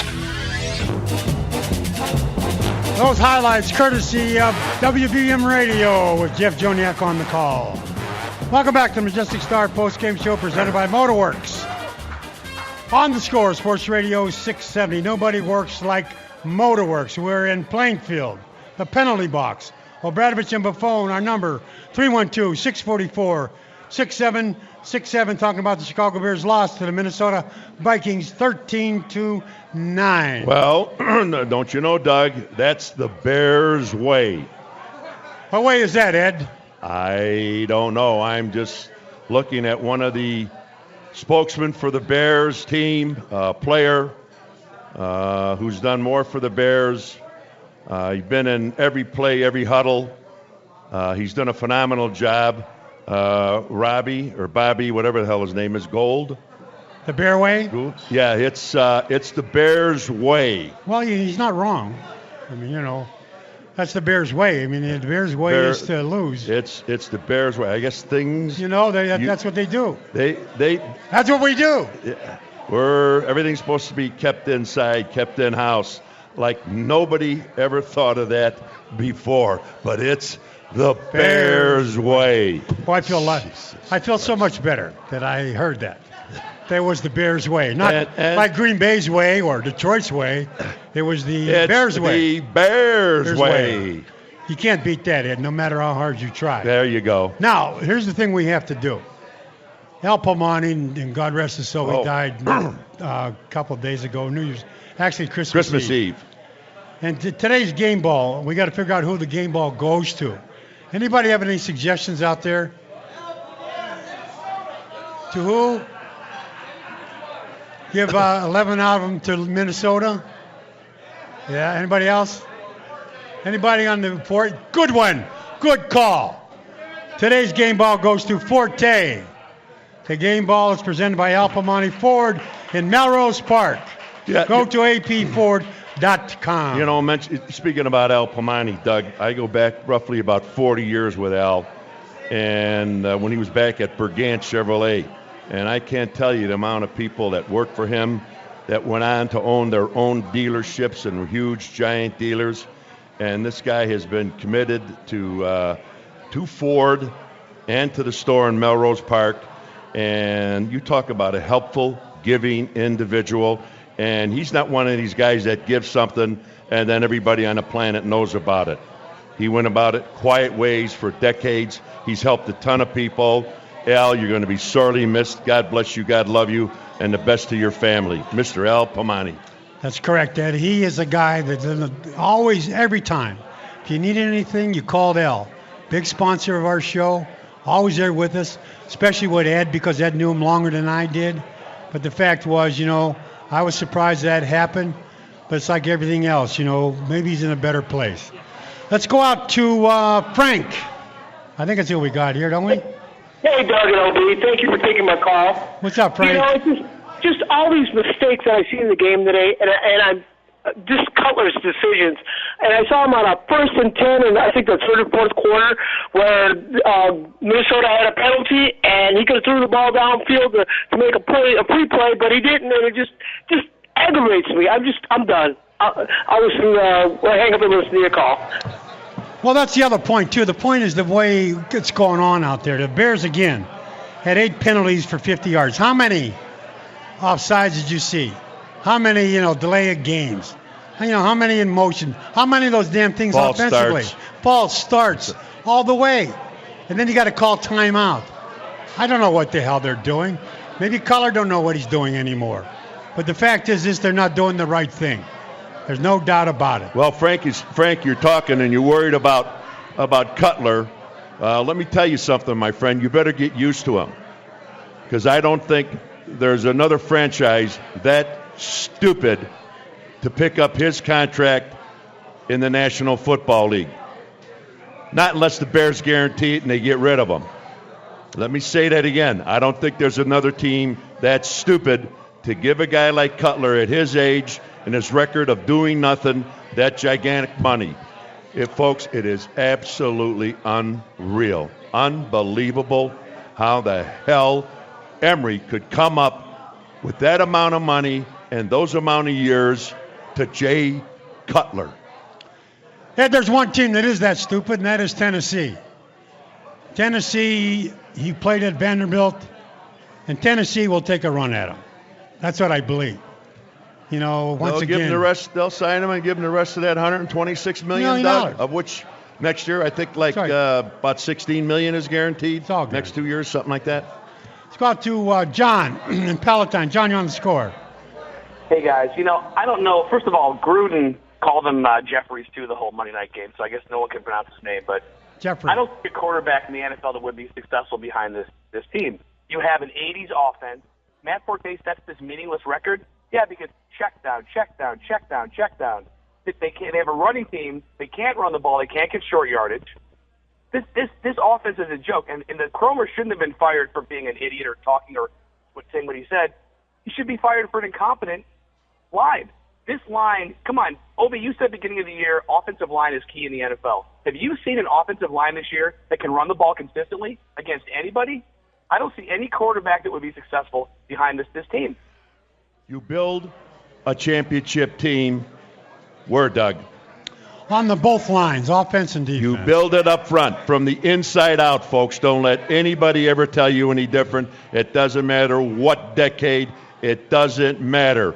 You build the offensive line and defense. That's where you build a championship team. Here's the mystery. You talked about the offense. You talked about the offensive line. What about last year? The Bears were number 2 scoring last year. What happened? What happened over the offseason?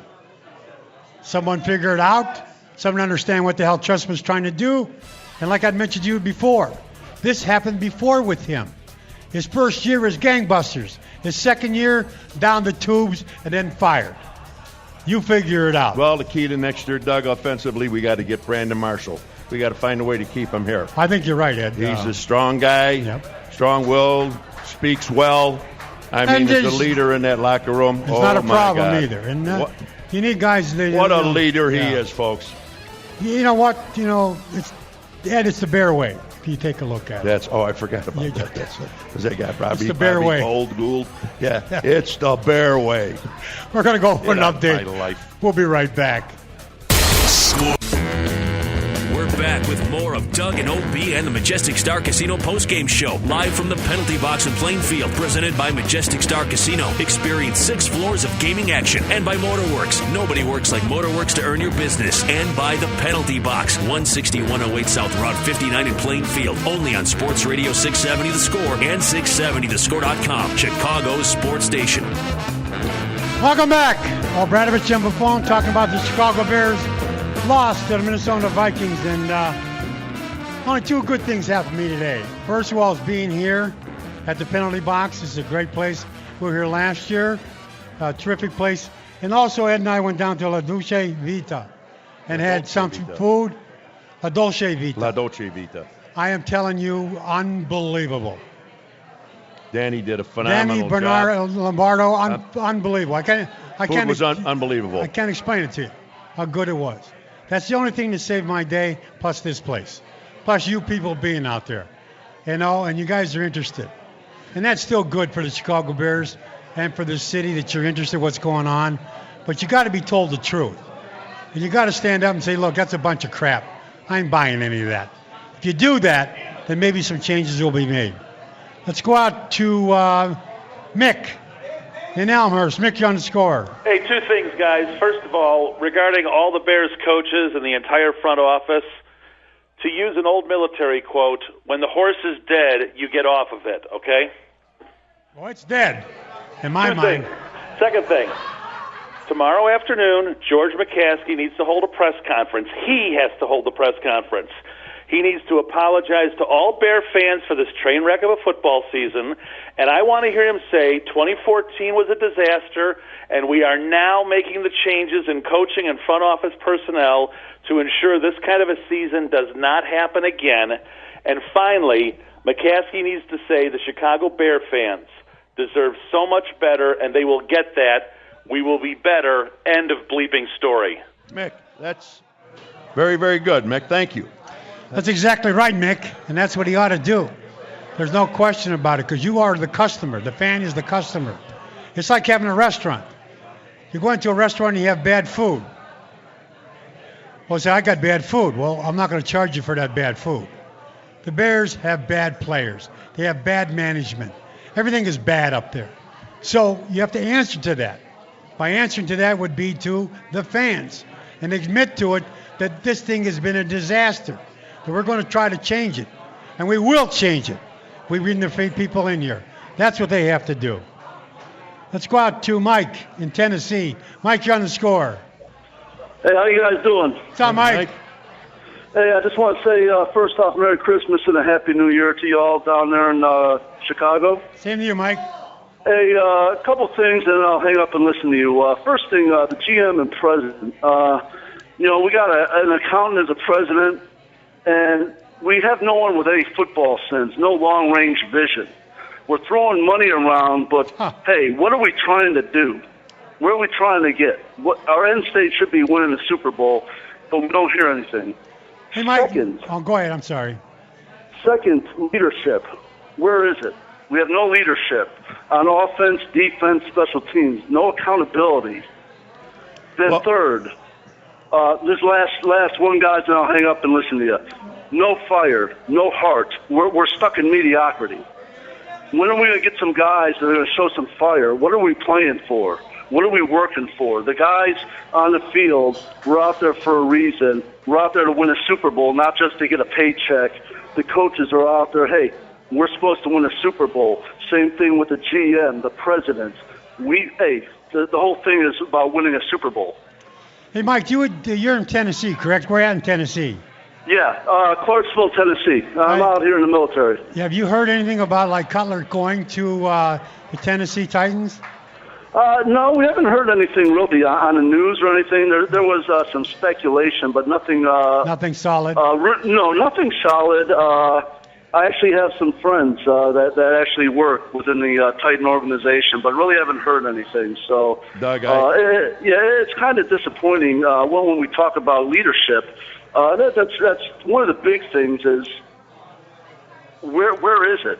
There's no accountability in any phase of the game. That, Mike, what I was saying earlier, all you have to look is the people, the two general managers who are the people running this show, Angelo and Emery. And we have 13 years of it, and just look what's in front of you. Look what we have, and where the hell are we going from here? Like you called, you made those drafts, you signed those contracts, you signed the free agency. It's such a shame here. And you know what the worst damn thing about this whole thing is? The pride of the Chicago Bears. My God, what the hell has gone on here? It's disgusting. Jay Cutler, did you watch him again? The opening part of the show? Did you see the interest he showed? Take a look at, my God, Tom Brady from New England. Take a look at the other top quarterbacks. The emotion, the leadership they show. Take a look at this guy today in the 16th game, and he's going to start. We're a 5-10 team. Bring him back to start the game. He's making $22.5 million, and this is what you see? This guy moping around on the football field, and nobody does a damn thing about it?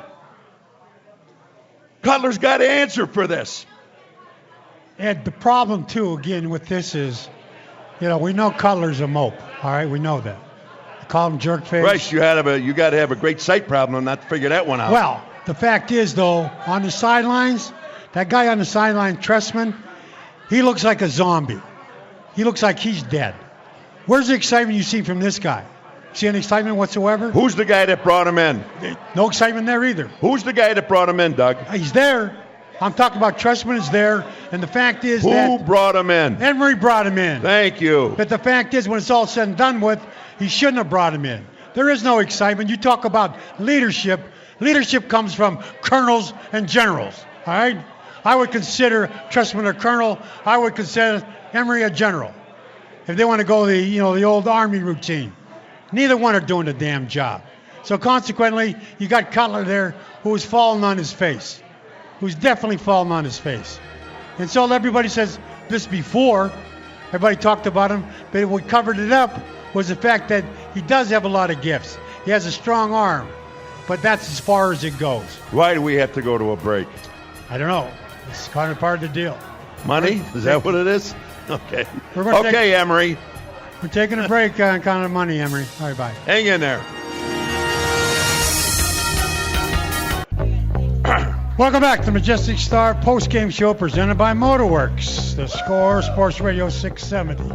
Nobody works like Motorworks to earn your business. We're live at the penalty box in Plainfield. Obradovich and Buffon, our phone number 312-644-6767. And once again, we're going to give a shout out to Dan Lombardo, Dolce Vita. We had this great, tremendous food there, Ed.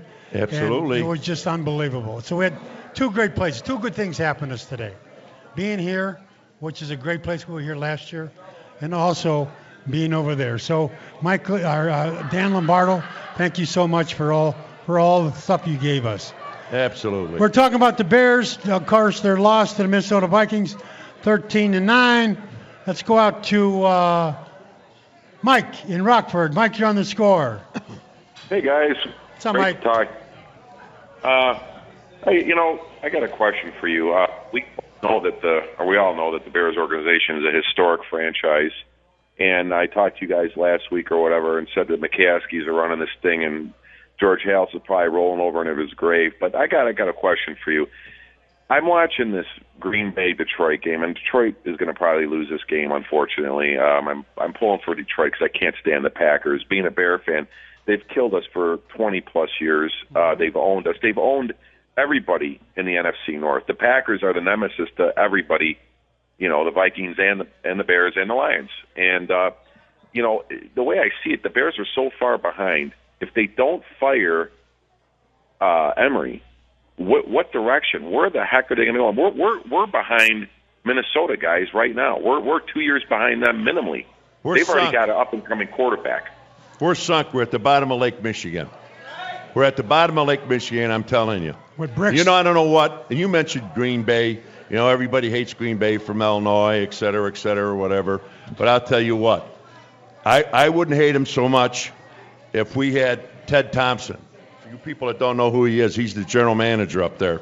And he is the guy that puts that team together through the draft. Through the draft. So the other thing, too, if you our problem, let me finish, Doug. Our problem has been for many, many years the defensive line. And where is the problem? The problem is in the middle. We haven't had a tackle, and I mentioned this before, defensive tackle, since Tommy Harris. And to have a great defensive team that can get after you up front, you got to have 4 guys that can hunt. And you got to have the pressure from the middle. What do? We go out to fix the problem, and we get 3 free agents at defensive end. Then Emery addresses the draft. The second and third round draft choices, he gets 2 defensive tackles that are 6 feet tall. They're too short? All right. Can I talk now? Go ahead. I'm only kidding you, big guy. Don't hit me, please. The other thing, too, Ed was talking about Green Bay.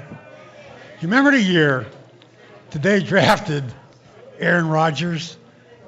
Everybody said to him, why in the hell are you doing that? You got Brett Favre. Who's still ripping and roaring. Still going. Number 1, why would you draft Aaron Rodgers? Are you stupid? Yeah. This is how stupid they are. Take a look at what he's doing. I'm telling you, that's the difference in knowing what's going on out there and find yourself the best players at some of these positions. And Ed is right about the defensive tackles. That's where the game is. The game is up the middle, folks. Up the middle. Trust me, it is. Everything is up the middle, offensively and defensively. So, anyway, let's go out to Bob in Wisconsin. Bob, you're on the score. Hi, Doug, OB, you there? What's up, Bobby? Yeah. Okay, listen, first of all, thank you so very, very much. I am a fan of both views and followed you forever. This is my comment. The McCaskies, and you mentioned this before, McCaskies need to sell the team for the benefit of the ticket holders. Now, you said that, but here is the deal, is if the ticket holders are smart enough that, you know what, they need to boycott next year. And you know what? The McCaskies are under the gun to pay the salaries, but you know what? They to us. You know, Bob, they won't do that. Bob, the only problem with that is there'll be 500,000 people waiting to get your season tickets.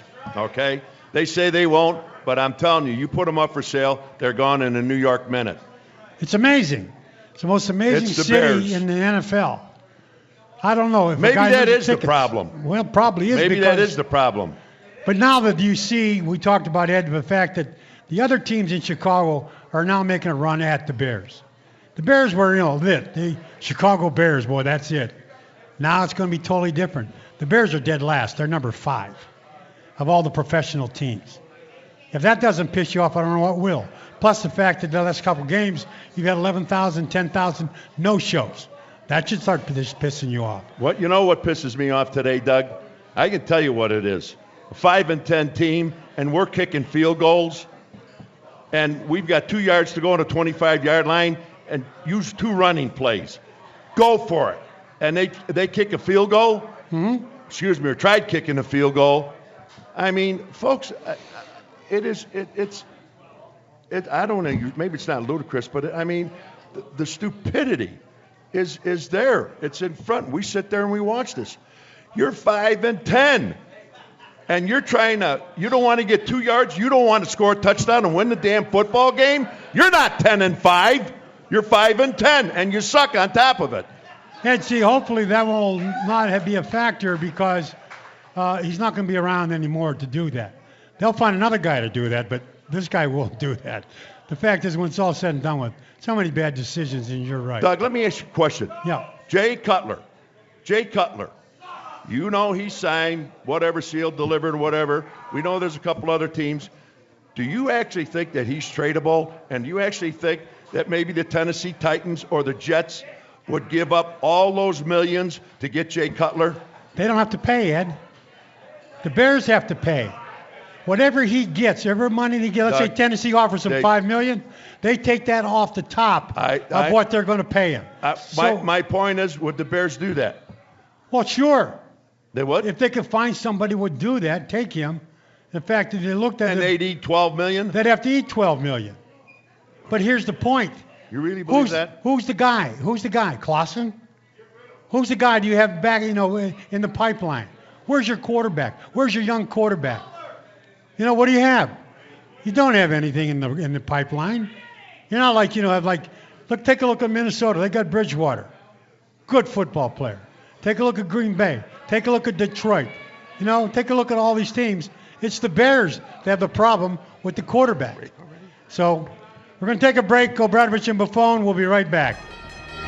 Baseball season is here at last, and the excitement continues all season long at DraftKings.com, the official daily fantasy partner of Major League Baseball. Daily fantasy means no season-long commitments. Why wait until the end of the season to claim victory when you can win huge cash every day? Hurry to DraftKings.com now and enter promo code PODCAST20 to play for free. You could win part of the $300 million in prizes being awarded this season. Enter PODCAST20 for free entry now at DraftKings.com. That's DraftKings.com. We're back with more of Doug and OB and the Majestic Star Casino postgame show, live from the penalty box in Plainfield, presented by Majestic Star Casino. Experience 6 floors of gaming action, and by Motorworks. Nobody works like Motorworks to earn your business. And by the penalty box, 160-108 South Route 59 in Plainfield, only on Sports Radio 670 The Score and 670thescore.com, Chicago's sports station. Welcome back to the Majestic Star postgame show presented by Motorworks. On the Score, Sports Radio 670. We're live at the penalty box, and the owner, Mike Majors. Mike has been so good to us. Everything is great here. It's a beautiful place. You'll enjoy it. Food, the whole 9 yards. So, Mike Majors, thanks a lot from OB and myself. And a big shout out to you people. You've been wonderful. Thank you. Doug, I'd like to, at this time, just say a couple of words. You had mentioned about Motorworks. Yeah. And there are several car dealers and friends of ours that really come on board with us. And just a big shout out, especially like the Motorworks of Barrington Group, Mr. Paul Tamaraz and Mr. Jim Hubb. They've been unbelievably loyal. The Mike Muller Group, my friend Mike Muller. He always tells you there's a Muller in the house. Mm-hmm. And with Motorworks, nobody works like Motorworks. Arlington Heights Ford, John Guido, Tony Guido, Johnny Jr. They don't get any better than that. The great Al Pomani, God love his soul, but his dealership has been an unbelievable monument. What a beautiful guy. To Terry Darcy, excuse me, Todd Martin Nissan. And again, Darcy, my friend in the Joliet area. And there's a few other dealers that we'll get to, but I just want to, from Doug and I to you people, have a wonderful 15, and thank you so very much for being on board with us. Yeah, the support is just phenomenal, and I really appreciate it. What we do, we like. We like to do this, but the fact is, it's simple. I wish it was better. But we cannot come out here and say things that are not true. There you go, Doug. We can't do that. I mean, I'd like to do that. I mean, I'd like to get to a point where I can just say, but you listen to Tressman talk, I don't know what the hell he says. I listen to Henry talk, I don't know what the hell he says. There's no direct conversation here or to write to the people what's going on. So if Ed and I can help that out, that's exactly what we want to do. Let's go out to Joshua and Joliet. Joshua, you're on the Score. Hi, how are you guys doing? Good, Joshua. I have some points I want to bring up with you guys. First thing is about Emery. The best thing he did was get rid of Lovie Smith. Other than that, it just went downhill. But that was the best thing he did. The other thing is about Trestman, what he had done last year when he put Cutler in while he was hurt. Trestman should have been gone from the start. Jay Cutler, you know what? If another team does take him, he will not last on that team. I'm telling you right now, the way he acts. Well, that's the point we're trying to make. We're trying to say, listen, come on. Show me some enthusiasm. I mean, he's not shown that. Show me some enthusiasm on the sidelines. Show me that you really care. People, and he may care. I'm not quite sure. But I got to tell you, he sure in hell don't show it. It's as if I got my $150 million, leave me alone. That's not the way to go. That's not what to be. That's not what they call teamwork. That's not what everybody preaches about football. You have to get together. Where's Trestman coming from? And Trestman, again, like I said, could not fire up anybody. I always said this. If you talk to Trestman more than 5 minutes, you will lose your will to live. And that's a fact. Because what he is he's just complacent. You got to have something in you, something that says, hey, this is who I am. Take a look at Jim Harbaugh on the sidelines. Why do you think Michigan wants him so much, or Oakland, or Miami? You got to have a little fire in you. I'm not talking to be like Mike Ditka going up and down the field, but the fact is you got to have something in you where it translates to the player. And what translates to the player is lackadaisical. And that's exactly what the hell they have. Let's go out to Ramsey and Bourbonnais. Ramsey on the score. Hey, Doug and OB, what's going on, guys? What's up, Ramsey? Hey, I don't know what to say. I mean, I've been a Bears fan my whole life, and I guess I had a question. I just wanted to see what you guys thought. I mean, is there any possibility that, the lack of enthusiasm we see from Cutler is because maybe he doesn't like the position he's playing? I mean, I know when he was in high school, he was a star wide receiver and I think a safety. And I remember I don't know if it was a year or two ago, where he ran over Robert Golden when he was sneaking the ball, or I think he went for a quarterback run, and he kind of ran the guy over. I was thinking can't they just put him at maybe they keep him because I know they're tied up with his contract, but move him to a wideout and then maybe try to get Aaron Rodgers or try to make a trade or do something like that. I'll hang up and listen to your guys' response. Thanks, guys. Love you guys. Don't look at me. Yeah, first of all, he's not going to do that. There's no question about it. He wants to be the guy, the main man. He wants to be the gunslinger. This is part of the problem. There's a sequence in where you throw the football, and he wants to fire it anywhere he wants to go with it. He's not going to be a wide receiver or tight end. And as far as just saying Aaron Rodgers, no way in hell would that even happen, that the Bears could get Aaron Rodgers. So we're stuck with him, or else you have to get rid of him. Either or.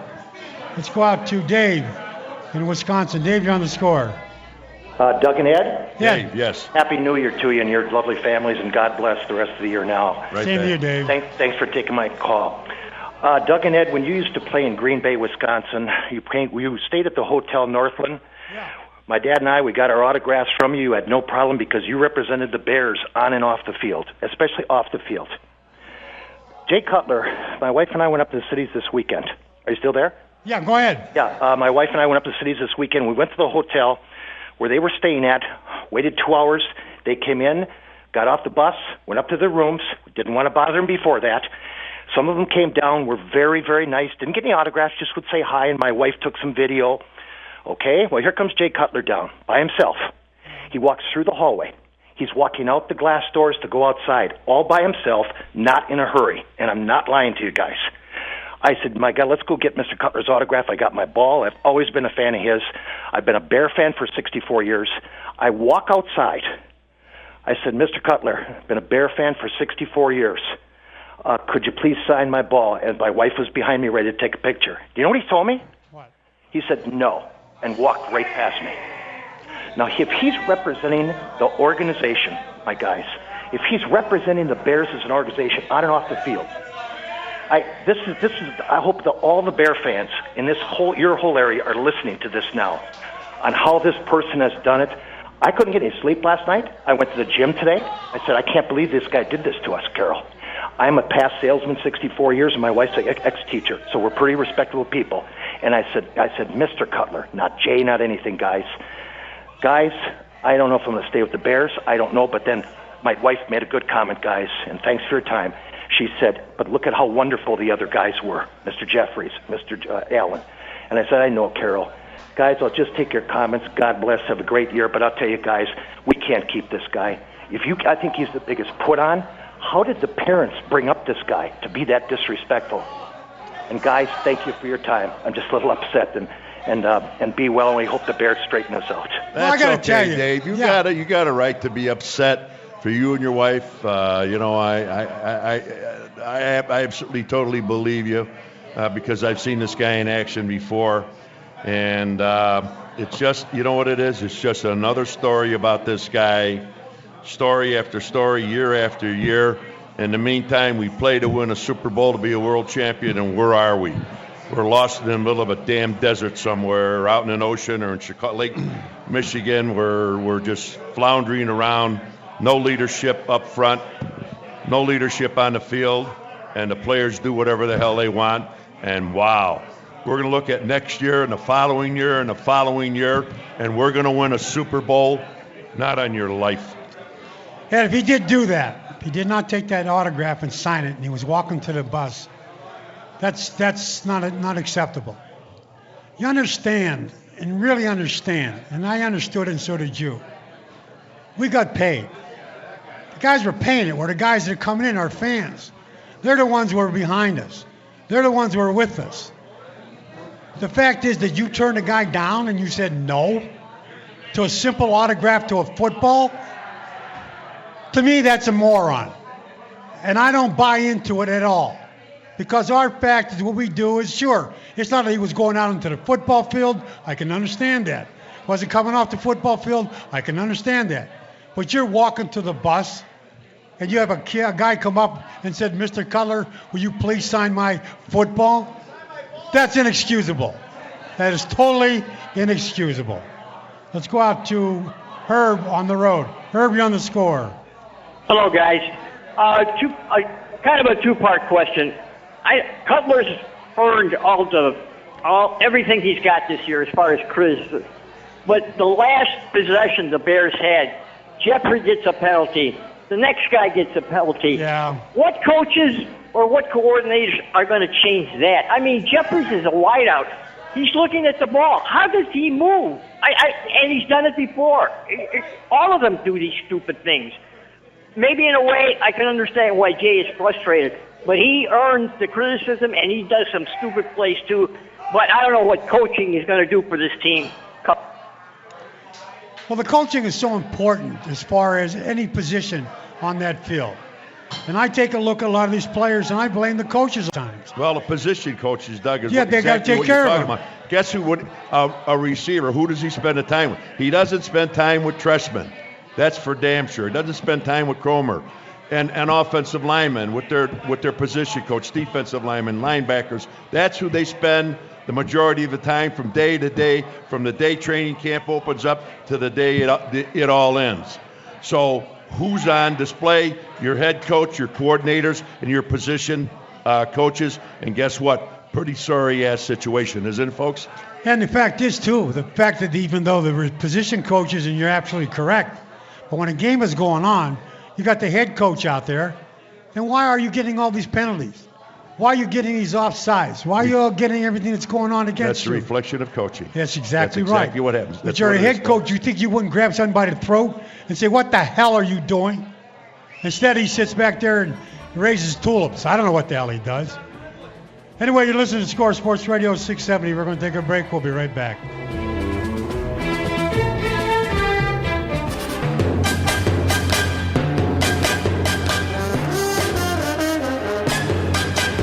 Welcome back to Majestic Star Postgame Show presented by Motorworks. On the Score, Sports Radio 670. Nobody works like Motorworks to earn your business. We are live at the penalty box in Plainfield. Obradovich on phone. Our phone number, 312-644-6767. And we're going to make a shout out to a Mike Martin. Now, Mike Martin is a police officer. We met your wife. She came up. She got some signatures, and she wanted us to yell out to you and say hello. And you're from Bedford. I thought it was Bedford Falls. What a wonderful life, but it's not Bedford Falls. Bedford Park. Bedford Park. It's a wonderful life. Mike Martin. You know, Doug, we're talking about people here. Roman Struzala was an idol of mine when I was back in grade school and he was in high school, and at Proviso, and they had a phenomenal football team. They were state champs, undefeated. And there was Roman Struzala, Pete Fiorito, and the great Ray Nitschke. And Ray Nitschke was a quarterback. I can't believe that. Yeah, he was. When the hell did he become a linebacker? Illinois. That was it? Yeah. Well, he was a big guy. I know, but you would think, he'd at least have some kind of idea how to play linebacker in high school, but he was a quarterback. Well, he did. He did play linebacker. Oh, he did both ways. But once he got in college, offense was out, strictly defense. By the way, speaking about that, I just mentioned about some of the other dealers. Yeah. Excuse me. Patrick, Auto Dealer Group. Right. Is handling the fourth and the third, and all the people at Patrick. Can't thank you people again for being with Doug and I. It's all you car dealers. But at the Patrick Auto Group, thank you guys so much. Exactly. They do so much for us, and we have actually, I am telling you, Ed and I appreciate it so much. Let's go out to Baby Fad in Atlanta. Baby Fad, you're on the score. Hey, guys. Great show. All the answers were said in the show between you, Obed, the callers. And, this is monumental for me because this is my last call on the Bears because I'm looking at it like this. I'm looking at the Packers right now. They're at least 5 years. They're going to continue to dominate for the next 5 years. Only thing they have to do is take care of the offensive line and make sure Aaron Rodgers don't get hurt. But the answers for the Bears are just like in the town they're in.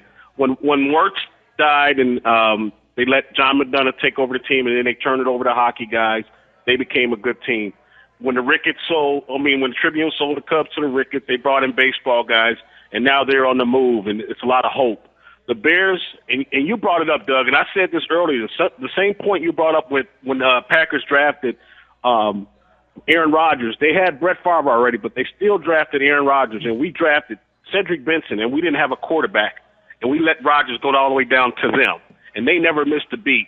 The Packers organization is a first-class organization. When they showed that stat, when they only have 5 players who played for another team, that's it. It's over. Until the McCaskies sell the team or turn it over to somebody who can run it, they are incompetent of running a football team. They are really incompetent. If it doesn't start there, that's it. Anything else they do is just putting lipstick on a pig. Thank you, guys. You think about it, all the successful teams, you take a look at these teams that are successful. We talked about Green Bay, obviously. Let's talk about Belichick from New England. What do all these guys have in common? How about Baltimore with Ozzie Newsome and what he did at Cleveland, and then he goes to Baltimore. He was a tight end, but also worked in the front office of Cleveland. He goes to Baltimore, and they've been on top year in and year out, and they went through the draft. Packers went through the draft. They all do. Take a look at us. And the other thing, too, we take a look at Arizona. I mean, we had a shot. We had a shot to get, what's his name, Ed? Aarons. Bruce Aarons as a coach. We had a shot. The Bears had a shot at him. Somehow, I don't know what they did. Somebody said they tried to put him through a mock, interview, as if, the press was interviewing him. And all of a sudden, he didn't make it. And now take a look where he's at. He's at his fourth quarterback. And he's still 11 and whatever it is. So, yeah, a lot of bad decisions made. There's no question about it. For that to change, we have to get somebody in there that knows what the hell is going on. You know what, Doug? I'd love to say something about Aarons and the Bears, and I can't do it because it's about color. I can't. I don't know. Yeah, I do, but I can't verify it. I can't say it. No, I can't. But I tell you, I'd love to. I know what you're talking about. Yeah, but you can't say it, Doug. Well, maybe at the end of the show I will. Let's go out to Dr. Zarkov in Niles. Dr. Zarkov. Hey, gentlemen, I want to thank you for making my childhood so memorable. Dougie, I was at the game when you whacked Paul Hornung so hard. I think it was the last game he ever played. Yeah. And Obi, I saw you beating up on Ray White, Tekka, and Tommy Scott during the championship game in '73. But what do I know? Because my family has only had season tickets for 72 years. Wow. And I have to watch this crap week in and week out. How many tickets you have? I got a 4-pack. Wow. And I watch this crap week in and week out, and I want to know why the Bears hire people who are not only socially incompetent, socially awkward. You think McCaskey could get on the radio like Jerry Reinsdorf and take a little heat for all these wonderful Bear fans that love their team? And unless they get rid of Ted Phillips, I want Ted Phillips' head on the guillotine because he approved the contract that Cutler got. He brought people into the organization. When George Halas went out and brought Clark Shaughnessy to the organization, and he brought in Chuck Mather, and he brought in George Allen to do the drafting, he had competent people that knew what they were doing. We're going to have the 7th pick in the draft, and we're going to get another Al Afalava. Was he picked up by another team after we drafted him? No. Did Jerry Angelo get another job after we got rid of him? No. Because the McCaskies are not capable of running a franchise. Well, they gave Ted Phillips, he had the power to do it, and he got a headhunting firm to go out and find a general manager. And he found Emery, who, by the way, obviously he was with the Bears, but he was a college scout. He left for a few years. The headhunting firm went out, and they brought him back in, and Ted made the decision to bring him on board as a general manager of Chicago Bears, and then 3 years of his drafting, and you see why we are where we are.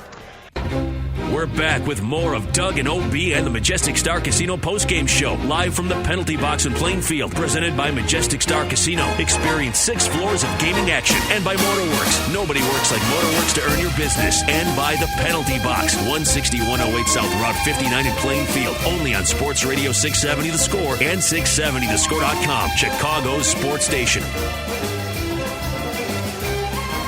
Welcome back to Majestic Star post-game show of Radovich and Buffon.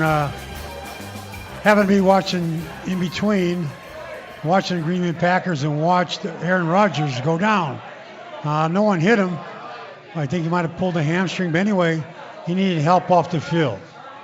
Well, where the hell is our help? Doug, you look at this game today again, and it's the first half. We don't score. We score 3 points the first half. We have a total of 125 yards. You know what? And the game, at the end of the game, we score 9 points on 3 field goals. We're a 5-10 team playing a 6-9 team. And we, in 4 quarters, with the highest paid player in the National Football League, we cannot score a touchdown against a 6-9 team. Is that next to impossible, Doug? Well, it is. And the one other thing that you came up with, the fact is, I know we lead the league in this, by the way. We can't score the first quarter. Score the first quarter. We can't run. We Why can't is pass that? the ball. And the final game of the year, against the Vikings, we can't even score a touchdown. And paying this kind of money to these people, I tell you what, it borders criminal, Doug. It's unbelievable. Not scoring in the first quarter is bad, because I'll tell you why it's bad. Most of the times what happens offensive, you're going to lose. What they do offensively, they script the plays. They script 15 or 16 plays. As they script these plays, they're supposed to run those plays. Now, are they running these plays? Are the plays that bad? We're not even close to scoring. So, again, too, the first quarter, we're dead meat. And we come on at the end like, we're heroes and let's come back and let's play.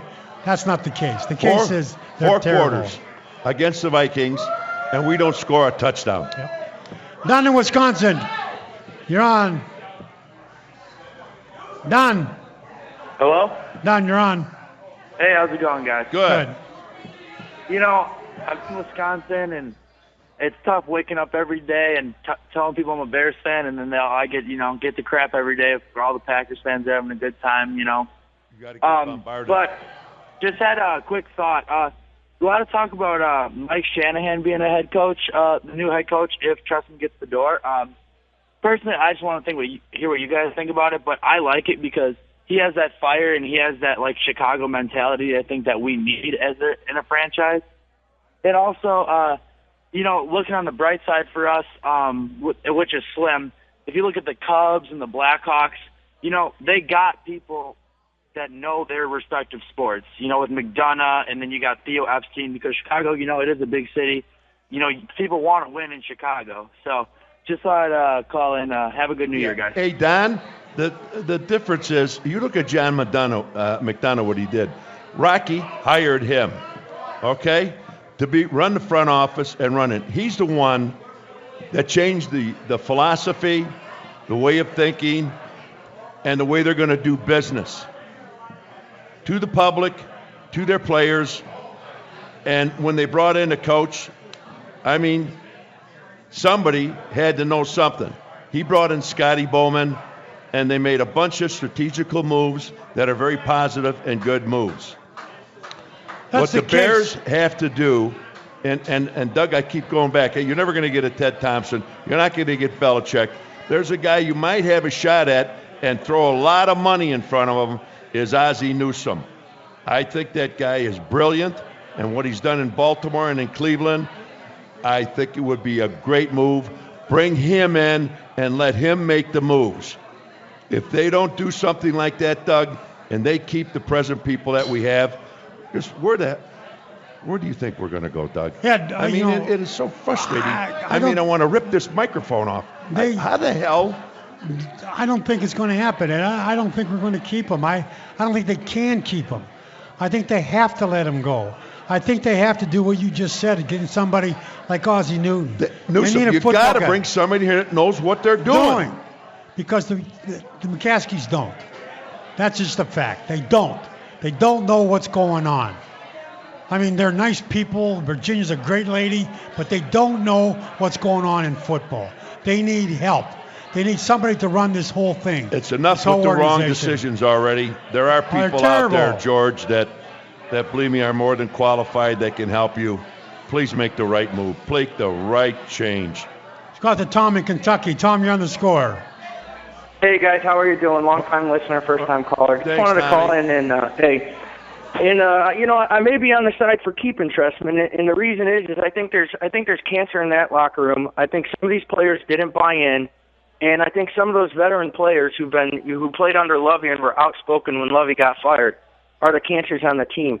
You got to look back to the locker room arguments that happened, a couple of weeks ago, and comments by players or lack of leadership on that team.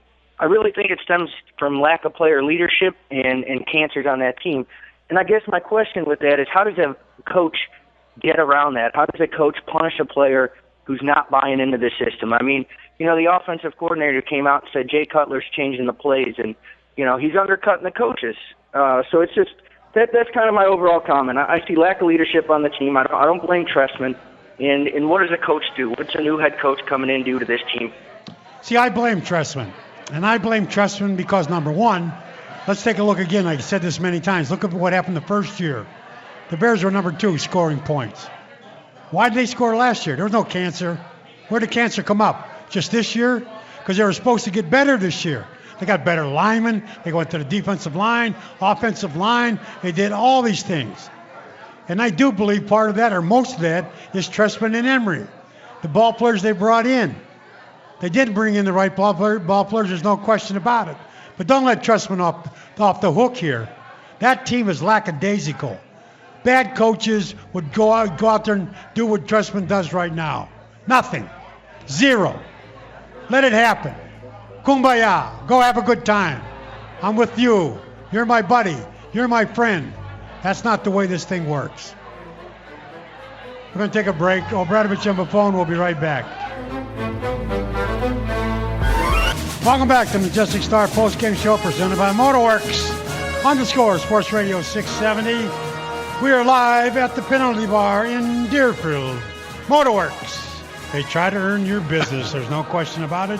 Obradovich and Buffon, 312-644-6767. Talking about the Chicago Bears lost 13-9 to the Minnesota Vikings. Hey, Doug. Yeah. I like to mention a couple of doctors that are keeping me together. Yeah. Which ones? Oh, my God. Dr. Eugene Lopez, he did my hip. And Dr. Pat DeCillo, who's been taking care of me for 40 years. And my pain doctor, Dr. David Willega, down at Northwestern. Oh, my God. Thank God for these three guys. I don't know how the hell would get through without them. You know, it's amazing. You know, the older you get, the more, like you look in your address books, there's more doctors there. You got it. I mean, like me, Dr. Sub, Dr. Jones from Mercy Hospital. I mean, you got that out front. I put that right in the first page. Oh, God. Let's go out to Rashad in South Side. Rashad on the score. Doug and OB, it's been a great chance to listen to you guys all season, man. Thank you. It sucks. We got to end it like this. And what hurts even worse, and you kind of touched on this more than anything, this organization for the last 4 or 5 years, and this includes some of the Lovie Smith era, has gone completely away from what this organization stands for. And I know you guys as players of this organization knows this more than anything. I've listened to so many former Bears say that this team doesn't resemble anything that the Bears name stands for. And when you look at the management and the front office, what they've done as far as an effort of bringing talent, as well as not only talent, but people capable of putting players in position to win ball games. It's absolutely disgusting to see this repeatedly, week after week, the same problems, horrible coaching, bad execution, mistakes, miscues. There is no direction in Hallis Hall, and I'm just waiting who is going to come up with some magic to make this work. Rashad, let me tell you something. These coaches, these head coach, coordinators, general manager, and the position coaches, okay, they're the ones that brought all these people in on both sides of the ball and special teams, okay? And they look at these people to get them through free agency or however, and they put them in on the offensive line, defensive line, linebackers, or wherever. And they're the ones that say to us, we're going to win the football game. These are our best guys. We've coached the hell out of them, and they're our best guys that we can win a football game with and win a world championship. And I say to you again, take a look. Where is the problem? Where is the problem? You've got position coaches that are telling you with certain guys, whether it's a defensive tackle or a wideout receiver or somebody, there is a huge void in talent as position coaches and as coordinators and on up the line. Why? Because it is what you get. That's what you see. They go out there game after game. And again, Rashad, the last game of the year, we can't even score a damn touchdown against a 6-9 team. My Lord. As you know, the worst thing is former players, fans, media, they've lost respect for the Chicago Bears. The worst thing that could happen to you in anything in your life is if someone says to you, I lost respect for you. You can lose, you can try losing, you give your best effort, but when somebody says, I lost respect for you, that in itself should hurt like hell. And that is what the Bears are. I've lost respect for the Chicago Bears. Let's go out to Jay in Charlotte, North Carolina. Jay, you're on the score. Hey, OB, Doug, love your show. You guys really tell like it is. I really love the way that you talk like you guys just came off the field yourselves. So I can see that you guys are talking like Bears, not as former Bears. But that being said, I've been a fan since the Abe Gibbon days, and seeing just atrocious football then. And, hello? Yeah, go ahead. You're on. You're rolling. Okay. And, I do have a point, though, that I want to bring up about Cutler. I've never heard anyone say it, and it's sort of like a dark area. But you think of Junior Seau. You think of that kid from Ohio State. They both killed themselves. they relate it back to head injuries. Is it possible Cutler, and I'll hang up, but is it possible Cutler is suffering from some sort of head injury? He looks like he's not there. The only other thing I could talk about Cutler would be, and I have that problem, and Ed has the same problem too, is being a diabetic. That I do know he has, but pretty sure they monitored it very closely. And the thing about Cutler, we just can't get a feel for him. He doesn't want to give anything away. There's like a shield in front of his face. Yeah. Hey, Jay, when you sit there, you talk about Cutler. Believe me, they have a medical staff. I mean, a full medical staff. And I'm sure if these people see any signs, they take him in for a ton of tests. I'll guarantee you, if they thought there was something, they would have brought him in for tests and whatever have you. And I played with a guy who was a diabetic by the name of Mike Pyle. He was the center and one of the offensive captains, one of the captains of the Bears in the World Championship team, Doug. And he was a diabetic, and I mean a full-blown bad diabetic. But I tell you what, he never missed a game, never missed a play, and he never missed a quarter. If you take a look at the Bears, like you're talking about the doctors, look what they did with Clausen. They looked at Clausen. He played, the rest of that game. After the game was over with, they looked into his eyes and said, no, you're not playing. That's what I just want to tell Jay, that, Jay Cutler, doctors are there. If they see a sense or anything, believe me, guarantee he's off the field. Let's go out to Charlie in Wilmette. Charlie on the score. Hey, guys. What's up, Charlie? I've been watching this team for, since I was 3. I remember, sitting at Thanksgiving dinner at my aunt's house watching this on, watching the Bears take on the Cowboys on this, 5-inch television, watching with Chad Hutchinson and Drew Henson, and I'm like, this cannot get any worse than what I'm seeing now. But this season is just terrible. But I just want to shoot out a suggestion out there. Could we get Mike Sherman, the former head coach of the Packers? I mean, he's kind of a wild card, and he's not really out there, but he's actually a winning coach who worked with Favre and had a pretty talented offensive squad out there when he coached for about 3 years.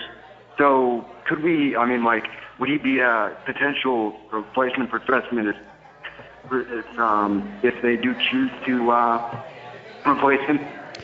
Charlie, there are a lot of guys out there, I think, that are potential. There are a lot of guys you have to take a look at or could take a look at that could fit themselves with the Bear organization. But Ed and I talked about this many times. Who makes that decision, who that guy is? We went through with Emery making that decision on Trestman. It was the wrong decision.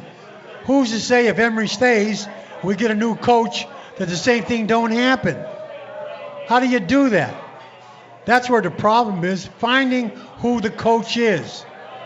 They had a guy named Bruce Arians. They could have really, going after him. They didn't. And that guy himself was a good coach. I'm going to tell you another good coach is Zimmer from Minnesota. No nonsense. Don't give me any crap, play or get out. Again, you need that type of coach. For example, Ed and I talked about Belichick 4 or 5 games ago.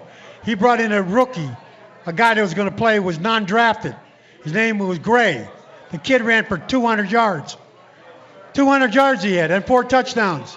That week he missed a meeting. He got benched. That's what I'm talking about. There could be only one ruler, and that's the head coach. Forget about trying to be buddy-buddy with these players. Let's go out to Jim in Hanover Park. Jim, you're on the score. Gentlemen, how you doing this evening? Good, Jim. Good, Jim. Great show. I had the opportunity of meeting you both briefly. Mr. Obradovich, you were coming out with an entourage, or coming into an entourage out at the Milrose restaurant, and I got to shake your hand, and I immediately knew why you were such a great player, because when I shook your hand, I felt like I was 6 years old. You had a hand that was just enormous. Mr. Buffon, I got to meet you at a gig at the auto show, and I thought I was going to be doing one-liners, and as soon as I got up to the table to get your autograph, I turned into mumble bumbles. But both you gentlemen are fantastic, and I love watching you play. Ed, in the 63 game, that's where I became a diehard Bears fan, because the 63 Bears were just awesome. But anyway, unless the Bears go up to the level of Phillips, hey, give them a gig, counting the nickels, and get somebody in there to replace them and start from that level going down. I don't see how the Bears can have a chance of resurrecting themselves. We agree. I mean, Ed and I know that change has to be all the way, not take one person out, take another person out. But anyway, we're in with this show, we're in with the season, and I know Ed and I want to say thank you so much for everything you have done, for listening and going through the agony that we all went through this year for 16 games. Hopefully, by Monday, that we'll find something new, something worthwhile for us to look at and to hang our hat on. Yeah, and again, to all you people that have been with us since the fall right up through now, thank you so much for listening, and we enjoy you, hopefully as much as you people have enjoyed us. And again, thanks to management at The Score and all the people that advertise. And 15 is coming up, so to everybody out there, from Doug and I to all of yours, more important, have a healthy 15 to your loved ones. God bless. Thank you for listening. We got to thank Wayne Randazzo on the update, Ethan Shaw, the producer, engineer, Dominic Mendocino, promotions, Ashlyn Suckle, on site, Rick Camp, the great producer, Wayne Randazzo. And also we want to thank Mike Majors, the owner of Penalty Box, and Dan Lombardo, a Dolce Vita, for feeding us. Yeah, and again, our crew, who Doug had just mentioned here, they've been with us from week to week to week and going through hell and high water. And what a phenomenal job you guys have done. Can't thank you enough. Yeah, guys, great job. We'll see you next year. Bye-bye.